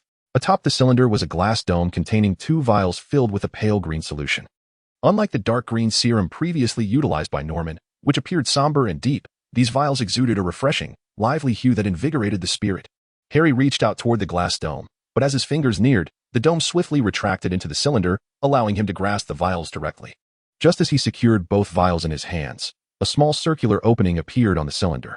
A video projection then illuminated the adjacent white wall, and the laboratory lights dimmed as the video commenced. In the footage, Norman Osborn sat at his desk, adjusting the camera before looking directly into it with a warm smile. "Harry, by the time you see this video, your father will likely be gone. Do not grieve. I have anticipated this day," he said gently. As Harry gazed at his father's kind face and smile, tears streamed uncontrollably down his cheeks. He covered his mouth, striving to suppress his sobs, not wishing for his father to witness his sorrow. Despite the fact that it was merely a recording, Harry felt compelled to present himself as a self-sufficient adult, hoping to alleviate any concerns his father might have. With tear-filled eyes, he watched as Norman continued to speak softly. "Harry, having read the letter I left for you, you are likely aware of the current circumstances. This may be the last time I am able to present myself in a state of normalcy. Father, just moments ago, seemed to transform once more into a devil, departing from home. I remain unaware of his actions, yet I am certain he did not engage in anything virtuous." In the video, Norman suddenly exhaled a sigh of relief, stating, "The most crucial matter is that Father has finally perfected the serum. This iteration is complete and holds the potential to cure the hereditary affliction plaguing the Osborn family, devoid of any adverse effects. Due to the urgency of time, Father was only able to produce 2 vials. This serum requires but one to heal the ailments within you, while the other serves as a contingency. Should one be accidentally damaged or unforeseen circumstances arise, a backup remains. Under normal circumstances, 1 vial suffices to cure your malady, while the remaining 1 can be utilized to enhance your physical prowess. Father has also bequeathed to you the data concerning this serum, but it is imperative to note that you may use a maximum of 5 vials. Beyond that, it will yield no effect. Given the serum's peculiar nature, it is exclusively intended for members of the Osborn lineage. Should it fall into the hands of others, Father cannot predict the consequences, yet they are assuredly not favorable. Thus, you must take great care to safeguard the data related to this serum. Father entrusted you with this serum in hopes of granting you the ability to protect yourself. After utilizing the 5 vials, your physical capabilities should surpass even those of the former Captain America, ensuring that no one can inflict harm upon you, allowing Father to depart with peace of mind." As the video approached its conclusion, Norman gazed tenderly at the screen, smiling gently as he said, "Harry, you must take care of yourself. Father cannot remain by your side, but my love for you is eternal. Your classmates have already arrived. Father has delayed for a moment, and now he must go meet them." The video concluded, freezing on Norman's affectionate smile. Harry, witnessing the final image of his father, knelt upon the ground, overwhelmed with grief. He comprehended that his father had departed, and he was now bereft of his presence. Gradually, Harry ceased his weeping, rising to wipe away his tears, though the redness around his eyes lingered, a testament to his sorrow. With the serum in hand, Harry approached the apparatus, following the accompanying instructions to place the 2 vials into the machine. Upon securing the vials, a green light illuminated above the cylindrical glass enclosure, and a door swung open.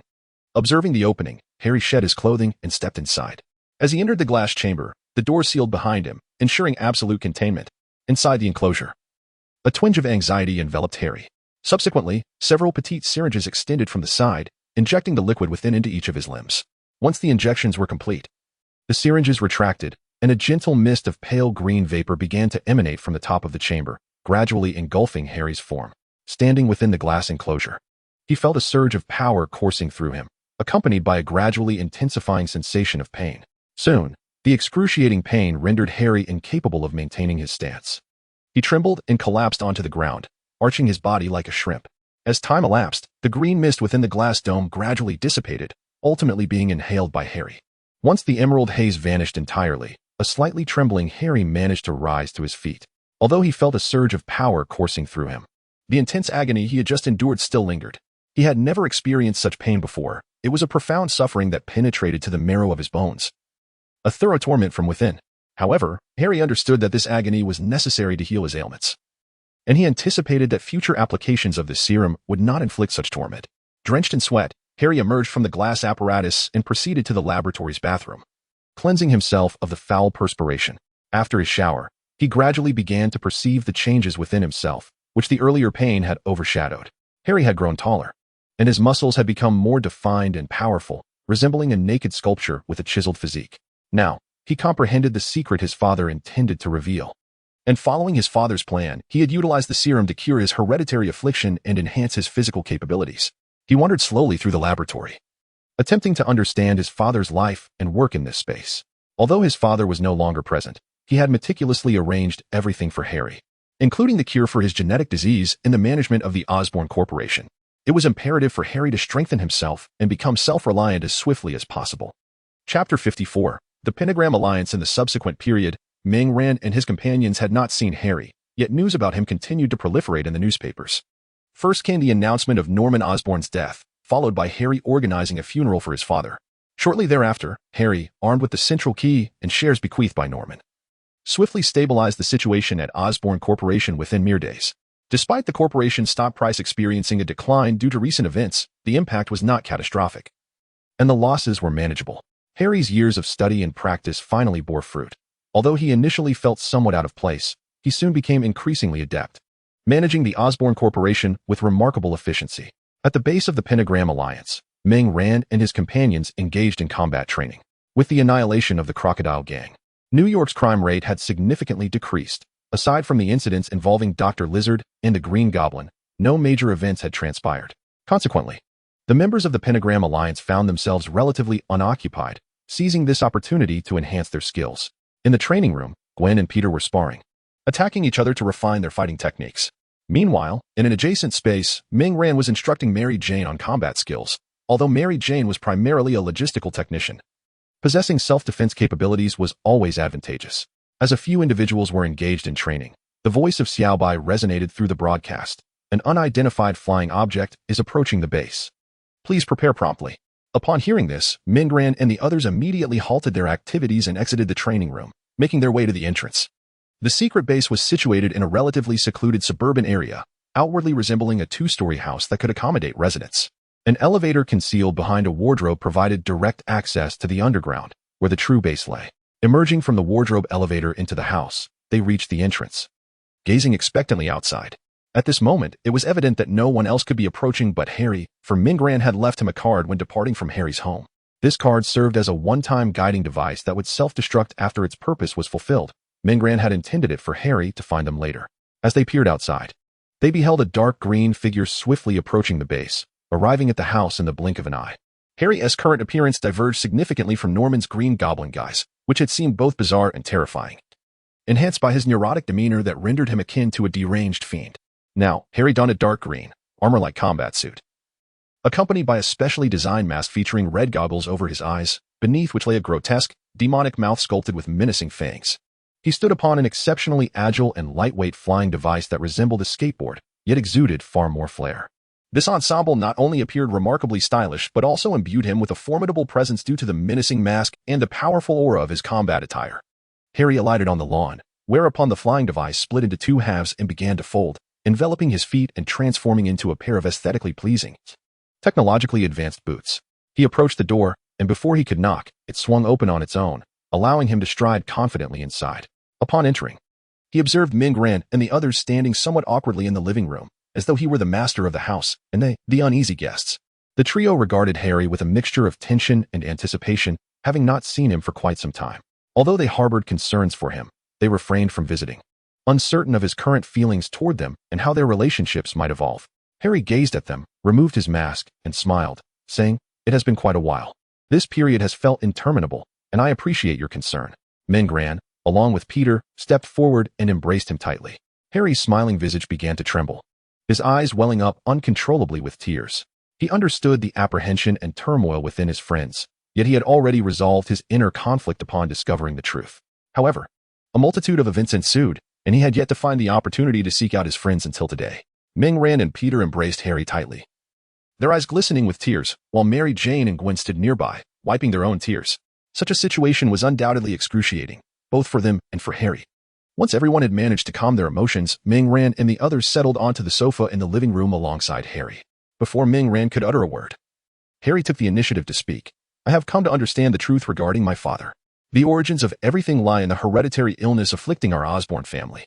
"A hereditary illness?" Ming-Ran and the others inquired, puzzled. Harry continued, "This ailment is exceedingly complex and troublesome. My grandfather did not have the chance to inform my father of this before his passing, which is why my father only began to investigate it after he himself started to exhibit symptoms. He devoted his entire life to unraveling this enigma, and only recently did he achieve a significant breakthrough.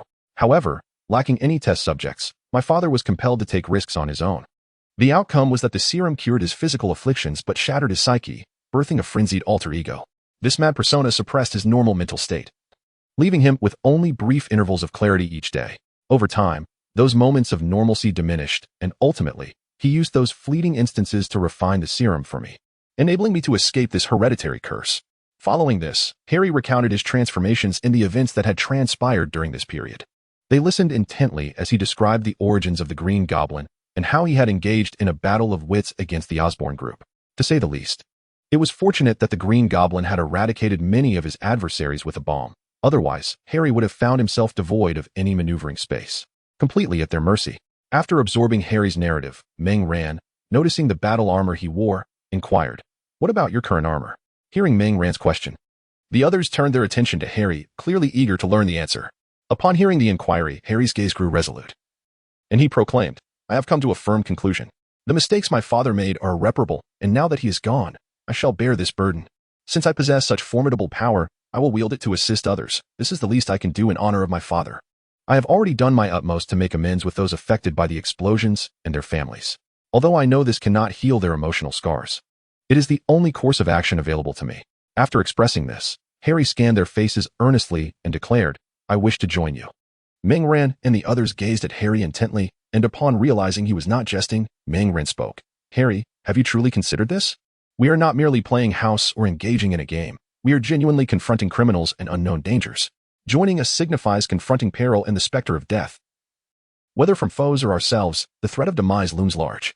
Have you truly contemplated this?" Upon hearing these words, Harry's resolve only strengthened as he nodded affirmatively, proclaiming, "I have thought it through." In response to Harry's declaration, Ming-Ran and the others rose to their feet. "Then we welcome our new friend to the pursuit of justice," Ming-Ran said to Harry, who also nodded in agreement. Subsequently, accompanied by Harry, they descended from the wardrobe's elevator to the secret base.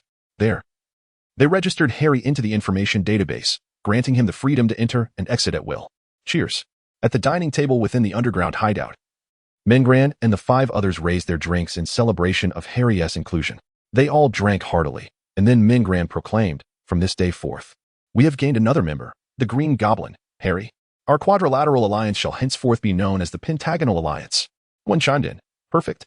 We can directly create the emblem of the Pentagonal Alliance. We hadn't even made the quadrilateral one yet." Peter eagerly volunteered, "I'll design this emblem." Hearing Peter's words, Mary Jane rolled her eyes in exasperation, saying, "Let us not. Peter, are you planning to use a dinosaur as the symbol?" "Gwen and I can handle the design." At this, Peter sheepishly scratched his head, reminiscent of something, eliciting laughter from the group and infusing the base with a joyful atmosphere. Chapter 55. A confession before Christmas. Since the inception of the Pentagonal Alliance, New York's already low crime rate has plummeted further. The Green Goblin, this new masked hero, has begun to gain notoriety. Initially, Onlookers mistook his attire for that of the previous bomb enthusiast, but as Harry made more appearances, it became clear that he was a new street hero. Surprisingly, Harry's Green Goblin persona garnered a fervent following among a group of technology enthusiasts, enamored by his striking armor-like combat suit and the impressively advanced flying apparatus. Mingran once curiously inquired of Harry why he didn't design the flying apparatus to resemble Boots directly, instead opting for a transformation into Boots. Harry explained that he typically uses the flying mode, as it allows him to execute his unique combat techniques, alongside utilizing various weapons and firearms. The boot flying mode is generally employed upon landing or when he needs to accelerate quickly through the air. In this mode, he can also deploy the hidden glider wings on his back, enabling a significantly faster speed than when flying in a standing position. Upon hearing Harry's explanation, Mingran had an epiphany and then posed a question that left Harry momentarily bewildered. Then why not make it transform directly into the jetpack or glider wings on your back? Harry was momentarily taken aback, uncertain how to respond to Mingran, as he inwardly mused, indeed, why do I need it to transform into Boots? In the midst of their daily lives, the time swiftly approached Christmas, with only a few days remaining until the festive day. The school had closed its doors over a week ago, and the members of the Pentagram Alliance had made their own plans. Mingran and Gwen had a date, as did Peter and Mary Jane, leaving only Harry, who intended to attend various parties and events in hopes of encountering his own beloved partner. On this particular day, Mingran awoke with a flutter of excitement, for he had resolved to confess his feelings to Gwen that very day. Although they had been enjoying each other's company and had shared delightful moments filled with romantic tension, their relationship had yet to be officially defined, as he had not yet voiced his intentions. Mingran had meticulously arranged a dinner reservation and a series of romantic plans for the evening. Intending to pick up Gwen after lunch, they would first go skiing together, followed by a lovely dinner. This dinner would serve as a pivotal moment after their meal. Mingran planned to take Gwen for a stroll before arriving at a pre-selected spot, a magnificent viewpoint he had arranged for a dazzling fireworks display. At the opportune moment, he would signal, and the sky would be illuminated with a spectacular array of custom fireworks, under which he would declare his love for Gwen. A thrill of anticipation coursed through him at the thought. Once lunch concluded, Mingran disregarded the protest of Venom, who was still whining about hunger, and made his way to the garage to start his little black car, heading towards Gwen's home. Upon arriving, he found Gwen waiting at the door, dressed impeccably for the occasion. Today, she wore a beige coat complemented by a beret, beneath which she sported a diamond-patterned knitted sweater and a coffee-colored skirt. Her long legs were elegantly encased in nude tights, and she completed her ensemble with deep brown knee-high boots. She was, in every sense, a vision of beauty. Upon seeing Mingran, Gwen beamed a sweet smile and jogged towards him. Mingran, feeling a rush of affection, embraced her lightly and affectionately chided. Why were you waiting out here? It's far too cold. You should have stayed inside until I arrived. Gwen, with a playful grin, replied, I only came down because I saw your car approaching from my bedroom window. Mingran affectionately ruffled her hair, opened the car door for her, and then settled into the driver's seat as they set off for their first destination. Meanwhile, by the window of Gwen's home, George observed the scene with a serious demeanor. He had not anticipated that this handsome young man, with his striking features, would be taking his daughter out. George's impression of Mingran was generally positive, however. The notion of his daughter being courted by someone else was a different matter entirely. As he watched Mingran and Gwen drive away, he let out a sigh of a concerned father before turning away from the window. Mingran and Gwen soon arrived at a ski resort. Though neither had prior experience in skiing, their robust physical abilities and eagerness to learn would surely make mastering the sport a straightforward endeavor. Just as Mingran donned her snow gear, she stumbled and fell onto the snow with a thud. Beside her, Gwen, albeit a little wobbly, managed to maintain her balance. Observing the once confident Mingran now sprawled on the ground, Gwen burst into laughter, clutching her equipment and giggling incessantly. The venom within Mingran, echoing with laughter, was promptly silenced by a playful smack from her, causing it to quiet down immediately. Sitting on the ground, rubbing her backside, Mingran could not bear the sound of Gwen's laughter any longer. This simply wouldn't do. She had to rise quickly and avoid becoming the subject of ridicule. Resolutely, she began to gather herself.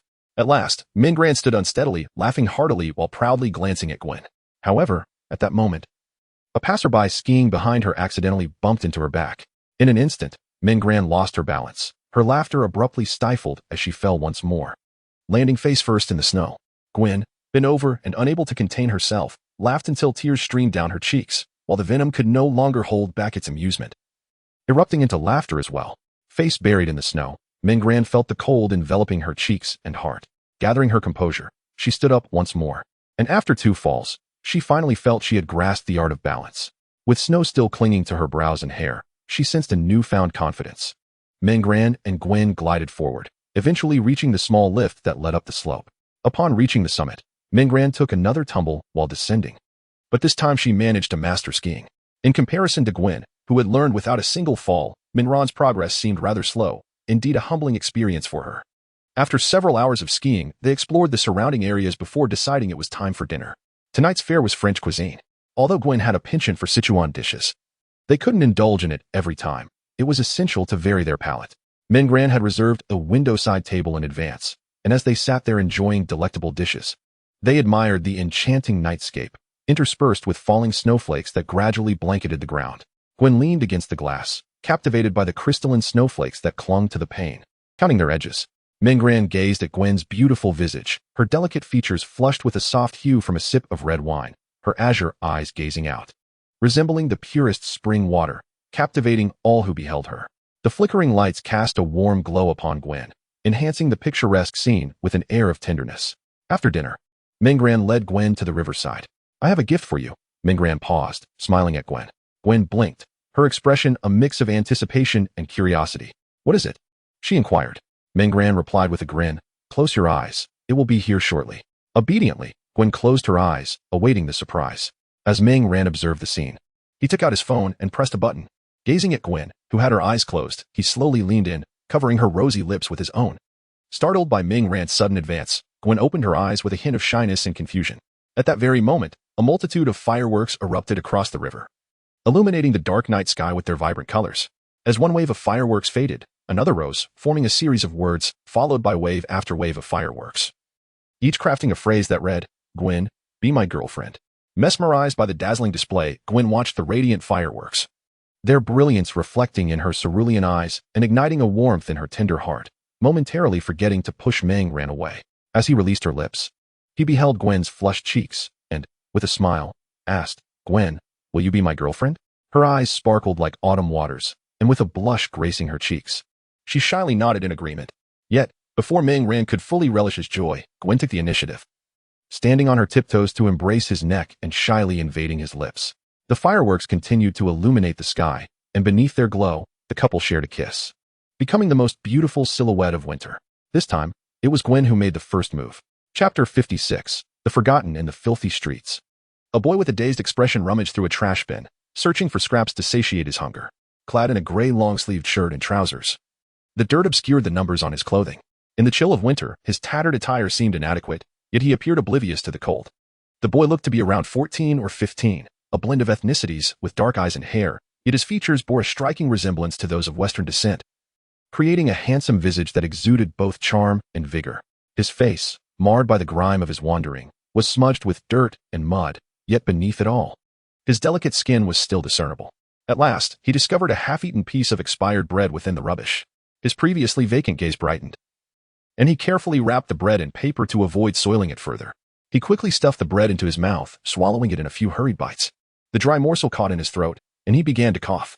Coughing vigorously, he patted his chest and reached for a water bottle, another find from his scavenging, half filled with mineral water. Unscrewing the cap, he took several gulps of the refreshing liquid to ease the dryness in his throat. In that moment, he forgot why he was there, losing recollection of his name and all that had come before. He only remembered waking up by the coast, followed by aimless wandering, ultimately settling on this street, where the trash bins often held remnants of food. Under the boy's ravenous appetite, half a loaf of bread and some water disappeared in mere moments. This scant sustenance was insufficient to sate his hunger, prompting him to rummage through the dumpster once more. Just as he was engrossed in his search, a sudden voice pierced the air. "Hey, damn yellow-skinned monkey, if you don't want to taste lead, hand over all your money." The boy turned at the sound, realizing that 3 individuals had appeared in the alley unbeknownst to him.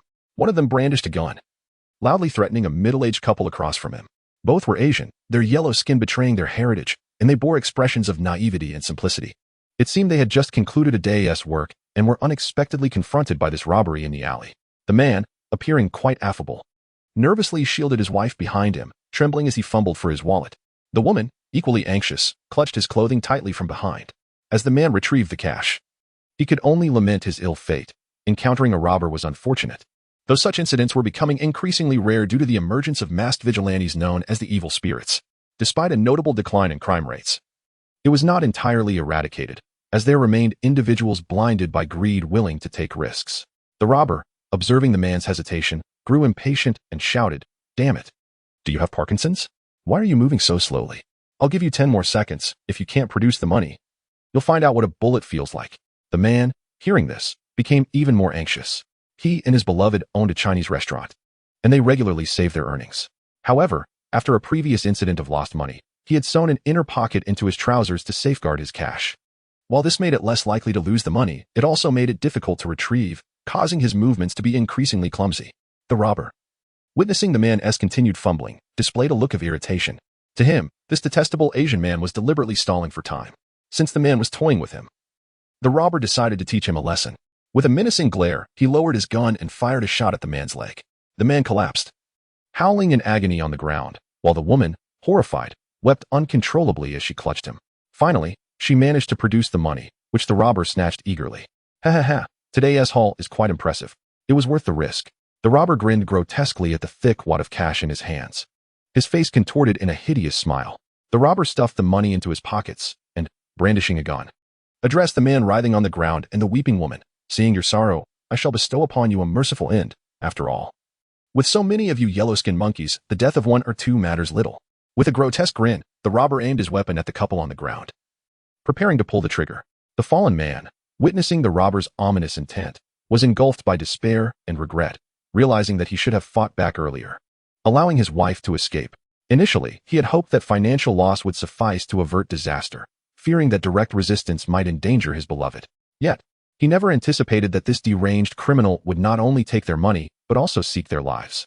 Unfortunately, there is no remedy for regret, and the man, unable to predict the future, could only shield his wife in his embrace, striving to bear the brunt of this cruel fate and hoping to grant her a sliver of survival. As the robber, grinning maliciously, prepared to fire, he was unexpectedly kicked against the wall, his bones shattered by the impact, and his vitality swiftly extinguished. The couple, sitting on the ground, looked up to see the robber now bleeding profusely, lifeless against the wall. A boy, with bloodshot eyes and a disheveled appearance, panted heavily, glaring fiercely at the fallen criminal. Suddenly, a shadow descended from above, landing between the boy and the couple. It was Meng Ran. Upon landing, Meng Ran immediately caught the boy's attention, who, with crimson eyes, launched another kick. Ignoring the boy's impending attack, Meng Ran turned to assess the man's injuries. Just as the boy was about to strike, a thick, black tentacle emerged from Meng Ran's back, swiftly sending the boy flying. Meng Ran remained focused on tending to the man's wounds, paying no heed to the boy who had just been thrown aside. Soon, Meng Ran had bandaged the man's injuries and helped him to his feet. "Thank you. I know you are a demon, but I am deeply grateful." The man's pallid face, drained from blood loss, broke into a smile of relief as he sincerely expressed his gratitude to Meng Ran. The woman, no longer frightened, joined her husband in thanking him. Meng Ran replied in a hoarse voice, "No need for thanks. Go home now, and make sure to visit the hospital for a blood transfusion. He has lost quite a bit of blood.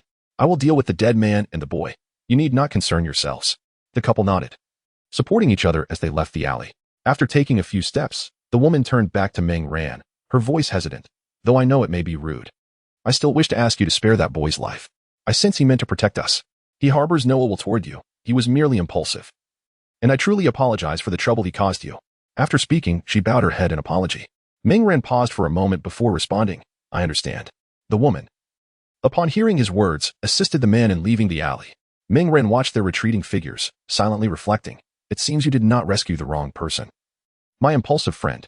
Turning around, Meng Ran fixed his gaze upon the boy who had just been flung into a pile of refuse by a whip and was now struggling to rise. The redness in the boy's eyes had faded, replaced once more by a familiar bewilderment.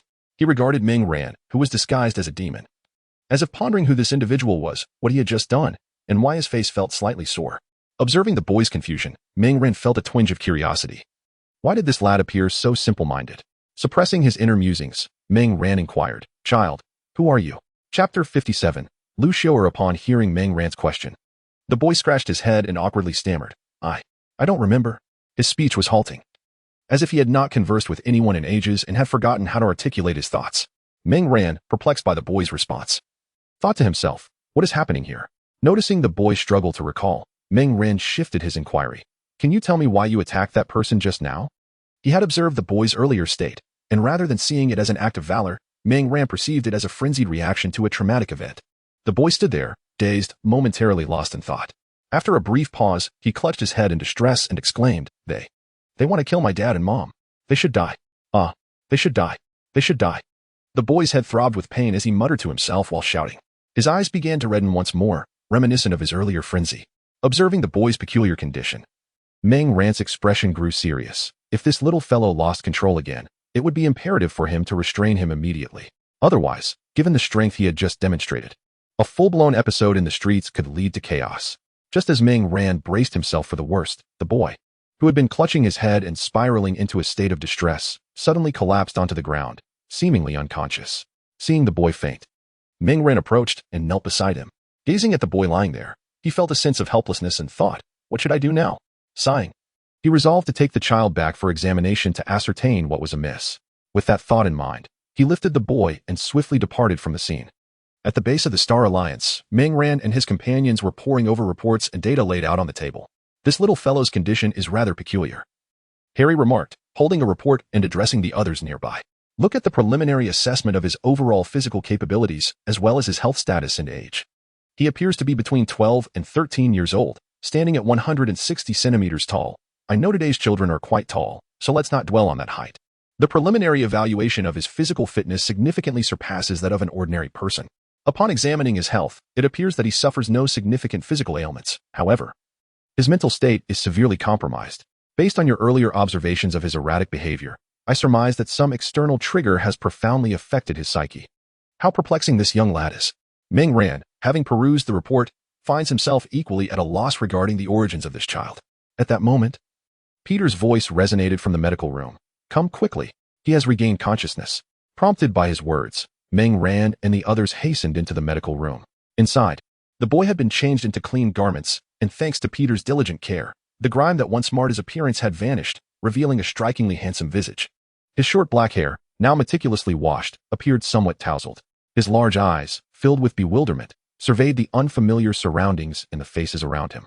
Meng Ran, gazing at the awakened boy, found himself at a loss for words, fearing that any inquiry might provoke another episode, potentially causing the child to faint once more. Observing the individuals nearby, the boy suddenly inquired, "Where am I, and who are you?" Meng Ran and the others exchanged glances, unsure of how to respond to his question. Ultimately, it was Meng Ran who cleared his throat and replied, "You are in a very safe place. Consider it a temporary refuge. Do you recall what transpired earlier? Or any events that preceded this moment?" After posing his inquiry, Meng Ran awaited the boy's response. The boy paused, seemingly struggling to recollect. His gaze reflected contemplation and inner turmoil, and after a moment, he shook his head, stating, "I cannot remember. I only recall drifting ashore from the sea, then wandering to where I could find food. The events from earlier are a blur. I remember seeing someone engaged in an activity, and I felt an impulse to kick him." Meng Ran could not help but internally chuckle at the boy's recollection, thinking, "Indeed, you did kick him with fervor." Gwen, upon hearing the boy's words, offered a gentle smile to alleviate his tension and softly asked, "Do you remember your name, dear boy?" The boy, now calmed by Gwen's warmth, pondered deeply for a moment before suddenly exclaiming in Mandarin, "Sure. I've remembered. My name is Lucio. I recall that someone close to me called me that." Meng Ran, taken aback by the mention of Sure, wondered if he had misheard. What could be so remarkable about it? Upon hearing Mandarin, the others turned their attention to Meng Ran. "Did you just speak in Chinese?" Meng Ran, surprised, gazed at the boy, who appeared to have a hint of mixed heritage. Initially assuming he was an Asian individual raised abroad, not realizing he was, in fact, Chinese. Lu Xiao, hearing Meng Ran's question, responded with a hint of confusion. "I believe so, though my memory is unclear." Suddenly, tears streamed from Lu Xiao's eyes, his voice quivering with sorrow as he lamented, "I feel an overwhelming sadness. I recall someone calling me by this name, yet I cannot remember who it was." The onlookers, witnessing the confusion and melancholy etched on Lu Xiao's face, comprehended his emotional state and refrained from further inquiries. More than 6 months elapsed. Throughout the subsequent months, Lu Xiao remained in the company of Meng Ran and a few others. Once Lu Xiao's mental condition stabilized, Meng Ran, having completed his assessment, brought him to his home and introduced him to his parents. Upon seeing Zhao Li and Meng Hua, tears once again cascaded down Lu Xiao's cheeks, as he felt an inexplicable sense of familiarity emanating from them. He understood that this sensation must be akin to that of his own parents, yet the memories eluded him, causing his tears and heartache to surge uncontrollably. Observing Lu Xiao's sudden outpouring of grief, Zhao Li and Meng Hua were momentarily taken aback. However, after Meng Ran elucidated Lu Xiao's circumstances, Their expressions transformed into one of profound sympathy for him. A child, barely in his teens, wandering alone in a foreign land. Especially one fraught with severe racial discrimination, made it painfully evident to Zhao Li and Ming Hua that Lu Xiao had undoubtedly endured immense suffering. From that moment on, Lu Xiao took residence in Ming Ran's home, where Zhao Li and Ming Hua embraced him as one of their own, while Ming Ran regarded him as a beloved younger brother. Though Ming Ran exhibited ruthlessness towards foes and criminals, he was ever the warmest presence for his family and friends. During this period of companionship, Ming Ran and the others discerned Lu Xiao's extraordinary attributes. For instance, his remarkable physical prowess and regenerative capabilities rivaled those of Ming Ran, exhibiting an exceptional level of resilience. Additionally, Lu Xiao possessed combat skills seemingly etched into his very being, without the aid of any special abilities. He could engage in sparring matches with Ming Ran, whose martial prowess was already renowned. Upon realizing Lu Xiao's unique qualities, the group found it hard to believe that he was merely a young adolescent. The concentration of such extraordinary traits within a single individual of his age suggested that he harbored profound secrets. Alas, Lu Xiao himself could not recall anything pertaining to his past. However, further examinations of Lu Xiao's condition indicated that his amnesia was a result of an enigmatic force constraining his mind. It was this very force that rendered his past utterly inaccessible. Yet, as time progressed and bolstered by Lu Xiao's formidable self-healing abilities, the grip of this force would gradually diminish, and his memories were likely to resurface. Lu Xiao's presence not only expanded Ming Ran's family, but also transformed the base into a frequent haven for him, providing an exceptional training partner. Both Peter, Gwen, and Mary Jane relished the opportunity to spar with Lu Xiao without the use of their special abilities, refining their combat skills in the process. Although Lu Xiao possessed superior combat skills compared to others, he refrained from exerting his full strength, instead honing their abilities with techniques tailored to each individual for optimal training. Amidst this harmonious existence, Lu Xiao gradually integrated into Ming Ran's family and the Pentagram Alliance, finding that his heart no longer felt as hollow and lost as it once did, for he now had family and friends to share his life with. The initial period after emerging from the sea was the most arduous and bewildering for Lu Xiao, as his mind was a chaotic muddle. He was uncertain of his identity, oblivious to the reasons for his presence in this place, and lacked memories of his past, wandering the city solely to satiate his hunger. It was not until he encountered Ming Ran, who introduced him to the Pentagram Alliance's base and welcomed him into his home, that Lu Xiao began to discover a semblance of purpose amidst his inner turmoil.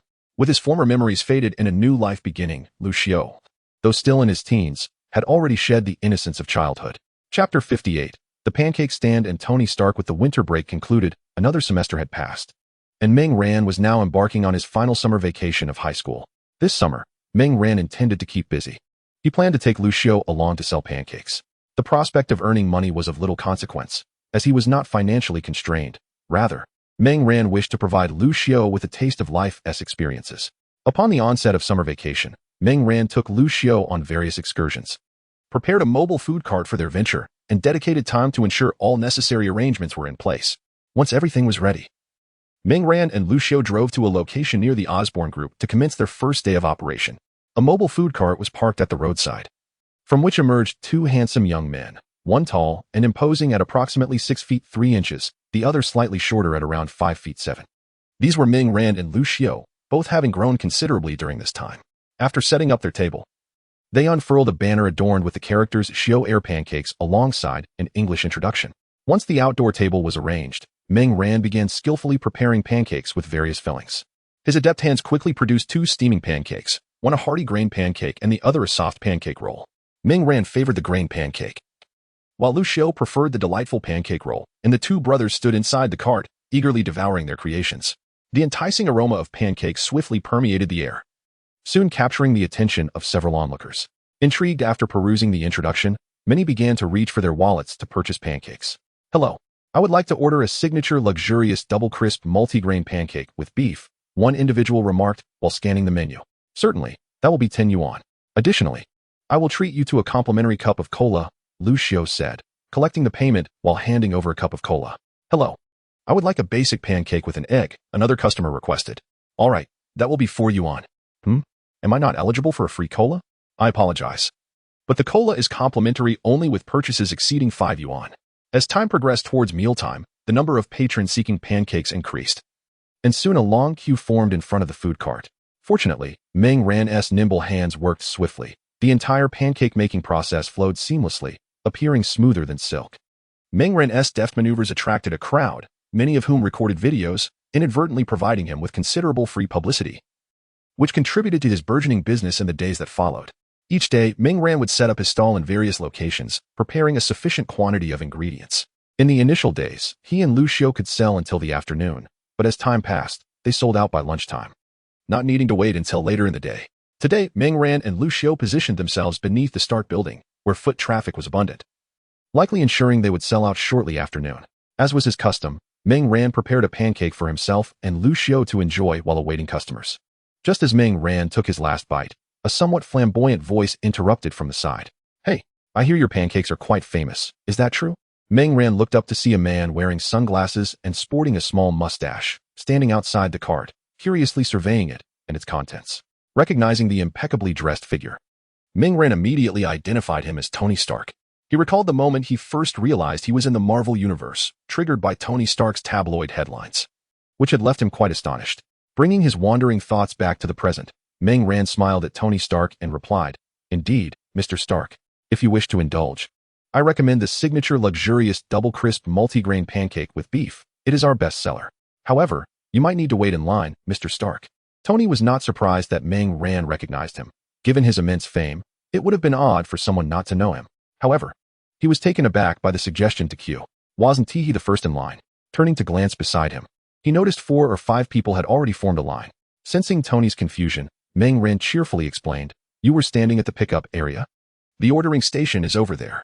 Feeling slightly embarrassed, Tony cleared his throat and moved to join the queue. After a few moments, Tony Stark finally arrived at the ordering counter. "I would like one of your signature, luxurious double-crisp, multigrain pancakes, and a cup of cola," he stated, gazing at the menu. Lu Xiu maintained a professional smile and replied, "That will be 10 yuan in total. Additionally, I will offer you a complimentary cola." After placing his order, Tony moved aside to await his meal. A minute later, Meng Ran completed the pancake. He lifted the bag and presented the pancake to Tony. Noticing something being offered, Tony immediately felt discomfort. He turned his head and said, "You may place it here. I prefer not to have things handed to me." Recognizing Tony's peculiar habit, Meng Ran set the pancake on the cart, allowing Tony to retrieve it himself. With the warm pancake in hand, Tony inhaled its enticing aroma and turned to find an empty chair to sit. As soon as he settled in, he eagerly took a bite, instantly understanding the profound allure of Eastern cuisine. The multigrain pancake was more fragrant than its softer counterpart, and the double crispiness enveloped tender beef, creating a striking contrast. The freshness of the vegetables alleviated any greasiness, rendering each bite both delicious and refreshing. Tony devoured the pancake, which had already secured a place in his heart, second only to the cheeseburger. Sitting alone at the chair, he enjoyed his cola and finished the pancake in no time. After a hearty burp, he stood and approached Meng Ran. "Hey kid, this pancake is indeed delightful. Here is your tip." Tony placed a crisp 100 yuan note before Meng Ran. Meng Ran smiled, continuing his work, and glanced at Lu Xiu, who accepted the bill. Leaning against the cart, Tony remarked to Meng Ran, "I have a splendid proposition for you. How about becoming my pancake chef? The annual salary is 500,000 yuan, and it wouldn't interfere with your other pursuits. You would only need to come and prepare pancakes when I require them. What do you think? Quite a tempting offer, isn't it?" Upon hearing Tony's proposal, Meng Ran chuckled and shook his head. "Thank you for your kind invitation, Mr. Stark, but I prefer selling pancakes from my own cart. Besides, I'm not in need of money. Making pancakes is merely a way for me to experience life." Tony, somewhat regretful, nodded in acknowledgement and turned to leave. Suddenly, he pivoted back and addressed Meng Ran. 1 million. That's my final offer. Are you truly not considering it? Even I am tempted." Meng Ran, maintaining his steady movements, replied with a smile, "I appreciate your generosity and recognition. However, I am genuinely uninterested. But I can offer you a special privilege of buying pancakes without queuing, as a token of gratitude for your sincere invitation." Seeing that Meng Ran remained resolute, Tony refrained from further persuasion and headed towards Stark Tower. Meng Ran, having sold out for the day, hung up the sold-out sign, yet he reserved 1 pancake each for Gwen, Peter, Harry, and Mary Jane. Today, they mentioned they would come over after finishing their tasks at noon, and Harry had something to convey as well. Meng Ran cleared most of the tables, leaving behind a large one, awaiting the arrival of Gwen and the others. Before long, Gwen and her companions arrived, and Meng Ran promptly began to cook, executing a series of fluid movements to prepare several pancakes tailored to their varied tastes. As Meng Ran and the others sat at the table, they indulged in their meal while engaging in casual conversation. Once the pancakes were devoured and the cola consumed, Harry wiped his mouth and prepared to address the significant matter he wished to discuss, one pertaining to Gwen and Peter. Harry regarded the group solemnly and began. Since my father's passing, I have endeavored to take control of Osborn Industries. Recently, I unearthed some confidential documents regarding mutated spiders in the database. I believe these contain information about the spiders that transformed Peter and Gwen. Chapter 59. The truth of the mutation. Harry continued to share the insights he had discovered. Osborn Industries had previously conducted research on a type of mutated spider whose silk was remarkably resilient and applicable across various fields.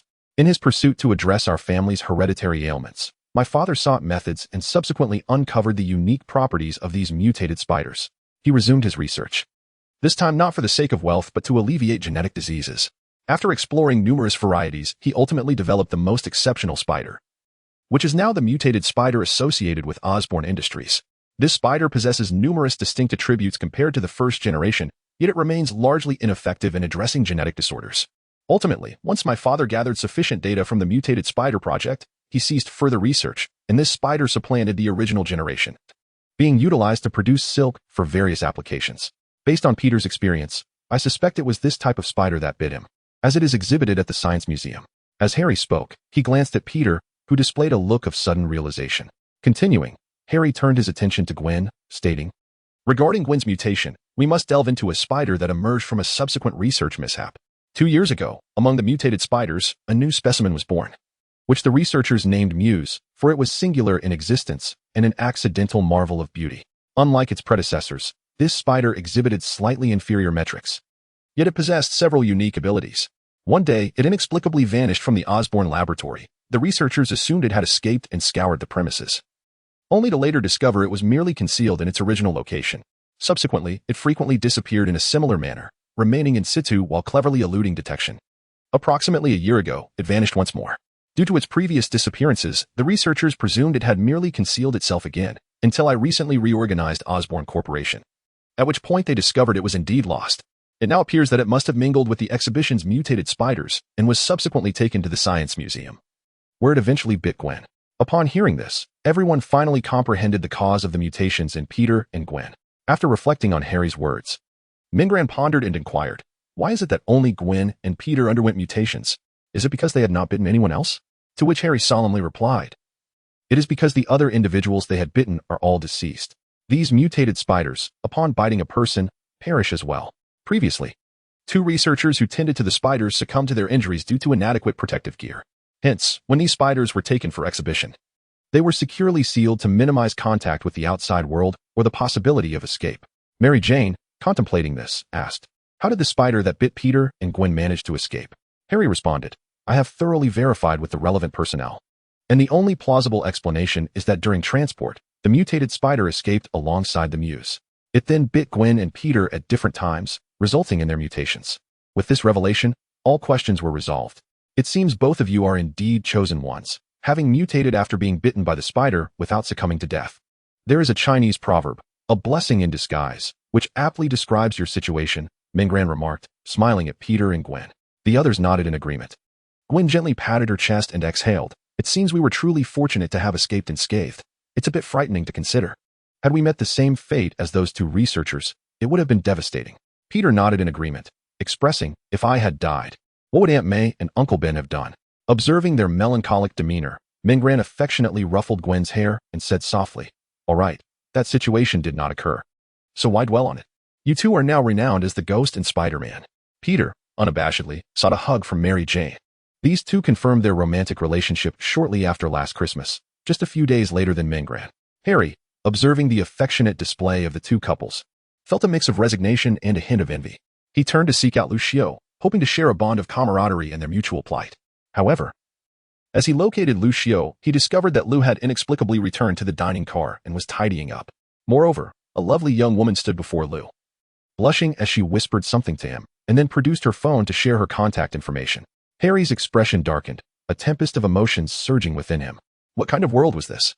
Lucio, with his prominent brow and expressive eyes, had ensnared yet another young lady's heart. We have spent sleepless nights playing games together, for which I even canceled my morning meeting. Yet, I never imagined you would ultimately abandon both me and the game in favor of a beautiful sister. Lucio, one hand gripping the table and the other slipping his phone into his pocket, inwardly murmured, I had already mentioned that there was no takeout. Yet you insisted on exchanging phone numbers. Is this woman not quite right in the head? Could she possibly be running a fever? Her face is so flushed. After securing his phone, Lucio folded the table and placed it onto the dining cart. Turning around, he was met with the forlorn and indignant gaze of Harry, who looked at him with a mix of shock and helplessness. Lucio felt somewhat bewildered. Why was he looking at him like that? Tentatively, he inquired, Harry, do you need to use the restroom? I don't have any tissue on me, but I can fetch some from the cart for you. Just hold on. Yet, before Lucio could even reach the cart, his brother Harry bestowed upon him an experience of affection that only a brother could offer. Lucio was left speechless. In Afghanistan's Kunar province, the impeccably dressed Tony Stark sat in a dusty yellow jeep, holding a glass of wine. The road was far from smooth, causing Tony to sway in his seat as he raised his drink. Despite the pulsating music playing within the vehicle, the atmosphere remained palpably awkward and tense. Taking a sip of his wine, Tony glanced at the young soldier seated beside him, who looked to be in his 20s. Rigidly holding his gun and occasionally stealing glances at Tony before quickly averting his gaze, as if fearing discovery. It felt as though he were being escorted to a military tribunal. This was unreasonable. What wrong had I committed? It seemed that as soon as we halted, I would be executed. Are you not allowed to speak? Hey, Forrest, like in Forrest Gump. Tony, somewhat displeased with the oppressive atmosphere, attempted to lighten the mood with a joke. The reserved young soldier responded, No, sir, we can speak. Tony feigned hurt, realizing, Oh, I see. You simply do not wish to converse with me. The soldier driving chimed in. No, it's just that you have intimidated them a bit. Oh, goodness. You are a woman. My apologies, I shouldn't have said that. Thanks to Tony's efforts, the tension in the vehicle finally dissipated, and casual conversation began to flow. The soldier in the passenger seat turned around, curious, and asked, May I pose a question? Tony readily replied, of course, taking another sip of wine. The young soldier, with a hint of gossip in his expression, inquired, I heard that all 12 cover girls of Vanity Fair have slept with you. Is that true? Tony removed his sunglasses and responded, Good question. Part of it is accurate. The girl for March clashed with my schedule, but fortunately, the December cover girl is a twin. To be honest, I am quite envious. After answering this, the previously reserved young soldier slowly raised his hand, seemingly eager to ask a question. Do you have another question? Are you a child, raising your hand like that? Tony remarked, somewhat exasperated at the young soldier's gesture. The young soldier, upon hearing this, set down his hands and inquired, May I take a photograph with you? Of course. Come over. Tony replied with a sense of ease. The young soldier promptly produced a camera and handed it to the man in the passenger seat, then leaned beside Tony, displaying a joyful smile. Tony, chuckling and glancing at the camera, shared lighthearted banter. At that moment, a sudden volley of gunfire erupted around them. Boom. An armored vehicle ahead of them exploded into a fireball. The occupants of the vehicle immediately grew tense, preparing for confrontation. 3 soldiers disembarked, only to be swiftly taken down by a hail of bullets. Tony hastily exited the vehicle, seeking cover while frantically pressing his phone. A sleek, elongated bomb emblazoned with the Stark logo landed beside him. Realizing the imminent danger, Tony attempted to flee, but his movements were sluggish. Boom. A deafening blast ensued, leaving Tony dazed, blood seeping from his chest and gradually spreading. He collapsed onto the ground, losing consciousness. Chapter 60. The disappearance of Tony and the mysterious visitor. During the summer of 2010, Tony Stark went missing. Ming-Ren learned of this news while having breakfast at home with Lucio, after which they planned to sell Jianbingguozi. They had been earning a considerable amount of money during this period and were not particularly busy. Their prepared ingredients would be sold out shortly after lunch. Ming-Ho was reading the newspaper while the television broadcast news. It was the 3rd day since Tony Stark's disappearance, and Stark Industries had claimed the previous day that it was merely a rumor. However, today a video surfaced, released by terrorists, claiming to have kidnapped Tony Stark. The host's voice on television faded, and a somewhat unclear video began to play. In the footage, Tony Stark was abruptly freed from a sack over his head, the glaring lights causing him to squint as he slowly shook his head in disorientation. Indistinct voices in an unknown language could be heard in the background. Approximately a minute later, the video concluded, causing an uproar online, leading to a continuous decline in Stark Industries stock price. Purchasing stocks at a low price can be a profitable strategy, yet Ming-Ren chose not to act on this opportunity, as he understood that this was not the lowest point. The stock price of Stark Industries was likely to reach its nadir after Tony's return, particularly following his announcement at a press conference regarding the shutdown of the weapons manufacturing division. That would be the ideal moment for Ming-Ren to invest, as many would assume Tony Stark had lost his mind. Ming-Ren had somewhat lost track of the exact duration of Tony Stark's disappearance, but considering the creation of a suit, it likely had not been a short time. Ming-Ren estimated it had been at least 2 months. Furthermore, since arriving in this world, Ming-Ran had come to realize that it was not merely the Marvel Cinematic Universe he had known in his previous life, as he had discovered numerous discrepancies, such as the existence of Spider-Man, in the recesses of his hazy memory.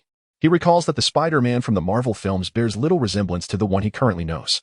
The cinematic version seemed to have a profound connection with Iron Man and did not appear this early in the narrative. Unlike the films he and Ming-Ran had previously watched, he had once speculated whether the crises depicted in those movies would ever transpire in this world. However, it now appears that Iron Man has vanished, and the plot lines he vaguely remembers are beginning to unfold, indicating that, despite some differences in the world, those narratives are destined to occur.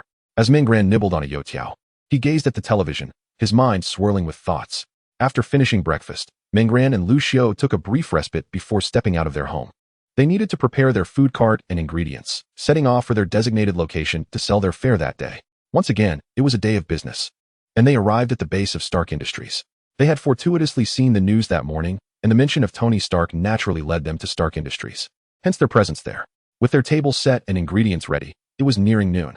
As was customary, Ming-Ran whipped up a jianbing guozi for himself and Lu Xiu, even preparing one for Venom.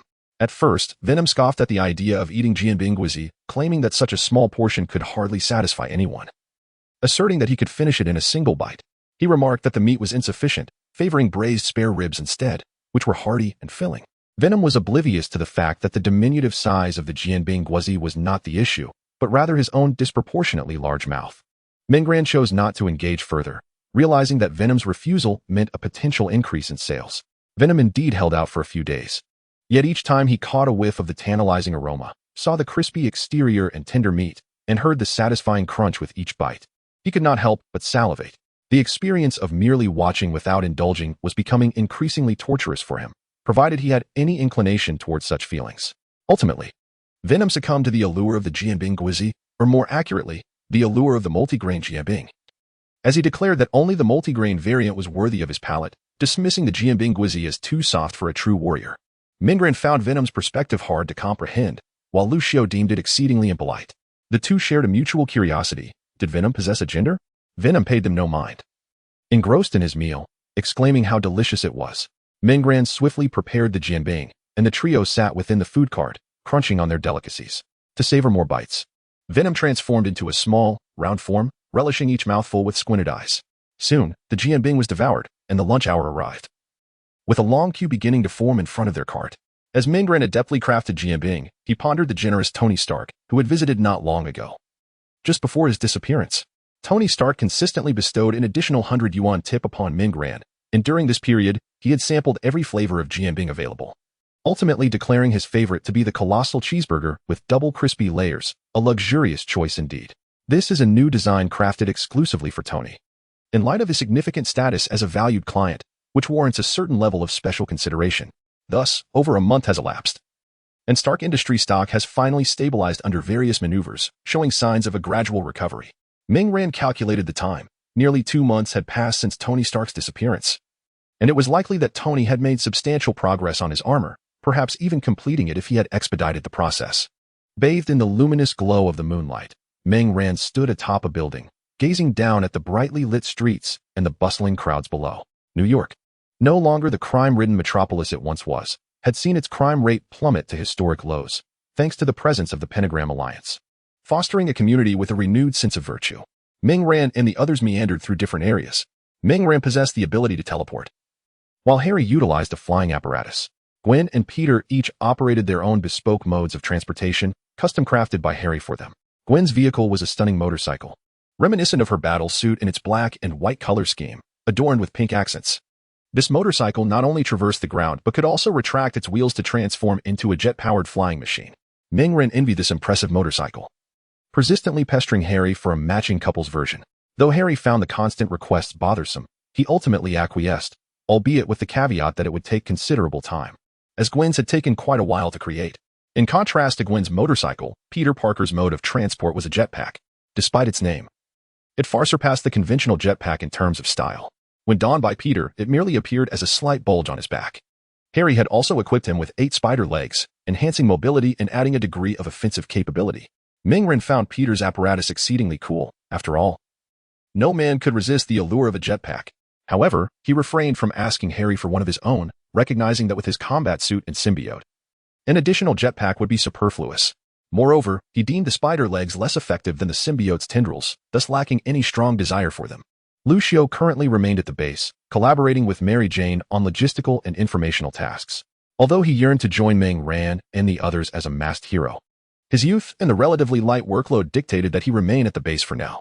Meng Ran assured Lucio that once he matured further and gained greater control over his abilities, he would be welcome to join the team in battle.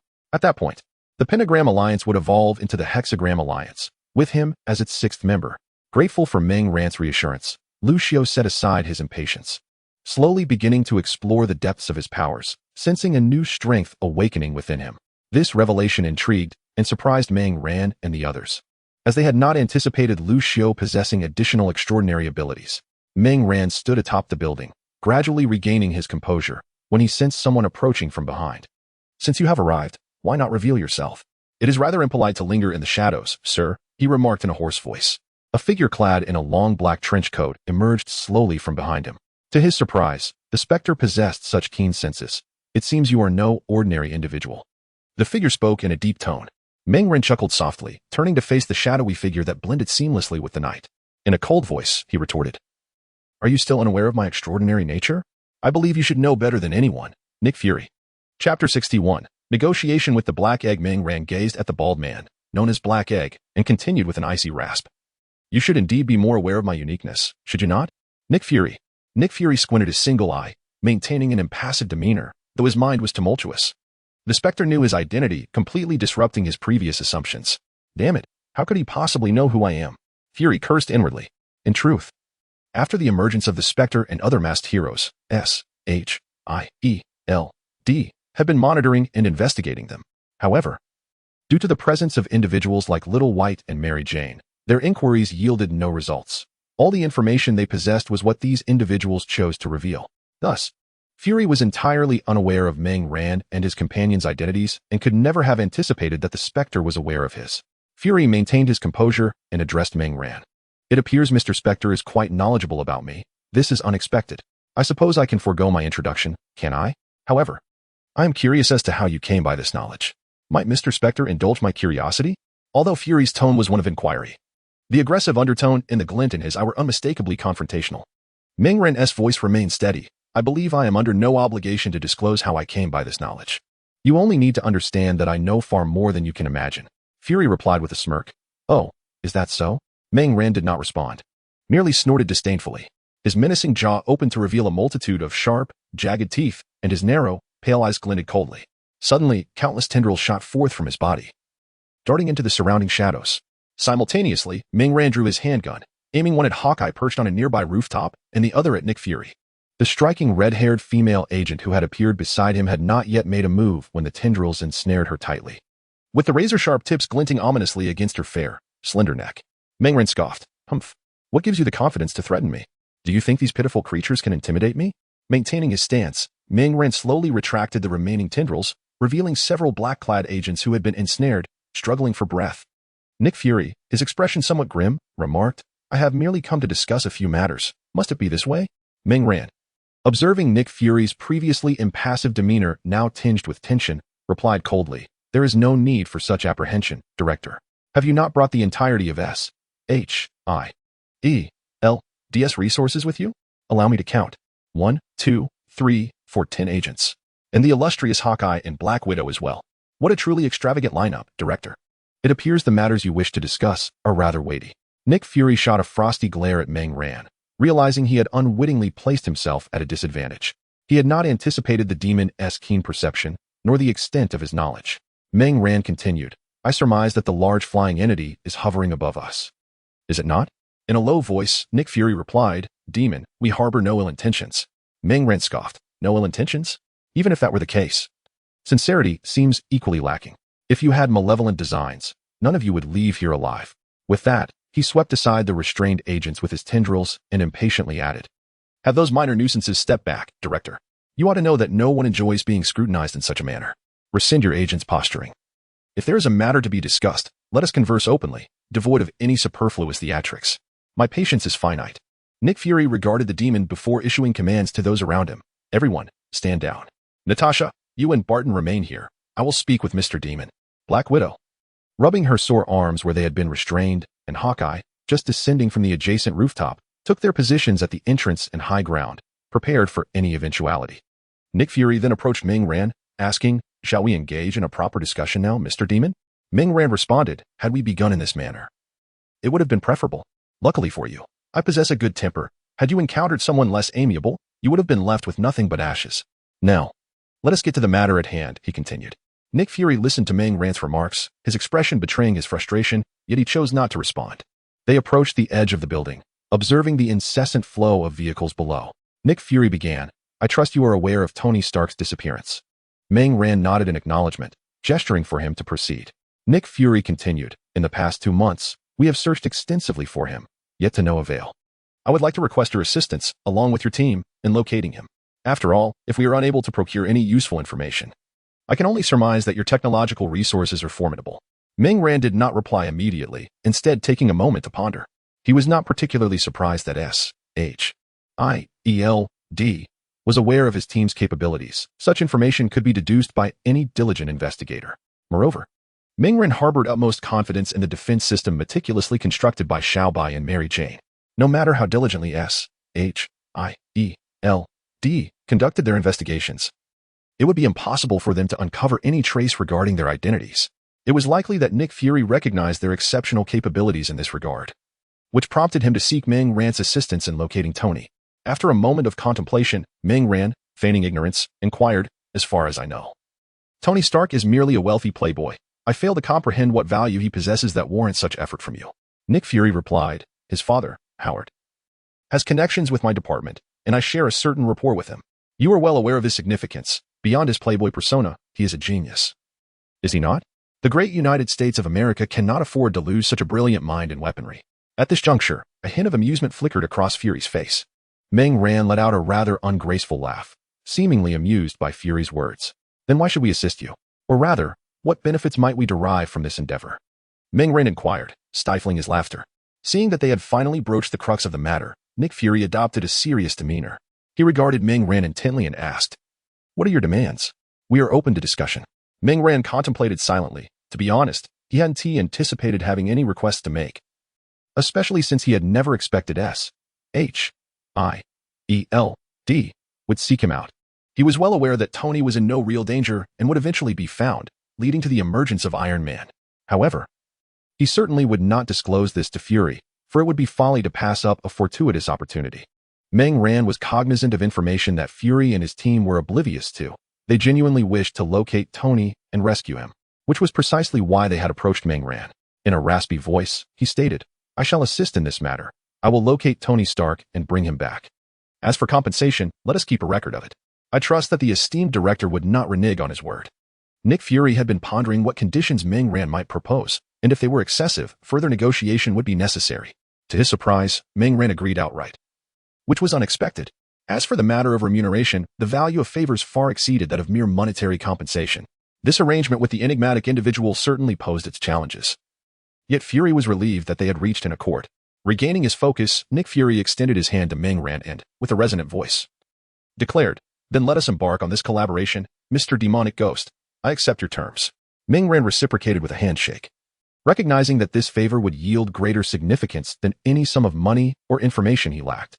While Fury possessed certain knowledge, there were aspects that Ming Ran sought which Fury might not be privy to, such as the activities of Blackwater security. Currently, even Xiao Bai struggled to breach Blackwater's most critical data vault, let alone SHIELD. With their partnership solidified, Nick Fury handed Ming Ran a folder containing the clues they had gathered thus far regarding Tony Stark's whereabouts. Ming Ran took the folder, extracting its contents for examination. Nick Fury gazed at the distant nightscape, continuing to address Ming Ran beside him. "These are some pieces of information we have gathered thus far. Since this is a collaboration, we hope you can expedite the search for Tony Stark. This would indeed be a mutually beneficial partnership." After speaking for quite some time, Nick Fury realized he had not received any response from Ming Ran. Turning his head, he discovered that Ming Ran had vanished from the rooftop without a trace. As a seasoned agent, he was astonished that he had not noticed when Ming Ran had departed. Nick Fury's expression darkened as he looked towards Natasha and Barton, silently questioning why they had not alerted him. Natasha and Hawkeye exchanged glances before she replied somewhat helplessly, "Sorry, boss, we had no idea when he left. He truly disappeared without a sound." Meanwhile, Ming Ren felt quite pleased as he had long wished to try this out. Previously, when interacting with George, he had refrained from startling his father-in-law, but facing the black egg, he had no such reservations and indulged himself. Chapter 62. The Rescue of Tony Stark. The following day, Ming Ren continued his routine, selling pancake rolls with Lucio. Once the lunch hour passed and they closed up, they made their way to the Pentagon Alliance's base. Ming Ren had informed everyone in advance, ensuring that no one was absent. All were seated at the table when he arrived. Seeing that everyone was prepared, Ming Ren approached the projector and began his presentation. He initially introduced the situation regarding S.H.I.E.L.D., combining his own memories with the intelligence gathered by Xiaobai and Mary Jane to provide a comprehensive overview. Once the presentation concluded, Ming Ren recounted his encounter with Nick Fury, who had sought his assistance. He made copies of the folder Fury had given him, distributing one to each person. So, we are tasked with locating Tony Stark and rescuing him from the terrorists, correct? Harry inquired while reviewing the documents. Ming Ren nodded in affirmation. Indeed. Our first step will involve enlisting Xiaobai and Mary Jane to utilize this information and any leads we can find to pinpoint Tony Stark's approximate whereabouts. Mary Jane smiled in response. No problem, I just need some time. Ming Ren nodded and continued. I intend to undertake this mission alone. You all should remain here and proceed with your regular activities. Gwen looked at Ming Ren with concern. Is it wise to go alone? What if you encounter danger? Ming Ren gently tousled Gwen's hair, smiling reassuringly. There is unlikely to be any danger, merely a group of terrorists. Besides, should any peril arise, I can either resolve it or evade it entirely. Do not forget, I possess the ability to teleport, making me the most agile in our team. Nothing can confine me. And I have many aces up my sleeve. If one were to encounter an unavoidable peril, I would have no issue evading it. However, bringing you along might yield the opposite effect, and I certainly do not wish to place you in harm's way. Upon hearing Ming Ren's analysis, the group found it to be quite reasonable and nodded in agreement, reminding him nonetheless to prioritize his safety. Peter addressed Ming Ren, stating, during your mission, I shall take responsibility for your area. After all, crime has diminished significantly, and I can manage it alone. However, do return promptly. Otherwise, the people in your jurisdiction may very well become enamored with Spider-Man and turn into his fans. With a playful demeanor, Peter jested with Ming Ren. The group erupted in laughter at Peter's words, and Ming Ren replied with a chuckle, your scenario may not come to pass.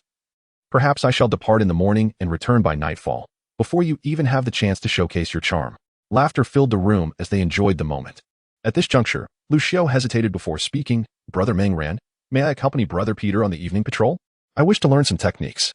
Ming Ren was not taken aback by Lucio's request, as he had long envisioned following in their footsteps, aspiring to be a masked hero in the pursuit of justice.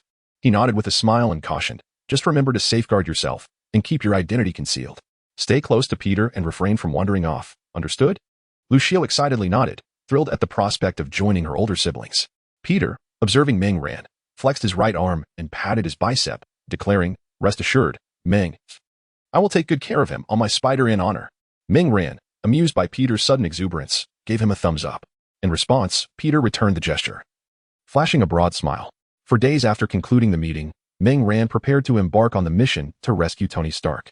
These past few days had been dedicated to gathering information with the efforts of Xiaobai and Mary Jane, pinpointing Tony Stark's location. Concurrently, Harry was tasked with preparing a flying apparatus for Ming Ren, intended for long-distance flight. Although the exact location had yet to be determined, it was undoubtedly in the Middle East, as that was where Tony had gone missing. Ultimately, Xiaobai and Mary Jane managed to ascertain the precise coordinates of the mountainous region where Tony Stark was located through a series of fragmented signals and clues. Harry worked tirelessly overnight and successfully crafted a single-person long-distance flyer, produced in his private automated factory and retrofitted from a previous single-person combat aircraft developed by Oscorp. Boasting top-tier performance. Due to the urgency of the situation, they had to modify an existing aircraft. After the mission concluded, Harry planned to create several additional long-distance flyers for future contingencies. After Ming Ren prepared his equipment, he arrived at the parking lot of the ground facility, where a compact aircraft awaited him. Although described as compact, it was comparable in size to a large sedan. To enhance its range, the aircraft had sacrificed weaponry and other superfluous components, and it was fueled with Osborne Corporation's latest solid energy, ensuring that Ming Ren could comfortably execute a round trip. After bidding farewell to his companions, he boarded the aircraft, which was linked to Xiaobai and the base, allowing for complete autopilot functionality. All Ming Ren had to do was recline and rest, awaiting arrival at their destination. Xiaobai, prepare for takeoff, and ensure the aircraft is cloaked from satellites, radar, and cameras, Ming Ren commanded after settling into his seat. Understood. Takeoff countdown. 5, 4, 3, 2, 1, liftoff. As Ming Ran felt the vibrations of the aircraft, he realized they had taken flight. He reclined his seat, squinting his eyes to conserve energy, knowing he would need to approach the designated area cautiously to assess the situation. It was essential to ensure that Tony completed the armor before taking any action. The system's spatial dimensions measured 100 meters in all directions, alleviating any concerns about accommodating the aircraft. Such ample space could easily house multiple flying machines. In fact, Ming Ran rarely utilized even a cubic meter of the space for his belongings. Items stored within the system would float as if gravity were absent, each forming individual bubbles around them based on their respective sizes, eliminating worries about collisions or wear. Approximately 5 hours later, Xiaobai's voice echoed within the cabin. Boss, we are expected to arrive at our destination in 10 minutes. Please prepare. Ming Ran, sitting cross-legged in meditation, opened his eyes upon hearing the announcement. He exhaled, sitting up to stretch his body, producing a series of cracking sounds within the aircraft. What time is it? Ming Ran inquired of Xiaobai, noticing that it had grown dark outside. It is currently 2:15 in the afternoon in New York and 11:45 in the evening in Afghanistan, Xiaobai replied. Having departed the base at 9 in the morning, Ming Ran recognized that just over 5 hours had passed. It was a little past 2 in New York. But in the Middle East, the time was approximately 9.5 hours ahead, making it 11:45 in the evening there. With this knowledge, Ming Ran devised a slight plan in his mind. Once the aircraft landed in a desert expanse, he opened the door and leaped out. He stored the aircraft in the system space and followed Xiaobai's directional guidance. The desert's nighttime temperature plummeted, yet Ming Ran advanced swiftly, clad in combat attire and Venom, unaffected by the chill. Even without the Venom and combat suit, his current physical prowess would render any discomfort trivial and inconsequential. Before long, he approached a campsite illuminated by lights, surrounded by tents and piles of weapons and ammunition. Ming Ran activated his ghostly stealth mode, observing the surveillance feed from Xiaobai as he approached the cavern where Tony resided. The monitor displayed Tony, illuminated by an ethereal blue light, engaged in discussion with a rather gaunt man wearing glasses at the workbench. As Ming Ran reached the imposing iron door at the entrance of Tony's cave, he teleported into the room. He initially positioned himself in the blind spot of the surveillance, for the act of teleportation would momentarily disrupt his ghostly invisibility. To ensure safety, Ming Ran teleported to the corner and re-entered his stealth mode. Once again cloaked in invisibility, Ming Ran advanced towards Tony and the thin man, their conversation drifting into his ears. Tony spoke with palpable excitement, addressing the lean man. Ethan, the armor is complete. We just need to fine-tune it. And tomorrow we can escape. Ethan appeared considerably calmer, though he too suppressed his enthusiasm, lowering his voice as he replied, we must remain vigilant until the very last moment. They have begun to suspect us. Tony responded in a hushed tone. They cannot be certain yet. We are buying ourselves a day. Once the adjustments are finished, we will be free. You must accompany me to New York for some fun. He continued whimsically. Once we're out, I want 2 cheeseburgers, 2 special grain pancakes, and a large ice-cold cola. Ethan chuckled. I thought you'd rush to find a woman to sleep with first. Instead, you're yearning for cheeseburgers, and what exactly is a grain pancake? To be honest, I've never heard of such a thing. Is it a new item from Burger King? Tony shook his head with a smile. Not a new item from Burger King. It's a delicacy from my homeland. Incredibly delicious. I only had it for the first time this year, and it has already become an eternal favorite, akin to cheeseburgers in my heart. You wouldn't believe how many times I've dreamt of it lately. It's rich, crispy, tender, and juicy cheese-grilled beef, coupled with the delightful crunch of double-thin crispiness, all wrapped in a fragrant multi-grain pancake, bursting with fresh greens. Just picturing it makes my mouth water. While Tony vividly described the grain pancake, Ming Ran found himself unable to resist swallowing, having not eaten much since breakfast and feeling a pang of hunger. Seeing Tony's fervent love for the grain pancake, Ming Ran decided to offer him a glimmer of hope. He cleared his throat and spoke in a raspy voice. Hello? Do you see me? Do not be afraid or show any unusual expressions. I am here to rescue you. Chapter 63. The escape plan. Tony and Ethan were startled by the sudden voice, instinctively looking up to discover a figure standing in the darkness across from the workbench, from whence the voice had emanated. Do not be afraid, nor display any unusual behavior. I am here to rescue you. Ming Ran looked at the two and reiterated his words. Tony and Ethan, being astute individuals, immediately concealed their astonishment and curiosity, resuming their usual demeanor. At that moment, the iron door outside creaked open, and upon hearing the sound, Ming Ran vanished once more. Tony and Ethan were both secretly alarmed by Ming Ran's sudden disappearance, pondering the mystery of the situation. Despite their inner surprise, they maintained their composure. For the iron door had now swung wide open, and a group of armed terrorists streamed in, guns aimed squarely at Tony and Ethan. The two raised their hands and placed them behind their heads with fluidity, indicating that they had practiced this gesture numerous times. At that juncture, a tattooed bald man emerged from the throng of terrorists, his fierce gaze sweeping over the two. He coldly inquired, "What were you just doing?" Tony, sensing the gravity of the situation, responded with an unruffled facade, "What do you mean?" "We were working on the missile as you requested." The bald man stepped closer to Tony, locking eyes with him and demanding, "What did you see just now? Why were you so surprised?" Ethan interjected, a look of realization dawning upon him. "Oh, you mean earlier? We were startled because we saw a mouse much larger than usual, which caught us off guard." Tony seized upon Ethan's lead, adding, "Indeed, ever since I arrived in this cave, I have hardly encountered any living creatures, let alone that enormous mouse. It reminded me of my smart mechanical hand back home. Goodness, it has been months since I last oiled it. God forbid it is rusted." The bald man, perceiving no abnormality in their responses, shifted the topic, inquiring when the missile would be completed. Tony and Ethan breathed a sigh of relief, as they had previously rehearsed their answer. Ethan explained to the bald man, "We are currently working on the various parts. Grant us a little more time, and we will assemble everything for you." With Ethan speaking, the bald man approached him with an impassive expression, suddenly forcing him down onto the table and instructing his accomplices to restrain him. Ethan gasped, pinned down by several terrorists, and continued to shout, "Hey, we are telling the truth. You must believe us." The bald man ignored his pleas, instead seizing a piece of glowing red coal from a nearby fire with a pair of tongs, preparing to thrust it into Ethan's open mouth. As the fiery coal drew nearer, Ethan struggled desperately, though to little avail. Observing Ethan's plight, Tony suddenly called out, "Hey, stop. I need him for my work. I cannot complete the task alone." Hearing Tony's words, the bald man relaxed his grip on the tongs, causing a searing, crimson coal to drop perilously close to Ethan's face. Ethan felt the warmth cascading over his face and let out a long sigh, having narrowly escaped disaster. The bald man's fierce gaze swept over Tony and Ethan. His cold voice menacingly warned, "Tomorrow, regardless of how much you complete, I expect to see it assembled. Otherwise, your lives will no longer belong to you.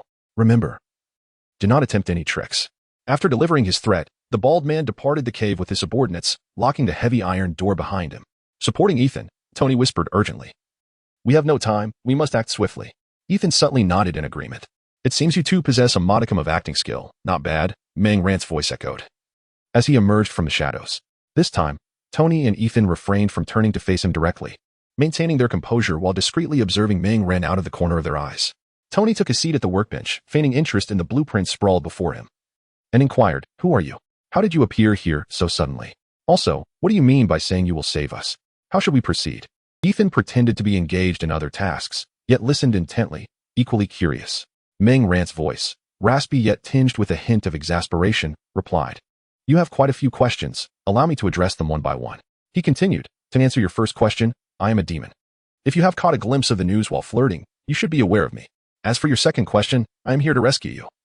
As I mentioned earlier, the reason for my sudden appearance relates to my unique abilities, which require no further explanation. Regarding your third question, the term is quite literal. You will proceed according to your plan, while I ensure that no unforeseen circumstances arise." Tony's realization dawned upon him. This individual was indeed the demon he had heard about. Mang Ran was not mistaken. Tony had indeed seen news about him while distracted by a charming football enthusiast. He recalled her, with her chestnut hair and striking physique, who had been an ardent fan of the demon. That day, while they were engaged in a game, the news of the demon had flashed on the television, and she had excitedly shared anecdotes about him. The most outrageous moment was when the football enthusiast insisted that Tony wear the demon's mask while exercising, which left a lasting impression on him. As Tony drifted into his thoughts, Ethan, noticing his silence, asked, "If you possess the ability to rescue us immediately, why must we adhere to our own plan? Please do not misunderstand. I am merely perplexed." After voicing his confusion, Ethan sought clarification. Tony, drawn to the corner, finally regarded Mang Ran directly, echoing Ethan's inquiry with his gaze filled with anticipation. Mang Ran, unfazed by the question, responded calmly, "There is no extraordinary reason. I am simply curious about the armor you are constructing. Rest assured, with my presence, you shall encounter no difficulties, so there is no cause for concern. Simply proceed with your plans. You need not mind me. Consider me as if I do not exist." Tony and Ethan exchanged glances. Although this rationale was somewhat unexpected, it was not entirely unacceptable. Moreover, with the assistance of the malevolent spirit, they felt emboldened to carry out their scheme, as its emergence alleviated their final apprehensions.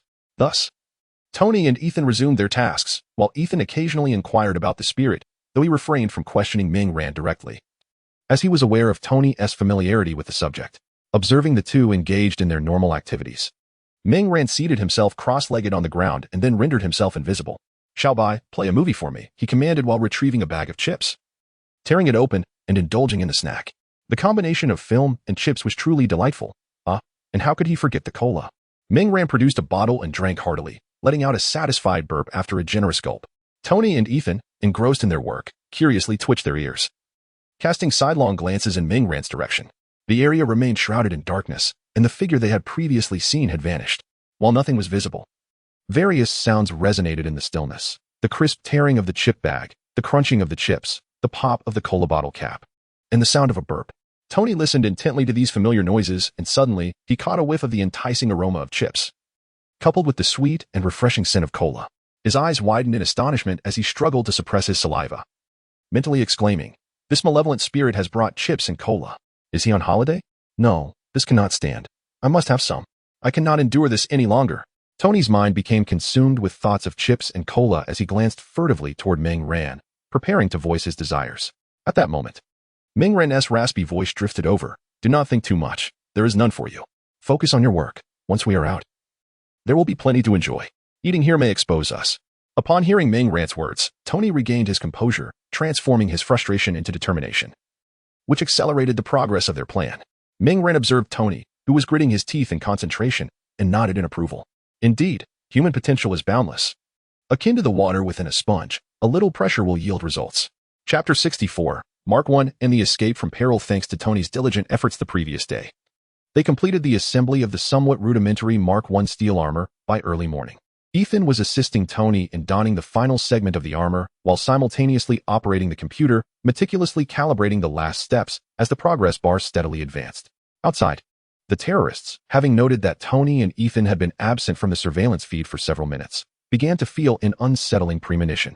A figure resembling a minor leader hurriedly shouted something and then rushed towards Tony and his companion's cave, accompanied by a group of people. Trapped in the Mark I suit, Tony was unable to move, while Ethan anxiously monitored the progress bar on the computer, listening to the approaching footsteps outside. Just then, a large hand pressed down on Ethan's shoulder. He looked up to see a dark, ghostly figure standing beside him. The eyes beneath Ming Ran's had gleamed with a chilling light, and the gaping maw below was filled with rows of sharp teeth, evoking a sense of dread. As a crimson tongue flicked out like a nimble serpent, glistening with viscous saliva, Ethan's heart skipped a beat. It was the first time he had encountered such a ghastly apparition, and its terrifying visage indeed resembled that of a malevolent spirit. Swallowing hard, he nervously remarked, "Everything is fine. It should just take another minute." Ming Ran patted Ethan on the shoulder and then extended his hands towards the entrance, where the surveillance had already been neutralized by Xiaobai. As Ming Ran's hands made contact with Ethan, a wave of goosebumps spread across his neck. Though Tony, ensconced in his armor, had seen snapshots of demons, he had never observed one up close, and this proximity left him astounded, sending shivers down his spine as he finally comprehended the feelings of those criminals who faced such terrors. The reinforced iron door, unable to withstand the force of so many assailants, eventually collapsed with a thunderous crash, just as the terrorists outside stormed in with their weapons drawn. As they rushed through the doorway, Ming Ran's raised hands transformed into countless sharp, agile tendrils, skewering the intruders like candied hawthorns. Blood splattered everywhere, accompanied by the cacophony of screams. Those terrorists at the back, still outside the entrance, had yet to react before being impaled in a gruesome display. A few fortunate souls who managed to evade Ming Ran's grasp found themselves at a slight distance from their ill-fated companions, witnessing the bizarre black tendrils penetrate their fellow comrades. They widened their eyes in horror and screamed as they fled the cave. Monsters! The cries from outside gradually faded away. Ming Ran retracted his tendrils, leaving the entrance strewn with bodies in disarray. Tony and Ethan, witnessing Ming Ran's effortless annihilation of the assailants, nervously swallowed hard. Is this what a demon truly is? Tony mused inwardly. He had previously conducted research on demons, discovering only that they struck fear into criminals without mercy, employing brutal methods. Other details and deeper insights remained elusive. As for Ming Ran, these criminals were mere trifles, devoid of further intricacies to uncover. Moreover, the demon and his team operated under a highly specialized information security system, impenetrable even to Jarvis, rendering any attempt to extract information futile. Both Tony and Ethan were astounded at witnessing Ming Ran's lethal prowess for the first time. Just then, the computer's progress bar finally completed its course. Ming Ran smiled at Tony and said, "Now it's your time to shine. The people outside will provide you with some practice, and I'll handle anything you can't." Tony nodded, feeling a surge of excitement. After all, The mech was a man's romance. With a click, the mask on Tony's face sealed shut, and Mark was ready to engage. Outside the pitch-black mouth of the cave, the remaining criminals were anxiously watching the entrance.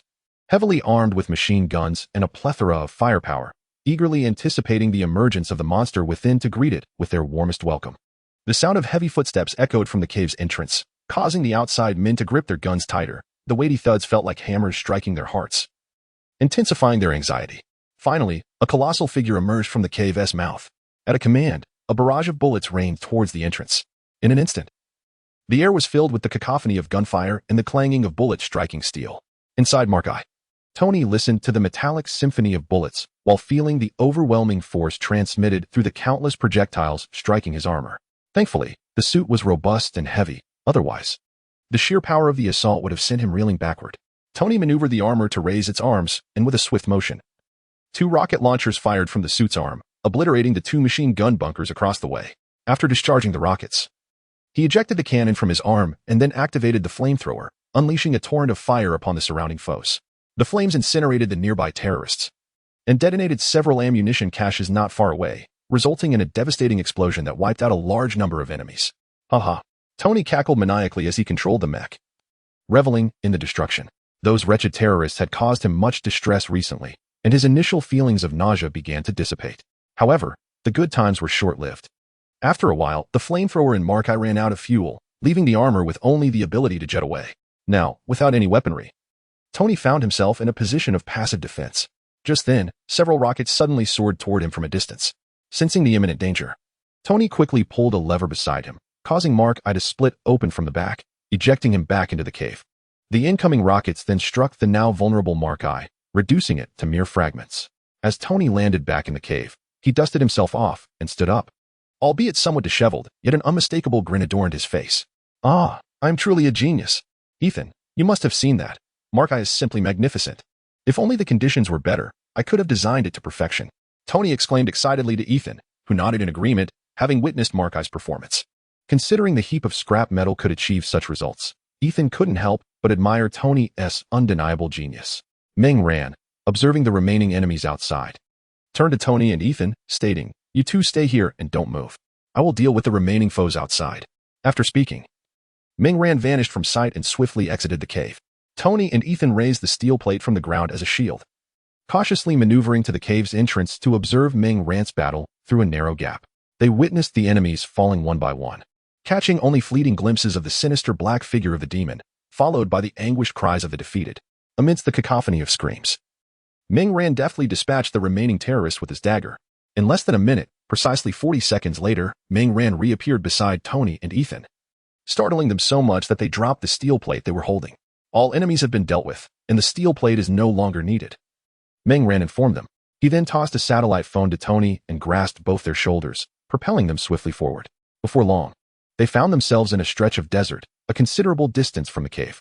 Meng Ran released their shoulders, and Tony and Ethan felt disoriented, the swirling sand from their recent journey clouding their vision. They both collapsed onto the ground, blinking rapidly to regain their sight. "You are now safe," Meng Ran stated calmly. "Use the satellite phone to call for help. The military will likely arrive within minutes to retrieve you." Once Tony managed to clear his vision, he looked at Meng Ran with tearful eyes and asked, "What about you? Aren't you coming with us?" Meng Ran, noticing Tony's glistening eyes, fought against the peculiar feelings stirring within him and replied, "Do not worry about me. I have my own means of departure. Perhaps we shall meet again." As Tony blinked back tears, ready to say more, he suddenly realized Meng Ran had vanished, leaving him and Ethan staring at each other in bewilderment. At that moment, Meng Ran's figure reappeared at the cave, leaping into the air and spinning his body, unleashing a multitude of high-explosive bombs towards the camp surrounding the cave. After casting the explosives, Meng Ran disappeared into safety. Just 3 seconds after his disappearance, the camp erupted in a cataclysm of explosions, engulfing the area in flames. Chapter 65, The Return of Tony. In the stirring of turmoil at an airport in New York, a plane had just landed and come to a halt. As the cabin door opened, Tony and Ethan stepped out, followed closely by Rhodey. Tony stood on the tarmac, arms outstretched, inhaling the liberating air. "I'm finally back," he exclaimed with heartfelt relief. Pepper watched him joyfully, tears glistening in her eyes, while Happy stood behind the car waiting to pick them up, visibly excited. "Are your eyes red from missing your boss while he was gone?" Tony teased Pepper with a smile. "No, I'm just happy. It saved me the trouble of job hunting," Pepper retorted, her eyes still shimmering. At this, Tony's expression turned serious as he replied, "Indeed, your vacation is over." They all proceeded toward the vehicle that awaited them, and during the journey back, Tony introduced Ethan to the group. Tony, Ethan, and Pepper took their seats in the back of the car, while Happy, at the wheel, turned his head and inquired, "Where are we headed, sir?" Pepper responded, "Take us to the hospital, Happy. He requires a full medical examination." To her surprise, Tony shook his head and replied, "No, I am confident in my health." Pepper immediately countered, "You must get checked. What if something is amiss?" Tony asserted, "I am well aware that I have no issues. You can ask Ethan. We haven't even sustained a scratch." Ethan, seated in the back and caught off guard by the sudden mention of his name, awkwardly responded, Yes, we are both unscathed." Internally, he added, "I was saved without even having to do anything," as he recalled the shadowy figure. Hearing Ethan's words, Pepper was about to say something, but Tony interrupted. He looked at Pepper and declared, "Look, I have been confined in a cave for over 2 months, and I now wish to do 2 things. The first is to indulge in 2 cheeseburgers, 2 special multigrain pancakes, and a chilled large cola. The second thing is," before he could finish, Pepper rolled her eyes in exasperation and exclaimed, "You are truly insatiable." Tony was momentarily at a loss for words, then clarified, "Not that. You need to help me organize a press conference." Pepper, puzzled, asked, "A press conference? What press conference?" Tony refrained from answering and simply instructed Happy, "Drive. Let us eat first." At the entrance of the Osborne group, Ming Ran continued to operate the food truck with Lucio, selling pancakes. After dismantling the cave camp, Ming Ran had swiftly returned to New York, much faster than Tony. He had arrived in the city last night, while Tony made his entrance this morning. Upon reaching New York, Ming Ran greeted the members of the Pentagon Alliance before heading home to rest, then arose this morning to sell pancakes, as usual. A black stretch limousine halted at the roadside, and Happy exited the vehicle to open the door for the passengers. Tony, Ethan, and Pepper disembarked in succession and approached the food truck. Onlookers in line at the truck noticed Tony's arrival and instinctively raised their phones, murmuring amongst themselves. After all, news of Tony Stark's kidnapping by terrorists had become widely known. Now, over 2 months later, many believed he was unlikely to have survived, yet here he was.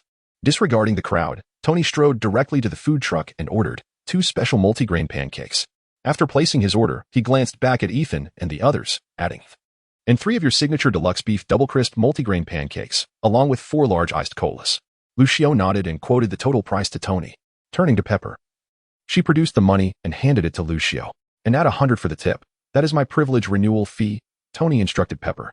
Thus, little Pepper produced a green 100 yuan note and handed it to Lucio. Lucio smiled politely and accepted the money. Ming Ran, observing Tony, who was fixated on the pancakes at the stall, remarked, "Mr. Stark seems to be in splendid spirits. It appears the news reports were unfounded. I was beginning to worry something had befallen you. Without your patronage, my income has dwindled considerably during this time."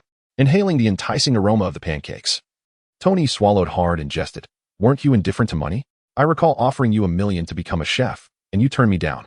Chuckling, he added, "Just a jest. Mainly, I'm still getting used to the absence of your visits." Ming Ran smiled and handed Tony a freshly made multigrain pancake. Tony took his 2 specially crafted multigrain pancakes and a cola, seating himself at an empty table nearby, ready to indulge. "Ah, this is the taste," Tony exclaimed with satisfaction after taking a bite of the pancake. Glancing at Ethan and the others beside him, he mumbled through a mouthful, "What are you all dawdling for? Go on, grab some to eat."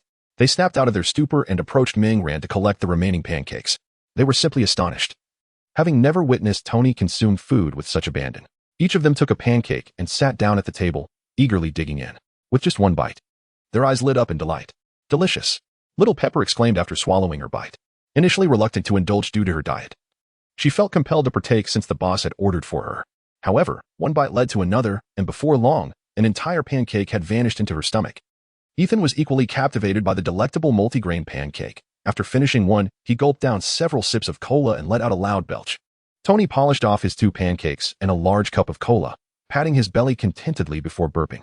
Once they finished their meal, Tony and the others returned to the car, setting off for the venue of the press conference which had been prepared. En route, they stopped to purchase 2 cheeseburgers. As the car approached the venue, they were greeted by a throng of reporters. "Look who's back." Obadiah greeted the reporters with a smile and made his way towards Tony, who had just stepped out of the vehicle. He embraced Tony tightly and said with a grin, "Tony, I was just about to visit you in the hospital." Tony returned the embrace and replied, "I'm fine," before taking 2 burgers from Happy. As Obadiah guided Tony inside, he chuckled, "You even brought burgers? You ought to eat something. Did you forget to bring one for me?" Upon hearing this, Tony handed him one, as he felt slightly full. Obadiah, initially joking, was taken aback when Tony genuinely offered him a burger. He could only accept it with a smile, holding it in his hand, aware that with so many reporters around, he could hardly eat it. As they entered the venue, everyone applauded warmly for Tony. He maneuvered through the crowd and promptly seated himself upon the stage, inviting the journalists to take their places as well. "Hey, let us all sit down, shall we? This way you can see me, and I can see you. Let us keep it casual." Upon hearing this, the journalists either squatted or took their seats.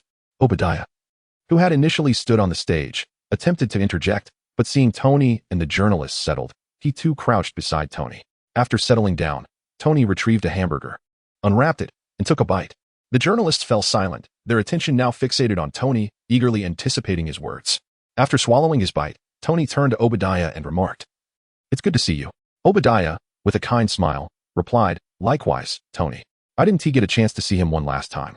Without waiting for a response, Tony turned back to the journalists and continued, "I didn't have the opportunity to say goodbye to my father. I wish to inquire about his perspective on arms manufacturing. Was there any internal conflict? Did he ever waver? Or was he, as the media portrays, a steadfast man?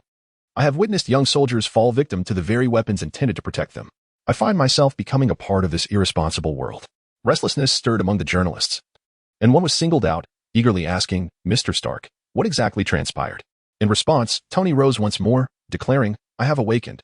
I realize that beyond the production of weapons, I can contribute more to the world." As he ascended the podium, he spoke into the microphone a statement that ignited the entire assembly. "Therefore, I have decided to shut down the weapons division of Stark Industries, effective immediately, until I find a new purpose for the company that aligns with what I believe is right and serves the greater good of the nation." Chapter 66. Iron Monarch. At the very moment Tony Stark held his press conference, Ming-Ran and his companions were watching the live broadcast at their base. Following Tony's earth-shattering declaration, even Harry and the others were taken aback by his words. Ming-Ran, however, maintained his composure, as this had all been anticipated. He promptly commanded Xiao Bai, "Mobilize all my available funds. Purchase shares of Stark Industries when they plummet to a predictable low." The previously stunned crowd was now drawn to Ming-Ran's directive. "Ming, aren't you concerned about losing money? With Tony Stark's actions, their stock is bound to crash." Peter voiced the question that echoed in everyone's mind. "Precisely because it will fall, I intend to buy. When it hits a low, I will invest. And Stark Industries stock will surely rise again," Ming-Ran replied with a smile. It appears that Peter and the others have grasped a portion of the situation. Harry has comprehended Ming-Ran's intentions and has taken it upon himself to elucidate them further, leading the group to a shared understanding. Stark Industries will undoubtedly not decline without a fight. As long as Tony Stark remains, the company is destined for a promising future. Thus, these days present the most opportune moment for investment. What say you? Are you interested in joining me? Ming-Ran addressed them. Peter and his companions felt a stir of intrigue, particularly Peter, who, to be candid, hails from the most modest background among them. Harry's wealth is well known. He is a super affluent individual, while Mary Jane and Gwen also come from relatively affluent families. Only Peter's family can be considered ordinary. Consequently, Peter's need for financial support is the most pressing among the group, as he wishes to alleviate some of the burdens on Uncle Ben and Aunt May. After considerable contemplation, Peter, along with Mary Jane and Gwen, pooled their entire savings to invest with Ming-Ran. Meanwhile, Tony Stark was engaged in a conversation with Obadiah regarding the arc reactor. With narrowed eyes, Tony scrutinized Obadiah, saying, "You certainly have a flair for deception. Who informed you?" Through their prior discourse, he suddenly realized that Obadiah was already aware of his endeavor to miniaturize the arc reactor. "You need not concern yourself. Allow me to see." Obadiah gestured toward Tony's chest. "Rhodey or pepper?" Tony inquired. "I want to see it," Obadiah insisted. "Very well, it seems to be Rhodey," Tony replied as he surveyed his surroundings and then unbuttoned his jacket. Obadiah, feeling a twinge of anxiety, glanced around before his gaze settled on the arc reactor glowing blue on Tony's chest. After a brief glance, Obadiah hastily helped Tony fasten his clothing, smiling as he did so. "So, what do you think?" Tony asked. Obadiah chuckled lightly and glanced around once more. "It's functioning. It's operational," Tony stated. Obadiah smiled with a sense of relief and wrapped his arm around Tony's shoulder, saying, "Listen to me, Tony. We stand united in this. Do you understand? Together, we can accomplish anything, just as I did with your father." Tony then expressed, "I apologize for not informing you about this sooner." Obadiah replied, "Leave this matter to me. This trouble is unlike any we've faced before. Tony, promise me you will keep a low profile. I will handle this." Obadiah, still with his arm around Tony, began to lead him outside. In Afghanistan, a charred and blackened cave camp lay in ruins. A team was meticulously searching for something amidst the scorched earth, where hardly a complete corpse remained. as they had all been reduced to ash by the intense heat. A bald man adorned with tattoos was muttering a name while he searched: Tony Stark. Anger surged in his eyes as he struggled to fathom how that accursed arms dealer had managed to escape. On that fateful day, he led a team to another location, intending to return by noon. However, upon their return, they were met with the shocking sight of their camp reduced to ruins. Only Tony Stark remained, accompanied by another scientist. Together, they had annihilated the entire camp's personnel without sparing a single soul. Was it possible that another military force had been deployed? The bald man was perplexed, as it seemed implausible for any army to have reached this secluded place. As he continued his search, he suddenly kicked something hard beneath his feet. Bending down, he cleared away the charred earth and retrieved the object. Holding it up to his face, he discerned that it resembled a steel mask. At that moment, his subordinates also began uncovering peculiar metallic fragments in the soil. The bald man donned the mask, and in that instant, the means by which Tony Stark had escaped became apparent to him. Several nights later, the bald man sat within the confines of his new camp tent, awaiting the arrival of a visitor. Suddenly, a convoy of black sedans rolled up outside the camp, and upon halting, a multitude of black-clad bodyguards emerged, led by a bearded bald man, Obadiah. As Obadiah and his guards approached the entrance, armed soldiers stationed at the tent door barred their way. With a subtle gesture to his bodyguards, Obadiah instructed them to remain outside. He then entered the tent, where only the bald man awaited him. The bald man regarded Obadiah coolly, stating, "The losses I have incurred these past few days exceed my previous setbacks manifold." Obadiah shrugged nonchalantly and replied, "If you had eliminated him sooner, you might have retained some dignity." The bald man retorted, "The sum you provided was insufficient to cover the cost of his assassination."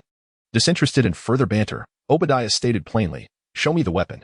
The bald man said nothing more and walked over to a nearby rack, pulling aside the covering cloth with a swift motion. Beneath lay a charred and pieced-together suit of iron armor, the Mark I, crafted by Tony Stark. "This is all we managed to salvage from the previous camp," the bald man informed Obadiah. Obadiah examined the iron armor and remarked, "It seems he escaped using this."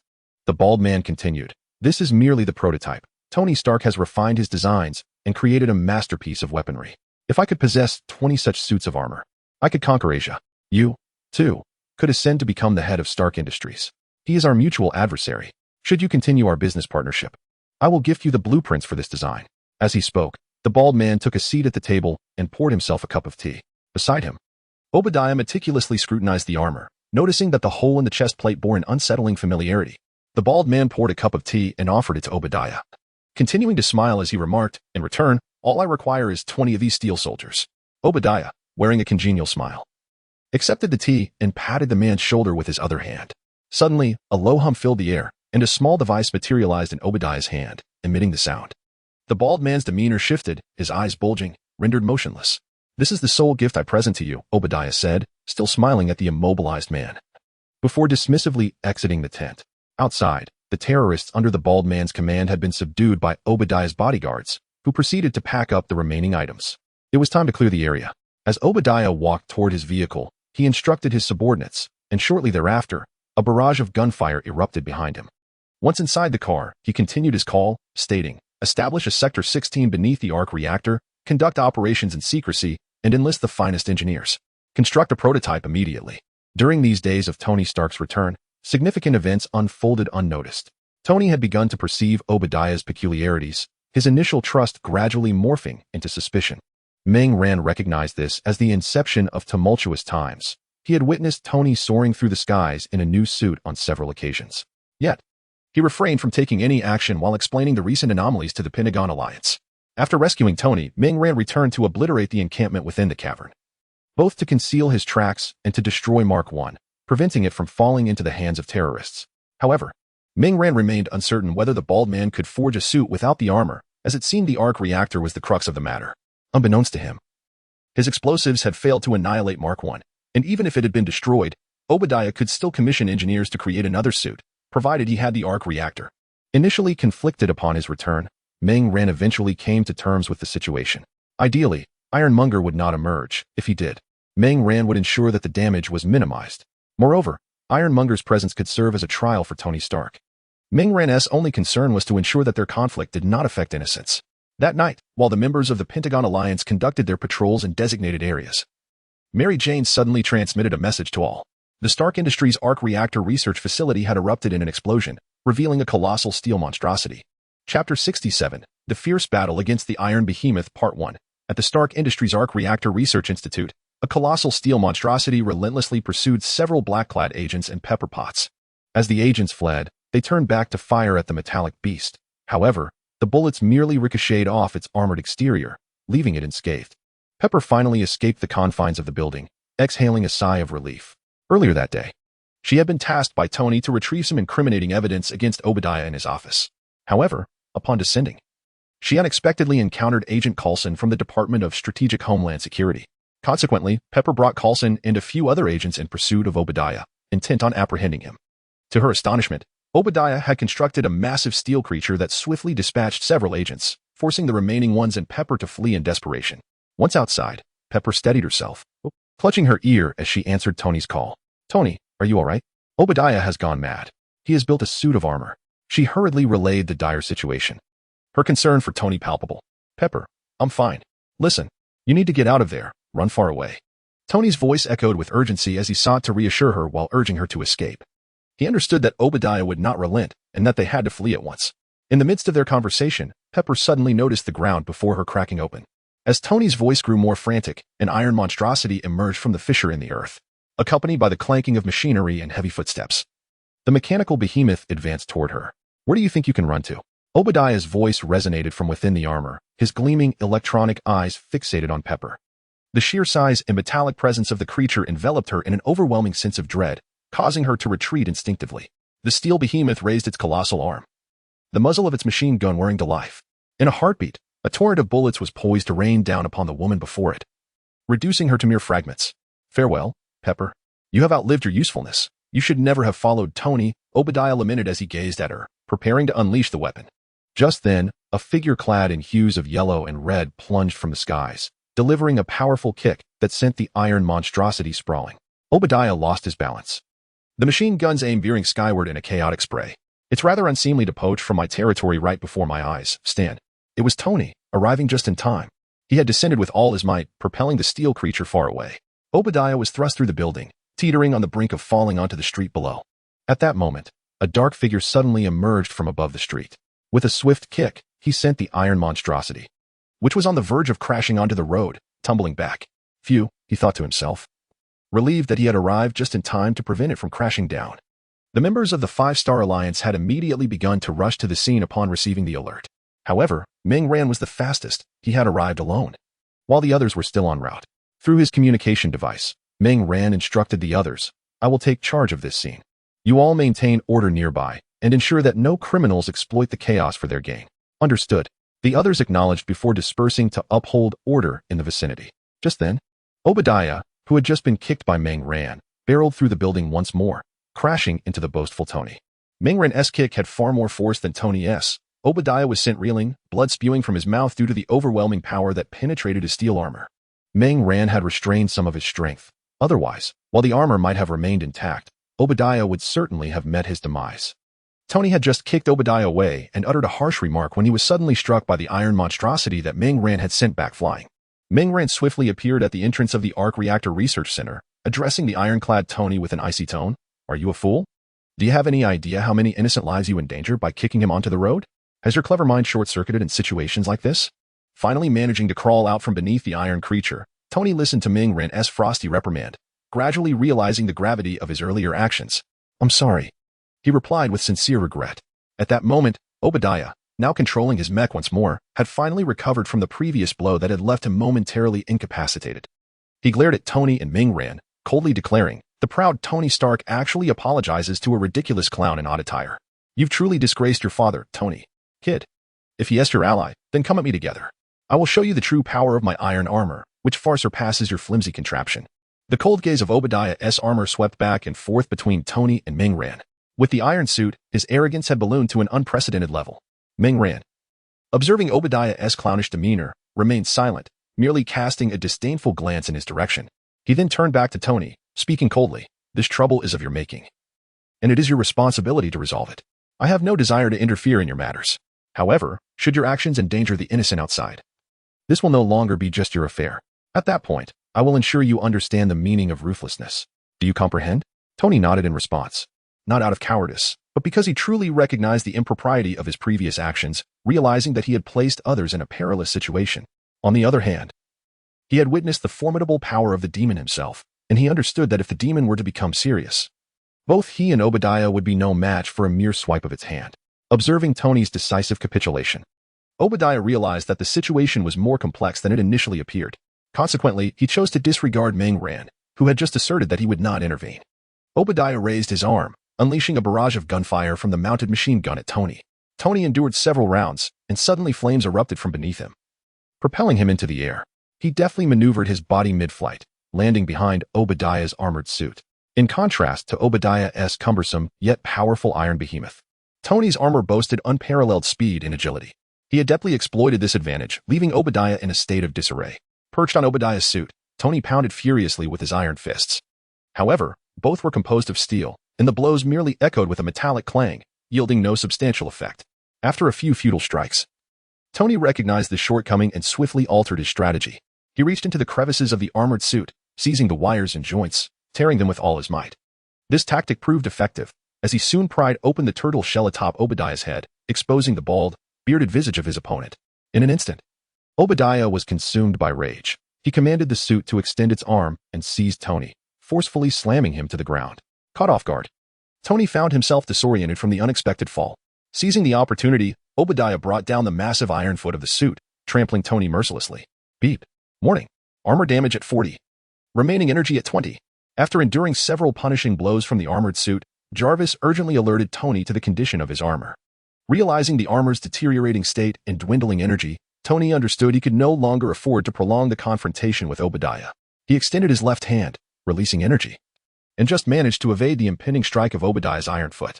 With a mixture of fury and arrogance, Obadiah bellowed, "For over 30 years, I have supported you. This company was built from the ground up by me. No one shall impede my path, especially not you, Tony." As he spoke, he raised his arm once more, launching several missiles. However, without the targeting system of the armored suit, Obadiah's aim faltered, allowing Tony to evade with relative ease. "Damn it. Let us see how long you can keep dodging." Obadiah continued to unleash missiles, laughing maniacally. Under Obadiah's naked eye, one missile finally found its mark, striking Tony and sending him hurtling against the wall, creating a substantial breach in it. Cough, cough, cough. Tony coughed a few times, and this certainly took a toll on him. Chapter 68, The Fierce Battle Against Ironmonger, Part 2. Obadiah gazed at Tony, slumped against the wall, while continuing to maneuver his armor, aiming to launch a few more missiles in a bid to finish Tony off. Unfortunately, he was unable to fire again, as he had exhausted his missile supply. Damn, Obadiah cursed under his breath. However, with no other options, he lowered his arm and approached the incapacitated Tony. The heavy thud of his footsteps echoed as Obadiah piloted the armored suit closer to Tony. Soon, he stood before Tony, seizing him by the neck and lifting him up. As Obadiah watched Tony struggle helplessly in his grasp, he mocked him. "How ironic, Tony.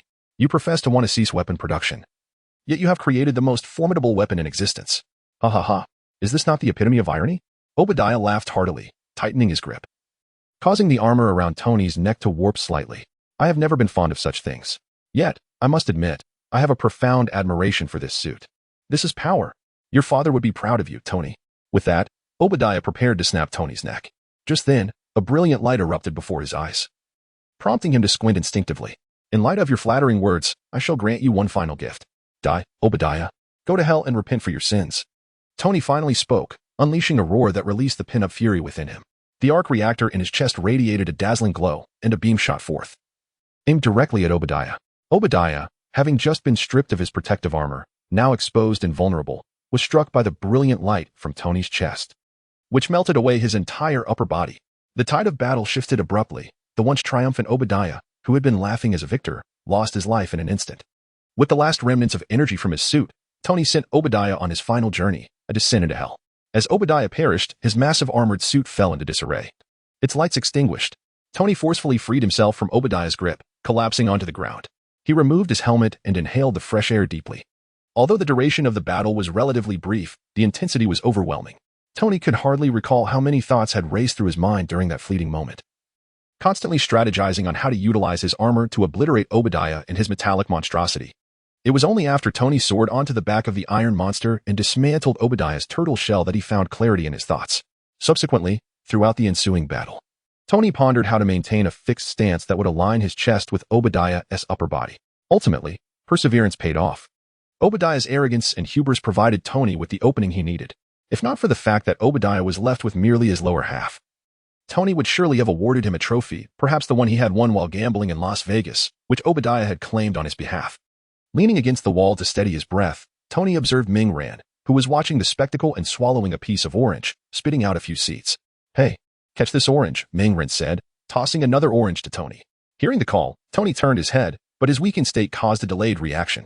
As he raised his hand to catch the orange, it flew toward him, striking him squarely in the face. "Ouch!" Tony exclaimed, shielding his eyes with a hand. Ming Ran, witnessing this blunder, felt a twinge of embarrassment. His intention had been to alleviate Tony's thirst from the battle, not to accidentally injure him with a fruit. The orange is quite sweet. Perhaps you might want to try it?" Ming Ran's raspy voice could not mask his awkwardness. Grimacing, Tony rubbed his right eye. Managing to open it slightly, it had already begun to bruise. The orange itself was not particularly harmful, but the acceleration it gained while falling rendered it a formidable projectile. Striking a vulnerable area, Tony had initially intended to express something, yet the fierce demeanor of the looming adversary silenced him. He picked up the orange, examining it with his left eye, then peeled it open and tasted a few segments. "Indeed, it is rather sweet," he mused, savoring the flavor as the juicy pulp burst in his mouth, refreshing essence flooding his senses.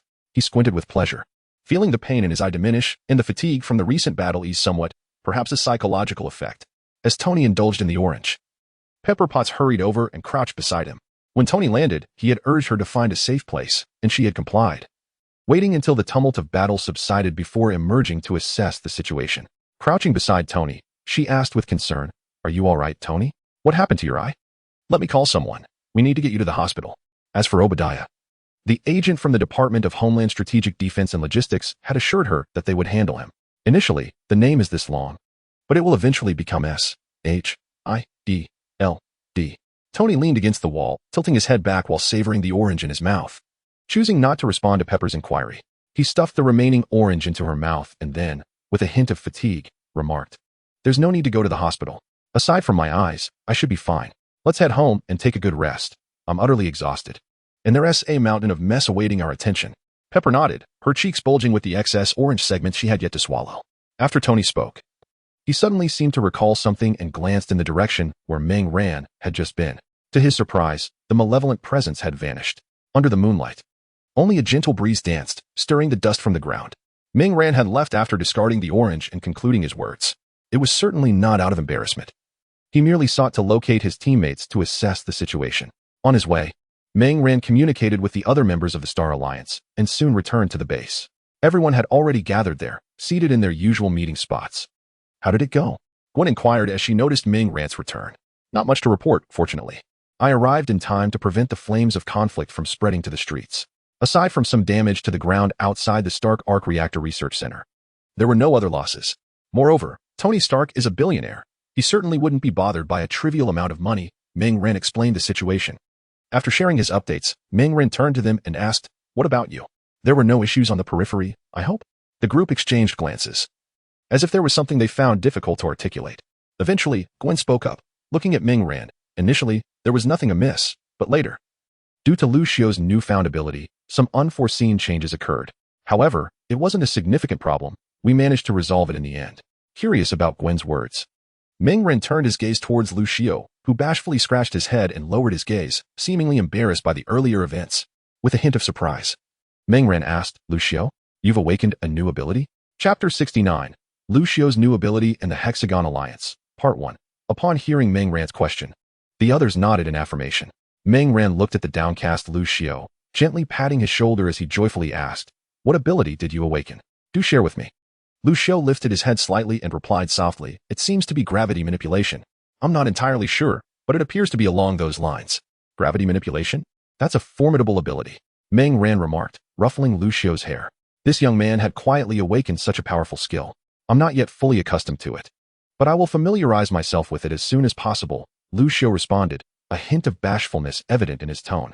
Following Lu Xiao's comment, Peter chimed in. "That ability is indeed quite powerful. We were caught off guard earlier as well." After Peter finished speaking, he rubbed his head, feeling quite embarrassed about sharing his own blunder. Ming Ran, curious, inquired, "What exactly happened just now? However, since you all appear to be unscathed, it can't be too serious, right?" "Ahem." Harry cleared his throat, deciding it would be best to summarize the events himself, as it was uncertain how long it would take for Peter to recount the tale. The story unfolded as follows. Harry began his narration after clearing his throat.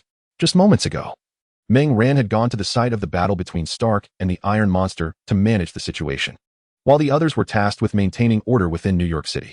Previously, Lucio had familiarized himself with the processes of maintaining order and patrolling while accompanying Peter during Meng Ran's mission to rescue Stark. Thus, on this occasion, Lucio joined Peter and the others in their deployment. The initial operations proceeded smoothly, with Lucio assisting Peter in upholding street order. Despite the clash between Obadiah and Tony, Meng Ran's presence ensured that no major disturbances arose, allowing the streets to remain tranquil, as they usually were. However, just as the group was gathering to return to the Pentagon Alliance, a robber unexpectedly appeared within their sight. He brandished a gun, having just exited a convenience store after committing his crime. Clutching the cash in one hand, he stuffed it into his pocket and proceeded towards the next supermarket. Standing atop a building, Peter and the others observed the robber below and decided to let Lucio take this opportunity to hone his skills. With all three of them nearby, it was a perfect chance for Lucio to seize the moment while they could provide support in case of unforeseen circumstances. Lucio, this task is entrusted to you. Let us witness your performance, Peter encouraged. Lucio nodded, his expression turning serious. It was his first encounter with an armed criminal, and he felt a twinge of nervousness. He lowered his mask and exchanged greetings with Peter and the others before leaping from the rooftop, heading towards the robber. Lucio's combat suit, crafted by Harry, bore a striking resemblance to Harry's own attire, yet it had been tailored to better fit Lucio's physique and combat style.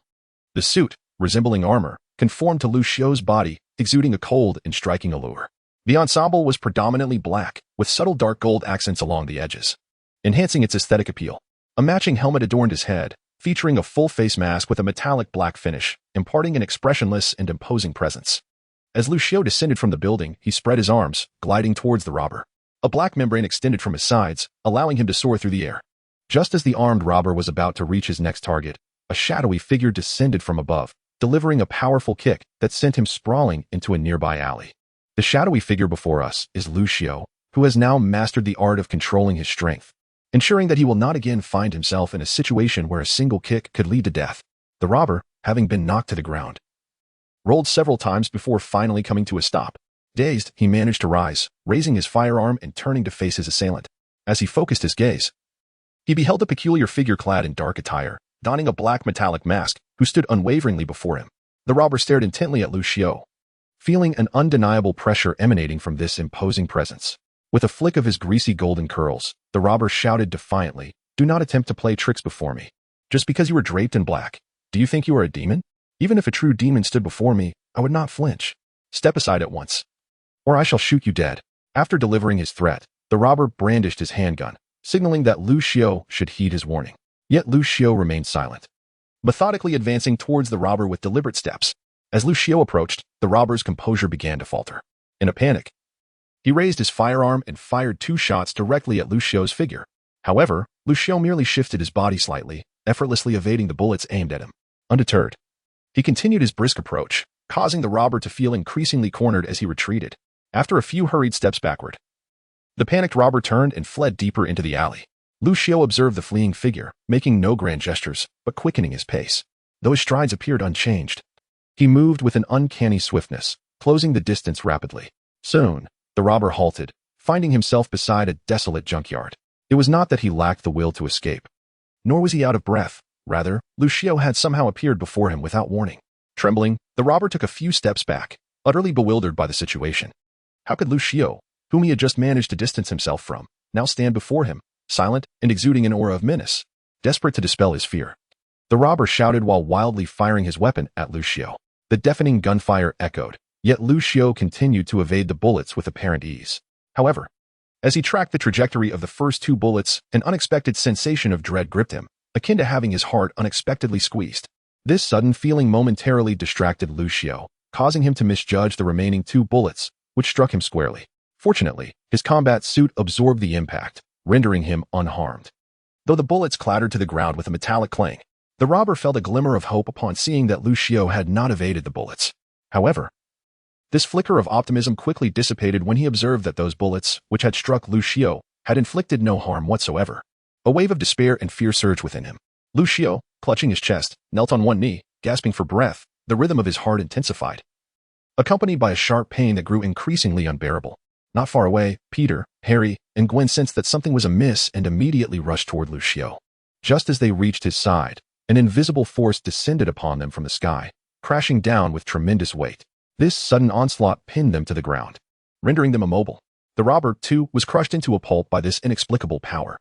Had it not been for the enhancements and mutations that had fortified Gwen and her companions, their fate might have mirrored that of the robber. Meanwhile, Lucio, the source of this calamity, remained oblivious to it all, kneeling with his eyes closed, trembling violently. Cold sweat dripped from his refined face. He had never experienced such intense pain, which radiated from his heart and spread throughout his body. Chapter 70. Lucio's New Abilities and the Hexagram Alliance, Part 2. Time passed, and Lucio finally sensed the pain beginning to subside, replaced by an unfamiliar force that washed over his body, inducing a tingling sensation in his limbs and bones. Nearby, Gwen and her companions felt the constraining power gradually dissipate, allowing them to regain mobility. Steadily, they pushed against the pressure and rose to their feet. After a while, the force had entirely vanished, dissipating into the air like a fleeting breeze, as though it had never existed. Yet, the sweat-soaked bodies of Gwen and her friends, along with the sight of Lucio, who had just opened his eyes facing the wreckage around them, which resembled a junkyard crushed under a steamroller, confirmed that the recent events were no mere dream. Gwen hurried to Lucio's side, checking on his condition. Observing his pale face and the beads of sweat on his brow, she asked with concern, "Lucio, are you all right? What on earth just happened?" Peter and Harry shared her concern, equally perplexed by the unfolding events. Lucio, lifting his gradually reddening face, responded with a hint of confusion. I'm not quite sure what just occurred. It seems I have acquired new powers." As he spoke, he extended his hand toward a nearby iron barrel, which had been flattened like paper. Remarkably, the barrel lifted into the air as if it were indeed made of paper. Lucio retracted his hand and gestured toward other objects, causing them to float as if they had lost all weight. Witnessing this phenomenon, Gwen and her companion stood in astonished silence, their mouths agape. Lucio's thoughts stirred, and with a sudden motion of his hands, he forcefully waved them downward. Instantly, various objects that had been floating in the air plummeted to the ground, crashing heavily and resounding with a tremendous noise. After completing his experiment, Lucio closed his eyes to deeply reflect upon the power residing within him. Moments later, he opened his eyes, a glimmer of joy lighting his face as he addressed Gwen and the others, saying, "Brother, sister, I believe I have awakened the ability to manipulate gravity, and my physical prowess has significantly increased." Upon hearing Lucio's words, Gwen and the others widened their eyes in astonishment. "Manipulating gravity? What an incredible power!" Peter exclaimed, gazing at Lucio with admiration. Gwen looked at Lucio with a gentle smile, saying, "With such a formidable ability, your strength must now surpass ours. You might even be stronger than the rest of us. You should be able to officially join us as a combatant." Harry chimed in with a laugh, "Haha. It seems we are on the verge of becoming the Six-Pointed Star Alliance." Lucio felt a surge of excitement at this, as it had long been his desire to fight alongside his siblings in the pursuit of justice. At that moment, Peter curiously inquired, "Isn't your armor bulletproof? Why did you still dodge the robber's bullet?" Lucio sheepishly scratched his head and replied, "It's because I find this armor so beautiful, I really adore it. So, even though it is bulletproof, I don't want any marks left on it." Gwen thought to herself, "Why is my brother so absent-minded? I hope he hasn't been influenced by someone." Peter, with a knowing look, thought, "Just because of that." Harry remarked, "Wow, it seems my armor is quite impressive after all." Meng Ran, having listened to their conversation, felt immense joy, astonished that Lucio had awakened such a remarkable ability, capable of overpowering Peter and the others to the point of immobility. No wonder they seemed a bit shy about discussing it. It appeared they felt somewhat embarrassed. Lucio likely felt that his earlier display had been excessive, leading to his own embarrassment. Meng Ran then turned to Lucio and asked, "To what extent can you currently control gravity, and are there any drawbacks or limitations to your ability?" Lucio contemplated for a moment before responding. "The power of my gravity manipulation is not as overwhelming as what Gwen and the others experienced. Currently, I can at most make it difficult for them to move within a certain range, or I can fully suppress one person, rendering them nearly immobile. However, exerting full pressure on an individual is quite taxing and depletes my stamina significantly, preventing me from engaging in other activities. To utilize my gravity ability, I must use my hands or fingers to concentrate energy on a specific location or person. Yet, I believe that as I become more familiar with this ability and engage in further training, my power to manipulate gravity will continue to grow stronger." Meng Ran and the others listened attentively to Lucio's discourse. Lucio, with no reservations, provided a comprehensive overview of his current gravity manipulation abilities. Upon concluding his exposition, Meng Ran nodded with satisfaction. He affectionately ruffled Lucio's hair and said, "No wonder you are my brother. Soon you will possess the capability to stand on your own." Feeling the weight of Ming Ran's hand atop his head and hearing his praise, Lu Xiao felt a wave of shyness wash over him. Over this period of camaraderie, the members of the Star Alliance had become akin to family for Lu Xiao, with Ming Ran and his parents resembling a brother and parents to him. He was oblivious to his past and had forgotten the warmth of familial bonds. It was only after Ming Ran brought him to the Star Alliance to his own home that Lu Xiao began to regain the sensation of family and the comfort of a home. Although he had forgotten what it felt like to have family, he could still affirm that the warmth he now experienced mirrored the feelings he had once known. Ming Ran glanced at Peter and the others nearby, then turned his gaze to the somewhat bashful Lu Xiao. Removing his hand from Lu Xiao's hair, it settled upon his shoulder. Suddenly, Ming Ran's demeanor shifted to one of seriousness as he gazed intently at Lu Xiao, asking in a profound tone, "Are you prepared now? Ready to stand with us in the pursuit of justice, to combat crime and darkness?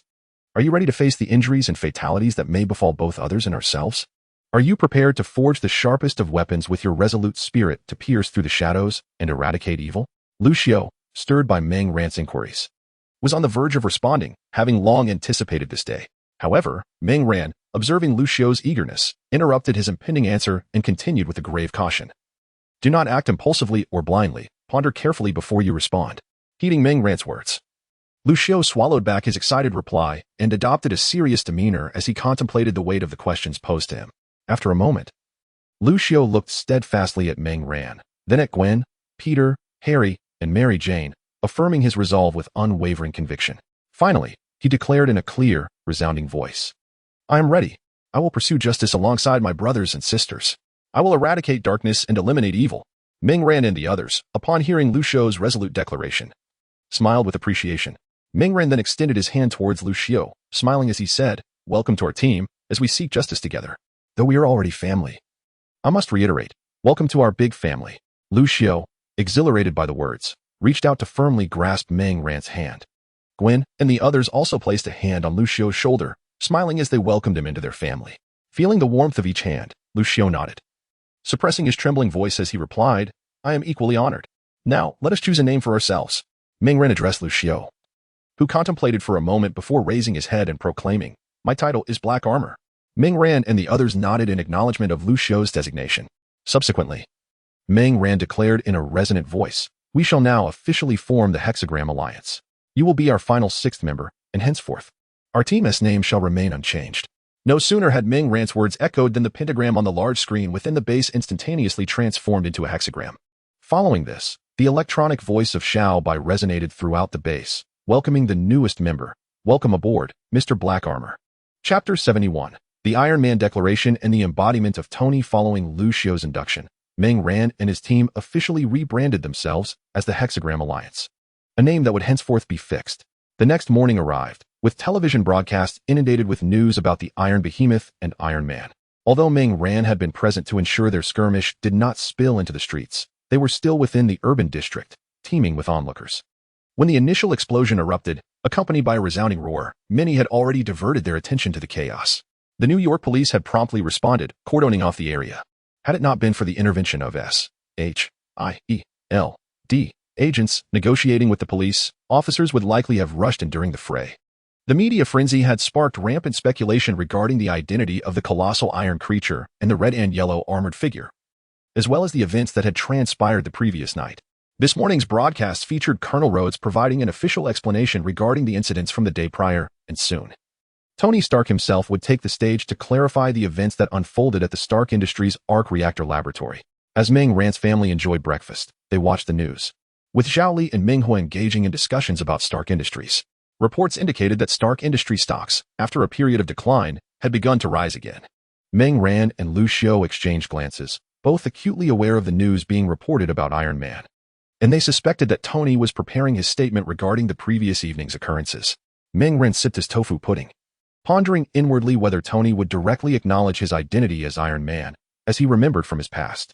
Regardless of the world's nature or the alterations brought about by Ming Ran's involvement, he discerned that this realm diverged from his previous cinematic impressions. Nevertheless, he felt that the essential events depicted in the films would still manifest. After all, the plot points from the movie had already begun to unfold and continued to progress. As these contemplations swirled in Ming Ran's mind, the live news broadcast showcased Tony Stark stepping up to the microphone.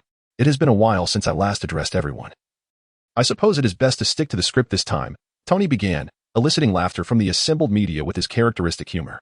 Some have questioned my involvement in the altercation at the Stark Arc Reactor Research Center last night. Tony had just uttered a sentence from his script when he was abruptly interrupted by the media, who began to pose questions. "Excuse me, Mr. Stark. Do you truly expect us to believe that was merely your private bodyguard, fortuitously clad in armor? I know this sounds a bit far-fetched," Tony interjected, continuing to address the beautiful reporter. However, questioning the official statement is one matter. To whimsically speculate or insinuate that I am a superhero is an entirely different affair. The reporter, undeterred, retorted, "I never claimed you were a superhero." Tony raised an eyebrow and replied, "Did you not? Well, that is quite fortunate. Otherwise, it would border on the fantastical. Clearly, I am not cut out for heroism. I possess numerous character flaws and have committed many errors, most of which you are already aware." Sensing the situation was deteriorating, Rhodey, standing beside Tony, leaned in and whispered, "Just stick to the script, Tony." Tony acknowledged him with a quick, "All right." After their brief exchange, Tony straightened up, approached the microphone, and, glancing at the notes, declared, "The truth is." He paused mid-sentence, suddenly resolute, lowered the notes, and addressed the reporters below. "I am Iron Man." Instantly, the reporters erupted with excitement, rising from their seats and rushing toward the stage. The atmosphere became chaotic, filled with a cacophony of questions, accompanied by the incessant clicking of camera flashes. Meanwhile, Meng Ranran's family, watching the news from their television, was momentarily stunned. Zhao Li and Meng Ho began to discuss, how has the world changed so drastically? Why are these entrepreneurs and capitalists not focused on making money but rather engaging in such antics? Meng Ran thought to himself, indeed, it has unfolded as I anticipated. His demeanor remained composed, for he had foreseen this turn of events. It appeared that the plot of the film was advancing, and the battle in New York was not far off. At most, there were still 2 years to prepare. As he gazed at the television, his mind raced with contemplation. As night fell, Meng Ran continued to overlook the city from above.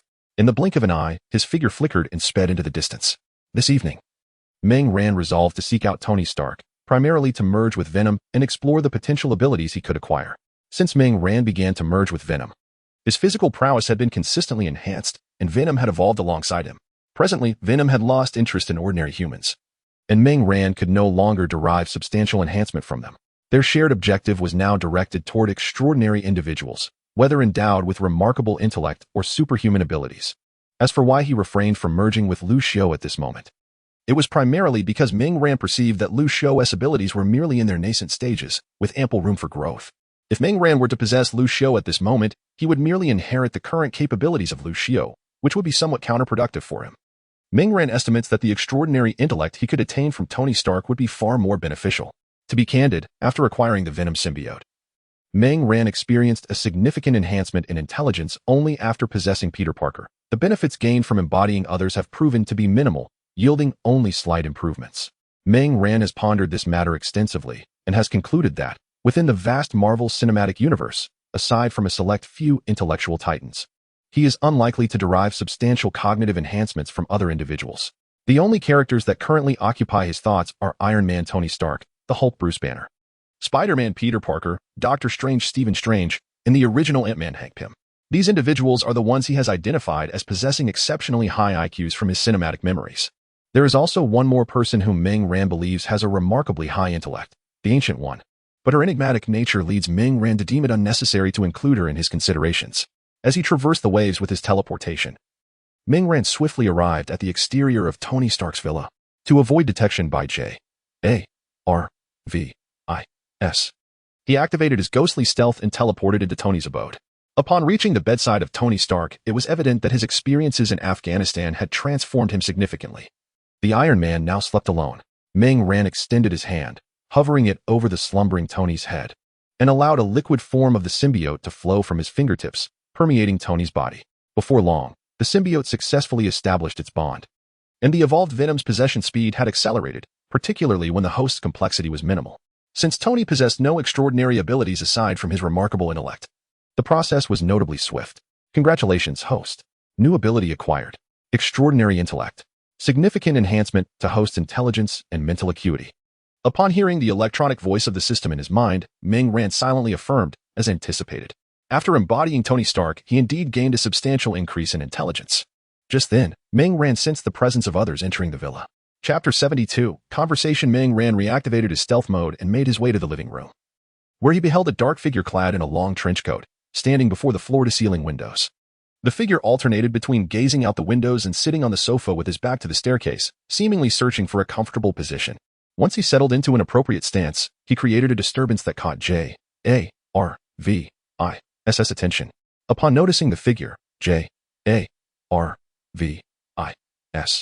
promptly awakened Tony, who had been sleeping in the bedroom. Tony was startled by Jarvis's alert and hurriedly donned the convenient battle suit resting by his bedside. Raising his hand, he entered a state of vigilance and slowly descended the staircase into the living room.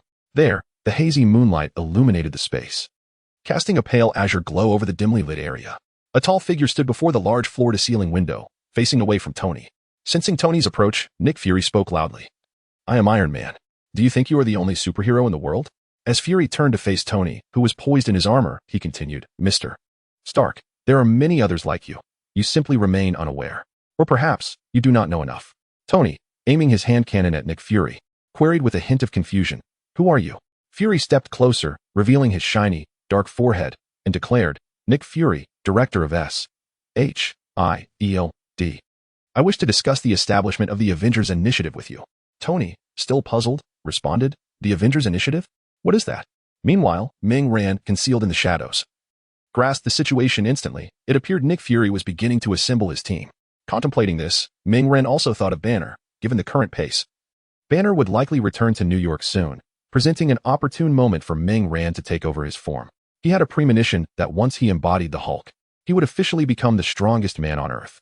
Thus, Ming Ran mentally instructed Xiao Bai to closely monitor Banner's movements during this period, ensuring he would be notified the moment Banner reappeared. He could not afford to miss this opportunity.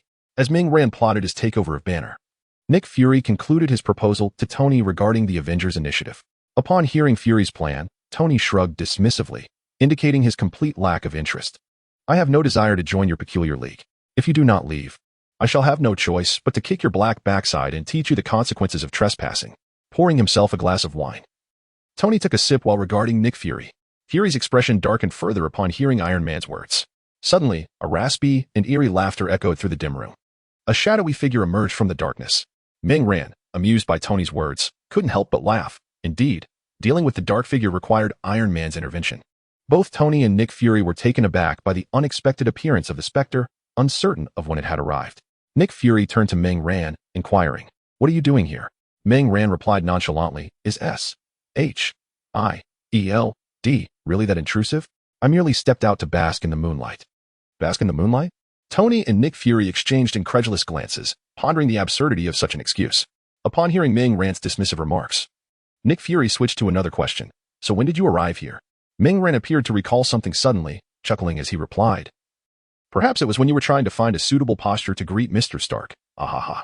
Upon hearing this, Tony couldn't help but spit out his drink in a fit of laughter. The situation was undeniably awkward, as the director's own timeline had been laid bare as a joke, akin to public humiliation. Indeed, Nick Fury's face darkened, blending almost seamlessly into the night, as he was on the verge of vanishing. After a brief silence, he spoke slowly. "Mr. Stark, since you seem disinterested, I shall take my leave. Oh, by the way, I forgot to mention that the Spectre came to your aid at my invitation, for which I had to pay a personal price. Of course, I share this with no ulterior motive other than to encourage you to reconsider." With that, Nick Fury turned to depart, leaving Tony, still rooted in place, furrowing his brow at his words. Tony was not fond of being indebted to others, especially in such circumstances. Watching Fury's retreating figure, he reflected for a moment before calling out, "I will give it serious thought, and even if I choose not to join, should you require assistance, I will do my utmost to help." Fury, without responding or turning back, continued on his path, yet a subtle smile graced his darkened visage.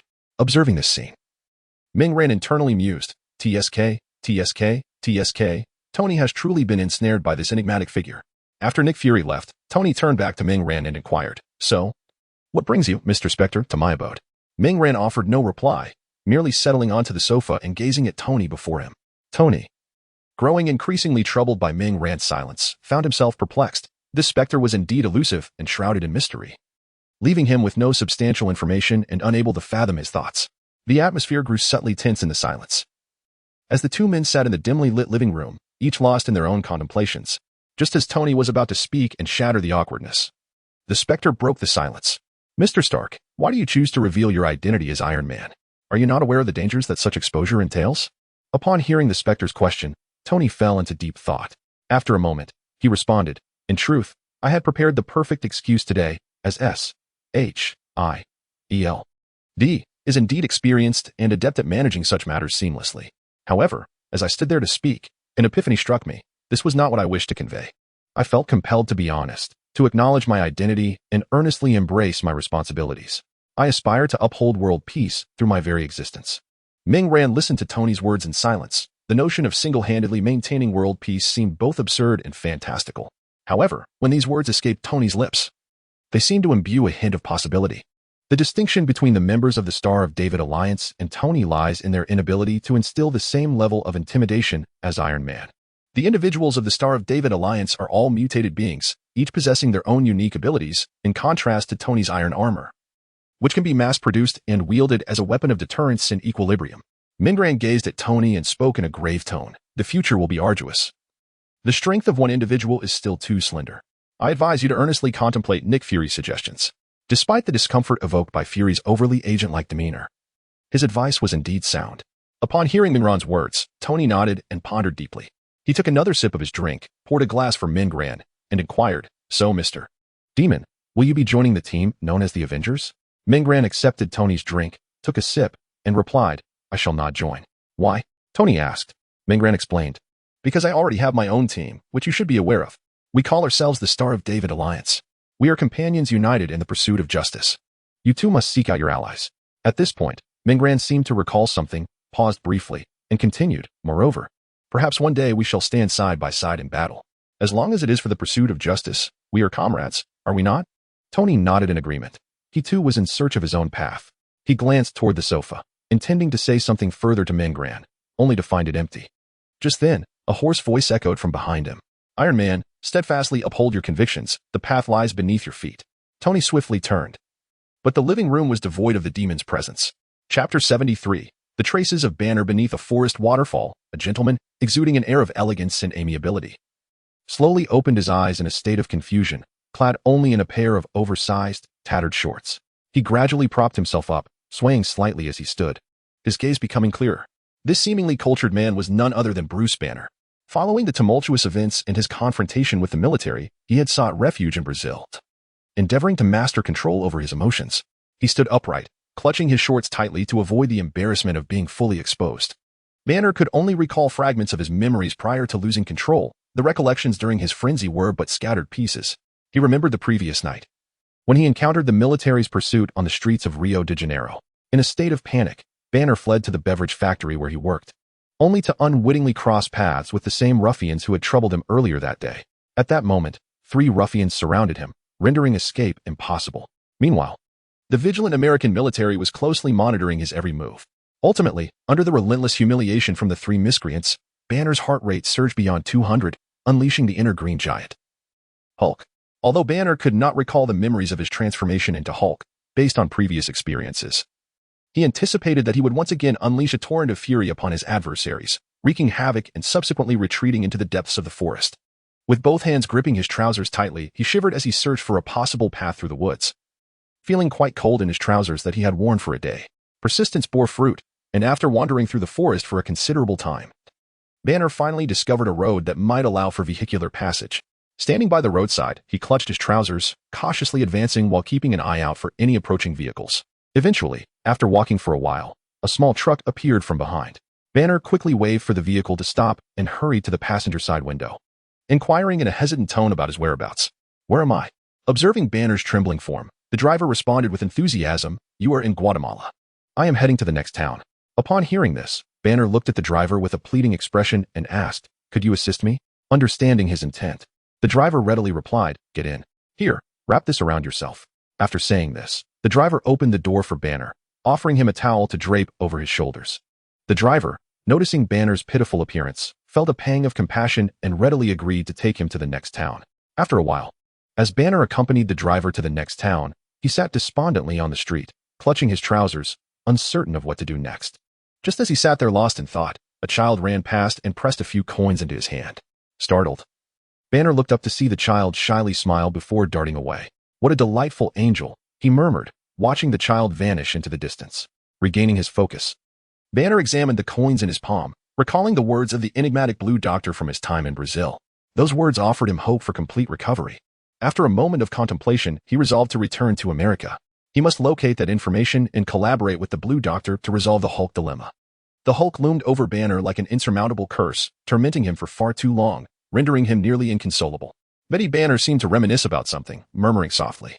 Meanwhile, Ming-Ren sat in the classroom. The summer vacation officially concluded, and they had already commenced the new school year for several days.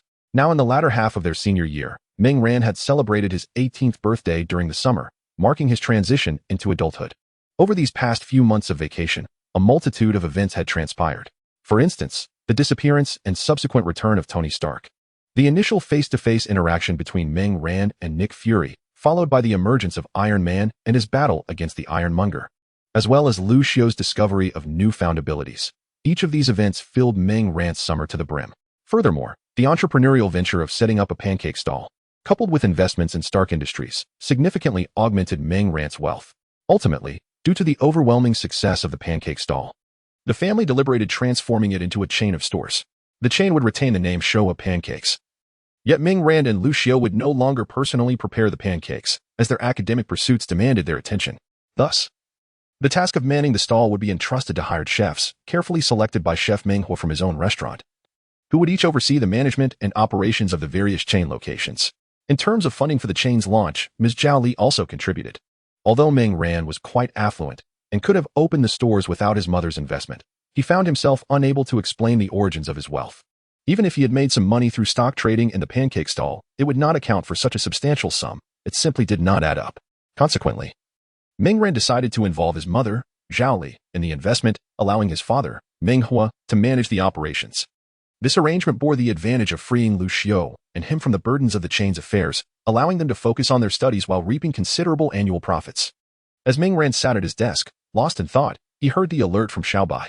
Boss, we have a lead on Bruce Banner. He is currently en route back to the United States and is expected to clear customs this afternoon. Upon hearing Xiaobai's notification, Ming-Ren felt a surge of excitement. He had finally located Banner, and it had been some time since he had last inhabited Tony's body. He quickly instructed Xiaobai in his mind. Continue to monitor his whereabouts and report to me promptly upon his arrival and settling. Understood, Xiaobai responded, with Xiaobai's report echoing in his mind. Ming-Ren's thoughts became consumed by Banner, contemplating the abilities he might acquire upon merging with him. In Ming-Ren's estimation, inhabiting Banner would grant him not only Bruce Banner's extraordinary intellect but also the superhuman physique and formidable strength of the Hulk.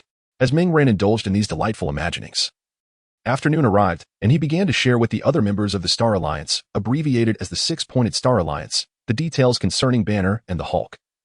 While making his way to the base, Xiaobai and Mary had collaboratively developed a training system tailored for the modified training rooms, designed to provide individualized training based on each person's unique characteristics. Consequently, the members of the Star Alliance now dedicated time each day for intensive training at the base, including Lu Xiao, who made the daily trek from home to engage in rigorous practice. Lu Xiao, under the arrangement of Zhao Li and Ming-Hua, is now poised to embark on his journey through high school. It is during Ming-Ren's senior year that Lu Xiao begins his academic pursuits. The convening of a meeting at the Star Alliance operations room is not merely Ming-Ren's overreaction. He is acutely aware that a series of unforeseen events will soon transpire following Bruce Banner's return to America.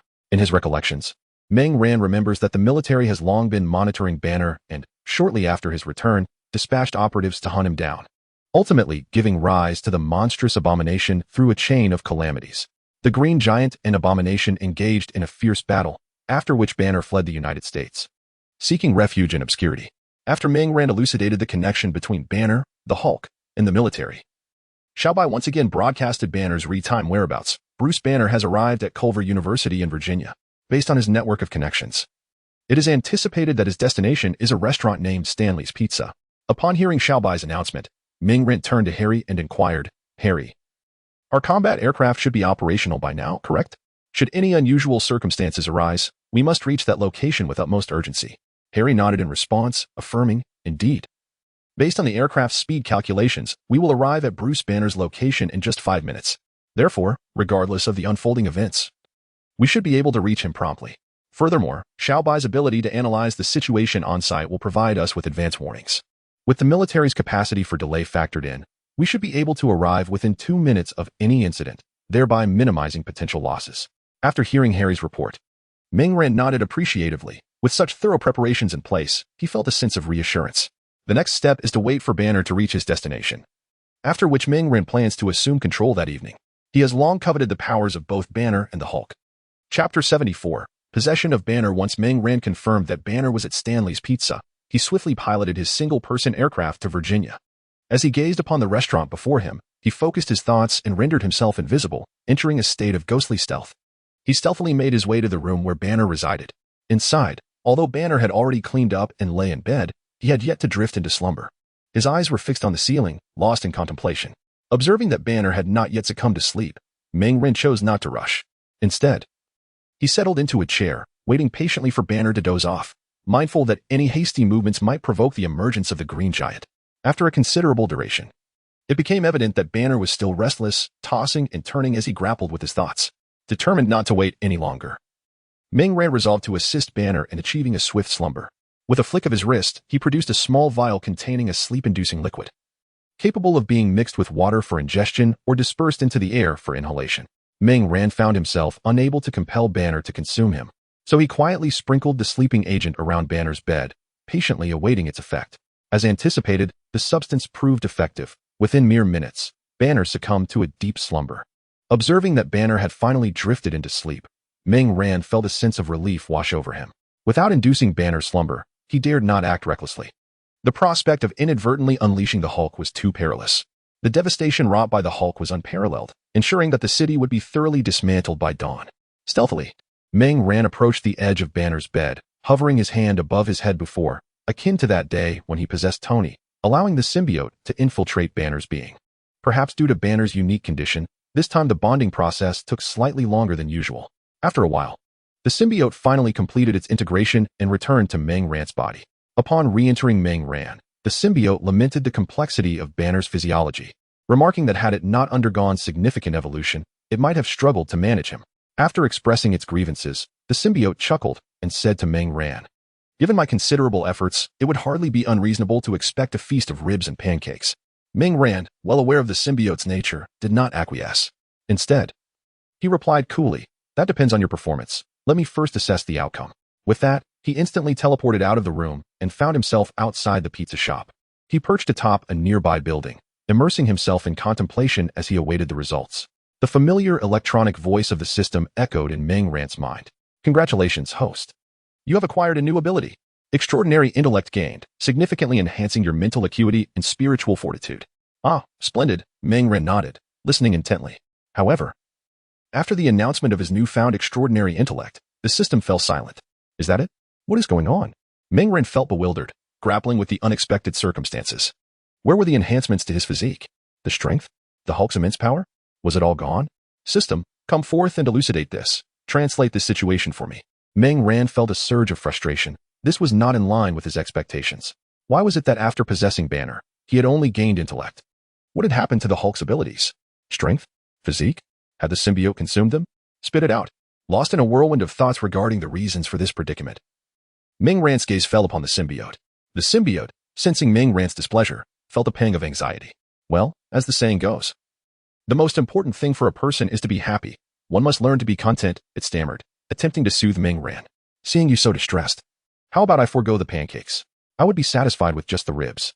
Despite the symbiote's attempts at consolation, Ming Ren found himself even more disheartened. He seized Venom, pinching its face and contorting it into a ball, and exclaimed with indignation, "How dare you be mischievous with me? Just watch, I shall squish you into a bun." Sighing in exasperation, he lamented, "Why doesn't the system respond to me?" As Ming Ren continued to squeeze Venom, he mentally inquired of the system, which finally, rather than remaining silent, provided an answer. Due to the peculiar nature of Hulk residing within Dr. Banner, the host currently cannot possess Banner to acquire the abilities of the Green Giant. Given the current strained relationship between Banner and Hulk, the host can only take possession when Banner transforms into the Green Giant to gain those powers. It is advised that the host forcibly possess Banner after he transforms into the Green Giant. Upon hearing the system's response, Ming Ren understood. Indeed, it was as he suspected. He murmured softly to himself, initially surprised that he had not acquired the abilities of the Green Giant, but soon he began to speculate. From his understanding, the relationship between Banner and Hulk was far from harmonious. They seemed to harbor mutual resentment. Thus, Ming Ren had considered whether this discord was the reason he could not simultaneously acquire the abilities of both. Venom, overhearing Ming Ren's musings, indignantly retorted, "This is outrageous. You figured out the reason. So why still pinch me? Ming Ren shot him a glance, replying with irritation, "Who told you to be so mischievous, HM? Besides, I didn't even apply much force, yet you're making such a racket.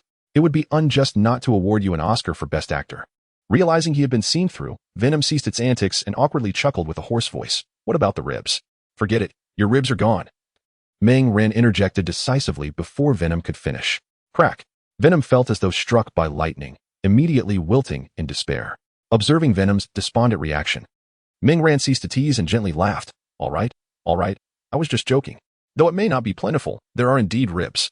"Really?" Venom inquired pitifully, its hoarse voice attempting to sound endearing, though it was quite discordant. Ming Ren patted its head, affirming, "Of course it's true." Upon receiving Ming Ren's confirmation, Venom's spirits lifted once more. Regarding the system's mention of forcible possession, this was a capability Venom had acquired post-evolution. In previous possessions, Venom had already begun to exhibit this evolutionary trend, such as when possessing Lizard Doctor and the members of the Blackwater team. During those instances, Venom's possession carried a hint of coercion, but since Lizard Doctor and the Blackwater team had already been dealt with by Ming Ren, they posed no further threat, rendering those instances incomplete forms of forcible possession. Now, having fully evolved, Venom had awakened this ability in its entirety. In essence, this ability allowed for the coercive confinement of a target for possession, enabling instant extraction of abilities with remarkable efficacy. Given such potent effects, it was certain that a price would need to be paid. The cost of utilizing this skill is that Venom will experience a period of weakness, during which his ability to enhance Ming Ren's combat power will be diminished, and he will not be able to possess again. This does have an impact on Ming Ren's overall strength, as his most formidable state currently combines his own power with Venom's enhancement. Ming Ren estimates that if Venom undergoes a powerful possession and subsequently enters a state of weakness, his strength would regress to approximately 70% of its full potential. Thus, the cost of this skill is indeed considerable. However, if this price could be exchanged for the physique and strength of the Hulk, Ming Ren believes it would be worthwhile. He is acutely aware that if he were to confront the Hulk in his current state, the battle would likely be evenly matched. His arsenal of abilities and considerable strength would enable him to contend with the Hulk on equal footing. Yet, the Hulk possesses a most extraordinary trait. The angrier he becomes, the stronger he grows. Should the Hulk enter such a state of extreme rage, Ming Ren estimates that the odds would shift to a disadvantageous 3 to 4 or even 2 to 5. However, should Ming Ren acquire the Hulk's physique and strength, he would be assured of overwhelming the Hulk. Even if he could only manifest 70% of that power, Ming Ren would still be capable of defeating him. After weighing the pros and cons, Ming Ren came to a resolution and discussed the matter with Venom, negotiating the price of 200 pounds of ribs as compensation. Ultimately, they reached a consensus. While Ming Ren could have compelled Venom to comply, he preferred not to take that route. Despite having acquired superhuman abilities, he wished to maintain a kind heart. With a plan regarding the Hulk's capabilities in mind, Ming Ren recalled the relationship between the Hulk and Banner. He pondered whether he could utilize his abilities to assist Banner, facilitating a reconciliation between him and the Hulk. After all, during the Battle of New York, the Hulk was a crucial force. If Banner and the Hulk could achieve harmony, his strength would undoubtedly increase, benefiting the world at large. With this thought, Ming Ren's gaze drifted through the window, landing on the slumbering form of Banner. Perhaps he could help them both have a pleasant dream. Chapter 75, Banner and the Hulk. Ming Ren then concealed his presence and entered Banner's room, standing by the window as he observed the sleeping scientist, deep in contemplation.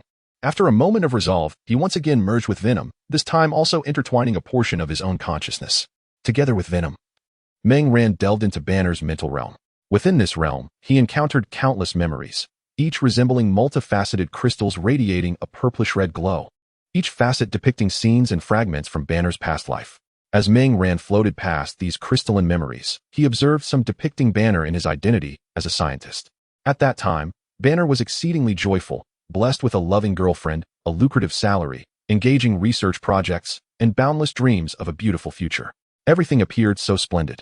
As Ming Ren continued to drift forward, a substantial segment of green crystals suddenly materialized before him. Within these luminescent green crystals lay the memories that marked a pivotal turning point in Banner's life. Through this memory, Ming Ren witnessed the birth of the Hulk. At that juncture, Banner was unaware of the true nature of the research project in which he was involved. The military had concealed the truth from all personnel. Ultimately, through his relentless efforts, Banner's research yielded results.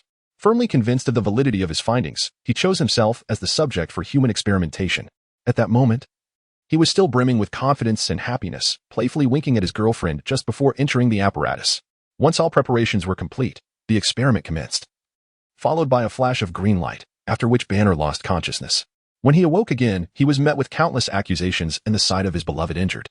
Unable to accept this reality, and unable to fathom the potential harm he could inflict if he were to lose control again, a tormented Banner ultimately chose to flee. He left behind his homeland, his family, and the one he cherished most. Meanwhile, General Ross of the military had set his sights on Banner, persistently sending agents to pursue him. General Ross aimed to capture him, to study his mutation, and ultimately to develop more powerful super soldiers through his research. The game of hide-and-seek between Banner and the military persisted for an extended period, until he opted for seclusion in Brazil, where he began a solitary existence far from home and loved ones. Amidst his isolation, Banner also sought to learn how to control his emotions, striving to keep the monster within him at bay. Meng Ran then observed a more recent memory. Initially living in seclusion in Brazil, Banner encountered a certain Dr. Blue, reigniting his hope for a normal life. He longed for a cure, as he had been tormented by this curse to the brink of losing hope. He could no longer even contemplate suicide. If he attempted to take his own life, the green creature would emerge and expel the bullet. While Banner hesitated over whether to share more detailed information about himself with Dr. Blue, he found himself at an impasse. However, the sudden appearance of military forces shattered his tranquil existence, leaving him with no choice but to embark on a journey back home. He yearned to find the enigmatic Dr. Blue on familiar ground and together devise a method to cure himself, thereby eradicating the lurking threat within him and restoring his life to the normalcy he once knew. Observing Banner's memories, one couldn't help but feel a twinge of sympathy for his plight. Once a victor in the game of life, he was transformed into a monstrous entity capable of spiraling out of control due to an unforeseen mishap during an experiment. Thus, he was compelled to forsake his homeland, leaving behind his beloved, and embark on a perilous journey across the seas. Meng Ran exhaled deeply, his fingers grazing the crystalline structures that embodied his memories. The emergence of every superhero is fraught with tribulations. They each bear the weight of unspoken anguish. To be deemed a superhero is not solely attributed to extraordinary abilities, but rather to an indomitable spirit, unwavering convictions, and a steadfast sense of justice. As Meng Ran's hand brushed against those memory crystals, they suddenly erupted into a violet luminescence, dispersing before him. Under the radiant glow, he involuntarily squinted, and when he reopened his eyes, he found himself in an altogether different realm. This space, devoid of any light source, was shrouded in dimness. Yet, it allowed for a modicum of visibility, evoking a sensation of chaos and oppression. Standing in this realm, Meng Ran felt a surge of agitation and fury rising within him. He activated his tranquil breathing technique, calming the tempest within, and then chose a direction to advance. In the obscurity, Meng Ran wandered for an indeterminate duration until he discerned a green figure crouched in a corner. Approaching cautiously, he finally recognized the form. It was the hulking figure of the Hulk, resembling a small giant. The Hulk was bare, his robust muscles attesting to his extraordinary strength and remarkable physique. Crouched in the corner, he emanated an aura of ferocity and repressed rage that even affected Meng Ran, rekindling the restlessness he had just quelled.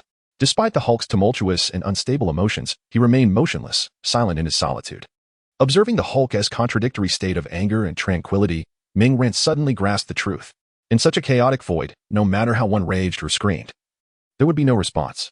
The Hulk had likely endeavored such futile expressions before, which explained his current quietude, a juxtaposition of fury and calm, strikingly incongruous. With a surge of mental resolve, Meng Ran harnessed his formidable psychic energy, erecting a 100-square-meter domain within this chaotic expanse. This realm radiated a milky luminescence, starkly contrasting the oppressive gloom surrounding it, and exuding tranquility and serenity. This domain was a skill he had acquired after merging with Tony. At that time, it could only emit a glow the size of a fist. Now, having merged with Banner and gained extraordinary intellect and augmented psychic strength, the efficacy of this ability had significantly improved. Although the extent of its application outside remained uncertain within this mental space, the maximum limit of the domain now reached 200 square meters. This skill is the manifestation of Meng Ran's surging mental strength, and his ability to swiftly acquire knowledge previously beyond his grasp is a testament to his intellectual ascent. The former Meng Ran could be deemed merely clever, yet he had not reached the realm of genius. However, now he can confidently assert that he has joined the ranks of the most formidable minds. Meng Ran emanated his serene mental energy and gradually approached the towering figure of Hulk. Soon, a warm and tranquil radiance enveloped the squatting Hulk.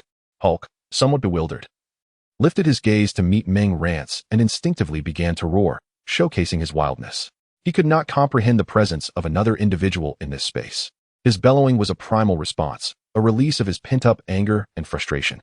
Yet, Meng Ran remained unfazed by Hulk's outbursts. He merely intensified his mental energy, amplifying the peaceful aura he emitted. In no time, Hulk was also touched by this tranquility, quieting down as his rage seemed to dissipate.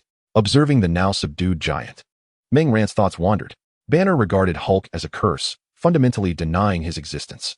From Banner's perspective, it was the emergence of this monstrous entity that had plunged his life into chaos, shattering the once beautiful existence he had known. However, Banner overlooked a crucial fact. Hulk had endured the lethal gamma rays for him, suffering the agonies of radiation. It was precisely Hulk's existence that spared him from becoming a lifeless specimen on the operating table, and Hulk had emerged countless times during Banner's crises, allowing him to escape peril. As Ming Ran gazed at the calm behemoth before him, he raised his hand, which was suffused with a milky white glow, capturing Hulk's attention. Hulk instinctively bent down, gradually approaching Ming Ran's luminous hand, drawn to its brilliance. As Hulk drew nearer, Ming Ran's hand came to rest upon his massive head. In comparison to Hulk's enormous cranium, Ming Ran's hand appeared diminutive. Under the gentle caress of the milky light, Hulk experienced an unprecedented sense of tranquility. Ming Ran softly stroked Hulk's head and spoke, "You must have endured great suffering as well. Feel this serenity, it is a gift I offer you." With a smile, Ming Ran addressed Hulk. The gift resonated with Hulk, who responded in his deep voice, haltingly acknowledging Ming Ran's kindness. Chapter 76. The Return of Hulk. Ming Ran spent a considerable amount of time in that dim space with Hulk, and upon parting, he bestowed upon Hulk a domain of approximately 50 square meters. This was a gift from Ming Ran, a culmination of his refined mental power. With this domain, Hulk would no longer be confined to the chaotic and oppressive environment he had previously inhabited. Instead, he could reside in Ming Ran's realm, which would aid him in maintaining his inner peace. Ming Ran's actions were motivated by a desire to soothe Hulk, believing that tranquility would facilitate better communication with Banner. With Hulk now pacified, the remaining challenge lay with Banner. Ming Ran resolved to weave a dream for Banner. Though termed weaving, every element would be drawn from Banner's authentic memories. His intention was merely to awaken those buried recollections, or those he was reluctant to revisit. For instance, Hulk had borne the brunt of suffering on his behalf, sparing him from peril, and had repeatedly extricated him from dangerous situations, granting him a chance at survival. While Banner was aware of these truths, he had yet to connect the dots or consider Hulk's perspective. He was consumed by his own anguish, overlooking Hulk's torment. Ming Ran's mission was to illuminate these realizations for Banner, encouraging him to adopt a different viewpoint. This dual preparation involved an empathetic Banner and a gradually calming Hulk. Ming Ran believed that under his guidance, the altered Hulk and Banner could reconcile swiftly. Once he had set everything in motion, Ming Ran departed, piloting his single-person aircraft back to the base of the Six-Pointed Star Alliance. The following morning, sunlight streamed through the curtains, casting a warm glow upon Banner's face as he lay in bed. Feeling the sun's warmth, he slowly opened his eyes, bewildered. Sitting up as remnants of the previous night's dream lingered in his mind. In that dream, he relived the accident, yet this time from an entirely different perspective, through the eyes of the green behemoth within him. Experiencing the incident from Hulk's viewpoint made the pain of that moment palpable. Previously, he had only retained memories from before the experiment and after the chaos, leaving him with a hazy recollection of the suffering endured. After reliving the accident, he also traversed the myriad dangers encountered during his subsequent flight. Banner found himself puzzled by the intensity of the dreams that had plagued him throughout the night. Sitting on the edge of the bed, he pondered his dream, realizing that his earlier perceptions might not have been entirely accurate. After merging with Banner, Ming Ran returned to his normal academic life. With his extraordinary intellect, he finally discovered the joy of learning, an exhilaration rivaling that of gaming. In the ensuing days, Ming Ran instructed Xiao to continually monitor Banner's movements, while the members of the Alliance remained poised to respond to any unforeseen developments. In Virginia, at Averill University, Banner and Betty strolled through the campus. Betty adjusted Banner's hairstyle and gently pulled out the shirt tucked into his pants. "Let me fix this for you." "It looks better this way," she whispered. Banner, feeling a surge of nervousness in the presence of his former love, managed a modest smile. At that moment, he sensed an unusual shift in their surroundings. Banner hastily urged Betty to flee and then sprinted in another direction. As he dashed away, several military jeeps sped past, crashing through the obstructing vehicles and surrounding him. A multitude of soldiers followed closely behind the jeeps, gradually forming a tight encirclement around him. Faced with the advancing soldiers, Banner, with no other option, made his way towards the library. He ran ahead, pursued relentlessly by the armed troops. Soon, he managed to shake them off and stopped in a deserted area. In a frantic motion, he retrieved a disc from his pocket, and despite the discomfort, he forced the disc into his mouth and swallowed it. This disc contained vital information given to him by Betty regarding his previous experiment, directly influencing his chance of returning to normalcy. Just after Banner swallowed the disc, the pursuing soldiers caught sight of him, prompting Banner to flee once more. At that moment, As Betty intercepted her father, General Ross, Banner found himself on a bridge, only to be blocked by soldiers on both sides. In a state of despair, he looked at the sealed route ahead, feeling utterly lost. Suddenly, two sharp cracks echoed. The bridge's glass shattered as two tear gas canisters were hurled inside. Realizing the imminent danger, Banner quickly removed his jacket to cover his mouth and nose. Outside, Betty watched her friend in peril, her heart racing. She broke free from the grasp of the soldiers and rushed toward Banner. General Ross swiftly ordered the soldiers to restrain his daughter. But Betty barely took a few steps before being tackled to the ground. Seeing her in distress, a green glow flickered in Banner's eyes, and he involuntarily began to convulse. Gradually, the smoke from the tear gas enveloped him, and he retreated, vanishing into the haze. Suddenly, a hand emerged from the mist, slamming against the bridge's glass, which immediately fractured under the force. In the next instant, green veins erupted on the hand, and it began to swell, accompanied by a deep, rumbling roar. Banner's form started to enlarge, tearing his clothes apart, leaving only a pair of pants that clung to him like shorts. From the outside, the smoke obscured Banner's figure, but a massive silhouette could be discerned rising. Just as everyone focused on the eerily quiet bridge, a thunderous roar shattered the remaining glass, and a colossal green figure emerged. The Hulk had finally returned. He leapt off the bridge, surveying the soldiers around him, recalling the countless times he had been harmed by such individuals. With a deafening roar, he unleashed his fury upon them all. General Ross gazed upon the emerging green giant, his expression tranquil as he raised the walkie-talkie in his hand and declared, "The target has appeared. Engage with full force." At his command, a cacophony of gunfire erupted around them. Countless bullets rained down upon Hulk. Although they could not breach his defenses, the impact was undeniably painful. The agony elicited low growls from Hulk, prompting him to quicken his pace towards the soldiers firing upon him. Observing Hulk's accelerated approach, General Ross urgently shouted into the walkie-talkie, "Where are the caliber cannons? Bring them to me at once." Moments later, several armored vehicles bearing artillery sped forth, positioning themselves to unleash their firepower on the charging Hulk. Feeling the sting of his wounds, Hulk's anger intensified, leading him to collide with an adjacent armored vehicle. The sheer force of his colossal frame sent the vehicle tumbling. He then sprinted towards the front of another armored vehicle, stomping down with tremendous force, bringing it to a halt while utterly demolishing its front end. Hulk lifted the now motionless armored vehicle and hurled it towards the soldiers nearby, shattering it within moments. He then seized the wreckage of the vehicle's engine and launched it at another armored vehicle, resulting in a violent explosion that illuminated the sky with flames. Witnessing Hulk's ferocity, Blonsky, who had been observing from the sidelines, picked up a heavy weapon and began firing at the green behemoth. Blonsky was the soldier who had previously pursued Banner in Brazil. Just days prior, at Blonsky's insistence, General Ross had administered the super soldier serum to him, augmenting his capabilities. Now imbued with newfound strength, Blonsky felt invigorated and prepared to confront the Hulk.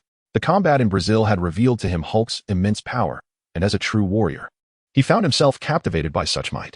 This fascination had driven him to risk everything for the serum, seeking to amplify his own strength. As a devoted warrior, Blonsky's singular ambition was to engage Hulk in battle. After firing several rounds at Hulk, he taunted, "Do you remember me? I am no longer the same." Hulk, indifferent to Blonsky's words, brandished fragments of automobile debris and swung them in Blonsky's direction. Discarding his weapon, Blonsky adeptly evaded Hulk's assaults, seizing the opportunity to draw his handgun and fire repeatedly at the green giant. Observing Hulk's inability to retaliate effectively, Blonsky could not help but jest. "Is that all you've got?" Meanwhile, General Ross watched Blonsky's combat with astonishment, exclaiming, "My God, he has truly become stronger." Infuriated by Blonsky's provocations, Hulk endured the barrage from the handgun, seizing the moment to grasp Blonsky's leg as he leaped overhead. Blonsky felt a firm grip on his leg, and as a wave of dread washed over him, he swiftly contemplated his escape. However, Hulk showed no inclination to grant Blonsky any chance to flee. With a tremendous force, Hulk seized his leg, violently tossing him to the ground and swinging him about, before letting him fly through the air. Each impact that Blonsky endured against the ground was accompanied by the sickening sound of cracking bones, shattering his entire frame. Subsequently, he collided with a large tree, collapsing beneath it like a broken doll. General Ross, witnessing this harrowing scene, felt a chill run down his spine and hastily reached for his radio to issue commands. Just then, a shadowy figure abruptly appeared before Hulk, drawing the attention of all present. The onlookers, including a group of students, quickly recognized this figure as the famed superhero known as the Spectre from New York, who had garnered considerable attention online. Hulk, bewildered, stared at the unexpected presence of Ming Ran, struggling to comprehend the appearance of this peculiar individual. Previously, when Ming Ran had manifested in Banner's mind, he had appeared in his normal guise, devoid of disguise. Now, however, he donned the fearsome guise of the Spectre, making it no wonder Hulk failed to recognize him. The enraged Hulk paid little regard to the identity of this newcomer. After a brief moment of surprise, he roared ferociously and swung his fist toward Meng Ran. As the colossal fist approached, Meng Ran remained utterly still, seemingly unfazed, prompting concern among the onlookers for the Spectre's safety. Just as Hulk's fist was about to make contact with Meng Ran's body, another figure clad in black armor and wearing a mask descended from above. With this new arrival, the previously roaring Hulk suddenly felt an immense force bear down upon him, pinning him to the ground. With a resounding crash, the massive Hulk created a crater upon impact as he struggled and roared, yet remained immobile. This imposing figure was Lu Xiao, who wielded the power of gravity. Having leaped from the Star Alliance's cloaked aircraft, the immobilized Hulk was a testament to his prowess. Lu Xiao's expression was inscrutable behind his black iron mask. He merely raised his hands, intensifying the pressure upon the green giant below. While Hulk lay constrained, Meng Ran crouched down and extended his right hand over Hulk's head. As Hulk sensed an oddly familiar sensation from the hand above, Meng Ran's palm suddenly transformed into a viscous black liquid, swiftly enveloping him and forming a dark sphere. At the moment Meng Ran touched Hulk's head and initiated his action, all cameras and surveillance devices in the vicinity went dark. This was, of course, a tactic employed by the Star Alliance's information unit, intended to prevent any exposure of their operations and safeguard their secrets. Banner was encased in a massive orb of black liquid, standing in the center of the arena, a manifestation of Venom's forceful possession ability. Once this possession skill was exhausted, Venom would succumb to a period of weakness. During this phase, Meng Ran could only exert 70% of his full power, but he would eventually return to normalcy once the weakness subsided. At the moment the black sphere took form, Lu Xiao lowered his hands, realizing that the previous telekinetic suppression had not been an effortless task for him. Through recent training, Lu Xiao had gained a deeper understanding of his abilities. He discovered that while he could manipulate or suppress objects from a distance, the physical exertion was substantial. In light of this, he realized he could leave a mark on his target through touch. Marking a target significantly reduced the energy expenditure required to activate his powers. The energy cost of using his abilities without a mark was approximately 3 times greater than when a mark was present. Lu Xiao refrained from marking Hulk, primarily due to the inherent danger of approaching him. A moment's negligence could afford Hulk the opportunity to counterattack, leading Lu Xiao to share the same fate as Blonsky, who lay incapacitated beneath a tree. Thus, Lu Xiao opted for telekinetic suppression, even though it would demand greater stamina. However, maintaining distance meant significantly less risk, and minimizing danger was of utmost importance. Observers on the sidelines were perplexed by the enormous black sphere, questioning what it was and how it had suddenly enveloped the green behemoth. Betty watched anxiously, her hands clasped tightly in silent prayer for Banner's safety. Just as General Ross felt compelled to confront the menace, the black orb enveloping Hulk suddenly disintegrated, reverting to liquid and flowing back into Meng Ran's body. Congratulations to the host for acquiring a new ability. Superhuman constitution attained. Extraordinary strength acquired. As Venom returned to Meng Ran, the familiar electronic notification resonated in his mind. Clenching his fists and closing his eyes, Meng Ran savored the immense enhancement bestowed by his newfound power. Following the forcible possession, Venom had entered a state of weakness. Although Meng Ran's strength was now only at 70% of its peak, this level far surpassed his capabilities prior to merging with the Green Giant. He could feel the transformative essence of this power. He had become the strongest man on Earth. With Venom reabsorbed into his being, Hulk's form re-emerged on the ground. Appearing somewhat bewildered, stripped of any memories from the forced possession, Hulk's recollection halted at the moment Venom charged towards him. Once he regained his senses, a tempest of rage filled him. He bellowed and charged at Meng Ran, driven by a need to unleash his fury upon those who had wronged him. Lu Xiao merely stood by, motionless, as Hulk barreled toward Meng Ran. Lu Xiao was acutely aware of Meng Ran's prowess. He recognized that Meng Ran had now assimilated new powers, rendering him significantly stronger. The reason for their undertaking being limited to just the two of them was that only Meng Ran's absolute strength and his gravitational manipulation could stand a chance against the Hulk. Although Peter and his companions possessed commendable abilities, they ultimately found themselves at a disadvantage against the Hulk. The Hulk was formidable with his tough skin, high attack power, and the group lacked the decisive, powerful skills necessary to make a significant impact. As the Hulk charged towards him, fists raised, Meng Ran felt an exhilarating surge of combat fervor and responded in kind, rushing forward with his own clenched fist. On the grassy field, the two figures, one large, one small, one green, one black, clashed with tremendous force. The moment their fists met, a thunderous roar erupted from the point of contact, sending shockwaves that compelled the onlookers to cover their ears and stagger back a few steps in astonishment. They gazed in terror at the two figures, as if witnessing not two fists colliding, but two missiles colliding instead. The two combatants held their ground for but an instant before the Hulk's massive form was sent flying by Ming Ran's punch. He soared backward, crashing through countless trees before finally coming to a halt. Regaining his footing, the Hulk examined his right fist, feeling an unfamiliar twinge of pain, a sensation he had never experienced before. Shaking off the discomfort, his gaze once again fixated on the distant Ming Ran. A boundless battle spirit ignited within him, fueled by growing rage, and he felt as though his body had swelled with power. With a heavy stomp, he propelled himself toward Ming Ran with tremendous force. Ming Ran, witnessing the Hulk charging towards him once more, revealed a sinister grin and let out a chilling laugh, clenching his fist in readiness. The two combatants, having barely parted, plunged into a new round of close-quarters combat. Spectators could only observe the rapid collisions of the black and green figures, who would clash and then separate, only to collide again. Each encounter resonated with a dull thud, the sound of fists impacting flesh. Ming Ran was exhilarated by the visceral exchanges with the Hulk. He had never engaged in such a spirited battle before. While the fight appeared evenly matched, in reality, the Hulk was at a disadvantage. Ming Ran maintained the offensive while the Hulk was relegated to a defensive stance, with the sounds of impact predominantly emanating from the Hulk's form. As Ming Ran and the Hulk fiercely grappled, General Ross, observing the intense clash, furrowed his brows. After a moment, he picked up the radio and proclaimed, "Prepare the sonic cannon. Aim at the combatants." Hearing the general's command, Betty looked at him incredulously and shouted, "Have you lost your mind? Why target Banner? There are others present as well." General Ross paid no heed to Betty's cries. Instead, he focused intently on the two combatants within the arena. Then, in a solitary moment of command, he shouted into his intercom, "3, 2, 1, fire." At the sound of General Ross's command, two visible sound waves intertwined, enveloping Ming Ran and Hulk in their formidable embrace.